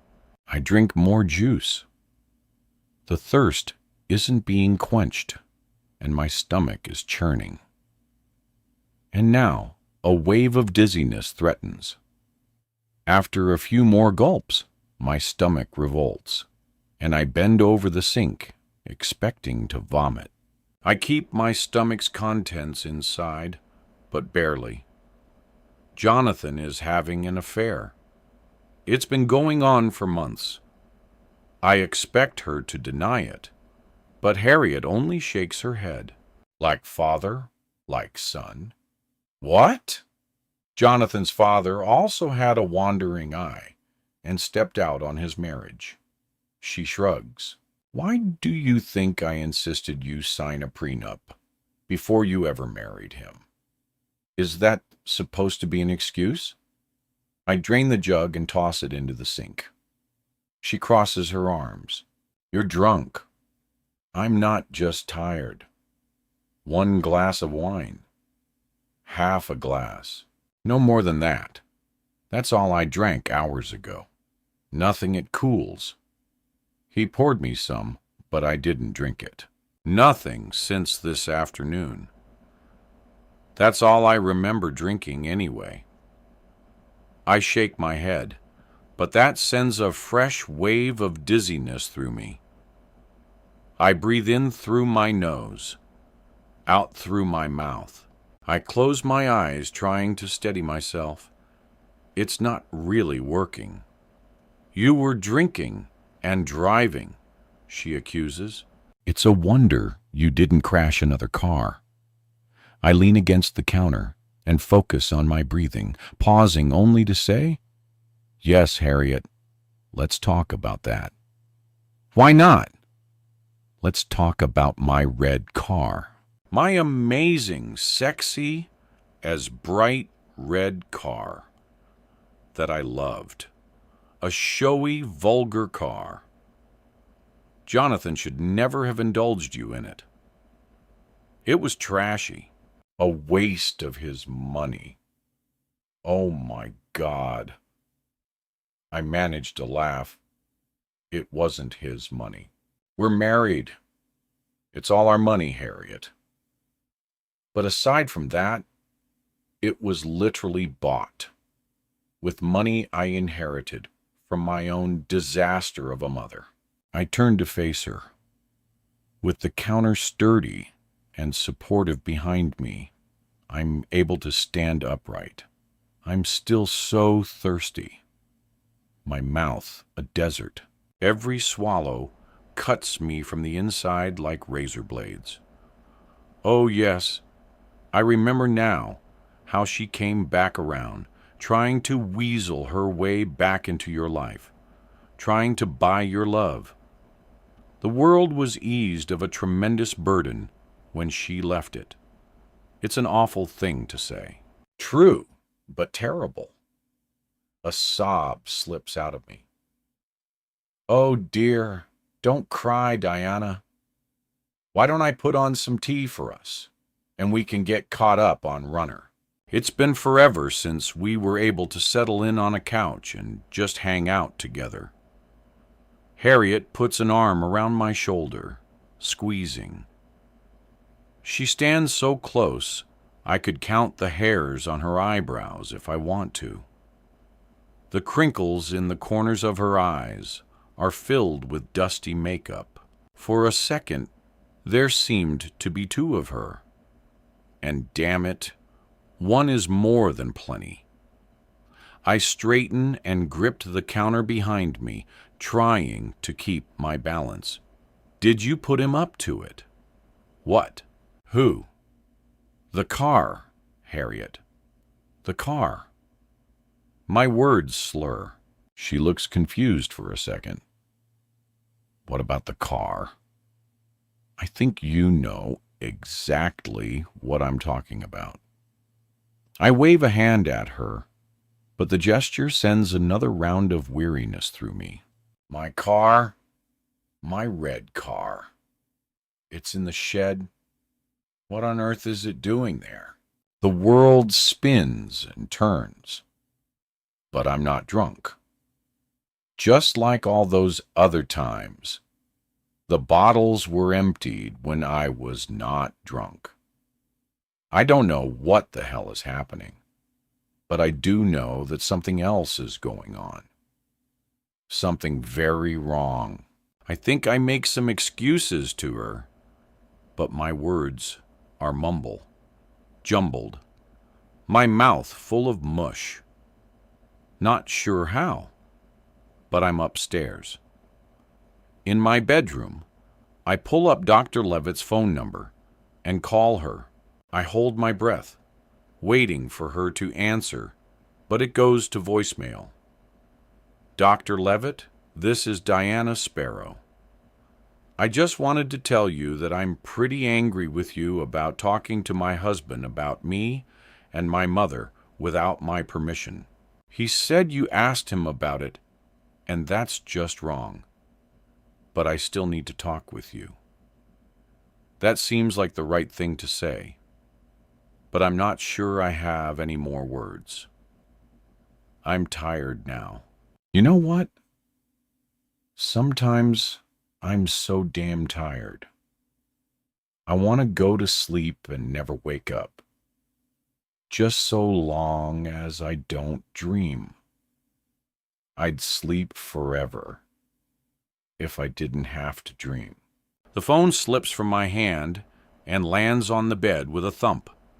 I stare at it, stupid and clumsy and tired. I can barely keep my eyes open, and I strip out of my clothes to leave them in a pile on the floor. In the shower, on my hands and knees, I let the water pound down all around me. My forehead is pressed to the tiles. The water is a little too hot, but I can't get myself up to adjust it. I curl onto my side and cover my face with a washcloth, so water doesn't get in my ears or nose. I'm comforted by this cascade of warmth, the sound of it, the steady thump of it on my skin. After being chilled to the bone by the rain, this is heaven. Lights in my eyes, figures, men in my bathroom. No, a man, and also a woman. They're wearing blue uniforms. A light in my face, passing over my naked body. A gust of cold air when they open the shower door. Ma'am, I need to ask you to get up now. I don't understand, and I can't get up. I'm naked and wet, and there are strangers in my bathroom. The light again hurting my eyes, so I cover them, and the shower water disappears, leaving me cold and wet and still naked.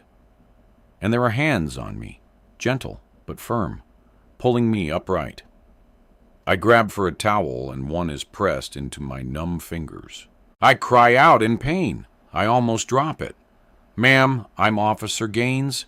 This is Officer Terry. We're responding to a request for a wellness check. Can you tell me your name, please? How can you be in my house to check on me and not know my name? What the hell is going on here? I hold the towel in front of me. I'm a little more clear-headed, but still so tired. Officer Gaines is the woman, and she looks past me to see my robe, which she grabs and hands to me. Ma'am, your psychiatrist called us because she was concerned you might be trying to harm yourself. Over Officer Terry's shoulder, I see Harriet standing in the bathroom doorway. She was drinking earlier. Officers, a lot. That's not unusual for her. But this time, she says several times that she wished she could go to sleep and never wake up. You were eavesdropping on me again. The light in my face. Officer Gaines steps between me and Harriet. The cop is looking deep into my eyes. Mrs. Sparrow, have you taken anything tonight? Any prescription medicines? No. I can't stop myself from looking beyond them to the bathroom counter. Pill bottles, at least 6. They're all open, some on their sides, the caps missing. A few pills are scattered on the countertop. Officer Terry sees me looking and moves toward the counter. I didn't take anything. She's lying. I never said I wanted to hurt myself. I lunge toward the bottles. Officer Gaines restrains me. I'm slippery, but she's able to grab the robe. It pulls off me, but I don't even care. I lunge again, but it's too late. Terry's got one of the bottles in his hand. How many pills did you take, Mrs. Sparrow? She's not Mrs. anything, Harriet says condescendingly. She didn't take my son's name when they got married, though she really should have. I lose I don't know what I'm screaming, but it's loud and fierce, and I am blinded by the sheer violent force of my fury. I might not even be making words, only incoherent war cries.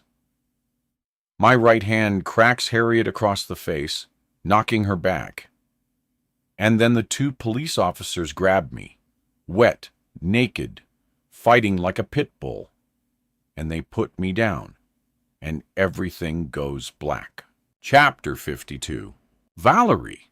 I hate the smell of hospitals. When my mother was dying, I spent hours by her side. I didn't want to. I was 15. I wanted to be watching TV or talking with my friends or really doing anything else. But at 15, I had no car and was at my father's mercy, and he wanted me there. I'm sure he told himself that it was for my sake. But even then, I knew it was never because he thought I would regret it if she passed without me there. I knew it was so he could have a break from her. My mother did not pass alone. I was there, and Diana was there. I turned my back at the end, and Diana finished it. It didn't take much. My mother was already so far gone. Later, my father would say that all we'd had to do was call for the nurse, and she'd have been saved. But she would not have been saved. She'd have been extended. That's all. I didn't think a psych facility would have the same kind of stink as a palliative care unit, but it's similar enough to force me to cough into my scarf. As I approached the admission desk, the young guy sitting behind it wears a neat navy polo embroidered with the Sawless Point logo and a hipster haircut. But he looks friendly enough when I put a hand on the desk to get his attention away from the computer screen. "Hi, can I help you? I'm here to see a patient, Diana Sparrow." He smiles at me. I smile back, although mine feels fake. He turns in his chair to face the screen again, tapping away at the keyboard and then frowning. He doesn't look up at me. "Your name?" "Valerie Deagati." "Does she know you're coming?" I sigh. "No, I'm sure she doesn't. But I called ahead to make sure it was okay if I came during visiting hours." "Is there a problem?" "I don't think so. Hold on. Please let me just check something." He taps some more. The last thing I want is for them to turn me away. I won't come back if they do that. And I have to see her. "Third floor. You'll see a nurse's station. You have to show them this." He hands me a laminated badge on a lanyard and sign in there. "I'll need to see your driver's license." By the time I get to the third floor, I'm too warm and have to take off my jacket. I leave the scarf around my throat, even if it would look weird and too obvious if I put it over my mouth and nose against the residual stink. At the nurse's station, I show my lanyard and say, "I'm here to see Diana. She'll be in the lounge down there. Third door on the left." "You can't miss it," the nurse says as she points. I definitely don't. The big double doors have large windows in them, each pane of glass crisscrossed with hexagons of metal wire inside. The outside of the doors is decorated with large flowers, the sort you make from tissue paper and pipe cleaners, like a kindergarten classroom. The doors open easily enough, although my fingers feel a little numb. Beyond the doors, the lounge is a large space painted in a welcoming creamy white. Large windows overlook the hospital grounds, although from here, all I can see is the tops of the pine trees. There's a fireplace covered by a metal screen. The bricks painted that same white, but it doesn't look functional. The flat screen TV mounted above it is tuned to a daytime talk show, the volume low enough not to be distracting. Some of the patients work on puzzles or color in those elaborate adult coloring books. A few are scribbling in journals. Nobody has a tablet or cell phone. Diana is standing along the far wall, her arms crossed over her belly, her face turned to the glasses half lit in golden light. Her dark, thick hair falls halfway down her back, but is pulled back from her face with a wide, thick band. She wears a pair of charcoal gray yoga pants, a matching slim-fitted t-shirt, and a navy hoodie zipped halfway. She's thinner now than she's ever been. Her cheekbones look sharp, her face shadowed and hollowed. She ought to look like a hag. But when Diana turns to look at me, all I see is a statue, a portrait hung in a museum. She looks like the angel on a mausoleum, but I can't tell if she's the weeping or the avenging sort. I am instantly, ragingly jealous. She was always not just the pretty one, but the beautiful one. Perfect hair, perfect teeth, perfect skin, never a blemish, never frizzy. And as we got older, the silver that came in at her temples made her look glamorous, not just old. Hi. Her flat voice matches her total lack of expression. I look around the room and keep my reply pitched low. Are you allowed to go somewhere else? More private? No, there is no place to go. They don't like us having privacy. Can we sit? I point at the small two-person table in the corner farthest away from anyone else in the room. She shrugs and moves toward it without saying anything. She takes the seat with her face to the window. I take the one across from her. Diana folds her hands on the table, her fingers linked. She stares out the window over my shoulder, not at me. I wonder what sorts of pills they're making her take. I wonder if it's rude to ask. Didn't expect to see you here, she says, finally looking at me. I'm sorry. Diana's brows lift, and I'm petty and jealous enough to notice that she hasn't had them groomed in a while, long enough to be a little shaggy. It's an imperfection I can cling to, even though I'm ashamed I want to. For what? She asks in a low, pleasant voice, tinged with the first hint of emotion she's shown since I got here. My husband for showing up here without letting you know in advance is my answer, spoken through grimly pressed lips and clenched teeth. I'm not sorry about Jonathan. Diana laughs under her breath and mutters something I don't catch. What I said, she repeats slowly, her eyes meeting mine without so much as a blink. You can have him. I sit back a little in my chair. You already told me that. We've had this conversation before. If we did, I don't remember it. I believe that now.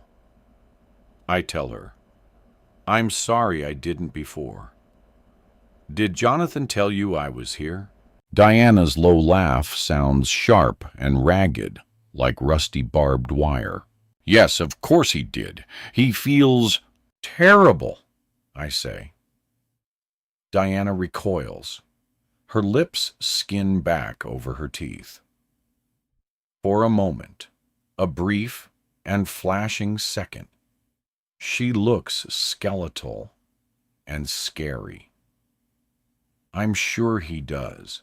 Not terrible enough to visit me, though. But I'm sure he's very, very busy at work. He could be.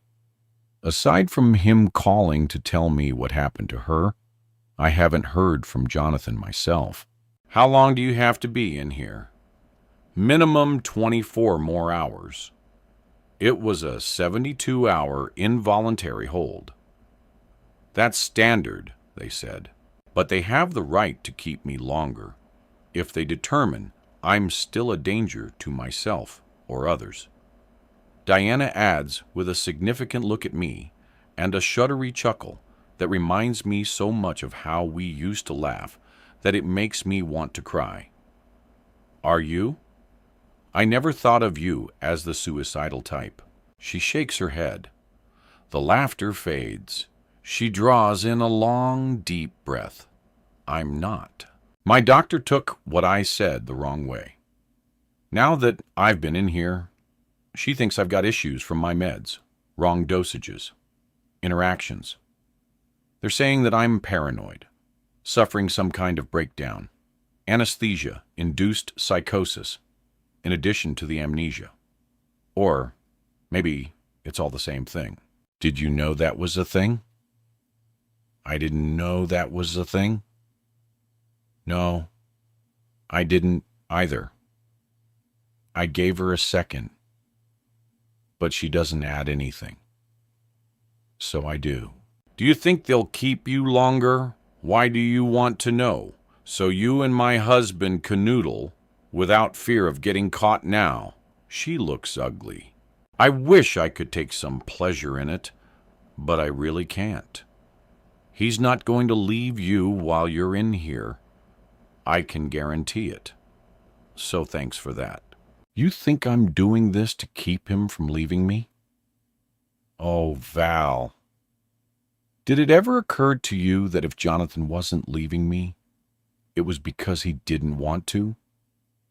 I mean, I couldn't have kept him if he didn't want to stay with me. Just like you couldn't have made him leave me for you if he didn't want to. People don't work that way. At least he doesn't.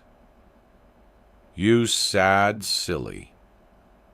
For a moment, she rests her face in her hands. Is she crying? I don't want her to be crying. I won't be able to stand it if she is. But when she raises her head again, her eyes are dry. Red-rimmed, but no tears. Do you remember that palm reader we went to in New Orleans? She asks suddenly. I can't forget it.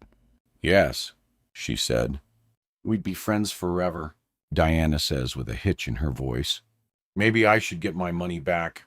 For the first time since I got here, I moved close enough to touch her. I close my hand over hers. She looks up. She said we'd be connected forever. I tell her, not that we'd be friends forever. She takes her hand from mine. Well, in that case, then I guess she was right. Chapter 53. Diana.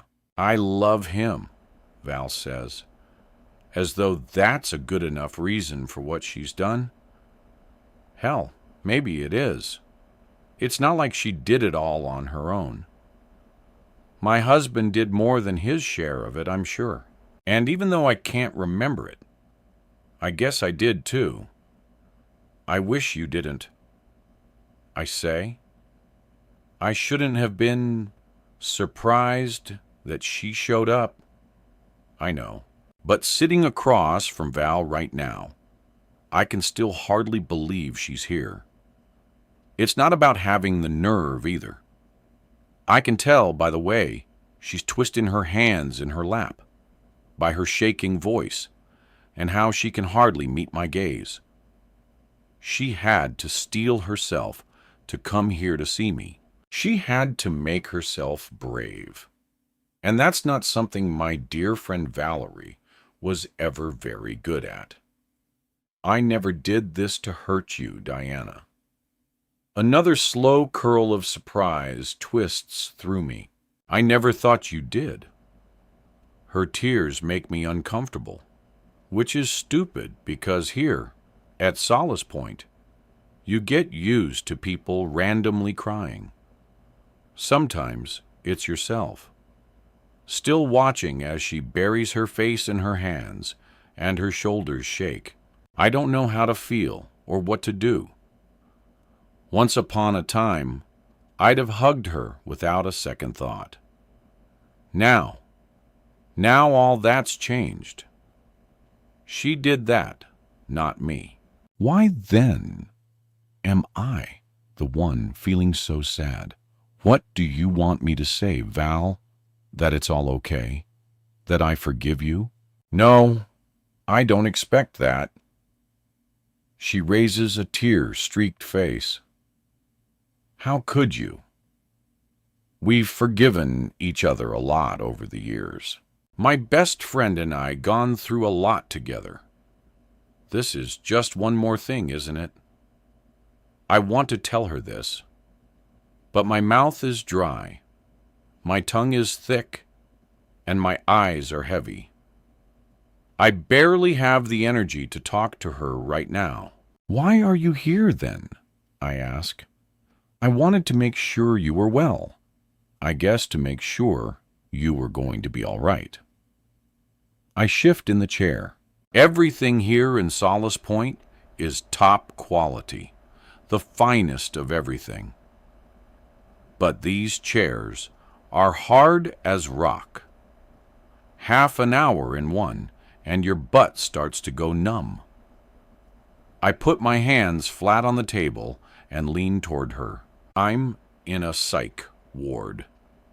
2 days in on an involuntary admission. I'm detoxing from drugs that I swear to you and God and anyone else who will listen that I have not been taking. And because it takes a week or some absurdly long time, they don't have any kind of blood test results back to prove I'm right. They don't believe me. Why should they? My memory is gone. I've given my husband, his mother, and my doctor every reason to believe I am not competent to decide things for myself. Oh, and the nightmares I've been having about burying a body in my backyard turned out to be sort of true. I dug up a box full of a bunch of crap I don't remember, but there it was in full color. I'm speaking with the voice of a stranger, like that kid in The Exorcist. I can't recall her name. That's how I feel, though. Possessed, ready to spew green puke. Val flinches. What the hell do you mean you're detoxing from drugs you weren't taking? What the hell is going on? You wouldn't believe me if I could even manage to put it into words. Anyway, what makes you think I'd want to tell you? I guess that's fair. She looks stung, though. She cuts her gaze from mine again. That night, you were with Trina at the Blue Dove. I was so sure you were just trying to mess with me. You already knew about us because I told you everything. I knew you'd had the car crash and the surgery, but I thought you were just trying to use that for sympathy, so Jonathan wouldn't leave you. I couldn't believe you'd actually lost your memory. It was like something out of one of those bad movies we used to watch on cable. It's not a movie. It's my life, I know. I'm sorry. God, Diana, I am so sorry. She does have the grace to look shamefaced. I look around the lounge. Nobody's paying attention to us. Not that I can notice. Solace Point is swanky enough that the people who become patients here are not the sort to eavesdrop on embarrassing conversations. I look back at Val. I know how hard it must have been for you to come here. Thanks, I guess. She doesn't reply, but she looks stricken. More tears well in her eyes, and she swipes them away with a fierce gesture. Her mouth works, but I can tell she's trying so hard to keep from crying that she's not going to be able to answer me. I don't really want her to. Remember when your mom was sick? I ask my friend gently.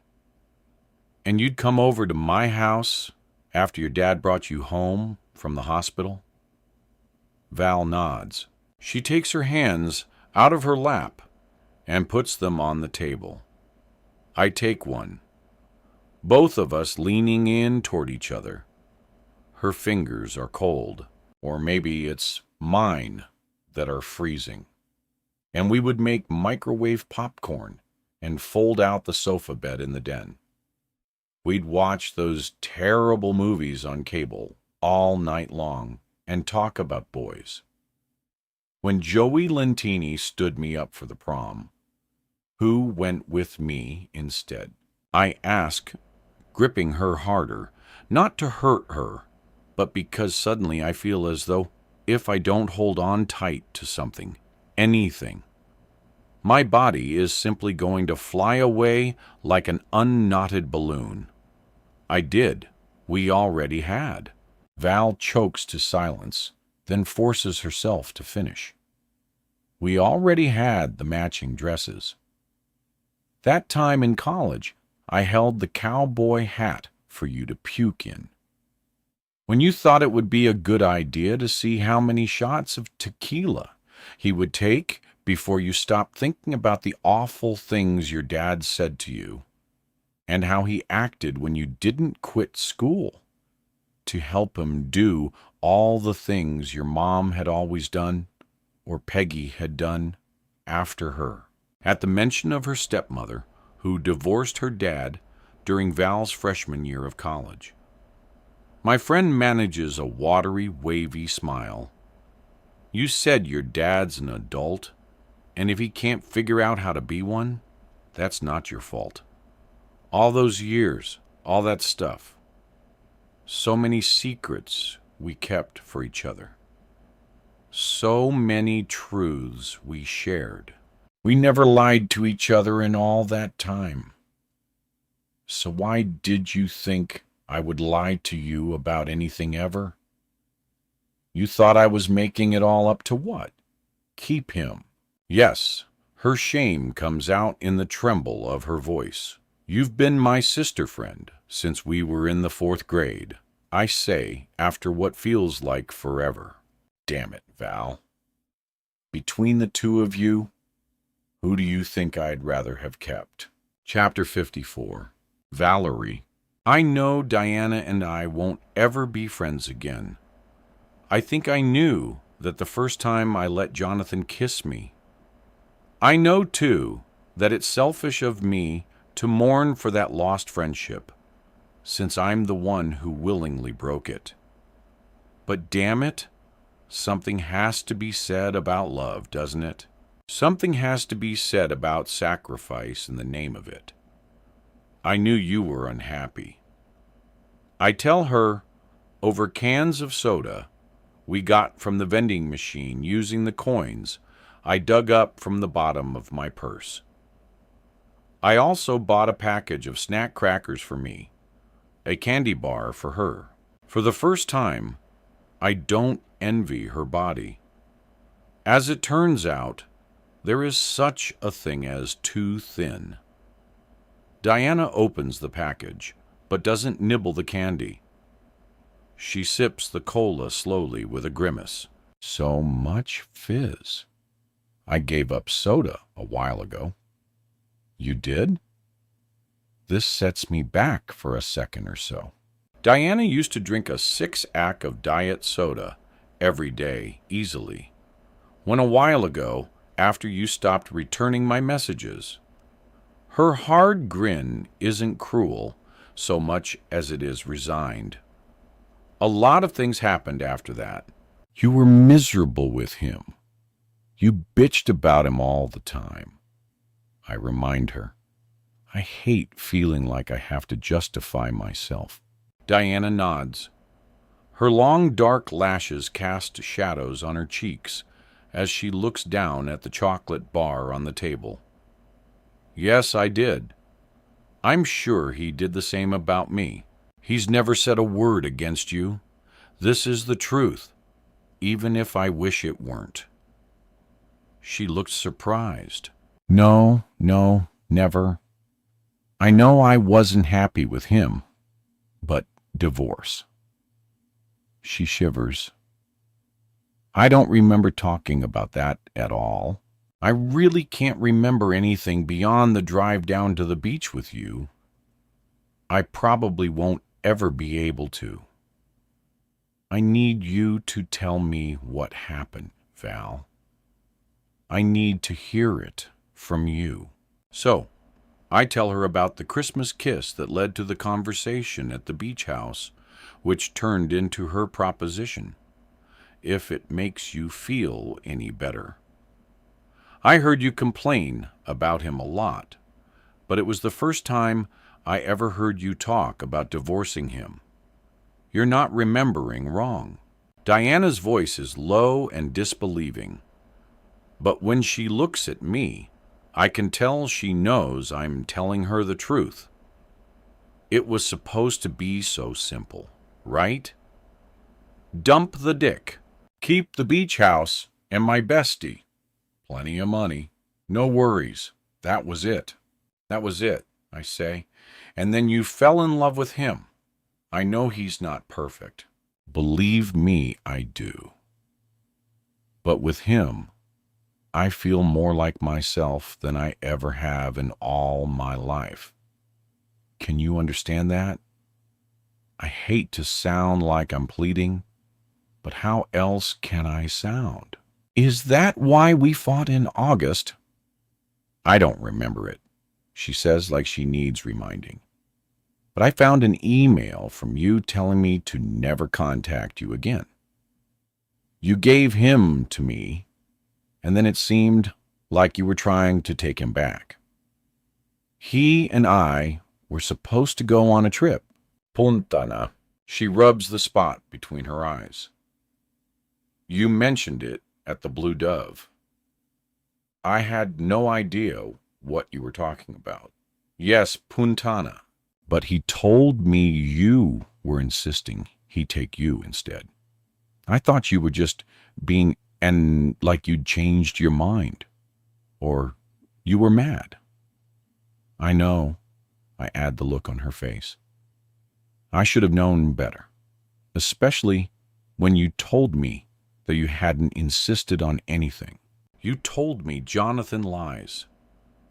I know he does, but I didn't want to believe it. Then I'm not having a breakdown.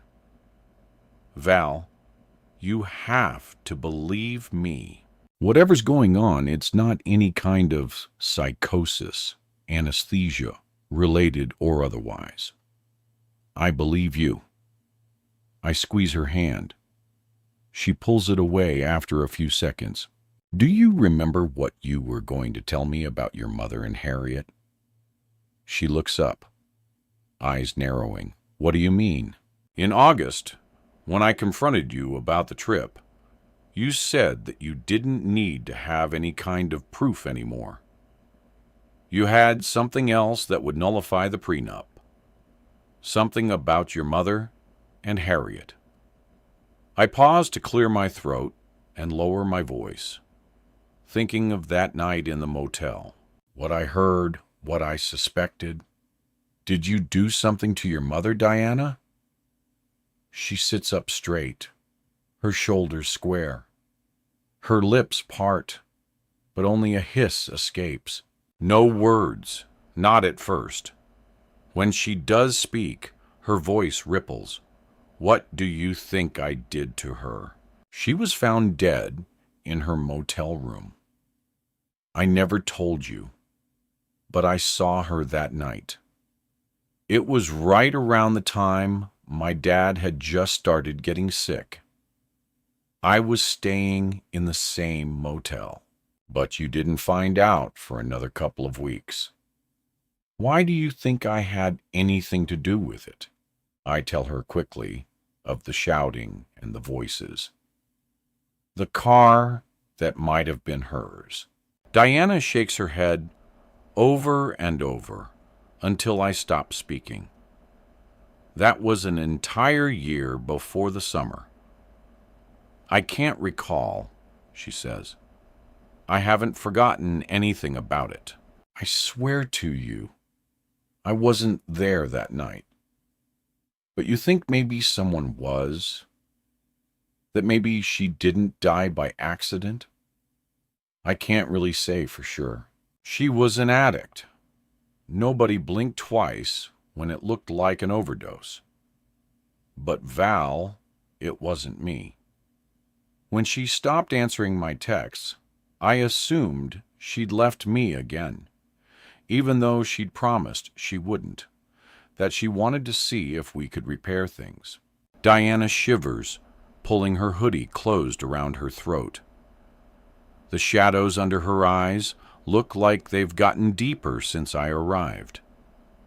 All I can tell you is that last August, you told me you didn't need any kind of proof to use for the prenup, and that you'd found out something else. You didn't tell me what it was. Did I tell you about burying a box in the backyard? I almost laugh, but I see that she's not joking. No, Did I tell you I was sleeping with someone who apparently I was also in love with, who I was going to leave Jonathan for? What?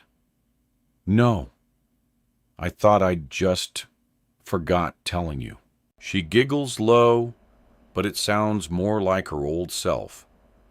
I join her, and for a minute or so, it's nice. Not like old times, but it's nice. When it fades away, she shifts in her chair.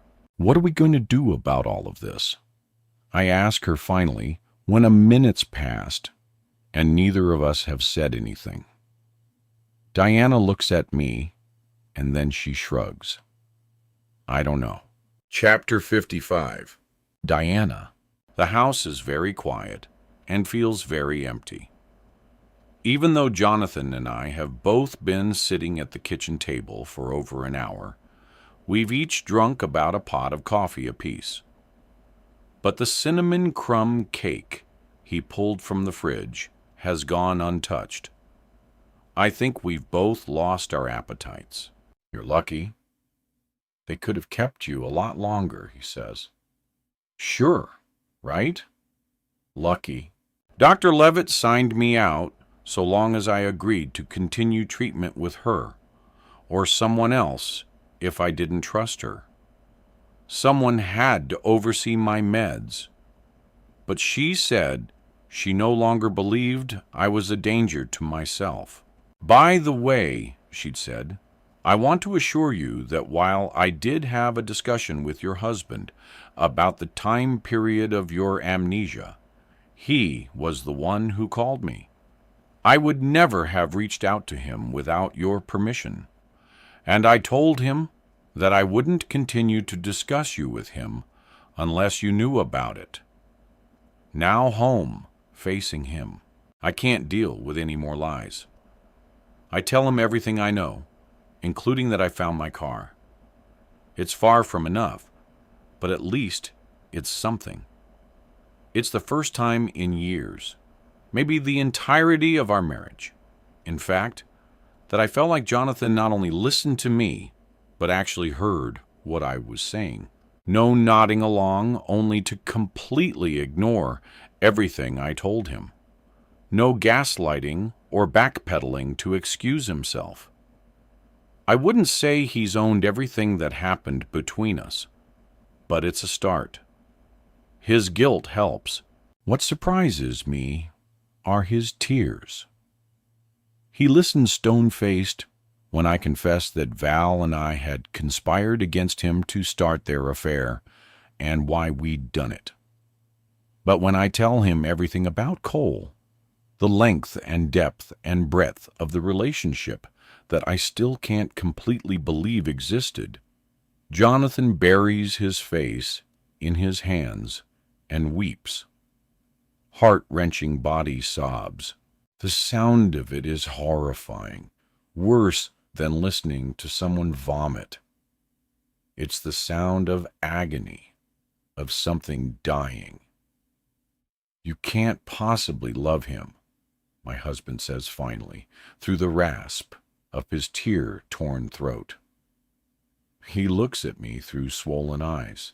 His nose drips. It's disgusting, but that's not what makes me turn away. I've never seen him cry. So this is unsettling enough for me to get up from the table and lean against the kitchen counter. He swivels in his chair to follow me with his gaze. I should comfort him, shouldn't I? But I can't. And more than that, I don't really want to. I don't know what I feel about Cole. But what about you? Do you love Val? Because she loves you.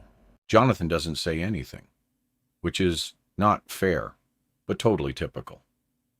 Hours of conversation about what we are going to do and how we mean to do it. And yet in the end, he's still got to control every go-damned thing, even his own truth. You can admit to me you had sex with her, I say, but you can't look me in the face and say you love her. You can't say it even without looking me in the face. So, this is the end of us, Jonathan says. For real. His words rock me harder than I expect them to. I close my eyes. Having known it forever doesn't make it any easier to accept now. Yes, Jonathan, this is the end of us. For real? I never thought you'd remember. When they told me you had amnesia, I thought, man, what a lucky break. She won't ever remember, he says in a small voice. That sounds like someone kicked him in the nuts. Again, with the luck for something that was anything but. I wouldn't ever remember what. That you were going to leave me. You told me the night of the accident that you knew all about me. And he stutters on her name. Coughs. Valerie. I listen for the sound of love in his voice when he says it, but I don't hear it. You told me that you knew I was planning to take her to Puntana. All of it. But you were willing not to bring any of that to court if I just agreed to your terms. Did you agree to them? His laugh is derisive. Hell no. You were being ridiculous, totally out of line. Just honestly, Diana, I thought you were having a breakdown. Wanting to divorce me? Okay, fine. But trying to screw my mother over? A chill spikes through me. What do you mean? You wanted to draw up legal documents kicking her out of the apartment and banning her from any of our jointly owned property. Ad infinitum, no matter which one of us ended up being awarded it. You wanted me to agree, as part of our divorce agreement, never to financially support her in any way for the rest of her life. And you even wanted me to take back any gifts we'd given her, which, you know, Diana, you can't do. It was insane. Jonathan lets out another laugh, this one more confused and sadder. Insane. There was no way I was going to settle on all that. No matter if you did take me to court about the prenup. I mean, she's my mother. Why would I have done that? My memories are shredded lace slipping through my fingers. I love your mother. I used to love his mother. Like I said, batshit crazy. I have no idea why you wanted any of that. And you wouldn't tell me. Jonathan gets up to pour another mug of coffee, the last in the pot. All of this is making me so tired. I don't feel the way I did before going into Solace Point. No fuzzy head, nothing like that. But I'm not a machine. I really want a nap. Speaking of your mother, where is she? I'd been expecting her to welcome me home. At her place, I assume. I told her to wait until one of us texted her before she came over. I thought you could use some time, that we might need some time to talk. It's rare moments like these when he shows even the tiniest scrap of awareness beyond himself that I can tell myself I wasn't an idiot for marrying him in the first place. Our marriage is over. But at least, maybe I wasn't a total fool at the start of it. Only as it turns out at the end. I'll text her. I'm sure she's rabid to get over here and cook us some dinner or something. I sigh. The weight of this task suddenly daunting. Where's my phone? Chapter 56. Cole, I haven't heard from Diana in 4 days. I tried the TAC Talk app, but my message to her remained not only unread, but undelivered. She might have deleted the app, I resorted to the tracking app. That little blue dot hasn't moved in 4 days. She's at home still. Something bad's happened to her. I know it. I feel it. So, although I've done a lot of stupid things in my life, I go ahead and do one more. I know the big house, of course, since I've dropped her off there in the past. But the app is showing her location in the smaller structure next door, where her mother-in-law lives. I remember that. And the thought that maybe Diana's taken refuge there is a relief I'm not quite ready to allow myself. If she separated herself from him, why hasn't she tried to get in touch with me? I pull into the lower driveway and park. I have the chance to back up and leave without taking this next step. But damn it, I left her once when I could have changed things. I'm not doing it again. She might not want to be with me, and that's a chance I have to take. But I do have to make sure she's all right. I'm expecting Diana's wanker of a husband to answer the door, and I'm more than half hoping he does, so I have an excuse to punch him in the face. Instead, an older woman with short platinum hair opens it. Her lip curls at the sight of me. Yes, I don't bother with niceties. If shit's gonna hit the fan, it might as well start blowing now. Hi, I'm looking for Diana. Is she here? Who are you? I'm a friend of hers. We were supposed to be in touch, but she hasn't been answering my messages. Maybe that's because she doesn't want to talk to you, the woman says. I hold out my hands to show her I mean no harm and give her my best old lady charmer grin. I'd sure like to be able to ask her that myself. The woman's eyes narrow. What did you say your name was? I'm Cole. Is she here? I'm tall enough to look over, and beyond her, but she's got the door closed enough to keep me from seeing too much. Cole! The woman blinks rapidly, then smiles. Oh my, Diana has mentioned you. She has taken aback. I don't know what to say next. The woman stands aside, door wide open. Would you like to come in? Diana will be right back. I follow her inside the small, well-furnished apartment. She waves me toward a table set with a mug of coffee and a puzzle book.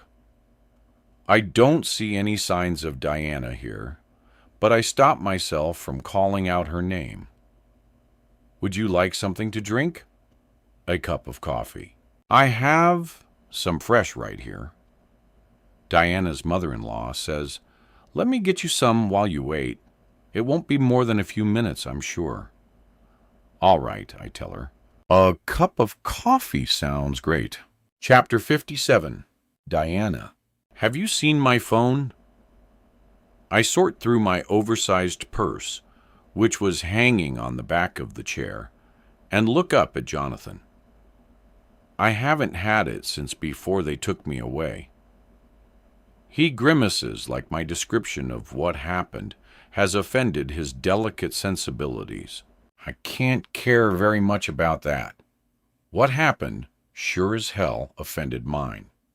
Text it, please, I ask him. He does, but neither of us can hear anything. Now I've lost my phone again. At least, it's probably not buried in a box in the backyard. Probably. Tell me the rest of what happened that night, I ask him, and get up to make us both more coffee. When I pull the filters out of the cupboard, I knock against a few of the prescription bottles. Empty. I toss them into the trash. I have new prescriptions now. Anyway, ones that are not supposed to make me into a lunatic. We were fighting about my mom, about everything. You started complaining that you felt sick. Then you got a really bad pain in your side, like you were doubled over with it in agony. We decided it was quicker to drive you to the hospital. Here, he hesitates. I can see him struggling. Finally, he admits I'd been drinking. I thought I was okay to drive, but the roads were wet, and those damn deer. You know how bad they are. One ran out right in front of us. We hit it. You were driving. You hit the deer. The road was pretty empty. We both managed to get out of the car before anyone came. I called for help. You told me to just get out of the way, and we'd say you were driving. He's lying again. Of course. That's what he does. I don't bother to call him out. There was no tractor-trailer driver. No. The voice in my dreams. The one telling me I'd be okay. That was a real voice, but it hadn't belonged to a stranger. It was Jonathan's. Nobody questioned it. The police? Nobody, I asked. It's not like you were unconscious, Jonathan snapped. You were in pain, but it wasn't like you were in a coma, Diana. You told the cops you were driving, and I was the passenger, and they didn't care about anything other than making sure you got to the hospital. And then when you woke up, I had no memory of any of it. Yeah, he sighs. And you were in pain on drugs. I just didn't tell you anything because why? I mean, why really? Because it was the truth, I ask. But I don't really expect him to agree with me. I mean, if my husband was the sort of guy to make the right choices, would we even be here? For that matter, I think if I was that sort of woman, it was easier. And I didn't really want us to get divorced, Jonathan says. I still don't.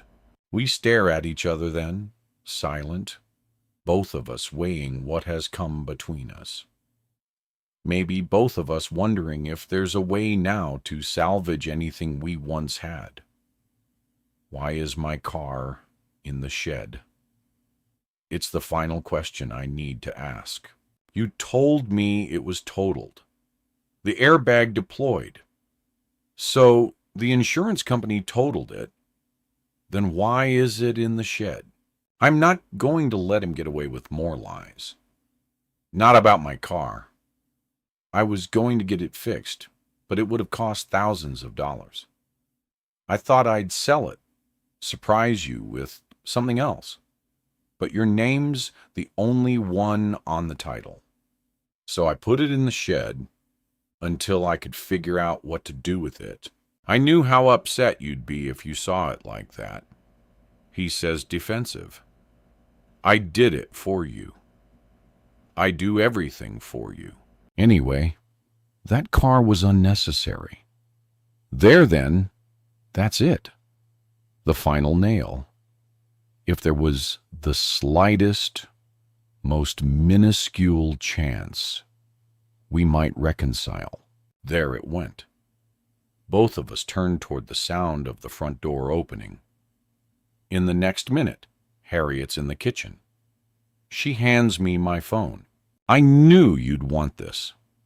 She says, I was keeping it safe for you. It's been going off for days. When I open my phone to find 12 texts from Cole and a few missed calls and voicemails, including one from Dr. Levitt, I wonder if she saw any of the notices because there's something I knew but hadn't thought about for all these months. Harriet knows my passcode. What has she seen?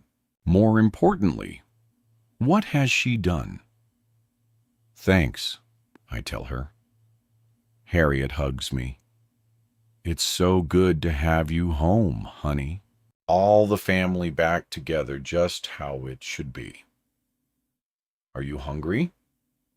I was thinking of making a nice garlic and oil pasta and a big salad. How's that sound? Delish. I lie and hold the phone to my ear to listen to the message from Dr. Leviticus. Hi, Diana. I wanted to let you know something important. I got your toxicology report back, and listen, I have some real concerns about the meds that were found in your system. They were definitely causing bad interactions. And frankly, I need to talk with you about where you were getting them without a prescription. I am legally bound to report instances of illegal use, but I want to talk with you first. Call me back. Harriet is staring as I disconnect the call. Everything okay? Yeah, sure. I take one of the pill bottles out of the trash and study it. When's the last time you filled these? Oh my, I don't know. She's puttering with something in the fridge. Jonathan, set the table. This is only going to take a few minutes. Actually, Harriet, I say, I don't think dinner's a good idea. She pauses with her back to me, straightens. She turns her head halfway, but keeps her body still. Why not? I'd think you were starving for a good home-cooked meal after having to put up with whatever slop they served you in that place. Harriet, Jonathan, and I have something really important to tell you. Can you turn around, please? One of the reasons I stayed so long in this marriage that wore me down to nothing was because of the woman in front of me. Telling her I'm divorcing her son, or he's divorcing me, whichever way it goes, is harder than telling Jonathan. I wait for her to face me, but she won't. Harriet. Ma. Diana wants a divorce. Jonathan snaps this out like he's cracking a whip. We're splitting up. She doesn't want to eat dinner together right now. You need to go home. Harriet does not turn around. A sound begins. Something low and dark and growling. It takes me a few seconds to realize it's her voice. Words. Actually one word. Over and over again. No. No, no, no, no. No, no, no, no. No. No. No. Harriet slams both her hands against the counter, hard enough to rattle the dishes in the cupboard. I back up a step. I have never heard my mother-in-law raise her voice, much less shriek this way. It is a sound of fury. It is a sound of ferocity. It is the sound a woman makes when she has lost her mind. She whirls, her fingers curled into claws. She shakes for a second. A single gleaming strand of drool slips from the corner of her lips.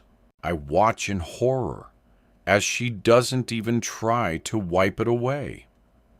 After all I've done, Harriet says in that same awful voice.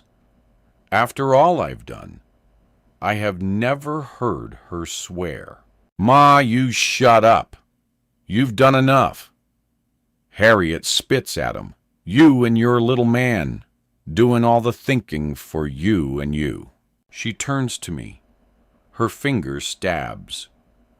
I take another step back, getting out of range. My heart pounds. My palms are clammy, and a red haze is creeping in around the edges of my vision. When they become blinking black spots, I realize I'm going to pass out. You stupid little girl. You've ruined it all. I just had my family all together. All of us happy and content and together. And you had to go and ruin it, didn't you? Froth curdles in the corners of her mouth. I managed to find my voice and keep my consciousness. What the hell are you talking about? I tried, Diana. Oh, I've tried. I accepted my mistake in giving you up. But you can hardly blame me for that, can you? After all, I've done everything I could since then to be a mother to you. A real mother. Not like that addict who adopted you. She's pacing now, back and forth. Her rubber-soled shoes squeak on the tiles. Her fists clench. Release. Clench! Then she's grabbing at Jonathan with both hands, and he's fending her off as he tries to get up and out of his chair, but she's blocking the way. And so all he can do is shake the table. I wait for the flicker of a memory to hit me. Something, anything. I wait for the doors to fling open to all my dark rooms and let in the light. Nothing. What do you mean, giving me up? My body remembers, though. I can't catch a breath. I'm shaking. Ma, what's going on? Nothing you're saying makes any sense. Jonathan says, "It was a miracle, your accident." She says to me, "It took away all the bad things, and it let us be a family, the way I knew we were meant to be. But no, you both had to go and mess it all up." Harriet turns to me.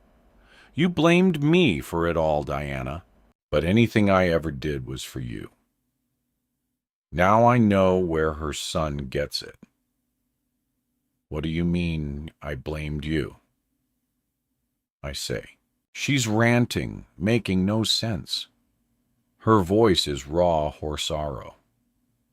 I was young, naive.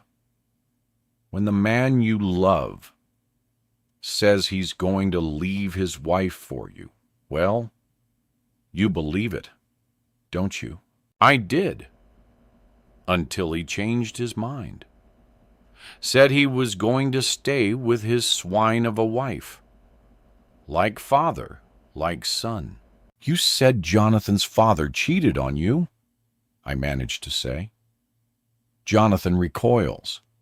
He's still stuck between Harriet and the kitchen table. What? Dad did what I said.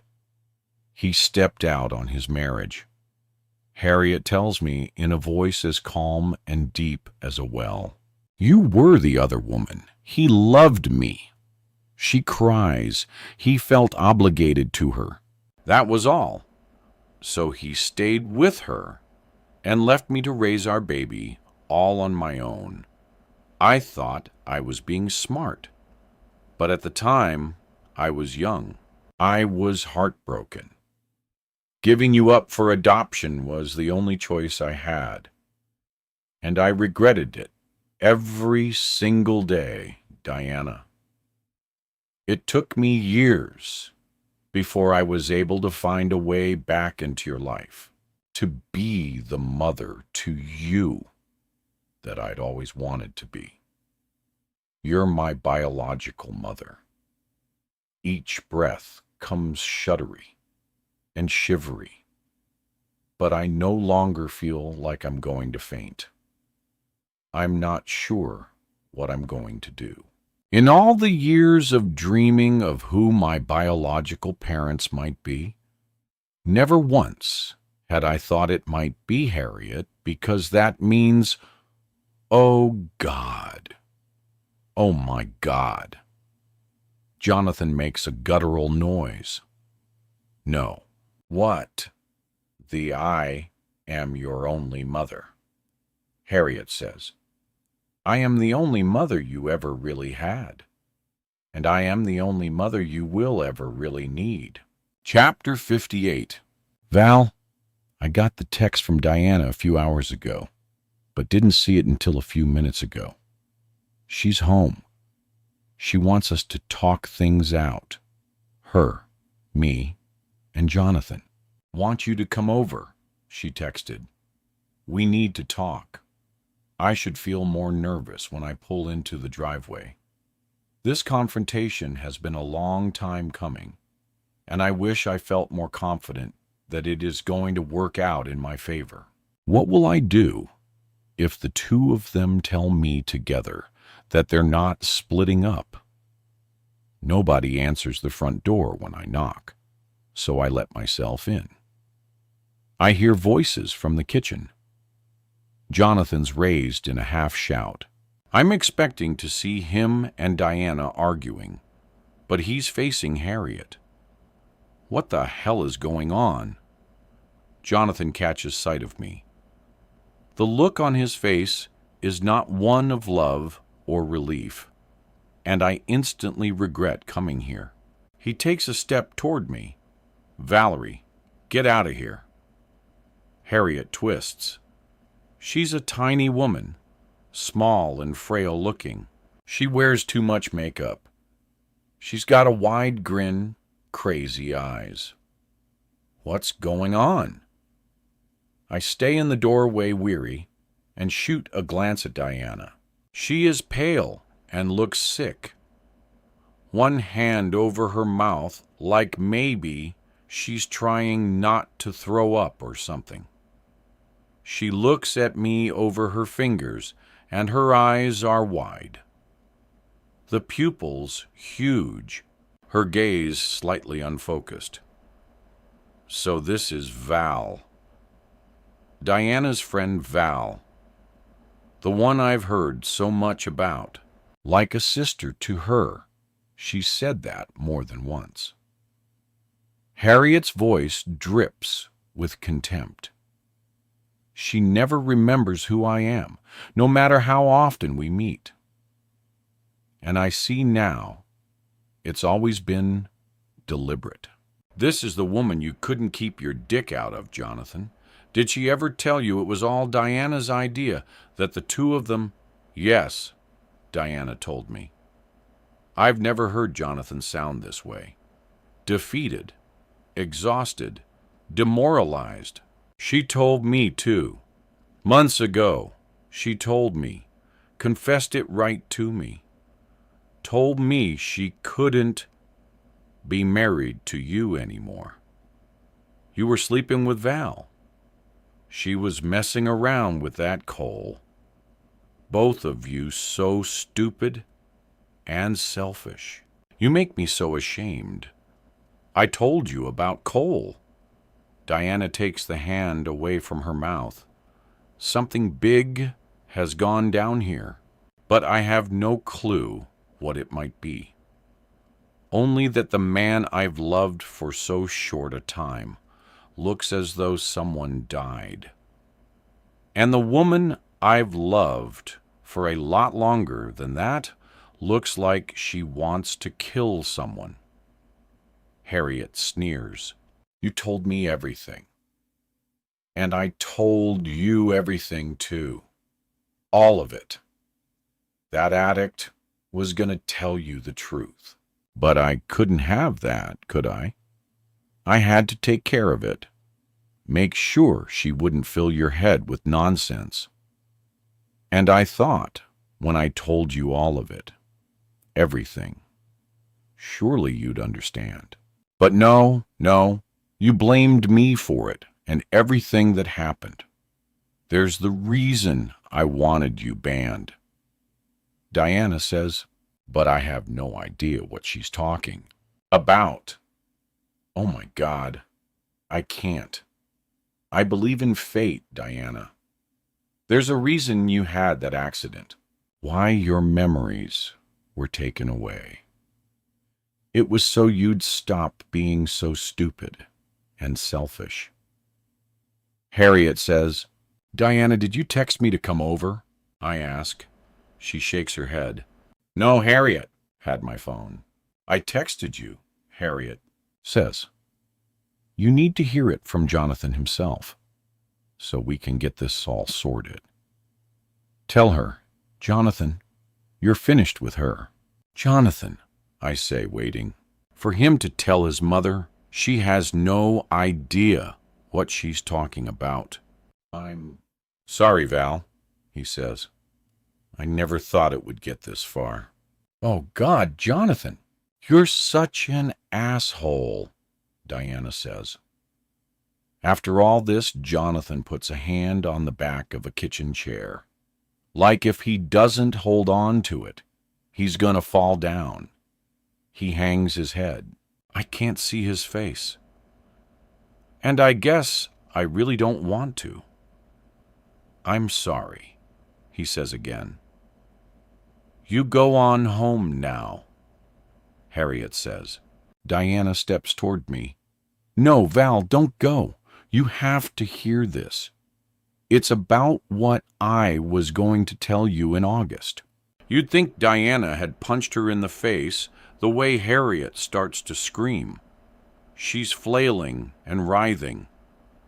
And if she had the room for it, I'm sure she'd be throwing herself onto the floor to pound her fists against it. I'm looking into the face of a woman gone legitimately mad. Harriet puts a hand to her heart, her fingers curling and digging in deep enough to leave dents in her skin above the neckline of her blouse. Harriet is... But Diana doesn't have time to say more, because Harriet launches herself toward my friend. Chapter 59. Diana, have you lost your goddamn mind? Val screams.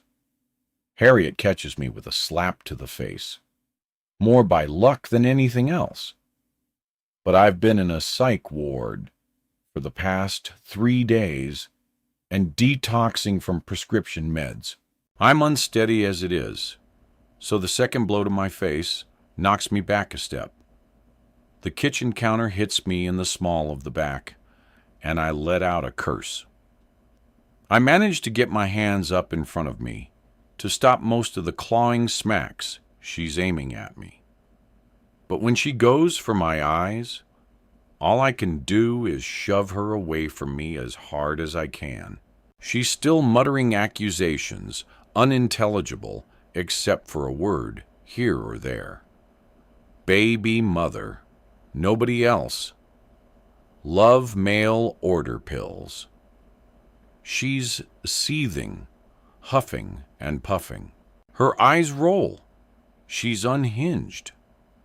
Finally, Jonathan steps forward to struggle with his mess of a mother.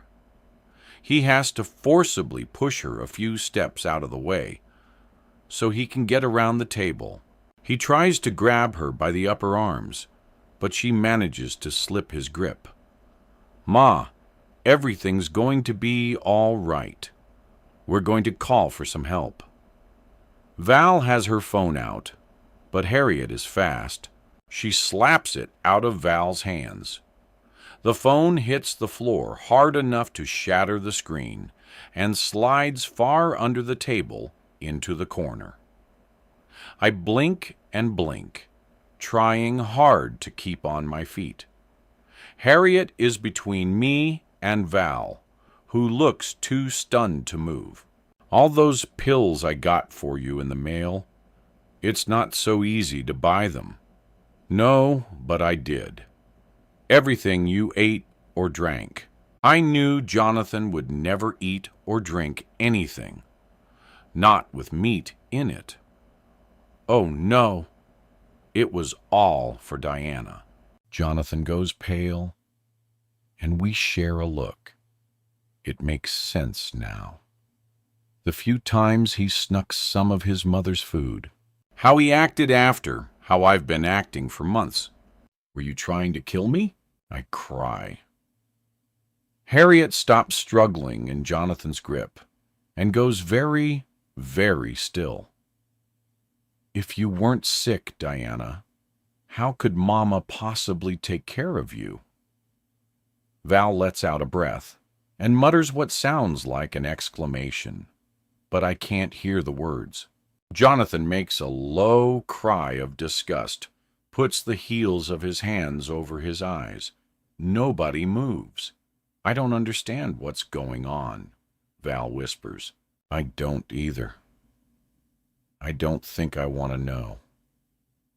Harriet, you need serious help. It had to be just enough. Never too much. I didn't want you to end up like that addict who tried to get back on your good side. She was too stupid not to take pills from a stranger, wasn't she? But I suppose she thought we weren't strangers. Not after I told her the truth about who I really am. Still, she got what she deserved. Harriet's laugh is cold and cruel. I want to puke. I can't be hearing this right. You killed her. You killed my mother. I didn't do anything to her. She wasn't going to do all on her own. I just helped her out a little. I mean, when life's lemons make lemonade all on their own, what can you do but take a drink? Are you my mother? Jonathan cuts in. Both of us look at him. Harriet seems to have forgotten he was there just for a minute or so. Hope rises inside me, but it's dashed when she speaks. Of course, I'm your mother.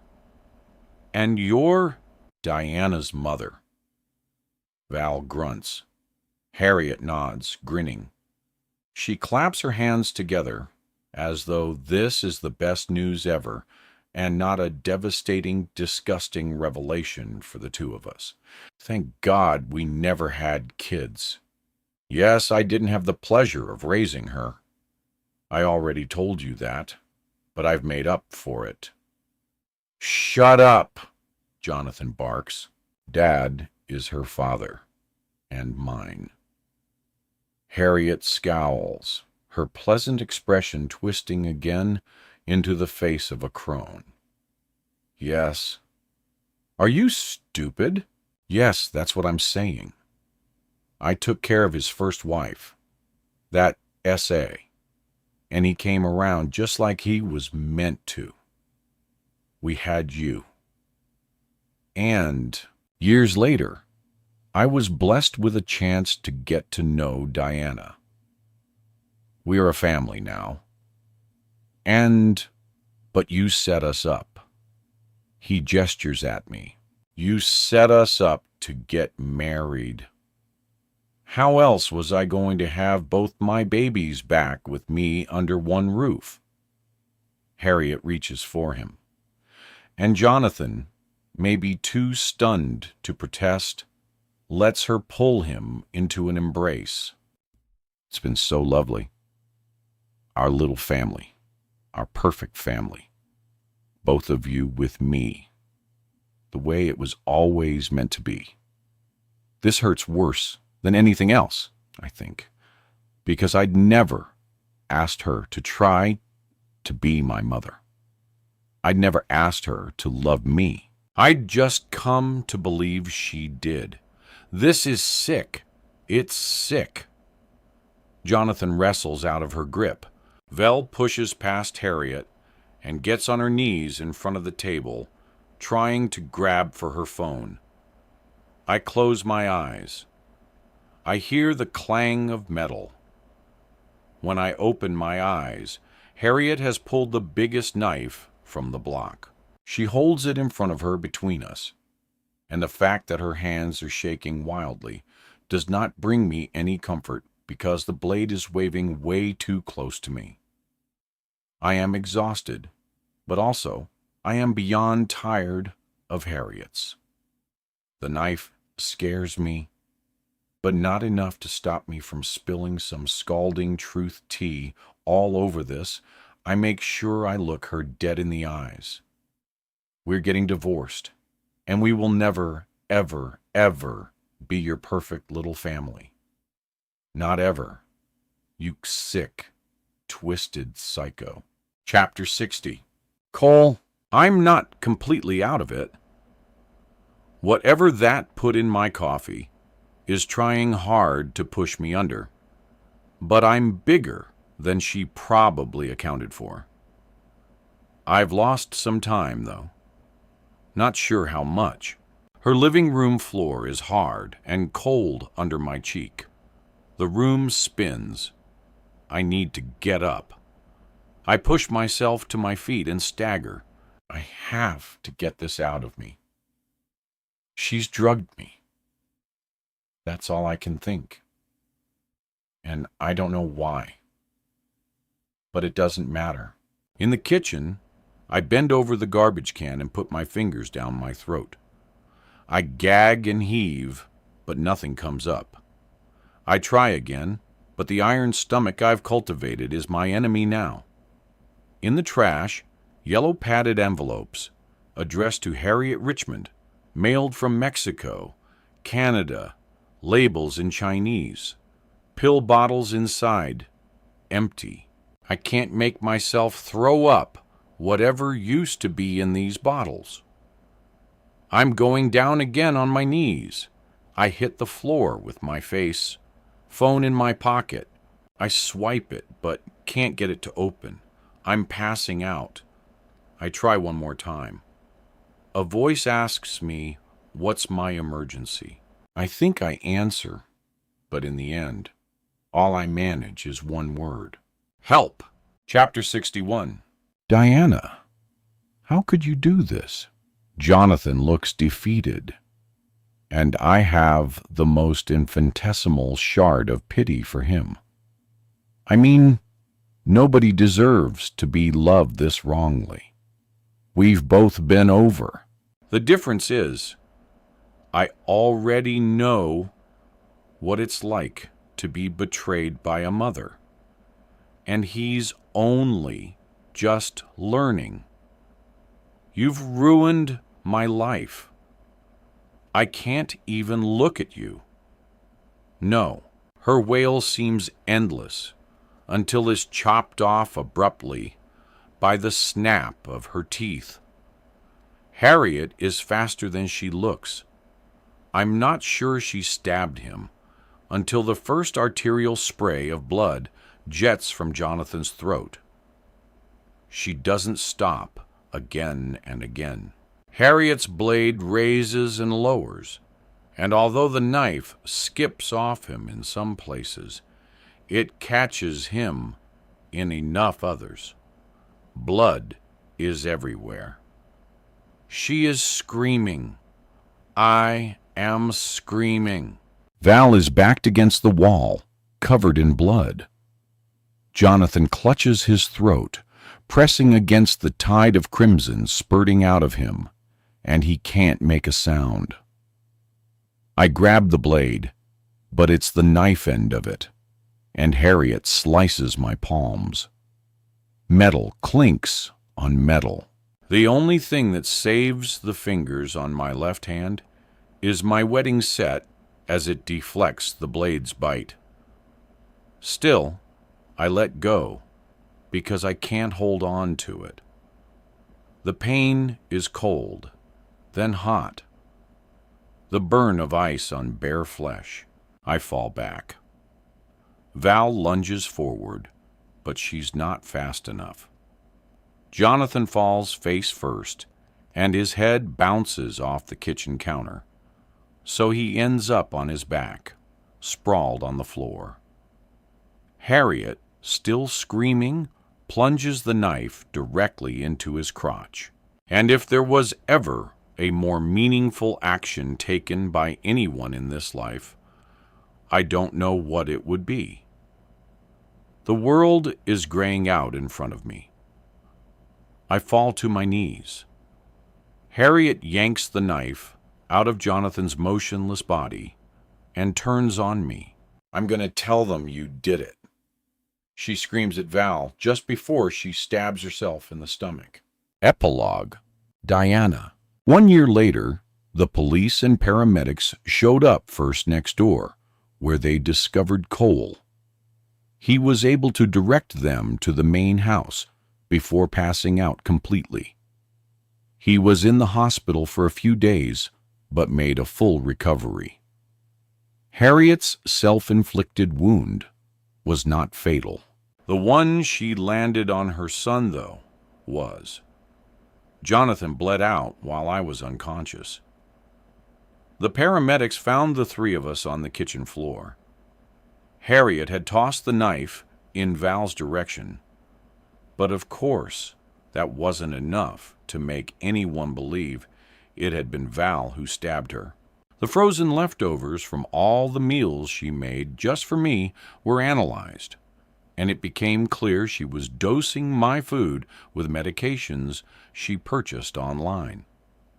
I didn't need credit card statements or receipts to prove she was the one buying all the wine, but the stupid hag kept them all together in a folder, easily discovered on her desk. It turns out she was also regularly messing with the thermostat and changing the settings on my phone.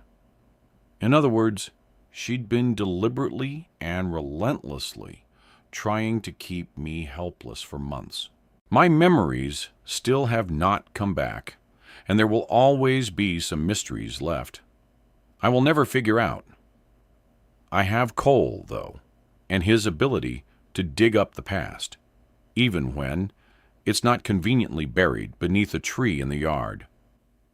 He was able to find out everything about the adoption, and Jonathan's father's first wife, her death, my mother's, and the similarities between them. He's got it all in a file, ready for me any time I want to know.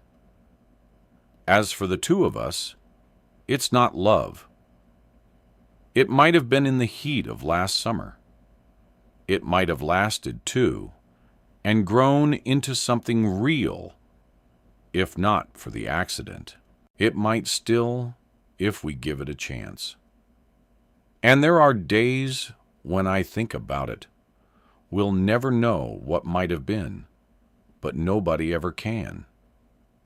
Val has moved out of town, and one day she might let me know where she went. She didn't want to take the money I insisted on giving her, but in the end, she did. We owe each other debts that can never be repaid. But as it turns out, death is cheaper than divorce. I could afford to be generous to my oldest friend, the sister of my heart. We don't talk about those final moments when she knelt beside the man who'd come between us. I would never accuse her of not doing enough to save him, of not even trying, but Val and I both know the unalterable truth. Letting someone die is not the same as killing him. For now, it's enough to see my cherry red Camaro sitting in the driveway. You'd never know she was ever broken. Unlike mine, her scars are invisible. It's also enough that my insane ex-mother-in-law, biological mother, is locked up without any hope of release. Not in her lifetime. It's enough, too, to know that the woman who raised me did not, in the end, come back into my life and then abandon me on purpose. There's another what might have been in that story. But at least this one lets me sleep at night without the bad dreams.